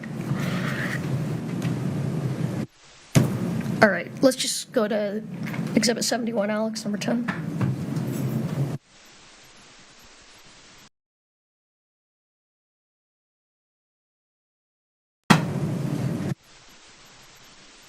Can you tell me who the other two individuals are who are coming towards the cell at this point?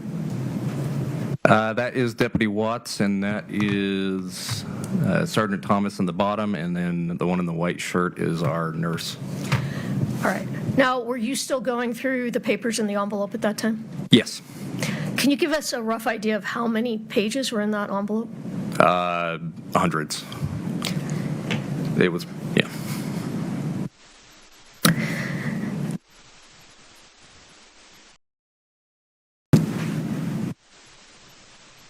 So what did you do with the papers that were in that envelope after this search?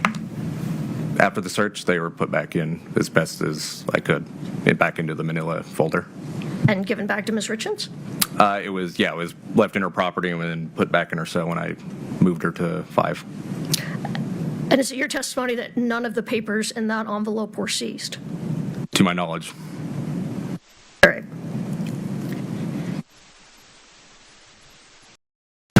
Let's skip to State Exhibit 74, number 13.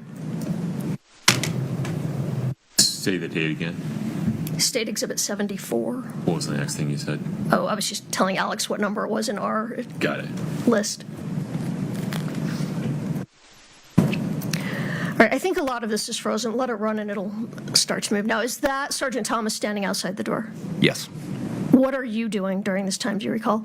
I recall I'm still searching the folder. All right. At some point during this search, there is a document found that is a 6-page document that is, I believe, at docket number 214, which says walk the dog on the top. Are you familiar with that document? Yes, Are you the one that found that document? I am not. Okay.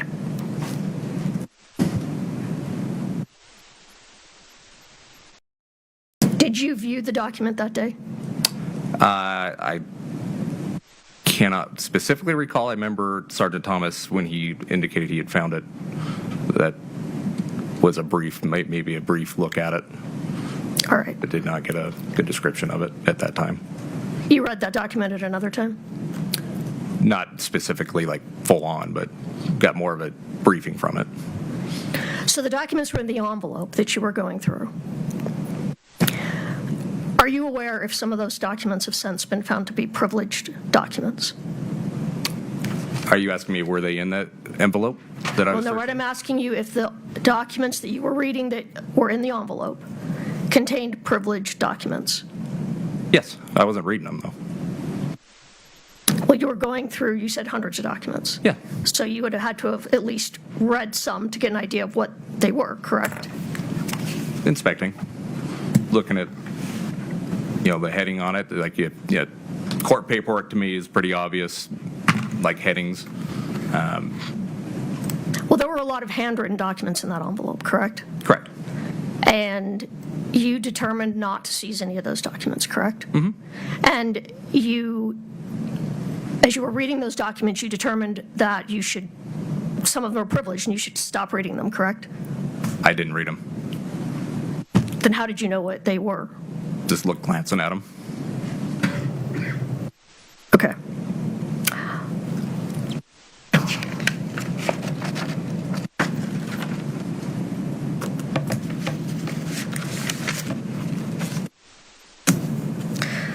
Let's go to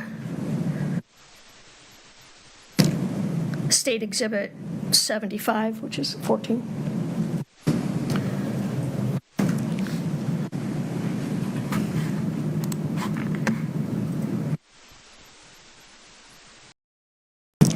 And so right now you can see it appears this is frozen, correct? It appears so. I see the timer moving in the corner, but no movement. All right. So sometimes it detects, now it starts. So sometimes it detects movement in the cell and other times it doesn't. Is that correct? To my knowledge, it responds on movement, so I don't know why it would be not moving or not recording. Is that you on the left side of the bunk? I can't tell. Or are you on the No, I'm on the right, on the foot of the bed. foot of the bed? So what is it that you are searching at this time? I believe I'm still looking at the items in the manila envelope. All right. And we'll have Sergeant Thomas here in a minute so we can ask him what he's looking at. Okay. So I won't ask that with you. So it's still the same envelope that had her former attorney's name on it, Ms. Richins' former attorney's name on the front. Correct. All right, then let's go ahead and skip to State's Exhibit 76, which is 15. And if we could zoom in on the corner. Now, what I would like you to take a look at here, this video, it's frozen for some time, but then let's see what happens when it unfreezes. This is 15, right?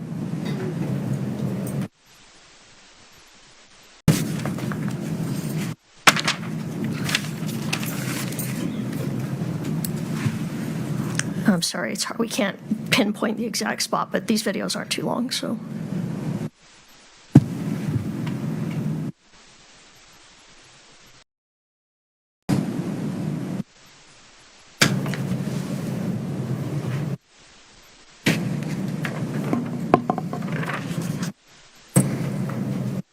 It's still moving.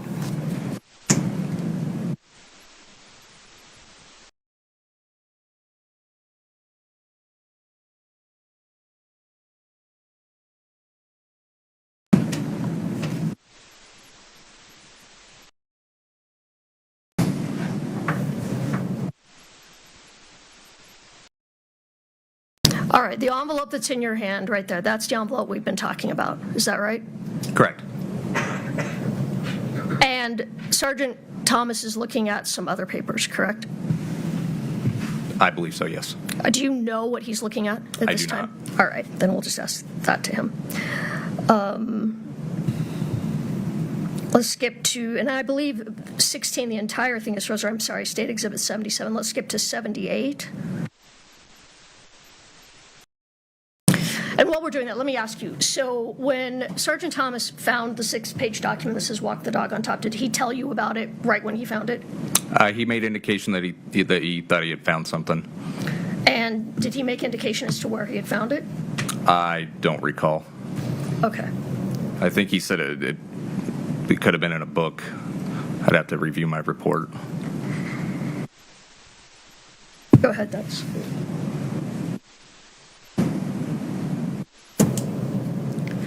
Now, I think when this eventually unfreezes, it's going to show you carrying a bin down the stairs. Do you get occasion to look at these videos very often? Say again? Do you get occasion to look at videos from that camera very frequently? Yes, I have the capability to review video. Is it always these large gaps where nobody's moving? If there's nobody moving, it won't record. Well, are there always gaps where, I mean, you are moving in the cell and it comes on and off? Is that how it always is, or is this unusual? I haven't come across a situation like this. So this is the first time you've seen big frozen gaps? With the timer moving and no movement, yes.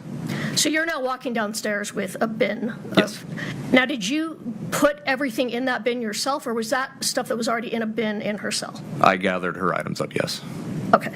Yeah, there was items in there, but all her items in her cell I did gather. So you put those all into the bin?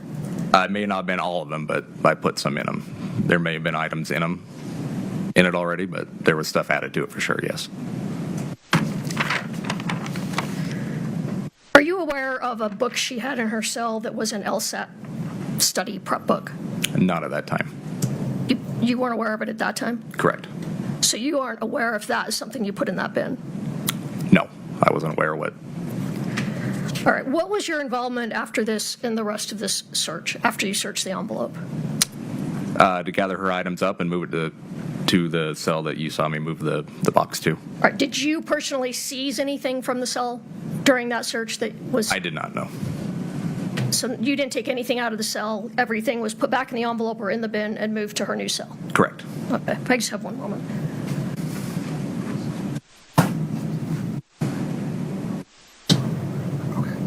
Your Honor, I don't have anything further from Sergeant Barrett. Mr. Bloodworth? I'm going to leave my water. Sergeant Barrett, you're familiar with what I mean when I say the walk the dog letter, right? Yes. It's docket 214, but every law nerd on the internet calls it the walk the dog letter. When you searched manila envelope marked with Ms. Lazzaro's name, did you recover, seize the walk the dog letter? I did not. In the videos that Ms. Nestor just showed you, when you're standing at the foot of the bed, are you going through the hundreds of pages in that manila envelope at that time? I was, yes. Let's talk about the size of the bed real quick. Is it a normal, say, 6.5-foot-ish bed? Correct. Metal bunk, yes. So when you're at the foot of the bed and you see Sergeant Thomas in the video at the head of the bed, he's about 6 feet plus away from you. Is that correct? I would say that's accurate, yes. Thank you. Can I ask one follow-up? Sure. Did you actually see Sergeant Thomas get what is known as the walk the dog document? I did not. Him seize that? I did not know. So you don't know where that came from based on your own knowledge? Correct. I do not know. Was Sergeant Thomas also looking in the envelope? I did not see him look at that envelope. I don't have anything further. May we release this witness? Yes, and we would call Sergeant Thomas. You may step down, sir. Thank you. I might have shown not the first ones, but let's see. Probably start with probably start with 11. That's Your Honor, while they're waiting, can you confirm that the videos was 69, 70, 74, 75, 76, and 78?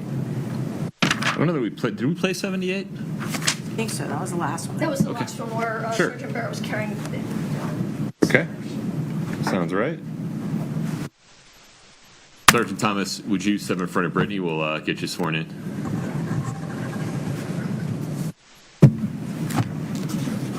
Please raise your right hand.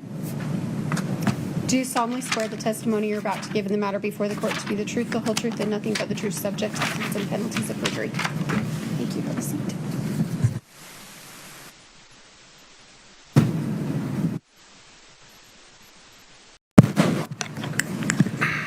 Good afternoon. Hello. Could you state your name for the record, your full name? Jeremy Thomas, And where is it you're employed, Sergeant Thomas? Summit County Sheriff's Office. And what is your Correction. position? The administrative sergeant over the jail. Can you lean a little bit more into the microphone? Yeah, I'm the administrative. Do you want me to repeat it? No, but just going forward. Thank you. No problem. All right. So you were involved in a search of Ms. Richins' cell on September 13th and September 14th, 23. Correct. Right.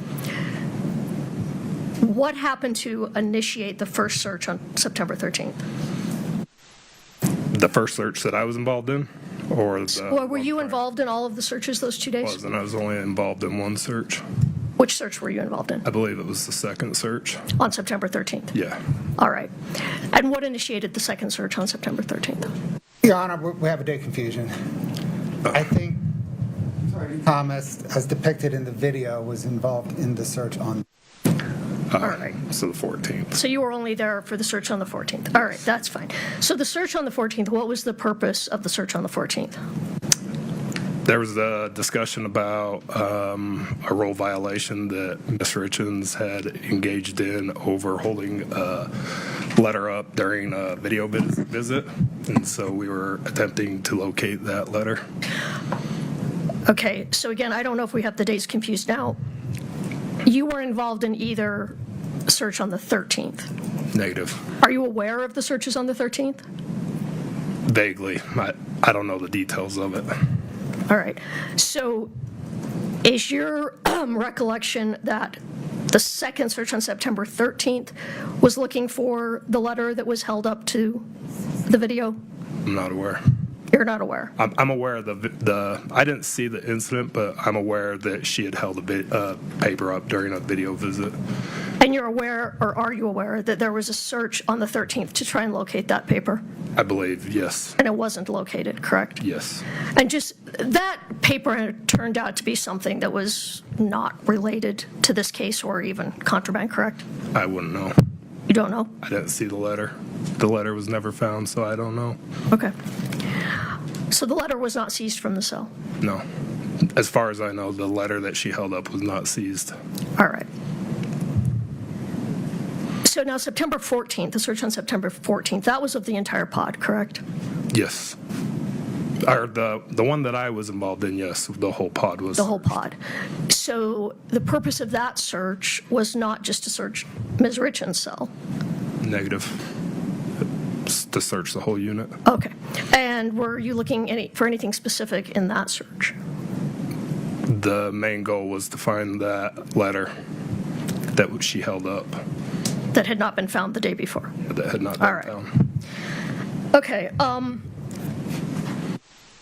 Let's go ahead and put on State's Exhibit 72 again. Now, 11. Alex, one moment, please. Thank you.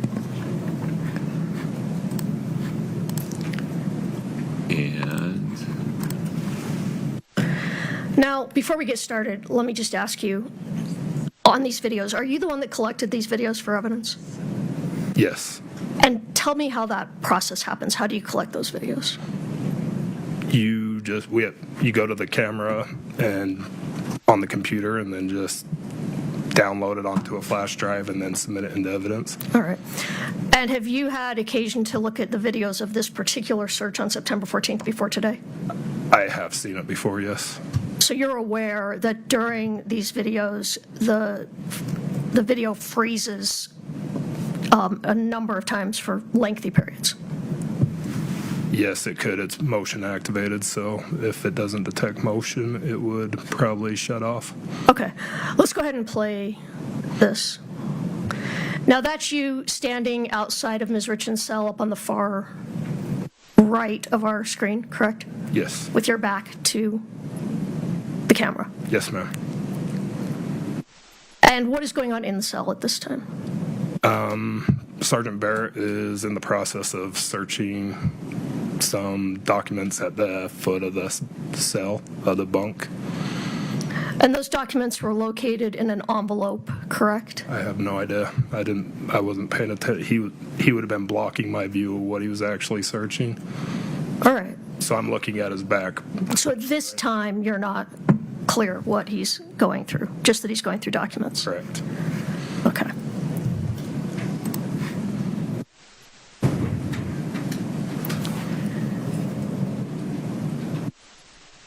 Now, okay, oh, it looks like it's moving again.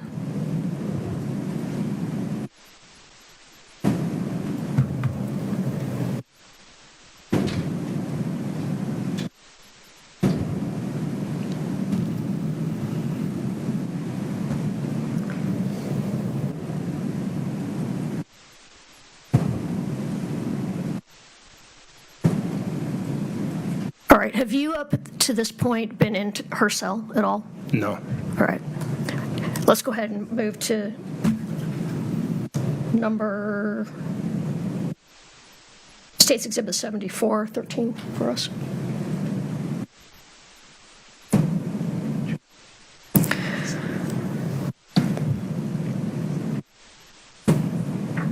You can go ahead and hit play. Okay, so let me ask you, if this is unusual based on your experience, this is playing, but it appears that it's either frozen or you're standing very, very still. Yeah, I couldn't tell you. So my question is, though, have you seen videos typically where there is movement, but it's freezing like this? No, it's not typical. This is unusual. All right, I think let's watch until this unfreezes.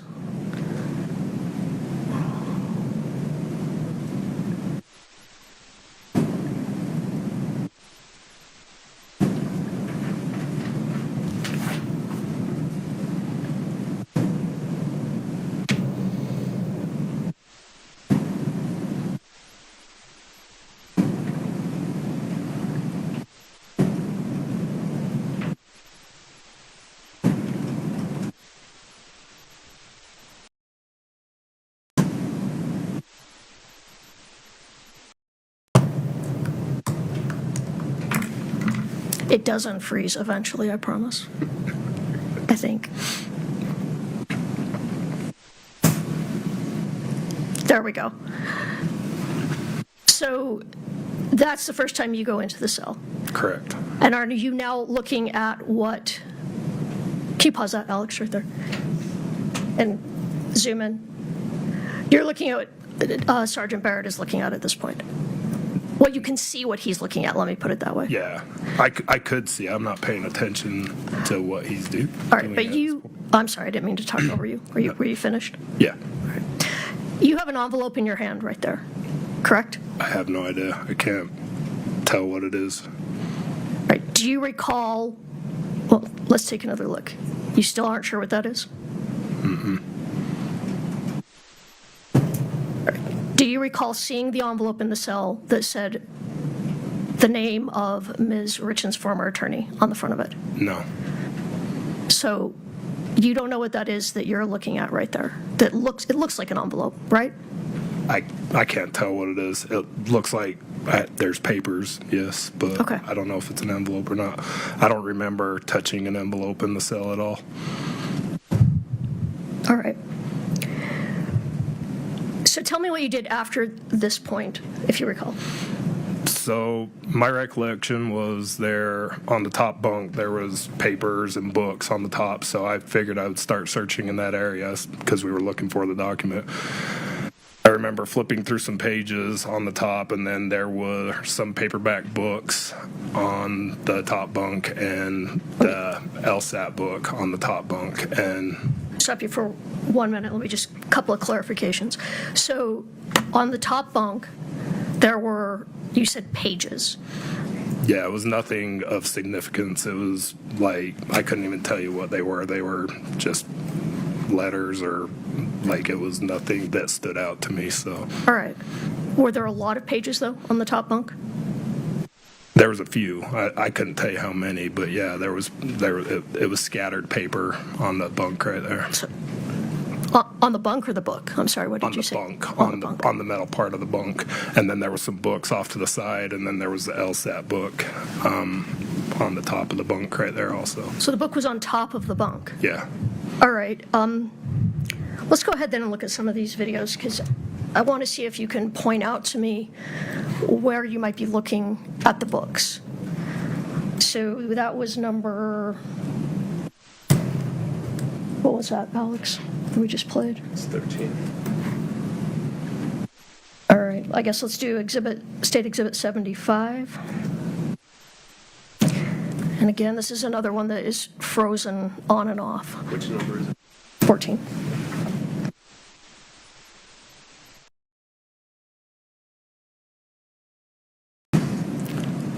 And if you can zoom in, Alex, up there.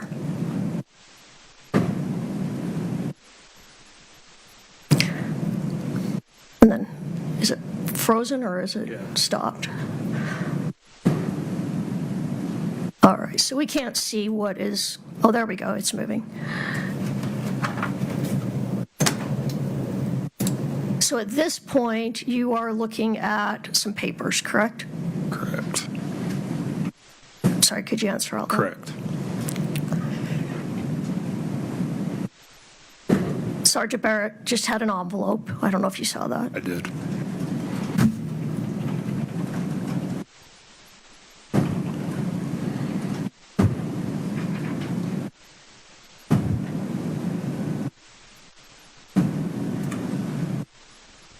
So again, even though there's movement, the camera or the video is frozen at this point, correct? Appears to be. But we don't see you looking at any books, correct? Not at this moment on the...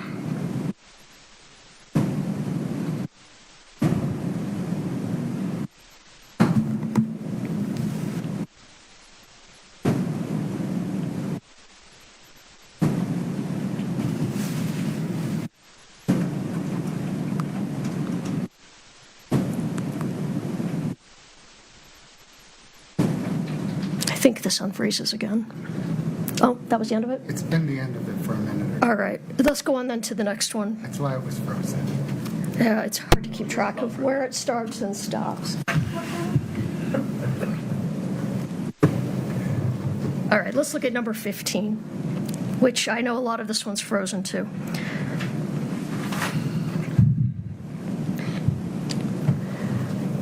But I do think it will pop on in a moment. So really what I'd like you to look at here, Sergeant Thomas, and when this unfreezes or freezes, if you can point out at any time you are looking through books up there on the top bunk.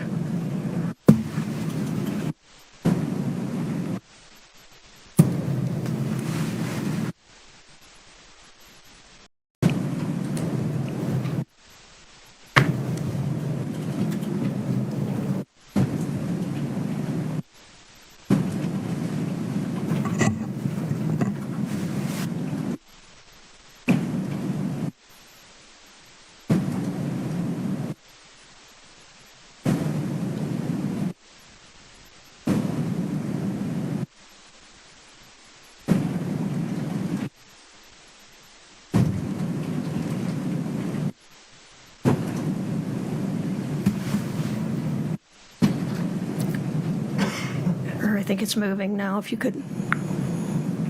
All All right, now you have something in your hand. Can you zoom in on that, I would Alex? say right there is where I'm in a book right there where I'm pulling. Well, I would think. It's hard to. yeah, it is. It actually looks like you're going through some papers, doesn't it? I don't know. I was only in the cell for a couple minutes before I found the letter, so I would say it would be within the first couple minutes of being in there. So your testimony is you found it where? On the top bunk, right where I'm standing. That's the only place in the cell I searched. So you only searched on the bunk, all right. And where was it on the bunk? In the book, right where I'm standing. But all of that is, none of that can be seen on the video. That's all frozen when that may have happened. Sure, it looks like I have the letter right now, as far as I can tell. So you have papers in your hand right now. We don't see the book, correct? Correct. And those papers are the pages that everyone now calls the walk the dog document. Correct. Those pages, when you found them, they were glued together or stuck together as if pulled out of a notebook, like when you tear a chunk out of a notebook and papers are still together on the side or on the top. Is that correct? I don't recall. I mean, I remember flipping through them, but I don't remember them being secured to each other in any way. How many pages were there when you found it? I believe there was like 8. There were 8. 8 or 9 total pages. 8 or 9 pages. Maybe been 6. There was a letter, and then it was like a check mark or like a checklist after, so I couldn't tell you exactly how many pages there were. All right. How many pages were turned over and are part of now what are the walk the dog pages? All of them. Well, now actually, and this is, I'm not entering this now, but this is the letter. It's already on the docket, but just so he can refresh. Sure. So if you could tell me how many pages. 1, 2, 3, 4, 5, 6. 6. 6. But there were 7 or 8 pages. Well, there were 8 pages, correct? Correct. All right. So, actually, I think there were 9 pages. Did you take all 9 of the pages at that time? I did.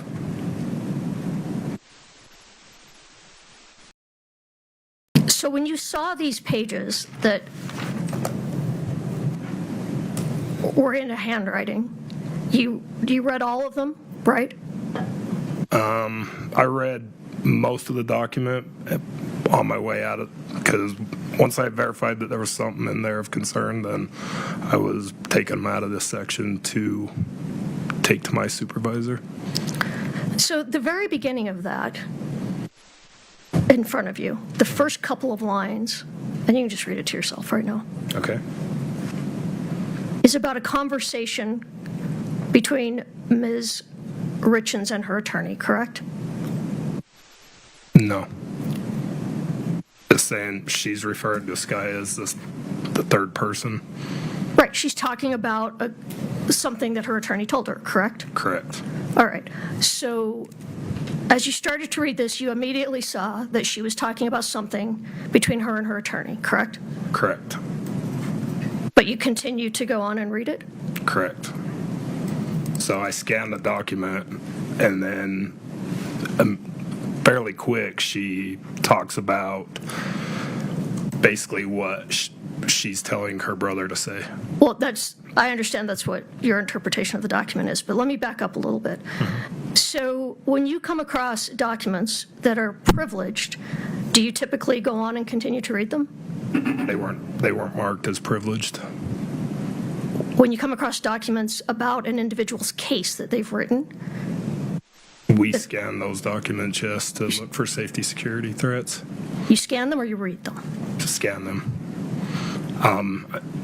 Or you read them until you determine that it's a legal document when it's a handwritten letter that's not in a legal folder or anything like that. Now, you refer to that as a letter, but is that a letter addressed to anybody? Does it say dear somebody at the top? No, not at the top. At the back of it, it clearly is addressed to her mom. Well, wait a minute.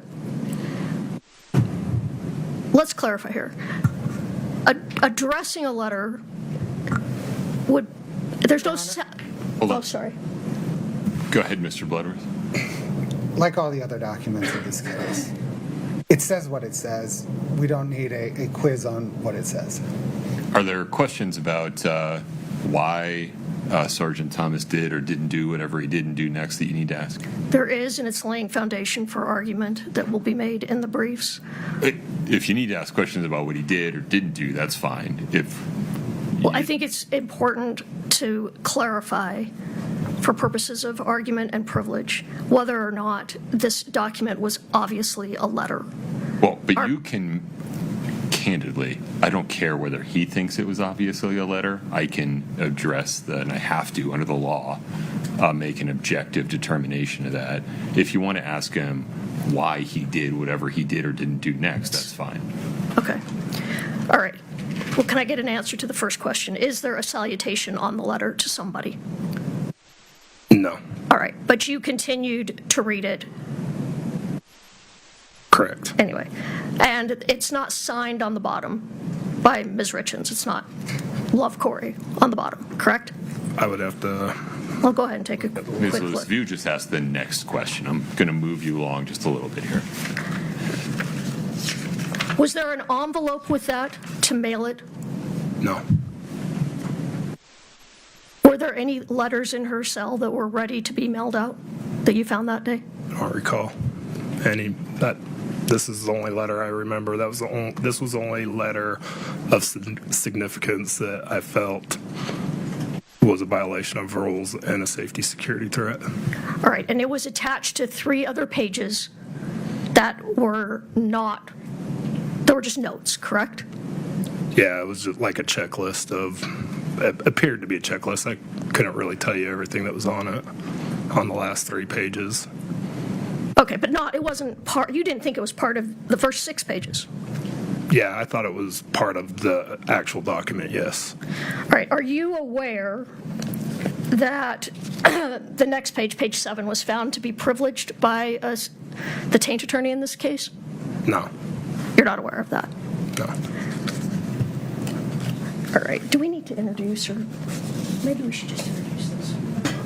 One moment, I'm sorry, Your Honor, if you'll indulge me.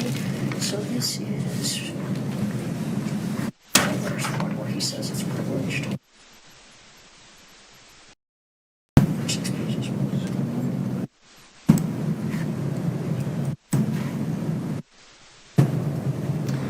We can make that.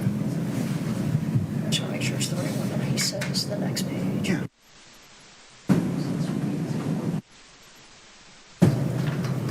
Okay, Your Honor, I just want to admit Exhibit 158 for the record. And this is not a document that this witness would be familiar with, but I don't think I have any objection from. What is it? This is a letter from the taint stating that the 7th page of this document. Okay. Your Honor, the other way, of course, to read that letter is that the first 6 aren't. Why? Either way, I don't have the 7th page in front of me, do I? No, you don't. I can get it to you and we can submit it, but it was determined to be privileged, so the government doesn't have that either. I've not seen it. Okay. And the only one that. Sure, I'm never going to rely on this, but we'll mark it, and you can. Well, make yeah, I whatever just argument. want it for the record that Okay. the documents this was found with were It's been offered. privileged. Okay. 158 is offered. Okay. Now, you said you don't recall if they were glued together at that time. I do not remember them being glued together, no. All right, then if I could just also offer, I guess this would be Exhibit 159.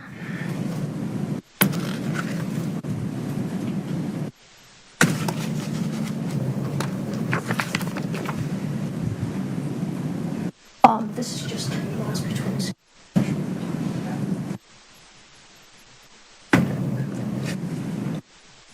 Just to show you the emails from.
Sorry, Your Honor. After discussing this with Mr. Bloodworth, I'm going to move ahead.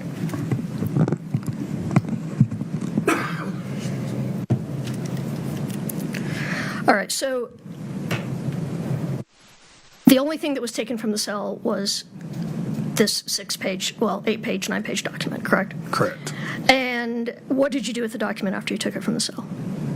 I took it into the jail commander and explained the contents of the letter to him, which then I was referred to take it to the county attorney's office to verify if it was a legal document. I'm sorry, can you leave? I didn't hear that last part. I took the letter out to the jail commander and discussed the contents with him, and then was referred to the county attorney to determine whether it was a legal document or not. All right. And it was determined this is not the document that was held up to the video camera when Ms. Richins was visiting her mother that you were originally looking for, correct? Correct. So this is a different document that you took out of the cell. Correct. All right. And then the rest of her belongings were put, or I don't know if the rest of them, a number of her belongings were put in a bin, correct? I wasn't there when that happened. I think you were, actually. Why don't we put on video Exhibit 78 again? Are we doing this to refresh his recollection? Yes, but it's in evidence. I mean, Are we going to ask him more questions about the bin, or can we move on? I want to ask him what. Yeah. Hey, Wendy. If you can even forward.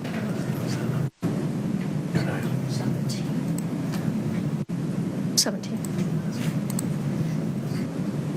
646.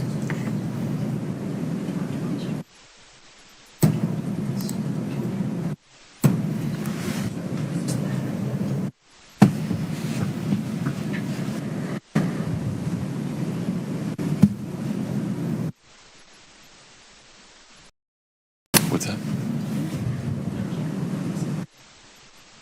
Oh. We got that. All right. So you are in the cell when Sergeant Barrett takes the bin down, correct? Correct. And Alex, if you can back up more from where he comes from. Now, he comes from behind the door, correct? Correct. And those belongings are things that were behind the door, it appears, correct? Correct. But isn't that where the LSAT book is in that bin at this point? I wouldn't know. I was looking at the document the whole time, so I don't even recall him taking that bin out. Do you recall coming back about an hour later to take pictures of the LSAT book? I do. And where was the LSAT book when you took the pictures of it? I believe it was down in that property down there. It was in the bin, correct? Correct. And did you take that book out of the cell and put it in the bin? No, I don't know if Barrett must have grabbed it, or if he grabbed it later and put it in there, or if he grabbed it like while I was reading the letter. Well, shouldn't that be on the video? If he put more things in the bin? Yeah, I'd imagine. All right. Your Honor, you'll have the videos. So he doesn't recall. I don't want to just sit here and show every video. But Well, to be clear, I don't know how many of these there are, but I'm not going to watch all of them unless you have determined that one of them is relevant. All right. You can just proffer which one you want me to watch, but I'd like to proffer a negative. There is not a video of anything else being put in the bin after we see the bin coming down the stairs. fair enough. So, and there's only a few videos after this. Okay.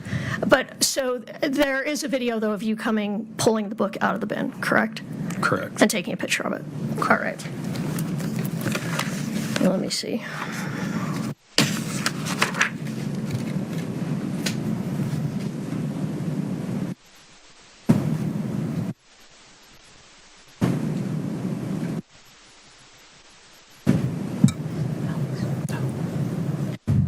We don't have anything further. Thank you. Mr. Bloodworth, any redirect for Sergeant?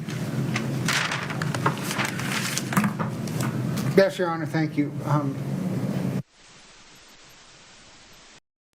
Mr. Ramos, rather than switch computers, can I get you to bring up a video? Yeah. Can you bring up video 84?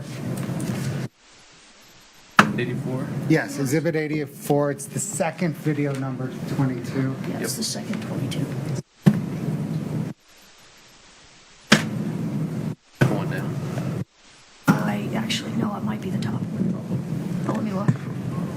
I Sergeant Thomas, we'll just pick up where Miss Nestor. Lewis. I let you get away with it once. I apologize. It's all right. Where Miss Lewis has left off. Take a look at that video. What is this depicting? Me grabbing the book out of the bin. And why are you grabbing the book out of the bin?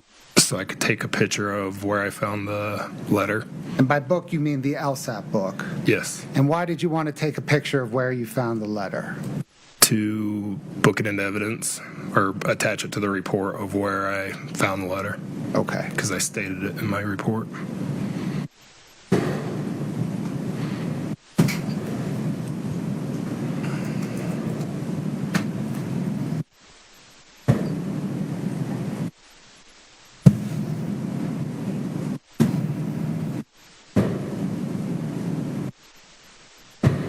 Is that the LSAT book in your left hand where you found the letter? Yeah, it looks like it. Is this you using your cell phone to take a photograph of that? Correct. And is that the photograph that, if you know the number, but is...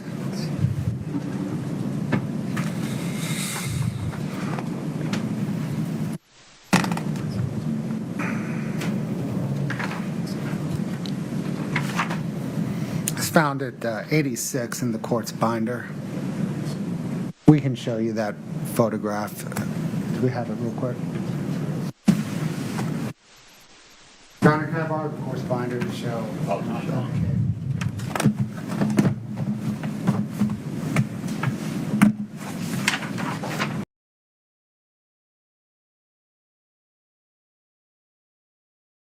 All right, and that's it.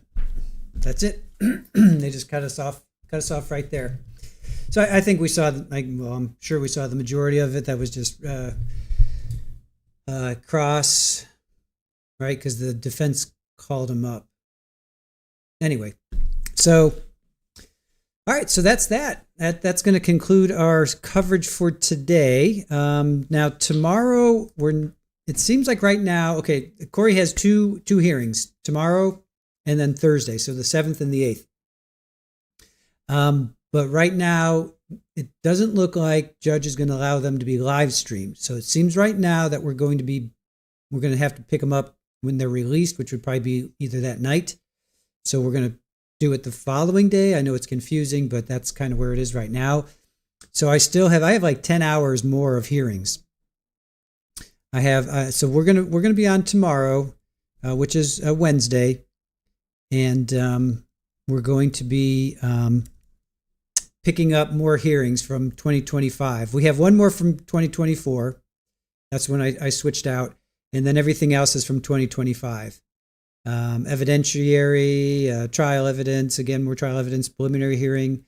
Oh, wait a minute. That's from 2024. Huh. Oops. Oops. Okay. Oh, I see. Okay. So this gets put over here. All right. I'm going to double check that. I have one from the 26th and one from the 27th. All right. I'll double check that.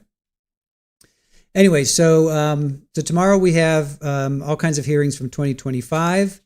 And if Kouri is streamed somehow live or maybe on a delay, we'll stop our pretrial prep and we'll bounce over to that.